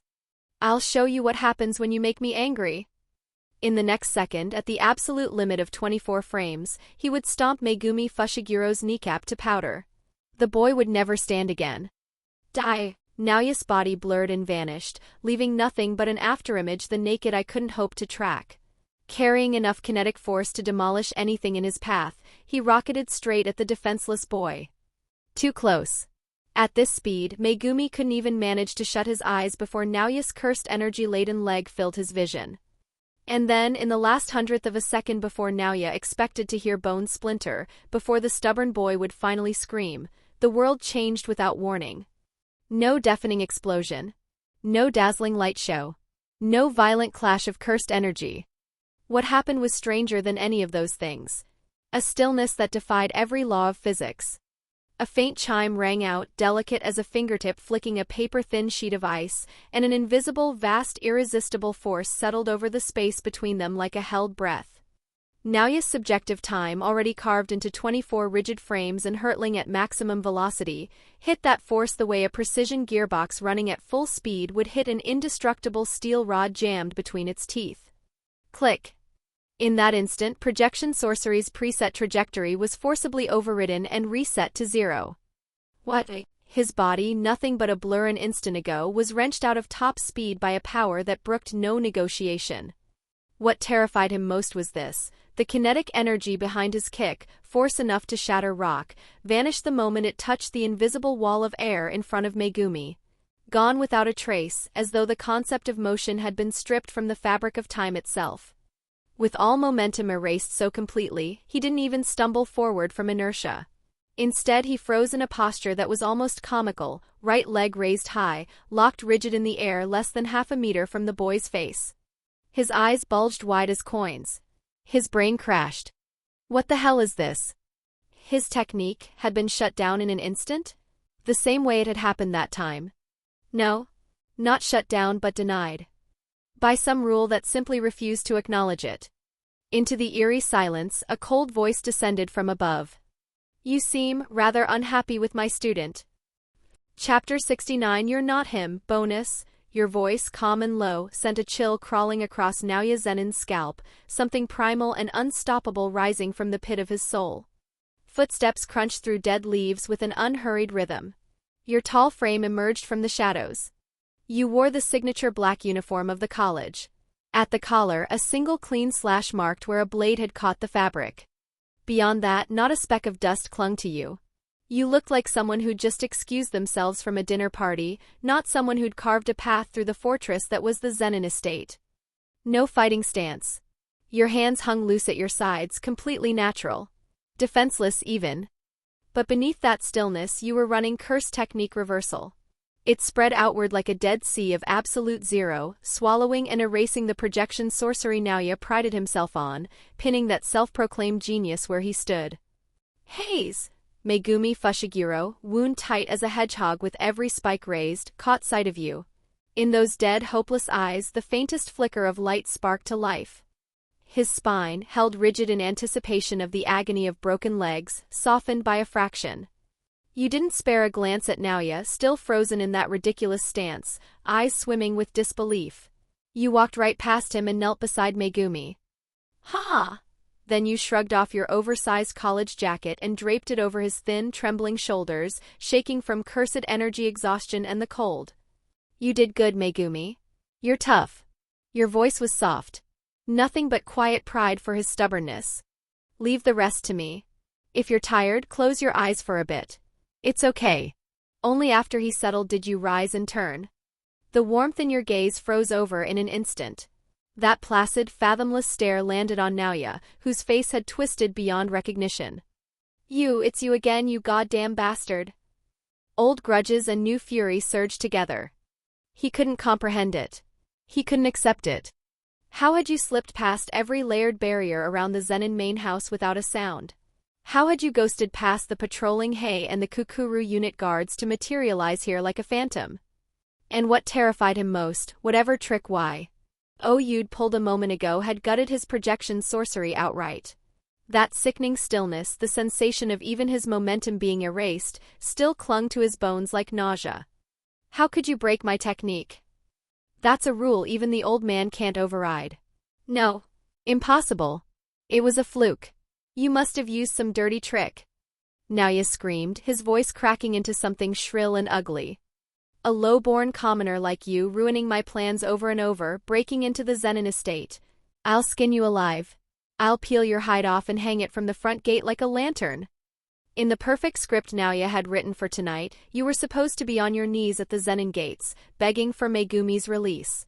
The Hei and Kukuru unit would have beaten you bloody, dragged your broken body before him like a dead dog. He'd have made you watch as he crippled Megumi's legs, savoring the guilt and helpless tears streaming down your pathetic face. But reality had gone off script, and that loss of control was something Naoya Zenin had never tasted before. Refusing to accept it, he clawed at the vast reservoir of cursed energy inside him, trying to brute force through your suppression field and reignite the 24 frame that could shred the air itself. To prove he was still the strongest. You watched him thrash and spit, a cat with its tail stepped on, hissing threats it couldn't back up. Nothing stirred in your expression. Not anger. Not even mockery. You told this kid that the 10 Shadows technique is a parlor trick. A stray dog's power. Isn't that right? Your right hand rose, slow and deliberate. No need for the elaborate hand shadow seals the Zenin clan used. No need to consciously draw on vast wells of cursed energy.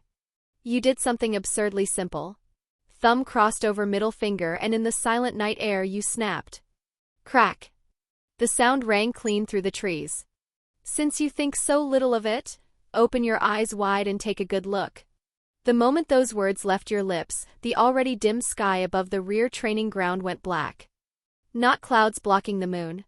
Something enormous beyond comprehension, massive enough to devour light and sound alike, materialized high overhead and swallowed the entire area whole. The sky itself seemed to collapse. Krakum! Without warning, a roar of thunder tore the heavens apart directly above Naoya's head. Wah! Naoya's head snapped up. Those eyes blew wide open, pupils contracting to pinpoints under the blinding flash. His jaw hung slack, and his throat produced nothing but strangled, meaningless sounds. At the heart of the lightning storm, a black beast the size of a hill plummeted earthward, trailing destruction like a falling meteor. A wolf, sleek and powerful, every muscle corded like black iron. But unlike the ordinary divine dogs Megumi had summoned earlier, from its back spread a pair of vast dark wings, their tips crackling with annihilating lightning. Having completed its diversionary assault and cleanup in the front courtyard, it answered your call. A loyal and savage knight, crossing the battlefield to reach you. It descended in the most brutal, domineering, unreasonable way possible, tearing open the night sky over the rear mountain and landing on this tiny training ground. Boom! The earth heaved. Murky plume, wreathed in crackling electricity, slammed down like a boulder less than 5 meters from where Naoya stood. As the dust and lightning faded, Naoya remained rooted in place. Gone was every trace of his earlier elegance and arrogance. Murky plume lowered its massive wolf head, a maw large enough to swallow a man whole, locked onto the insignificant insect before it. It didn't even bother to growl. From between fangs like rows of blades, it exhaled a slow breath laced with blue arcs of electricity and scorching heat. Whoosh! The hot wave hit Naoya's face, thick with the stench of sulfur. The sheer cursed pressure radiating from it, effortless and bottomless, ground his vaunted cursed energy circulation to a complete halt. A mouse staring up at a true dragon. It felt like standing face to face with a powerful special-grade cursed spirit. All sensation left his legs. Only the raw survival instinct of a creature at death's door kept him upright. He couldn't have retreated a single step if his life depended on it. Terror gripped Naoya's heart and tightened until every breath became agony. His precious projection sorcery. Before this monster that looked capable of blotting out the sky, they were an ant trying to stop a speeding truck. Every taunt he'd thrown at Megumi about the 10 shadows now cracked back across his own face, stripping him of every last shred of dignity. You stood beside that towering black monster. Your expression betrayed nothing, no grief, no joy. Something divine that had wandered into the mortal world. No verbal jabs. No victory speech. You simply watched ashen-faced, trembling Naoya Zenin with those calm eyes, the way someone might regard a speck of dust. Nothing to say now, young Master Naoya? In that suffocating silence, you delivered the most thorough negation of his existence. Enough to haunt him for the rest of his life. This rear training ground you knew so well, every inch of its soil branded into your bones. It wasn't just where the Zenin clan tempered its disciples. It was the burial ground of who you used to be, that wretched version ground down to nothing. Staring at Naoya's bloodless, rigid face, time seemed to fold in on itself. You saw the ghost of your former self. The one who bent his spine to survive in this family of wolves. Who obeyed every command from the arrogant man standing before him. Who wagged his tail and begged. A loyal dog. The one Naoya kicked into the path of a semi-grade 1 cursed spirit as a willing meat shield, buying himself a few precious seconds to attack. Back then, Naoya had stood above you just like this, looking down at your blood-soaked body with that gaze reserved for garbage, a cruel smirk playing at the corner of his mouth. You weren't that dog anymore. Not the obedient hound. Not the disposable shield. The roles in this little play had simply reversed. All you had to do was give Murky Plume, still crackling with savage lightning at your side, one simple command. Attack. It wouldn't matter that he was a special grade 1 sorcerer. It wouldn't matter that he had those instincts he bragged about. Against absolute power and absolute suppression, he was nothing but a lamb for the slaughter. One heartbeat later, you could watch it happen. Watch those claws, strong enough to shred a tank, punch clean through Naoya Zenin's expensive robes, through his sternum, through his heart. You could already picture it in vivid detail. Warm red spattering across your cold face. Those fox eyes always looking down on everyone, bulging in the terror of death. That mouth always spitting venom, reduced to pitiful gurgling as a torn throat choked on its own blood. But, if you gave in to unchecked violence, if you let hatred spill without aim or reason, if you became the same kind of beast just to savor a moment's satisfaction, then what would separate you from this soulless, powerful piece of trash? You weren't Naoya Zenin. And you had no intention of becoming the next one. So this cheap kill would never be your choice. Next target 400 horsepower, smiley face. Chapter 70, Someone has to stay behind. You knew your own condition better than anyone. Murky Plume, that black monster of destruction, was pinning Naoya Zenin in place with sheer pressure alone, but power like that always came with a price. Your cursed energy was bleeding out fast, and the dizziness was getting harder to ignore. Every breath, every spark crawling over Murky Plume's body, chewed through what little you had left. You'd already kept this as short as possible. Suppress the situation out. A few minutes at most. Even then, the cost had still overshot your estimate. And honestly, it made you wonder. How much cursed energy would someone need to use the 10 Shadows technique at its full potential? Murky Plume in its current form was only the result of 2 fusions. First, the black and white divine dogs had merged. Then new had been layered on top of that, adding flight and lightning. 2 fusions. That alone had almost drained you dry. So what about 3? 4? What about the final form, with every destroyed Shikigami folded into one last monster? That kind of consumption would probably suck a special grade dry in seconds. The 10 Shadows technique didn't demand the same kind of hardware as Limitless, which practically needed the 6 eyes just to function properly. But 10 Shadows had its own version of cruelty. It needed absurd volume. A bottomless amount of cursed energy. No wonder the Zenin clan had seen 10 Shadows users appear over the centuries, but almost none who ever truly mastered it. Still, you'd found the person you came for. Megumi looked wrecked, but his eyes were steady. Good. The next problem was obvious. How were you getting him out? With the scraps of cursed energy you had left, trying to ride Murky Plume out of the compound with a child in tow wasn't a plan. It was delusion. If you could still summon an ordinary Nu, maybe flight alone would have been enough to make an escape. But that didn't matter now. Nu had already become part of Murky Plume. Megumi wasn't in any better shape.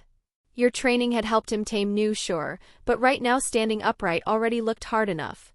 There was no chance he could summon a Shikigami to carry anyone. You took a long breath through your teeth. The decision came easily. You pulled out your phone and dialed without checking your contacts. The number belonged to the woman currently waiting outside the Zenin compound in a luxury car, drinking champagne and enjoying the show. Hello? Her voice came through the speaker lazy and faintly surprised. In the background, distant sounds of chaos drifted in from the Zenin estate's front courtyard. Didn't expect you'd have time for a phone call, Mei said. Things going that smoothly? I had a lovely view from out here, by the way. Quite the show. Her crows had obviously given her a front row seat to the lightning tearing through the night sky. You weren't in the mood for small talk. Ms. May, I need a favor. Double your usual rate. You won't need to fight. Though, her tone sharpened right away. I found Megumi. I'm at the rear mountain training grounds. I'll make a diversion and hold them here. Use Blackbird manipulation to guide him out of the Zenin compound and get him to Gojo. Silence.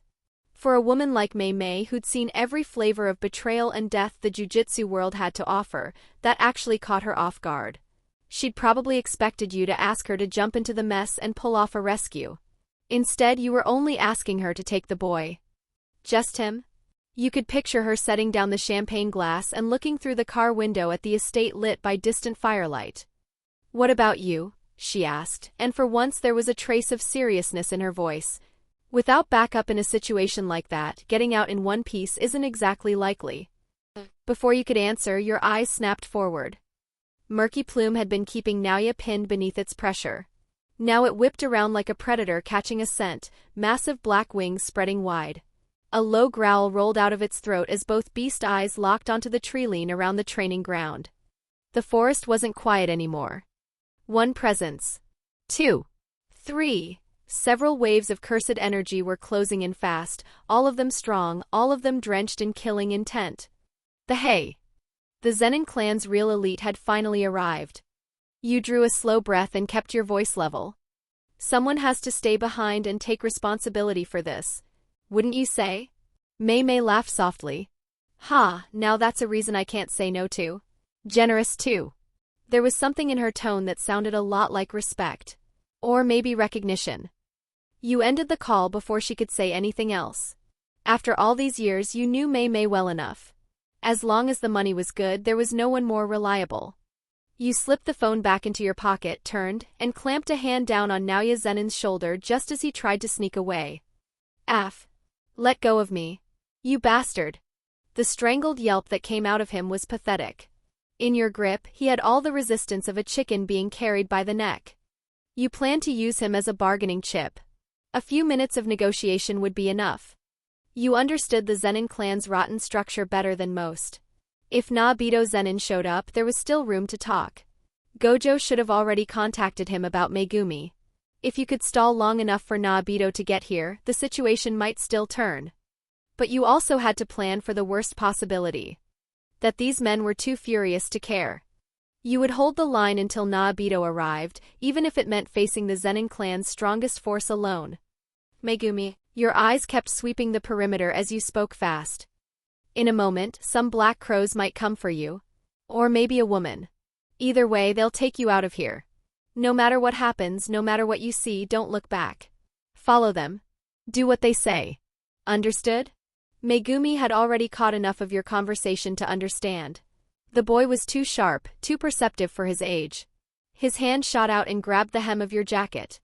What about you? You looked down at him. Those eyes were full of worry and worse, refusal. Your free hand came down on his messy hair and ruffled it harder than necessary. Don't worry. I'll handle the rest. Next time. I won't let something like this happen to you again. You staying here puts you in danger and it splits my focus. And then everything went wrong at once. The ground lurched under your feet hard enough to make it feel like some huge thing had rolled over in its sleep beneath the mountain. The earth under Murky Plume split open without warning. Soil and rock exploded upward into a pair of gigantic stone hands, each one large enough to crush a building flat. They slammed in from both sides, trying to pulverize Murky Plume between their palms. You recognized the technique instantly. Chojuro Zenin. One of the Earth manipulation. So they're here. Murky Plume wasn't the kind of Shikigami that would let itself get buried quietly. It let out a piercing shriek and hammered both wings down, launching itself upward like a streak of black lightning. It slipped past the closing stone hands by a hair. Think you can run? Not a chance. A savage roar came from above. Your head snapped up. Perched atop one of the ancient trees dozens of meters overhead, a hulking man had already launched himself into the air. Junichi Zenin, ugly as sin and just as subtle, cursed energy exploding off him with brutal force. Eat this! With that roar, his cursed energy shaped itself into dozens of enormous spectral fists that came crashing down on Murky Plume like a meteor shower. Wind screamed through the air. The whole sky felt packed with fists. So this is it? The little thief who stole the 10 shadows? Junichi snarled. Turned the Shikigami into this freak of nature. Contempt and bloodlust burned in his eyes. To him, this stitched-together fusion was a joke, something that would crumple under real power. Wham! Wham! Wham! Wham! Caught in midair with nowhere to dodge, Murky Plume had no choice but to take the barrage head-on. Its lightning-wreathed claws lashed back in retaliation, but under that density of fire, even its near-indestructible body was hammered lower and lower. The final blow drove it down like a falling meteor, straight into the center of the trap Chojuro had already prepared. Now, close it. Hidden in the shadows, Chojuro's eyes flashed. His hands slammed together. A deafening boom shook the mountainside. The stone hands that had missed the first time surged inward again, and the moment Murky Plume hit the ground, they crashed shut like a pair of giant gates and locked around it, sealing the black beast inside solid rock. Young Master Naoya, get over here. Before you could catch a single breath, another voice reached you. Younger than the others, but cold and steady. Ronta Zenin. 2 enormous, grotesque phantom eyeballs appeared in the air before you, blood vessels bulging across them as they stared without blinking. The feeling of being watched turned physical. It was like invisible hands had seized your whole body and locked every limb in place. Moving even one finger became a fight. Ronta Zenin's curse technique. Paralyzing gaze. Simple in theory. Filthy in practice. Exactly the kind of garbage that made team fights miserable. Damn it, they're really pulling out everything. Your teeth ground together. Veins stood out at your temples as you fought against the crushing force trying to pin you flat. Run, Megumi. You caught a glimpse of the boy throwing himself toward you, shouting something, trying to reach you. The roar of explosions and barked orders drowned out whatever he said, but you didn't need to hear it. If he stayed here, he'd only become another target. Then the crows came. A flock of black crows shot out of the treeline like arrows. Their beaks hooked onto Megumi's collar with surgical precision, and no matter how hard he struggled, they dragged him away from the battlefield and lifted him toward safety. The last weight on your chest disappeared. You let out a quiet breath. Your gaze sharpened. There was no avoiding this fight anymore. If these bastards wouldn't talk, you'd beat them until they did. Subdue them first. Worry about healing and damage control later. A growl tore from your throat. The last of your cursed energy detonated through your body like molten iron as you forced yourself upright against Ronta's binding technique. Your hands trembled, but they still formed the familiar shadow seal with absolute certainty. Great Serpent. HSSSSSS. A bone-chilling hiss split the air as a colossal white serpent phantom burst from the cracks in your pinned shadow, forcing its way through the gaps in Ronta's suppression. Its jaws opened wide, but it didn't lunge at the others. It shot forward like an arrow. Straight at Ronta Zenin. Chapter 71 Chimera, Bonus. What? Ronta, fully focused on pinning you in place, went pale. He hadn't expected his technique to hold you forever, sure, but launching a counterattack under this much pressure was a different story. His technique was locked onto you. He couldn't spare the attention to deal with a giant serpent charging straight at him. The binding broke the moment he was forced to abandon you and swing his gaze toward Great Serpent instead. Shift. The huge phantom pupils hanging in the air snapped sideways, and their stare hit Great Serpent like a solid beam. Wham! The massive snake froze in the middle of its lunge, like a freight train smashing into an invisible wall. The impact warped its head, the recoil crushing it inward. And in that split-second opening, the man who'd been waiting in the shadows finally made his move. So this is the 10 Shadows technique. Doesn't look like much to me. Move in. Chop the snake into paste. Nobuaki Zenin, captain of the Kukuru unit, raised his long blade and charged with a dozen of his elites at his back. They came from every side like wolves smelling blood. Steel flashed. The restrained serpent vanished under a storm of blades. Wet, ugly impacts filled the air one after another. Great Serpent was huge, but once it was locked in place and swarmed by that many trained fighters, it got carved apart almost immediately.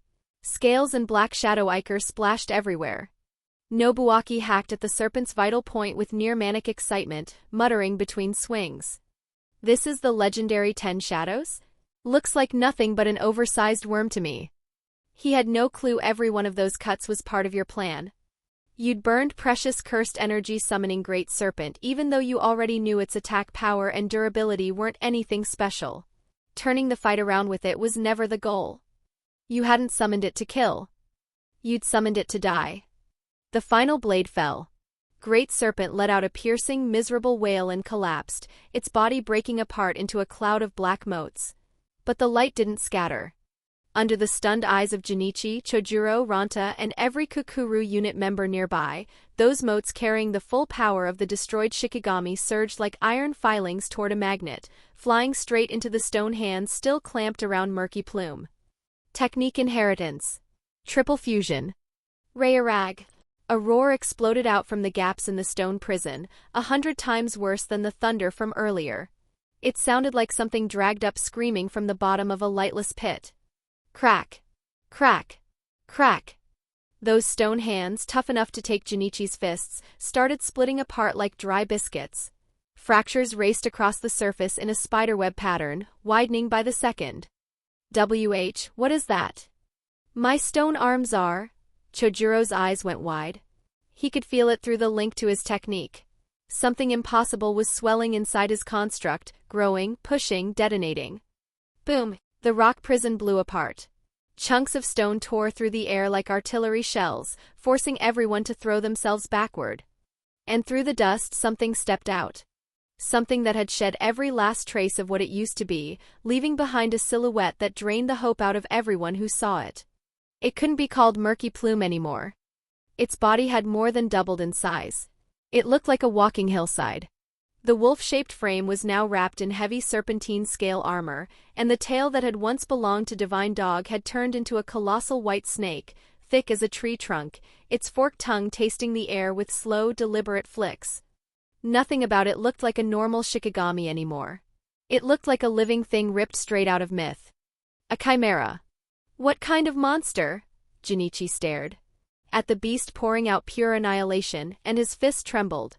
For the first time in his life, an outsider's technique made him feel something he'd never tasted before. Fear. Is this the 10 Shadows technique at full power? Impossible. There's nothing about this kind of fusion in any of the clan records. Ranta had gone chalk white.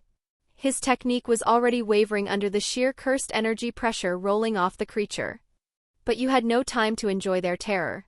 No room to stand there admiring how intoxicating Chimera's new power felt. Because what had been a water pump a moment ago was now a black hole, devouring everything you had left at a rate cold enough to make your blood run colder. Your cursed energy reserves felt like a bathtub with the drain ripped wide open, emptying so fast even you felt a spike of fear. If this fight didn't end immediately, Chimera being strong wouldn't matter. You'd hit total depletion in seconds. Chimera moved like black lightning. Nobuaki was still frozen in shock, and the only thing he registered before it hit was the smell of blood. Look out! Before anyone could properly react, Chimera's giant serpent tail swept through them like a battering ram. Crack! Crack! Crack! Crack! There wasn't even a fight. A dozen Kukuru unit elites went flying like bowling pins, bones snapping, screams cut off as they were hurled through the air and left hanging over distant branches like broken dolls. Whether any of them were still alive was hard to say. You bastard. Don't think you've won. Junichi roared and gathered cursed energy again, sending countless spectral fists crashing down from above. Chimera didn't even bother looking. Its wings slammed downward and the massive body rolled through the air with physics-defying agility, slipping around the barrage completely. Then its wolf jaws opened and a thick beam of violet-black lightning speared upward and hit Junichi dead center. Krakum! A strangled scream tore out of him. Junichi dropped from the sky trailing black smoke. At the same time, Chimera's forepaw slammed into the ground. The shockwave caught Chojuro in the middle of an ambush and knocked him unconscious where he stood. And the serpent tail, moving like it had a will of its own, coiled around Ranta as he tried to re-establish his line-of-sight lock. One squeeze was enough. His eyes rolled back and he went limp. Minutes. That was all it took. The Zenin clan's top forces, the Hei and the Kukuru unit, collapsed in front of a creature fused from 3 Shikigami like paper walls in a storm. This was the real power of your 10 Shadows technique, developed and sharpened by your own hand. And then, just when it looked like there might finally be an end in sight. Tap. A tiny sound. Absurdly soft in the middle of all this chaos. Something in your peripheral vision caught it first. An old man in a loose kimono, a sake jug in hand, thin mustaches framing his upper lip. He looked half-drunk. Naobito Zenin. Current head of the Zenin clan. The man known as the fastest jujutsu sorcerer alive, second only to Satoru Gojo. He stood at the edge of the battlefield with eyes as still and deep as an undisturbed well. The pressure coming off him was nothing like Naoya's flashy, twitchy brand of power. This was weight built up over a lifetime, compacted layer after layer, heavy as a mountain range and almost impossible to read. You blinked. In that tiny sliver of time, the sake jug Naobito had been holding lost support and began to fall. No, your pupils shrank. You knew exactly what that meant. The sign that Naobito had already moved. Projection sorcery had activated. No hesitation. You dumped the last fumes of your cursed energy into a blanket command for Chimera, indiscriminate area attack, and played your final card. Cursed technique reversal, Najihairu Kinku. The invisible wave spread outward. Naobito, already blurred into afterimages and closing at near light speed, slowed. It was like someone had paused a clip that had been running at 24 times speed. Real surprise touched that permanently drowsy face. You could see it clearly. Oh? A technique that can nullify projection sorcery, how interesting. A precise counter to the Zenin clan's hereditary technique had actually caught him off guard. But it didn't break his rhythm for even a beat. It didn't put the slightest hitch in his movement. That was the difference between the clan head and Naoya. Take away the acceleration from the technique, and Naobito was still a hand-to-hand monster honed to the absolute limit. But I don't survive on technique alone, young man. In the split second of stiffness your cursed technique reversal had cost you, those weathered hands struck like snakes from a burrow, slipping right through your defense. Thud. The punch looked casual. The force behind it could have split a boulder. It buried itself in your gut. You choked. It felt like your organs had traded places in an instant, and blood rushed up your throat. Putting freaks of nature like Toji Fushiguro aside, the kind of monster whose raw physical strength no amount of skill could properly match without outside tools, Naobito was the second person after Suguru Geto to make you feel completely outclassed in close combat. He put more pressure on you than anyone else ever had in a serious fight. And that exposed the fatal weakness this whole night had been prying open bit by bit. Strip away the oversized power of the 10 Shadows technique, and you on your own couldn't hold the line against this many battle-hardened special grade 1 jujutsu sorcerers at once. Your cursed energy. Chapter 72 Grade 1 Bonus. When consciousness finally clawed its way back, the first thing you noticed was the soft give of leather under you and the steady hum of an engine running through the car. Safe. Real-world safe, not battlefield safe. Your whole body hurt like hell. Muscle, bone, organs, everything remembered getting pushed way past the limit. The worst of it sat in your abdomen, right where Naobito's kick had landed. Every breath sent a dull throb through your ribs, like the fractures were still bitching about it. You'd had nothing left to block that hit. No cursed energy. No reinforcement. If he'd put just a little more into it, your insides would have been rearranged permanently. You forced your eyes open. Amber streetlights slid past the window in a blur, painting the cabin in alternating bands of yellow and shadow. You looked down at yourself. The white dress shirt was trashed, torn up, stiff with dried blood and black ash. The gash OG Zenin's blade had carved near the collar still hadn't properly closed. So no, that whole mess hadn't been some fever dream. Something tugged lightly at your side. Megumi Fushiguro was asleep beside you, curled in close, one small hand fisted in the hem of your shirt like letting go might get him killed. His messy head was buried against your side as far as he could manage. The kid had gone through more fear, exhaustion, and despair in one night than most people saw in a lifetime. Even asleep, he looked tense. His breathing was heavy. His brow wouldn't smooth out. His fingers never loosened. Something in your chest eased. You didn't move him. Miss May? Your voice came out rough enough to scrape. Throat dry cheese. Tea tight, you instinctively reached inward and gathered the faint trickle of cursed energy that had recovered while you were unconscious. It was barely anything, but enough for the most basic application of reverse curse technique. Pain flared, then started to recede. The damage in your ribs and abdomen slowly began to knit itself back together, trading sharp agony for that awful itchy crawl of fresh healing. From the driver's seat, May caught the sound of your voice and glanced at you through the rearview mirror. Well. Awake earlier than I expected. Since you're conscious, you can handle the rest of the healing yourself. Private medical care isn't part of my service package, and you definitely can't afford the surcharge. Understood. Feeling gradually returned to your limbs, and you sat up carefully. Hard to tell how long you'd been out, but between the amount of cursed energy you'd recovered and the fact that it was still dark outside, it had to have been several hours since your last stand with Naobito on the rear hillside. So, you managed to negotiate our release? You shifted a little, patting Megumi's back when his shoulders twitched through some nightmare. The question was genuine. Your last clear memory was standing there on fumes, held together by raw stubbornness, facing down the so-called fastest clan head in the jujutsu world. You'd already been prepared for the worst. May laughed under her breath. There was amusement in it, but also something sharper. She held your gaze in the mirror. It seems our dear Grade 2 Jujutsu sorcerer has no idea how catastrophically humiliating tonight's little performance was for one of the big three families. Truly pillar of shame material. Her fingers tapped a steady rhythm against the wheel. My reputation means something on the black market and to the usual crowd, sure. But inside the ancestral compound of a family that values bloodline more than breathing? Please. I don't have the kind of pull that lets me stroll out the front gate with a man who wrecked half their estate, flattened their elite forces, and forced the clan head himself to step in. You frowned. That didn't make any sense. Then what happened? If May hadn't done something, there was no way those rabid bastards would have just let you walk out alive. My guess is the old man figured something out. From the fight, from Megumi, or from both. She shrugged. Casual voice. Very non-casual eyes. By the time one of his crows found me outside and I was told to use the side entrance to quietly collect you and Megumi, the estate's two resident plagues, everything had already been settled through some unspoken agreement. She paused, remembering something, and her smile widened. Oh, right.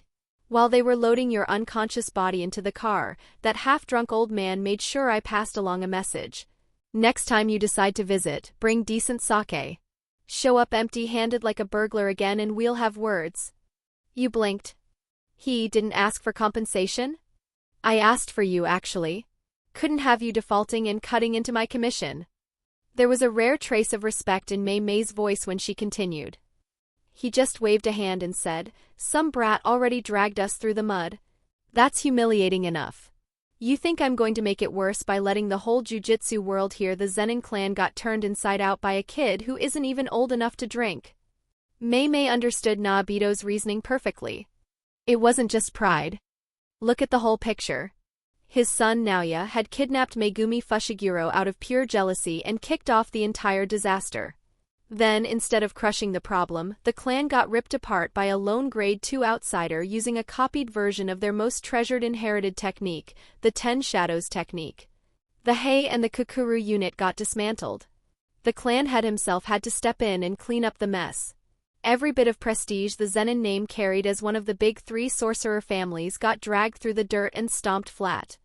If the truth got out, the Zenin clan's authority would crater overnight. The only comfort they had, flimsy as it was, came from one ugly little technicality. The technique that caused all that destruction was still at its root theirs. The 10 Shadows technique, the clan's crown jewel. And the boy you'd nearly died protecting, the one who inherited it, still carried the purest Zenin blood in his veins. It was a pathetic kind of self-soothing. Sure, we lost. But we lost to our own technique. The spiritual victory of people who got completely wrecked. The official story came together fast. A localized cursed energy disturbance on the outskirts of Kyoto had caused strange weather and minor damage to historical structures. No casualties. Within jujutsu circles, the Zenin clan admitted only that an intruder had attempted an infiltration and been repelled.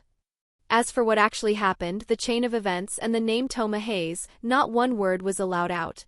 Everyone present that night got hit with the highest level gag order. The Zenin clan was going to bury the entire thing as an internal embarrassment.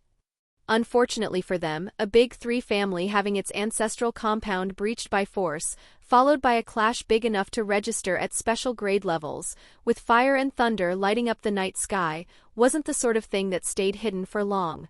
The shockwaves had already reached the upper tiers of Jujutsu society. And the first consequence was not one you saw coming. Through some quiet consensus among the people at the top, your Grade 1 Jujutsu sorcerer evaluation, which had been stalled for months because no suitably difficult final assignment had come up, was shoved through overnight. Every procedural barrier vanished. A rush order appointment letter stamped with the Director General's crimson seal landed on Tokyo Jujutsu High's principal desk. Effective immediately, Touma Hayase promoted to full Grade 1 Jujutsu sorcerer. It was acknowledgement, yes. It was also a very obvious attempt to co-opt you. The truth was simple. The decrepit old men lurking behind their screens were furious and scared. As far as they were concerned, your unauthorized assault on one of the Big Three families was outright defiance, a direct challenge to the traditional order. If they'd been free to do what they wanted, they would have signed your death warrant without hesitating.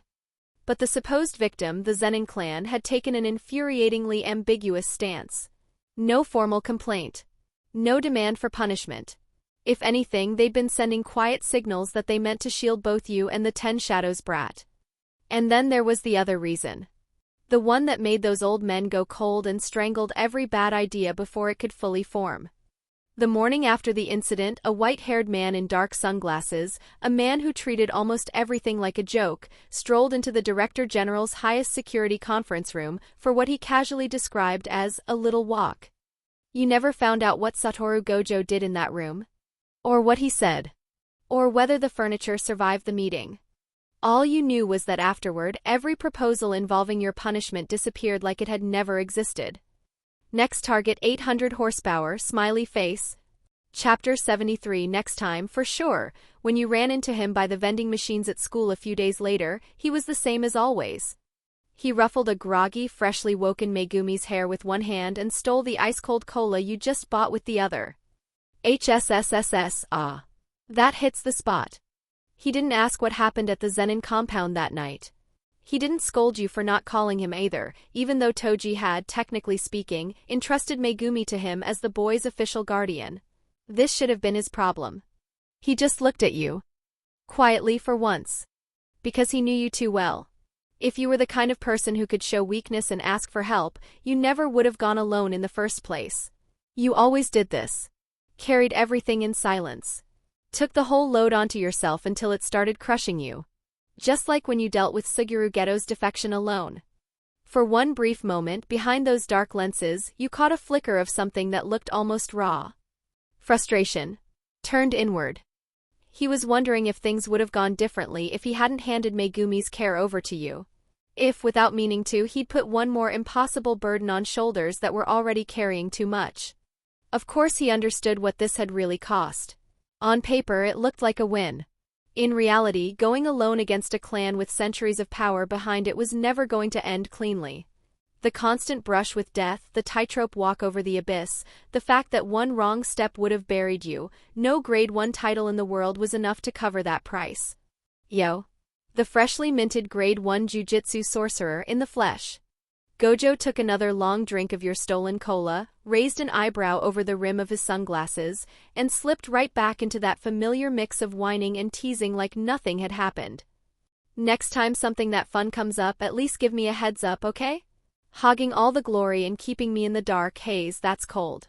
Least you could do is save me a dramatic entrance. You looked at his grin, took back the half-empty bottle he offered you, and felt the last stone finally lift from your chest. Next time? For sure. By the time you visited the Zenin compound again, this time as a guest, a full week had passed. The formal visitation letter, the expensive aged sake from Hakariku that Naobito had specifically requested, all of that had been dumped on Mei. Right now your head had room for exactly two things, getting stronger and analyzing techniques. The suffocating etiquette of the Big Three sorcerer families, with all their rigid hierarchy and borderline deranged social rituals, was something you had neither the patience nor the talent for. More to the point, you refused to waste energy on their hollow little pageant. Because in those long, suffocating simulated memories, you'd spent 2 full years living inside this compound. Back then, you'd been Naoya Zenin's dog. Talentless mongrel, the servants called you, tossing it around as casually as gossip. Every flagstone in this courtyard remembered your humiliation. Every corridor had heard you swallow your pride and endure it. The 2 guards at the gate, still dressed in traditional bound garments, recognized your face and froze. Their pupils contracted. What spread across those once arrogant faces was something primal, the helpless fear of prey staring up at a predator it knew it couldn't fight. Compared to how they'd treated you in those simulated memories, the contrast was so absurd it almost circled back around to funny. They reacted like they were facing a siege. The guard on the left dropped a hand to his sword on reflex, but his fingers were shaking too badly for the move to mean much, and he couldn't bring himself to meet your eyes. Lord Hayes. The guard on the right recovered a little faster. His spine seemed to melt as he bent into a deep bow, cold sweat shining on his forehead, every word dripping with deference just shy of groveling. Our deepest apologies. If you would permit it, might we ask you to wait here a moment? I'll send my colleague to the inner estate at once and arrange a proper escort for you, sir. A routine visit, and they were treating it like a tyrant had arrived to inspect conquered territory. You looked at the exposed back of his bowed head. What you felt wasn't satisfaction. It was tired, bone-deep sadness. This was the Zenin clan. Here, nothing mattered except talent and strength. Humanity, warmth, basic dignity, none of it was worth anything. When you were weak, they were dogs at your heels. When you became strong enough to destroy them, they turned into the smoothest bootlickers alive. Go. Your voice came out flat. You had no interest in making life harder for a gate guard. You stood beneath the eaves and watched him hurry toward the inner estate like a man fleeing a nightmare. Then your gaze drifted to the spread of dark buildings beyond the gate. A week ago you'd stormed this place to save a child, ready to tear the whole Zenin clan down around you if you had to. Today you stood at that same threshold carrying fine sake, holding the title of Grade 1 Jujutsu sorcerer and the status of honored guest. The whole thing was ridiculous. You let out a quiet laugh. You didn't wait long. Footsteps came steady and unhurried, and the Zenin clan member sent to receive you stepped into view. Ronta Zenin. One of the Hayes upper ranks, one of the clan's best. At least he wasn't shaking like the gate guards had been. Still, the tension in his face was obvious. Too stiff to be simple courtesy. He stopped in front of you and bowed, deep and textbook clean. Lord Hayes. The clan head has been expecting you. Please follow me. Compared to the hostility he'd shown the night you forced your way in, this version of him was practically a different person. Chapter 74. You call that kind of arrogance rational? Bonus: sending a core Hay member to escort an outsider, one with no blood tie to any of the big 3 families, through Zenin territory said plenty on its own. That one night had rewritten your place here from the ground up. In a clan that only respected power and blood, you'd beaten the word lord out of them the hard way. You followed Ronta deeper in. Unlike that night, all shadows and firelight and forced entry, this was your first time walking the estate in broad daylight. Through the front gate too. No rush. No one chasing you. Workers crowded the corridors on both sides, busy with repairs. Murky Plume's bulk and stray lightning had done a number on the place. Fresh-cut wood scented the air, mixing with the old rot baked into the estate itself. Weird combination. The layout matched the ugly memories from the simulator almost step for step, but the feeling wasn't even close. Back then you'd crept through these halls with your head down, like a stray waiting to be kicked. One wrong glance had been enough to earn a beating. Now you walked with your chin up and your pace easy, taking your time. And people were watching. Behind shoji screens, beside pillars, from the mouths of side corridors, Zenin clan members tracked your every step. Their stares were a mess of emotions. Anger, fear, disbelief. And from some of the younger ones, something stranger than the rest. Reverence.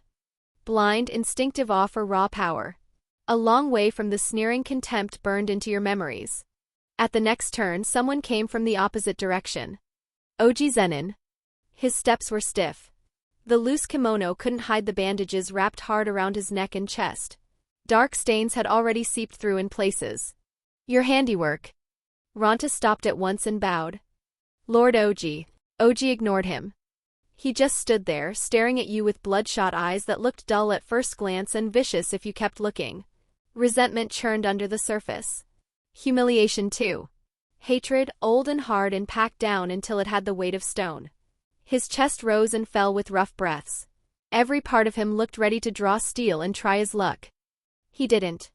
After a few seconds of that stare, while you looked back without the slightest ripple, OG snorted through his nose, whipped his sleeve and shoved past you. His injured body carried him down the corridor and out of sight. Ranta led you through a string of courtyards and deeper into the estate. At last he stopped outside the clan head's private chambers, slid the heavy door open, bowed again, and stepped aside with the kind of relief he probably thought he was hiding. You came. Naobito Zenin sat cross-legged behind a low table, looking perfectly at home in the center of everything. The lazy set of his posture didn't hide the authority in it. His mustache twitched when he spoke. You stepped forward and offered the expensive sake you'd brought as a gift. Naobito accepted the bottles with zero ceremony. He skipped every step of proper form, tore the seal off with his hands and brought the bottle to his nose. One deep breath. The sleepy haze in his eyes vanished on the spot, replaced by a gleam that was almost embarrassingly sincere. Oh? This is the real stuff. Look at that color. That smell. You actually put thought into this. Not bad. Not bad at all. He laughed, loud and open, like a man whose home definitely hadn't been wrecked recently. Then he reached for one of the white porcelain cups and poured. Amber liquid splashed in with a mellow, rich scent. What caught you off guard was where that first cup went. Naobito Zenin, a man famous for loving sake more than most people loved breathing, didn't drink first. He slid the cup across the table to you. Small gesture. Not small meaning. In a big three clan obsessed with seniority and hierarchy, the clan head personally pouring the first cup for a Jew. Nair, especially one who had kicked in his front door not long ago, said a lot. Invitation, test, recruitment pitch. All of it at once. You looked down at the cup. Your own reflection stared back from the clear surface. After a moment you left it where it was and answered plainly. I appreciate the gesture, but I prefer to keep my head clear. I don't drink if it'll dull my judgment. Naobito's hand stopped mid-pour. He looked genuinely surprised. As head of the Zenin clan, he lived surrounded by people who'd probably drink poison from his hand and call it an honor. A young man willing to refuse him to his face while sitting in his own house was not something he ran into often. It didn't annoy him, though. If anything, compared to the endless stream of polished nonsense he usually heard, your blunt honesty was a lot more interesting. Ha. Now that's something. He pulled the cup back with no sign of offense, raised it to his lips and emptied it in one swallow. Ah, now that's good. He smacked his lips, set the empty cup down with a solid tap, and let the easygoing drunk act slip. The change was immediate. Something sharp flickered behind those half-lidded eyes, thin and cold as a blade. When he spoke again, his voice had dropped into the tone of a man used to giving orders and being obeyed. Keep my head clear, huh? Sounds nice. Naobito leaned forward a little. If you were really as rational as you say, would you have pulled that stunt? The room went still. You didn't move. You met the old man's stare and said nothing. Naobito reached for another cup and filled it with the same steady care as before. A little spilled over, wetting the surface of the low table. He lifted the full cup and offered it again, speaking like he was dissecting a specimen. You stormed a big 3 compound alone. Smashed straight through the Haze defense line. Put OG in critical condition. Turned half the courtyard into rubble. He cut himself off there and shot you a sideways look. And in the middle of all that, with your life on the line, you still held back. You were pulling your punches the whole time, like you were tossing scraps to beggars. One beast in the sheep pen for a full night, and not one clan member actually died. His voice dropped lower. You call that kind of arrogance, that kind of balancing act, rational? Kid, from where I'm sitting, you lost your mind the second you stepped through that gate. And you knew exactly what you were doing. If you didn't, you wouldn't be sitting here now. He nudged the cup a little closer. The smile at his mouth said he'd already seen straight through the act. If you're crazy all the way down, why bother pretending to be polite with me? At this point, do you really care about one more cup of sake? He'd cut right to the core of that night. Maximum spectacle. Minimum casualties. The nastiest show of force possible, controlled so tightly it never tipped over into slaughter. You looked into Nobito's murky eyes and knew the old fox had you. There wasn't much point in keeping up the act now. It would only make you look cheap. So you didn't refuse him a second time. Your hand reached out, steady as ever, and closed around the cup. You tipped your head back and drank it in one go. Chapter 75, a distortion called normal bonus. The liquor burned all the way down, less like drinking and more like swallowing a strip of fire. Heat burst in your stomach a second later. You had zero tolerance for alcohol. Absolutely none. The aged Jizake hit like a truck, harsh enough to make you choke on the first swallow and break into a fit of coughing. Cough. You coughed until your eyes watered. Your face turned red from the effort and from the alcohol, which honestly was not helping your dignity. Still, that embarrassing little display did what a careful explanation never could. It proved your earlier "I don't drink" hadn't been polite refusal. You meant it. Nobito's sharp stare eased a fraction. Not much, but enough. There was even a flicker of amusement in his eyes before he bothered to hide it. This was the Zenin estate.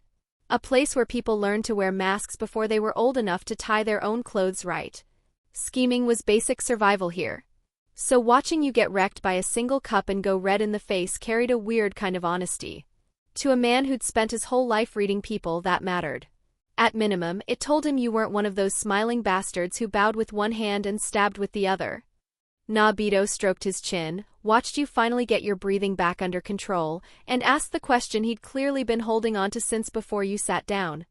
A while ago, that brat Satoru Gojo, the one who thinks the world has no rules, told me Toji's bastard son was his concern. But looking at you now, things don't seem that simple, do they, Touma Hayase? You wiped the corner of your mouth, took a few slow breaths, and forced the heat in your chest and the churn in your stomach back down. When you looked up again, the calm was back. Your posture straightened, your expression settled, and you met the head of the Zenin clan without wavering. Toji entrusted Megumi to Gojo before he died. That's true.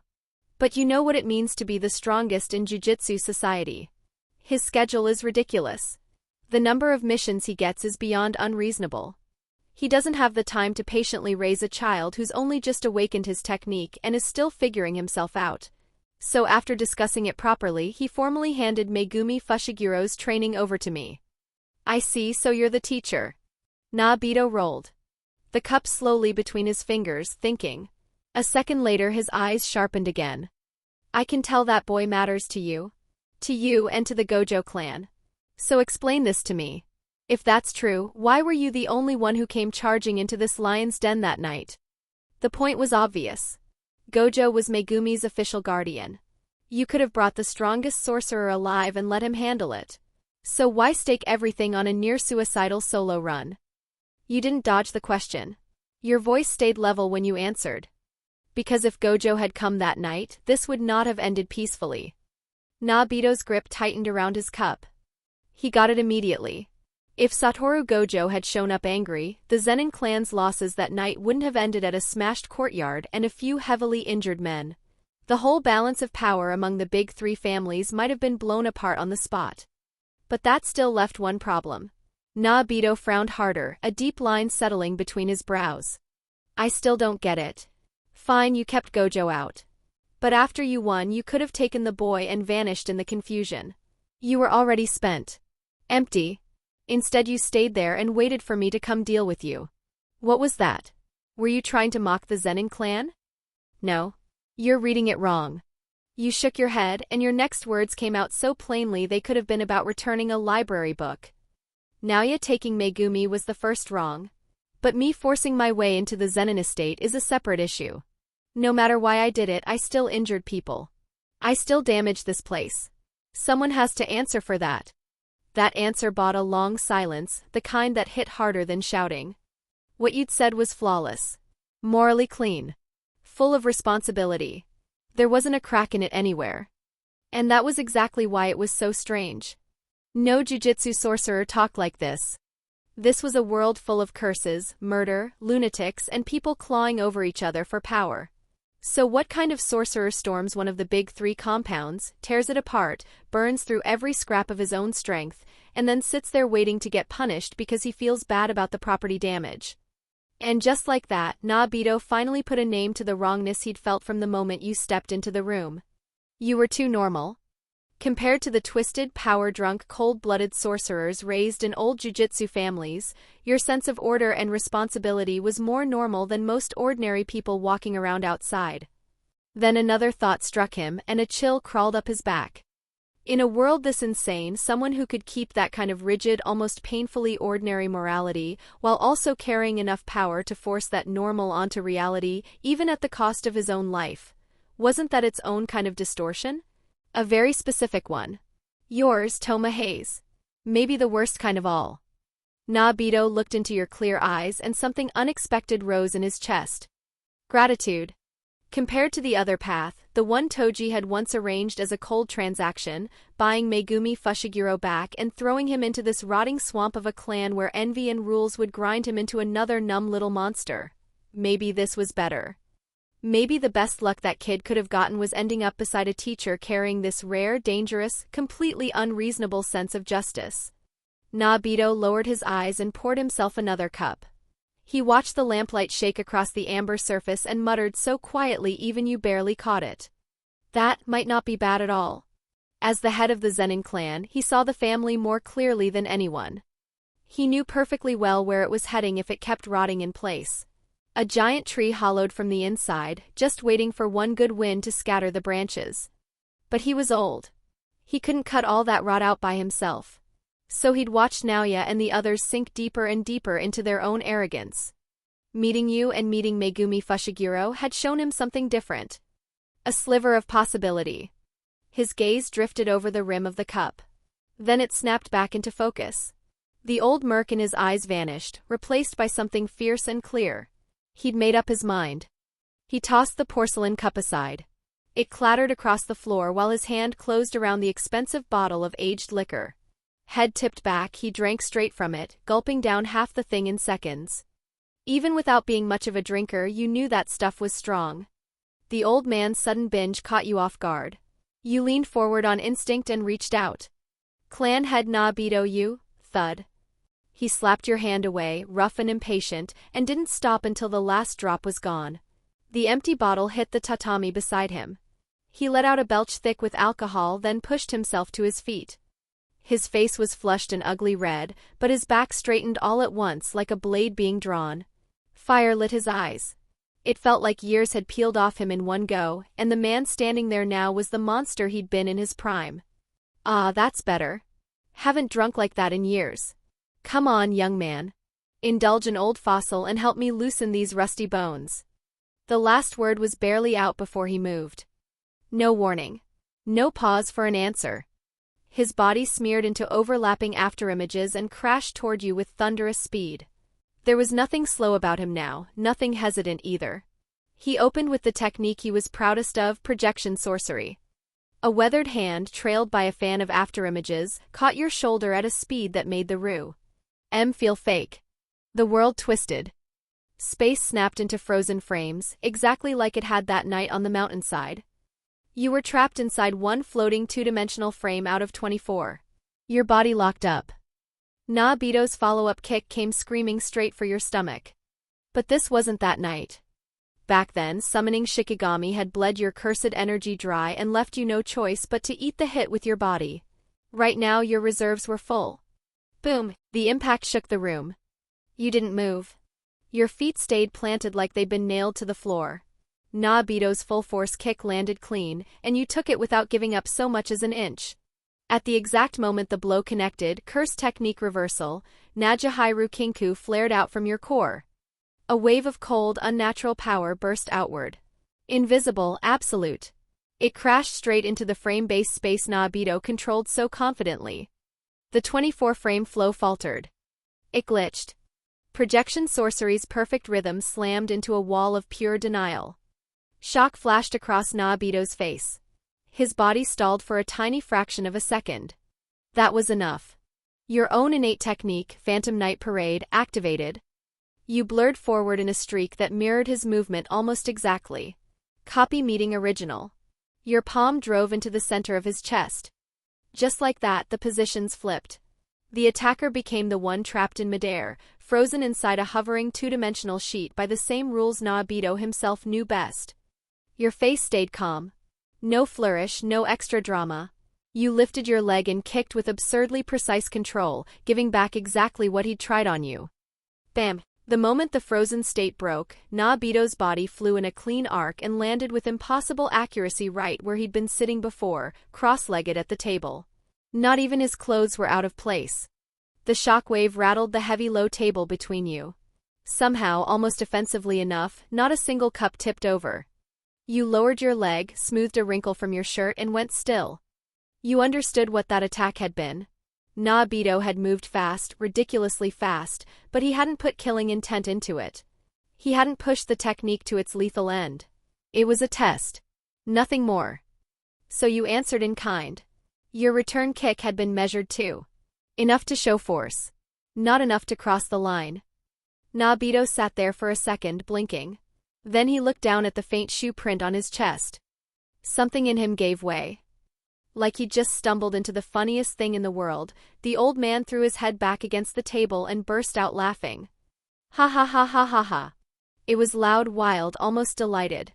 The paper doors shook in their frames. That tiny exchange had confirmed it. Completely. No room for doubt.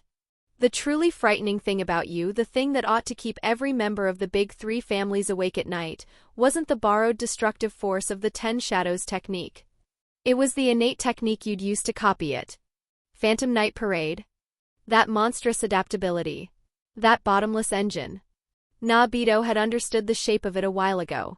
If you hadn't been distracted protecting Megumi that night, if back-to-back fights hadn't already wrung you dry, then against someone who could shut down his speed with prohibition and mirror projection sorcery at the same impossible pace, how could he ever have beaten you that cleanly? If the two of you fought here and now with no restraint and no intention of stopping until one of you died, the result was nowhere near certain. The laughter slowly died down. So did the last of Naobito's testing and the last of his caution. He settled back into place. When he looked at you again, his eyes had changed. The old man rested his hands on his knees. His stare carried a weight it hadn't before, and when he spoke, his voice did too. I'll reconsider it, the possibility of bringing Megumi Fushiguro back as the next head of the Zenin clan. He paused. Fine lines lifted at the corners of his eyes, and a sly smile tugged at his mouth, old fox to the core. Not now. Later. After you, his very responsible teacher, have raised him properly enough to take charge of this rotten family. Next target 1,200 horsepower, smiley face. Chapter 76, that's it? Time kept moving whether anyone was ready or not. In what felt like the blink of an eye, you entered your 4th year at Jujutsu High. Compared to the first 3, it felt almost hollow. Those earlier years had been loud, messy, full of youth and trouble and the aftershocks of the star plasma vessel incident. 4th year was different. Quieter. Emptier. There was a kind of loneliness to it that never really left. The boy who used to tie his hair into a bun and wrestle Satoru Gojo around the courtyard like they were still in middle school had become a fugitive special grade curse user. The loudest pair in Jujutsu High had been split clean down the middle. In the end, only Gojo, Shoko Yeri, and you were left. The New Year's draw showed up right on time, announced by the simulator's usual cold little chime. Obtained, divided attention R. Divided attention R, your absolute focus on any single task decreases slightly, 10%. In exchange, your multitasking efficiency and neural processing allocation improved dramatically, 30%. Most sorcerers would have called that trash. A curse, maybe. In a line of work where a single lapse in concentration could get you killed, taking a hit to focus sounded suicidal. For you, though, this was ridiculous value. It was practically tailor-made for the way you fought. You knew your own strengths and weaknesses better than anyone.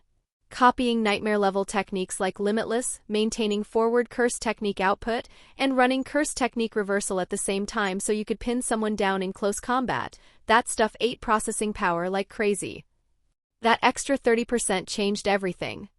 Your brain had basically been running like an overclocked single-core machine this whole time, one bad spike away from smoking itself. Now it felt more like you'd finally upgraded to multiple cores with room left over. That meant building several techniques at once in the middle of a fight. Better reactions. Better combos. Better tolerance for mistakes. Less stuttering when you tried to stack too many things at once.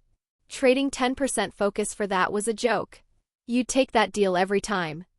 In practice, fourth year looked a lot like third. A few theory lectures. A mountain of fieldwork. The days blurred together so fast you barely noticed them passing. Still, if you had to pick the most memorable part of that otherwise busy, uneventful year, it wasn't any mission. It was the series of absolutely deranged stunts pulled by the man currently sitting at the top of the jujutsu world. It started on a rare afternoon with no missions, one of the few days when all 3 remaining classmates happened to be on campus at the same time. "Hayes, help me out here. Please? Pretty please?" Gojo pressed his palms together and leaned in with the kind of sweet, drawn-out begging voice that immediately made your skin crawl. A man that tall trying to act cute should have been illegal. Not far away, under the shade of a tree beside a bench, Shoko sat with an unlit cigarette hanging from her lips. There were faint dark circles under her eyes, the kind you got from too many late nights patching people up with reverse cursed technique. She watched the whole thing with the detached interest of someone enjoying free entertainment. "What do you want?" You took half a step back on instinct. Every warning bell in your body had started ringing at once. "Oh, nothing big." Gojo hooked a finger under his round sunglasses and tugged them down his nose. The 6 eyes stared at you over the rims, bright and feverish with excitement. He lowered his voice like he was about to share classified information. "I've mastered it. Domain expansion. So I want your help testing it in live combat." You froze for a second. Those 2 words landed with real weight. The truth was, you knew almost nothing about domain expansion. You'd never even heard of another sorcerer who could use it. And now Gojo was standing in front of you, casually saying he wanted to demonstrate it. "So that's what the talent gap looks like. You want to test it on me?" You gave him a long look, just to confirm he hadn't finally lost his mind. "Seriously? Relax. I'm the strongest, remember? Of course I can control it." He thumped himself on the chest with full confidence, then pointed over at Shoko with his thumb. "Think about it. Shoko's a total non-combatant. You, on the other hand, are the strongest grade 2 sorcerer, the guy who soloed his way into the Zenin estate. Plus both you and Shoko can use reverse cursed technique, so we've got double insurance. Even if there's a teeny-tiny microscopic problem, she'll run over and patch you up." Then he grinned, obviously very pleased with himself. "And if it's you, maybe you can even use that busted copycat technique of yours and steal a little inspiration from my invincible domain, yeah?" After that, with the kind of brevity only possible when someone is both a genius and deeply annoying, he gave you the basic framework of what he'd named Unlimited Void. You watched him stand there with his hands together, eyes practically shining, and quietly sighed. You understood what was really going on. Under all that smugness, he probably just wanted someone to see it. Someone to witness what he'd finally reached. The person who should have been standing next to him for a moment like this, talking trash and testing limits shoulder to shoulder, was gone. As the classmate still here, you couldn't really turn him down. And from a purely practical standpoint, getting to experience a complete unlimited void at point-blank range was the kind of combat data people would kill for. "Fine," you said. "I'll be your test dummy." 10 minutes later, you were standing in the deepest underground training hall beneath Jujutsu High. Shoko had already retreated all the way to the emergency exit just in case. The cigarette between her fingers glowed on and off. Reverse curse technique was already circulating through her body, faint but ready. She looked less like a student and more like a trauma surgeon waiting for the patient to crash on the table. "Ready, Hayes?" Gojo stood about 10 paces away. Every trace of his usual nonsense had vanished. The moment those pale blue eyes locked onto you, stripped of all emotion, the whole room seemed to empty out. The pressure that followed was hard to describe. It felt like standing in the path of something holy and realizing a little too late that holiness could kill you just fine. "Do it." He raised his right hand. Index and middle fingers crossed. The sign that would one day be burned into jujutsu history, the seal of Taishikuden. "Domain expansion," his voice was low. Barely above a murmur. Something cold and massive pushed into reality, and the laws of the physical world gave way almost instantly. Unlimited void. There was no explosion. No dramatic show. Quave. But the rules of the world peeled apart right in front of you like brittle glass. The dim concrete hall disappeared. In its place was an endless, impossible stretch of cosmic space. Somewhere at the edge of your vision, a black hole turned in silence. Stars stretched into ribbons of light and streamed past in every direction. Hanging at the center of it all was a single gigantic eye, staring down with the detached indifference of something that had made the world and regretted nothing. Perception. Transmission. Every instinct wired into living flesh got hit with a hard stop. Information flooded in. Too much of it. A ridiculous amount. It punched through your mental defenses at light speed and slammed straight into your brain, a whole universe worth of noise and meaning forced through a space far too small to hold it. It was enough information to destroy a normal sorcerer in seconds. Even a grade 1 would have been lucky to walk away as anything but a drooling shell, standing there blankly because they'd forgotten how to think, speak, maybe even breathe. And yet, you, standing in the very center of that flood, locked up for less than a fraction of a second before something from deep in your mind responded with startling familiarity. Wait. This feeling of having a stupid amount of information shoved straight into my skull. Your newly upgraded multitasking brain finished the comparison almost immediately. This was basically the same sensation you got every time a simulator cycle ended. Years of combat data, pain, emotional wreckage, and memory all compressed into a single package, then rammed into your head with zero regard for what that might do to a person. If there was any difference, it was scale. Compared to the simulator's memory transfers, those soul-deep downloads loaded with entire lifetimes, Gojo's still-developing unlimited void felt almost noisy. Fragmented. Crude even. For a brain that had already been tempered by multiple rounds of that kind of abuse, this was the difference between a Category 10 typhoon and a spring breeze. Outside the domain, less than half a second had passed. A bead of cold sweat slid down Gojo's temple. This was his first time using it on a living person. Afraid he'd overdone it and turned you into a vegetable, he dropped the hand sign and dismissed the domain on the spot. The cosmos burst apart like a soap bubble. Fluorescent light from the underground training hall spilled back over both of you. Shoko? Get over here and check him. Gojo spun toward the door, panic cutting right through his voice. Shoko crushed her cigarette underfoot and launched forward, ready to cross the room in a sprint. And then, right in the middle of that tight, awful second where both of them were clearly bracing for the worst, your voice cut through the hall. Calm and steady. A little confused, if anything. Huh? That's it. Chapter 77, Who's the real monster here? Gojo snapped back around so fast his neck cracked. Shoko nearly tripped over herself, stopping. You were still standing exactly where you'd been before. No foam at the mouth. No glazed eyes. No twitching. Your body hadn't even swayed. You just lifted a hand and casually adjusted your glasses, which had shifted a little from the cursed energy burst when the domain opened. Your eyes were clear. Alert. You looked like a college student who'd just been woken from a decent nap in the library. For maybe the first time in recorded history, Satoru Gojo made a face that could only be described as pure, unfiltered what the hell.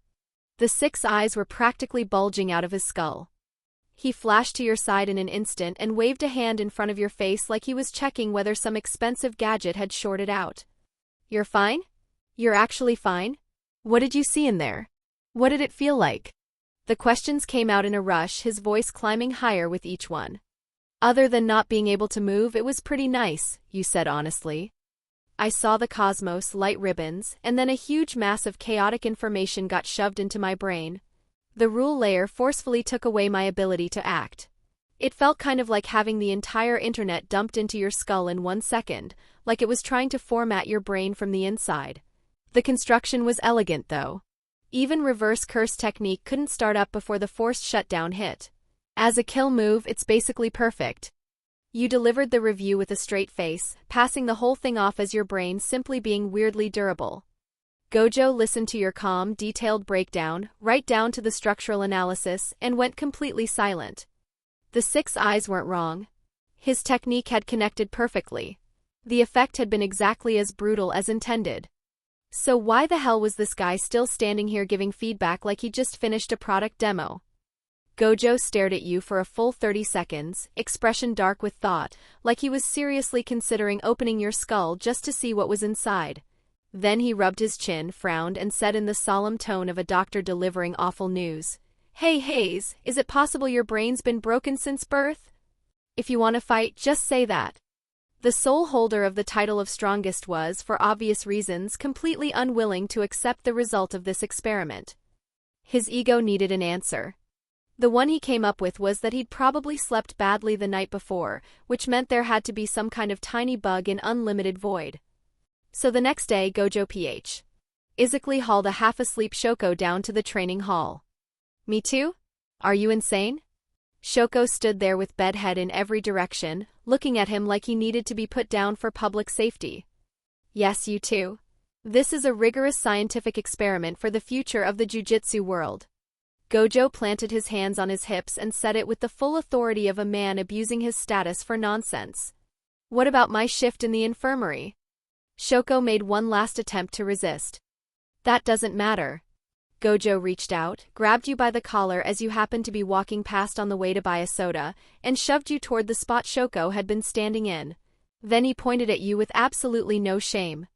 "Using reverse cursed technique output isn't your exclusive patent. Look, we've got a perfectly functional backup right here. If anyone breaks an arm or leg in the infirmary today, Hayes can handle it." Shoko lost the argument completely. She ended up taking a carefully controlled tiny taste of unlimited void, just long enough for Gojo to call it a valid test. The result was disastrous. Even with the exposure cut down to a sliver, and even though she triggered maximum output reverse curse technique on her brain the instant the domain came down, the nausea stayed with her for hours. So did the dizzy, twisting sense that her sense of space had been picked up, shaken violently, and dropped wrong. For the rest of the day, the entire Jujutsu High infirmary sat under a thick layer of low pressure. Every time Shoko looked at Gojo, she had the expression of a coroner deciding where to place the first cut. But even that wasn't enough for him. On the third day, getting more stubborn by the hour and still refusing to admit reality, Gojo somehow convinced Masamichi Yaga, through some cursed mix of threats and bribery no sensible person should have fallen for, to participate in what he called an evaluation exercise. When the domain ended, Yaga, a man built like a bear and sturdy enough to make most people feel small just by standing near them, was slumped against a support wall retching. His face had gone completely white. He didn't even have the strength to bend down and pick his precious cursed corpse. That was when Gojo finally stopped. After that, he reached one firm and unshakable conclusion. There was absolutely nothing wrong with his perfect unlimited void. Later, while watching your back across the school grounds as you carried medical supplies to the infirmary, the prodigy blessed with the 6 eyes rubbed his temples and muttered under his breath in exhausted defeat. "Damn it, who's the real monster here?" You had stepped into Satoru Gojo's perfected domain, unlimited void, and come back out sane enough to give him feedback afterward. Even so, you knew better than anyone how far you still were from pulling off a domain expansion yourself. Take away the advantages. Strip off the simulator's deaths and resets, the absurd pile of experience burned into your soul, the try-hard passive quietly multiplying every stolen hour of practice. Underneath all that, at the core, you were still just an ordinary sorcerer. No freakish talent. No once-in-a-generation gift. Nothing like that. Instead, with divided attention now sharpening every parallel thought in your head into something almost unfair, you focused on deepening what you already had. You kept pushing projection sorcery closer and closer to its limit.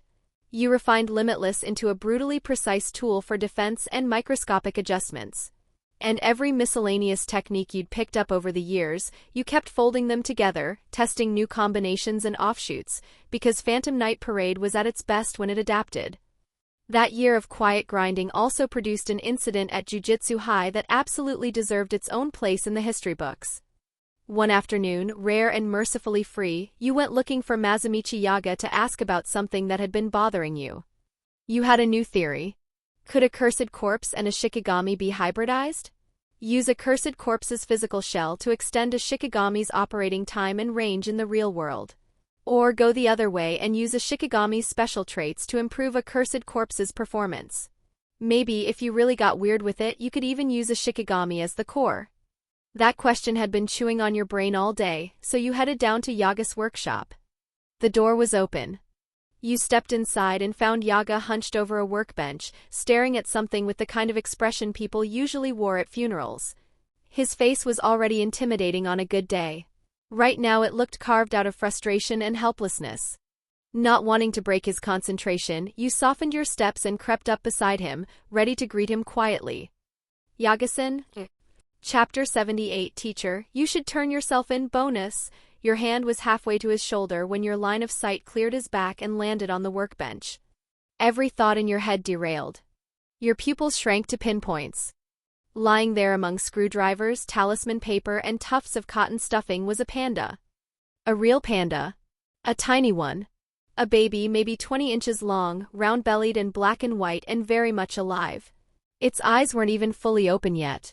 Its little limbs twitched helplessly against the cold metal table. You sucked in a sharp breath. Yaga heard you and turned around.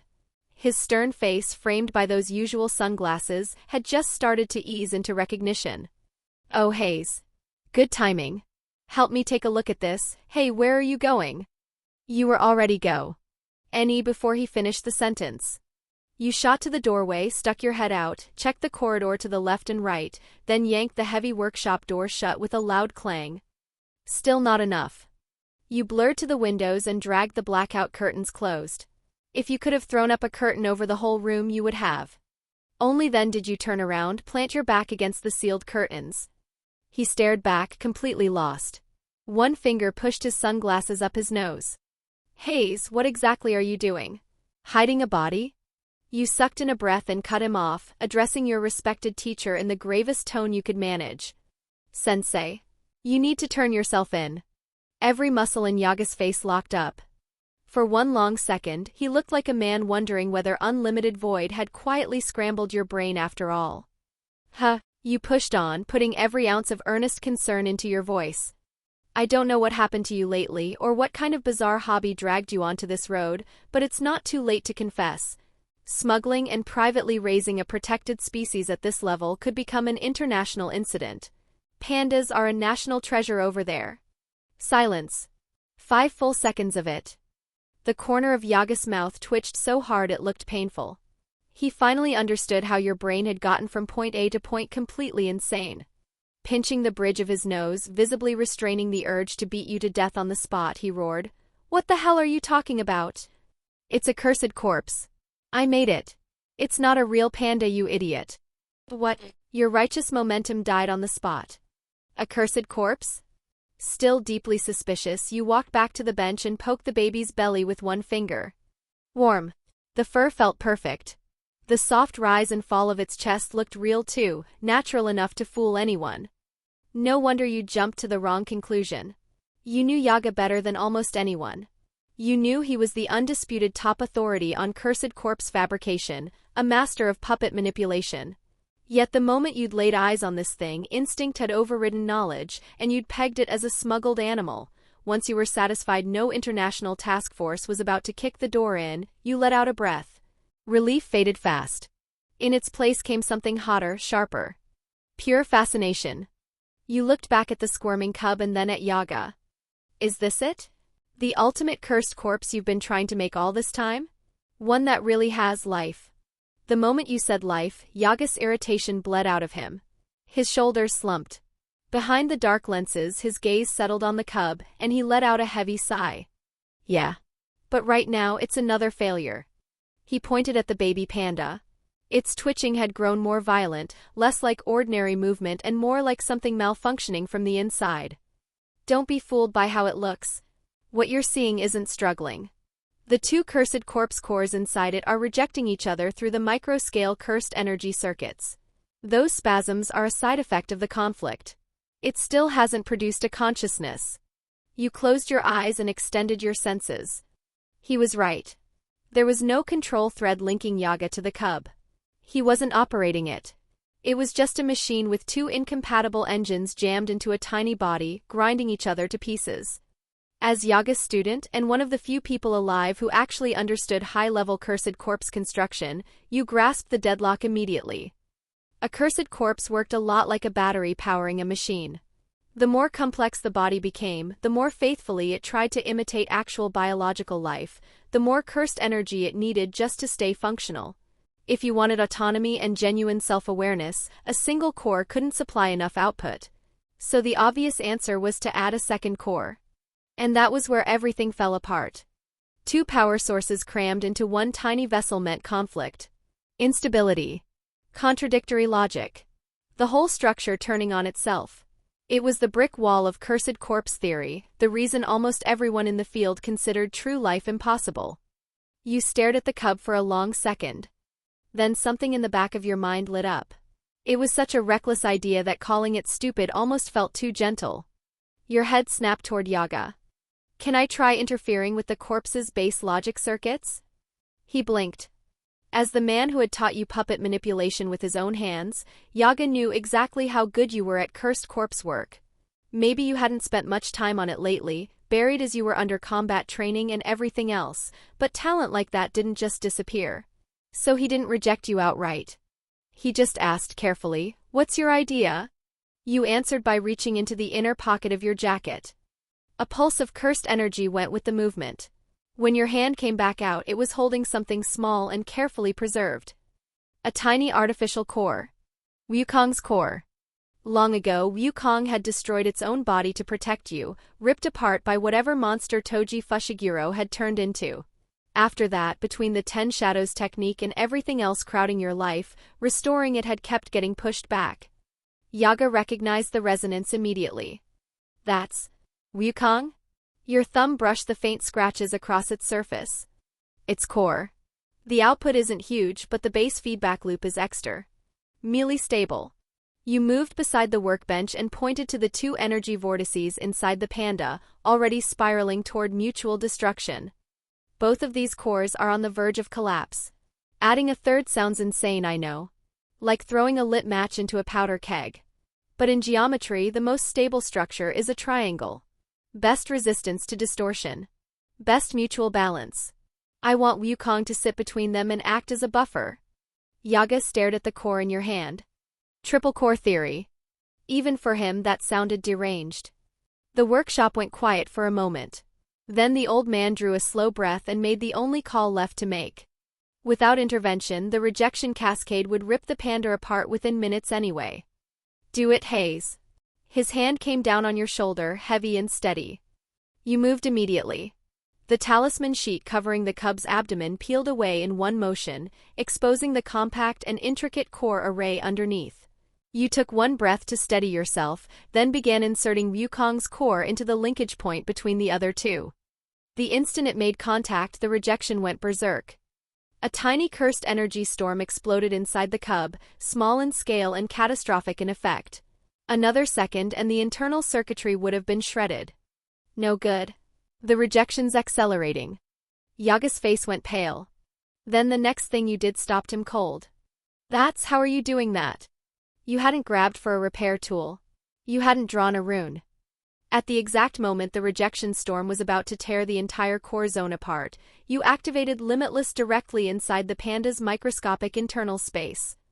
A barrier thinner than a cicada's wing but absolutely impassable appeared between the three cores and the crashing energy around them. Infinite space was forced into gaps only centimeters wide, pinning the violent storm inside that tiny world so it couldn't touch anything outside it. That alone would have been absurd. But it didn't stop there. With divided attention running at full force, your right hand maintained microscopic limitless control in the most demanding defensive application imaginable, while your left hand moved with surgical precision, threading Wukong's faint cursed energy through the openings and painstakingly building new pathways between all three cores. Yaga watched, stunned. This kid isn't just multitasking, he realized. He's performing simultaneous micro-operations that require completely different kinds of precision. Even he had never imagined solving the problem like this, much less doing it himself. He didn't have the constitution for it, and he definitely couldn't have pictured dragging Gojo into a lab and asking him to use limitless like some glorified strip of electrical tape for a half-mad experiment. Minutes passed. Sweat started to bead across your forehead. 10 minutes of work like this was more exhausting than trading blows with Naobito Zenin. Then, finally, there was a tiny click. Barely audible. But it was there. The last circuit closed. The three cores settled into a perfect triangular circulation system, Wukong at the center of the balance, each force checking and supporting the other two. You let out a long, shaky breath and pulled your hands away from the cub's abdomen. Limitless dissipated. Physically and technically, you had done everything you could do. And still, the cub had stopped convulsing. But that was all. Its chest didn't move. The faint little cries were gone. It lay there perfectly still, no different from an exquisitely made stuffed toy. Silence settled over the workshop again. Still not enough. You stepped back, your shoulders dropping. Even this hadn't crossed the final line. Not the triple core theory. Not the microscopic use of limitless. Not any of it. Creating a soul really might belong to a place human hands could never reach. 5 minutes passed. You and Yaga stood there in silence, watching, and slowly accepted the failure for what it was. Yaga exhaled softly and stepped closer, raising a hand toward your shoulder. He had walked this road alone for years, trying to create life and fill something empty inside himself. He knew this kind of disappointment well. It's fine, Hayes. This isn't on you. Your theory wasn't the problem. Maybe the materials, maybe the timing. His hand was just about to land on your shoulder when a tiny sound cut through the room. HFF, a breath. You and Yaga both froze and whipped around toward the workbench. The little black and white ball of fur lying on the metal table, dead a moment ago, had a chest that was rising. Slowly, but unmistakably. In rhythm. Then its sealed eyes twitched. One tiny paw lifted, clumsy and sleepy, and rubbed at the black patch around its eye as though it had just woken from a nap. A soft, dazed little noise came out of its mouth. Chapter 79, The Hand He Didn't Take bonus, the truth of Panda's birth stayed buried. Even inside Jujutsu High, you and Yaga never said it out loud. You just both understood. Some things were safer left that way. 3 months later, in the barrier-sealed basement, you watched the little black and white fuzzball wear itself out, then recover its own cursed energy at a speed that made your blood run cold. It wasn't drawing from an outside source. The circulation was fully internal. Self-sustaining. Which meant the answer was right in front of you. A fully autonomous artificial cursed COR. PSE. Self-aware. Capable of generating its own cursed energy. Yaga hadn't created it with war in mind. To him, this had been research, pure and simple.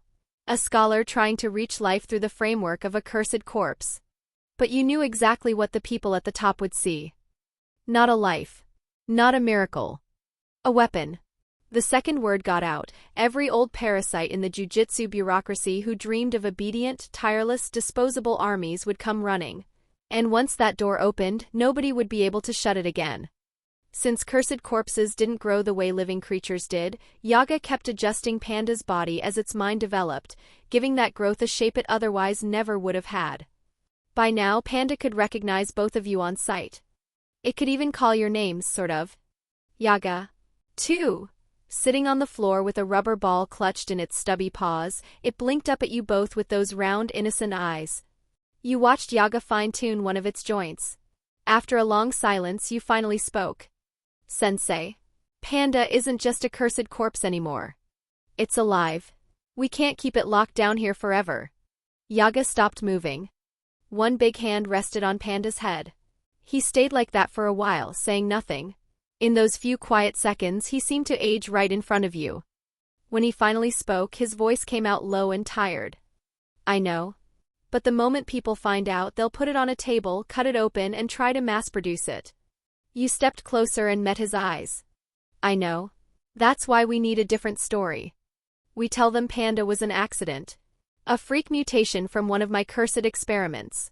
A one-time disaster that happened by sheer luck and can't be repeated. Yaga's head snapped up. Do you get what that would put on you? Better than anyone. You didn't let him keep arguing. The higher-ups will believe Hayes did something insane and got lucky a lot faster than Mazumichi Yaga calmly and deliberately achieved a historic breakthrough. That's just how their brains work. And if they come digging after that, let them. I'll deal with it. This wasn't some vague fear. You knew exactly what kind of people would want this technology. It wasn't that you underestimated Yaga. He was strong. But after what happened at the Zenin estate, you'd gotten a much clearer picture of how the gap between Grade 1 sorcerers actually worked. People loved to exaggerate it. In reality, outside monsters like Gojo and Geto, the difference wasn't always that huge.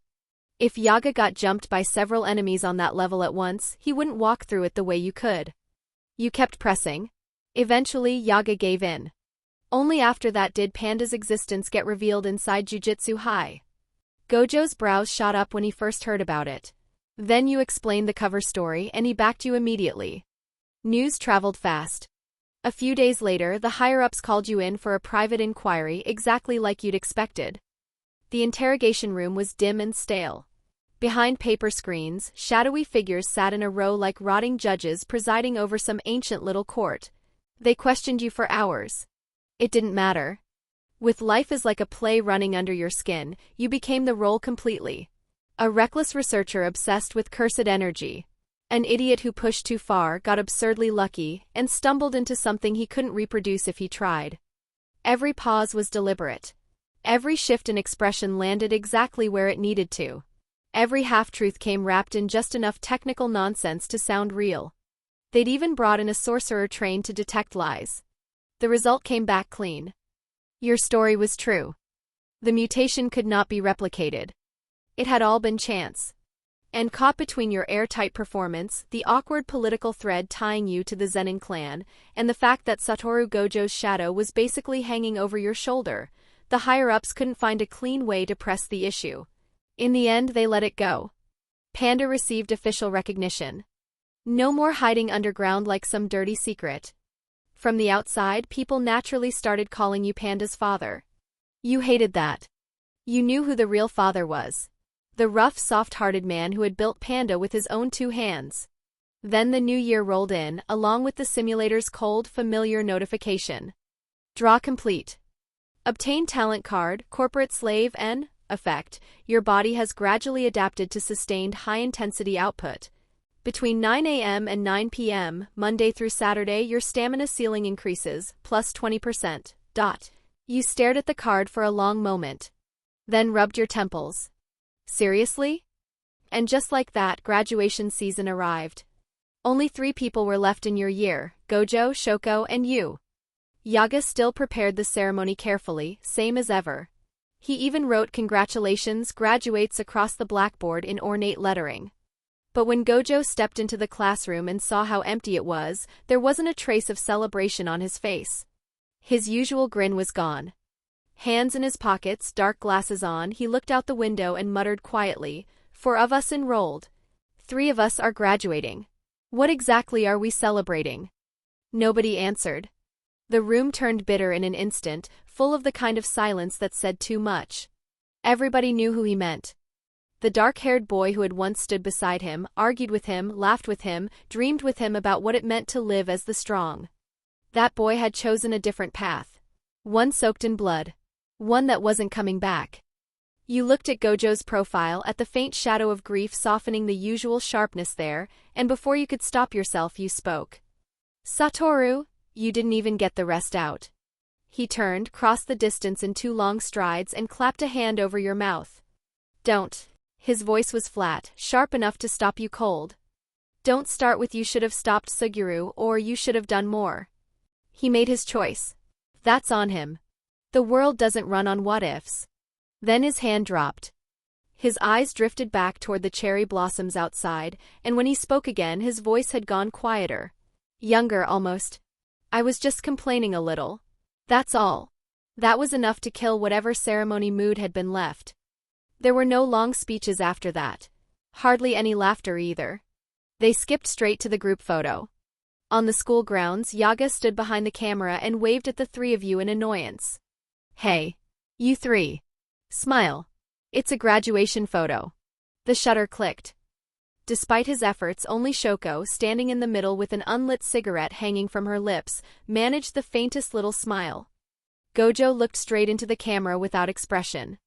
You adjusted your glasses, face blank. And beside Gojo there was an empty space. Just wide enough for one more person. Afterward, Shoko waved and headed back to the infirmary. Yaga left to deal with a mountain of handover paperwork. Gojo stopped you before you could go. When he turned, the usual laziness was gone from his voice. Hey Hayes.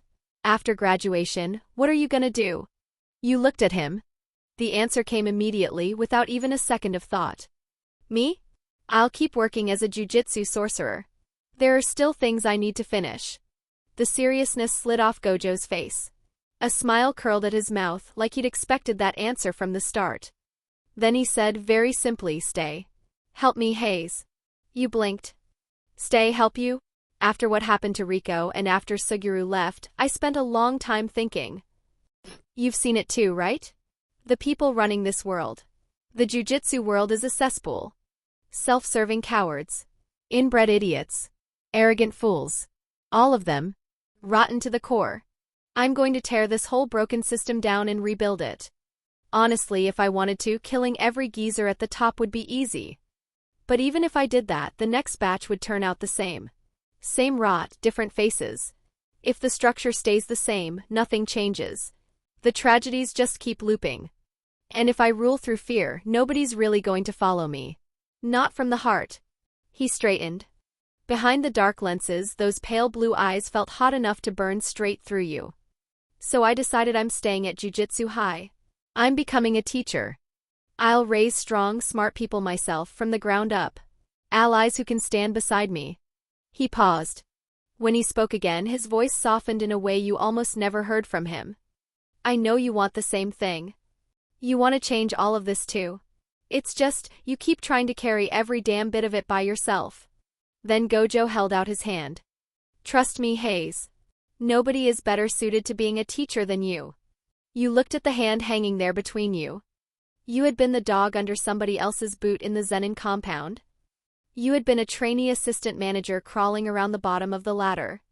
You knew exactly how twisted this world was because you'd lived at the part people like to ignore. And because you'd seen that ugliness from the bottom, you also understood how heavy the road ahead really was. Not everyone had the kind of absolute power it took to force their way upstream through a river of blood. You and Gojo did. Not many others could say the same. Just like the day Suguru Geto hadn't taken your hand, you didn't take Gojo's either. But you chose to trust him. Okay. Chapter 80, a counterfeit stitched together bonus. Another year slipped by in a world full of curses. It passed so quietly you almost didn't notice. Right on schedule, the New Year's draw arrived with the simulator's usual cold little chime in your head. Draw complete. Obtain talent card, document maniac N. Effect, dramatically increases your writing speed when processing official paperwork, composing mission reports, and drafting budget requests. Additionally, any report you submit will induce a state of critical cognitive surrender in the reviewing official approximately 3 pages in, drastically improving approval rates for outrageous reimbursements and special requisitions. You stared at that N-rank card dripping with bureaucratic sarcasm and rubbed the bridge of your nose. Not long after you officially joined the staff at Jujutsu High, someone came looking for you one evening around dusk. Atsuya Kusakabe, Grade 1 Jujutsu Sorcerer. Even among fellow Grade 1s, Kusakabe had a reputation everybody knew. Coward, slacker, and a hardcore realist. The man had turned self-preservation into a personal art form. But the Kusakabe standing in front of you looked nothing like that lazy, go-with-the-flow image. His eye sockets were hollow, the whites of his eyes full of red veins, and there was a desperation on his face he couldn't hide. The moment he confirmed nobody else was around, the question came spilling out. Was it true? Was he really standing in front of the father who created Panda, a cursed corpse with a soul capable of thinking and acting on its own? You confirmed that much and stopped there. The truth behind Panda's creation was tied to a promise you'd made to protect Mazumichi Yaga. That secret wasn't yours to expose. Just hearing you admit it seemed to give Kusakabe air again. He took a ragged breath, like a drowning man finally breaking the surface. Then, in a voice already cracking, he told you why he'd come. His sister had shattered. Her son, his nephew Takaru, had died young, and the grief had hollowed her out so completely there was barely anything left. He had come to beg. He wanted you to use that life-making cursed corpse technology to bring his nephew back. As he spoke, he reached into his jacket with the care of a man handling something sacred. What he pulled out was a small stuffed bear. The fabric was worn smooth in places, pilled in others, with loose threads fraying from the seams. It had been Takaru's favorite thing when he was alive, the toy he held even in his sleep. You looked at the bear, soaked in a living person's tears and stained with a dead child's residual cursed energy, and forced yourself not to get dragged under by the grief hanging off it. When you answered, your voice came out calm enough to sound harsh. Mr. Kusakabe, the dead don't come back.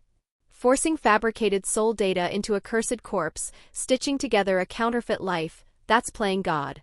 It goes against every natural law there is.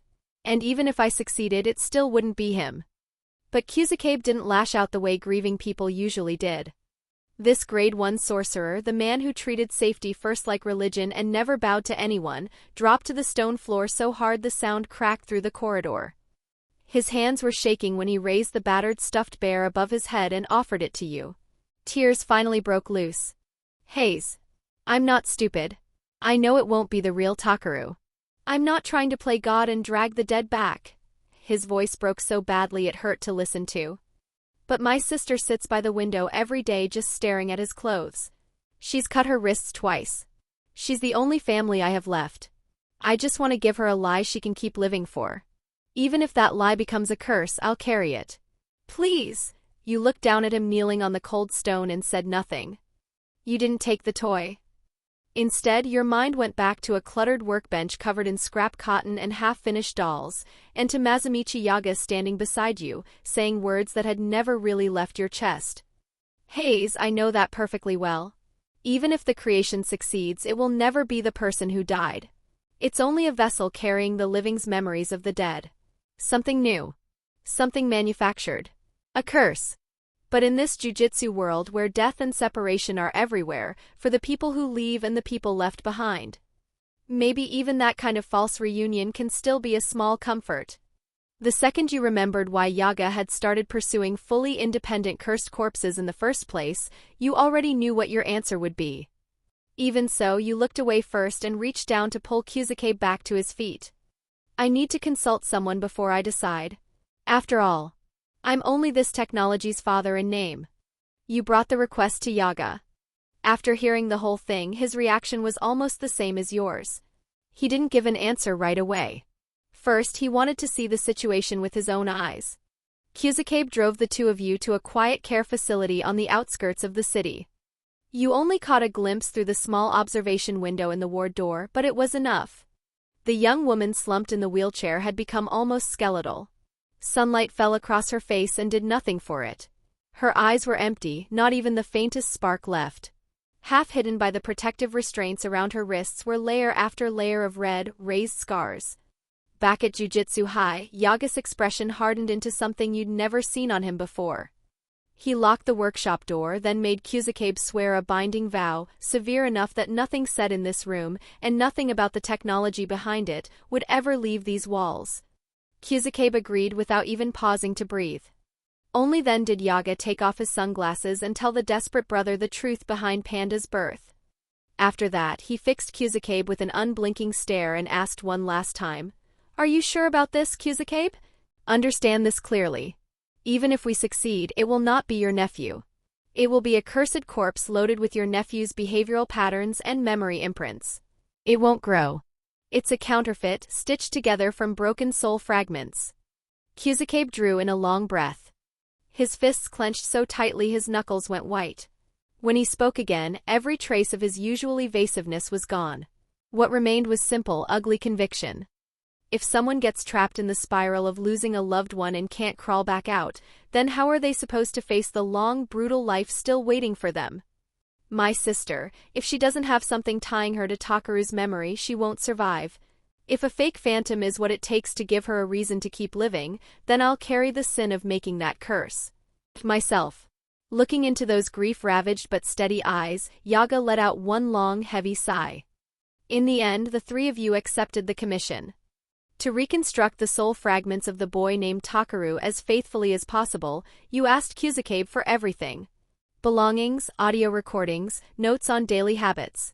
Even his sister's descriptions of her child, dragged out of memory one detail at a time.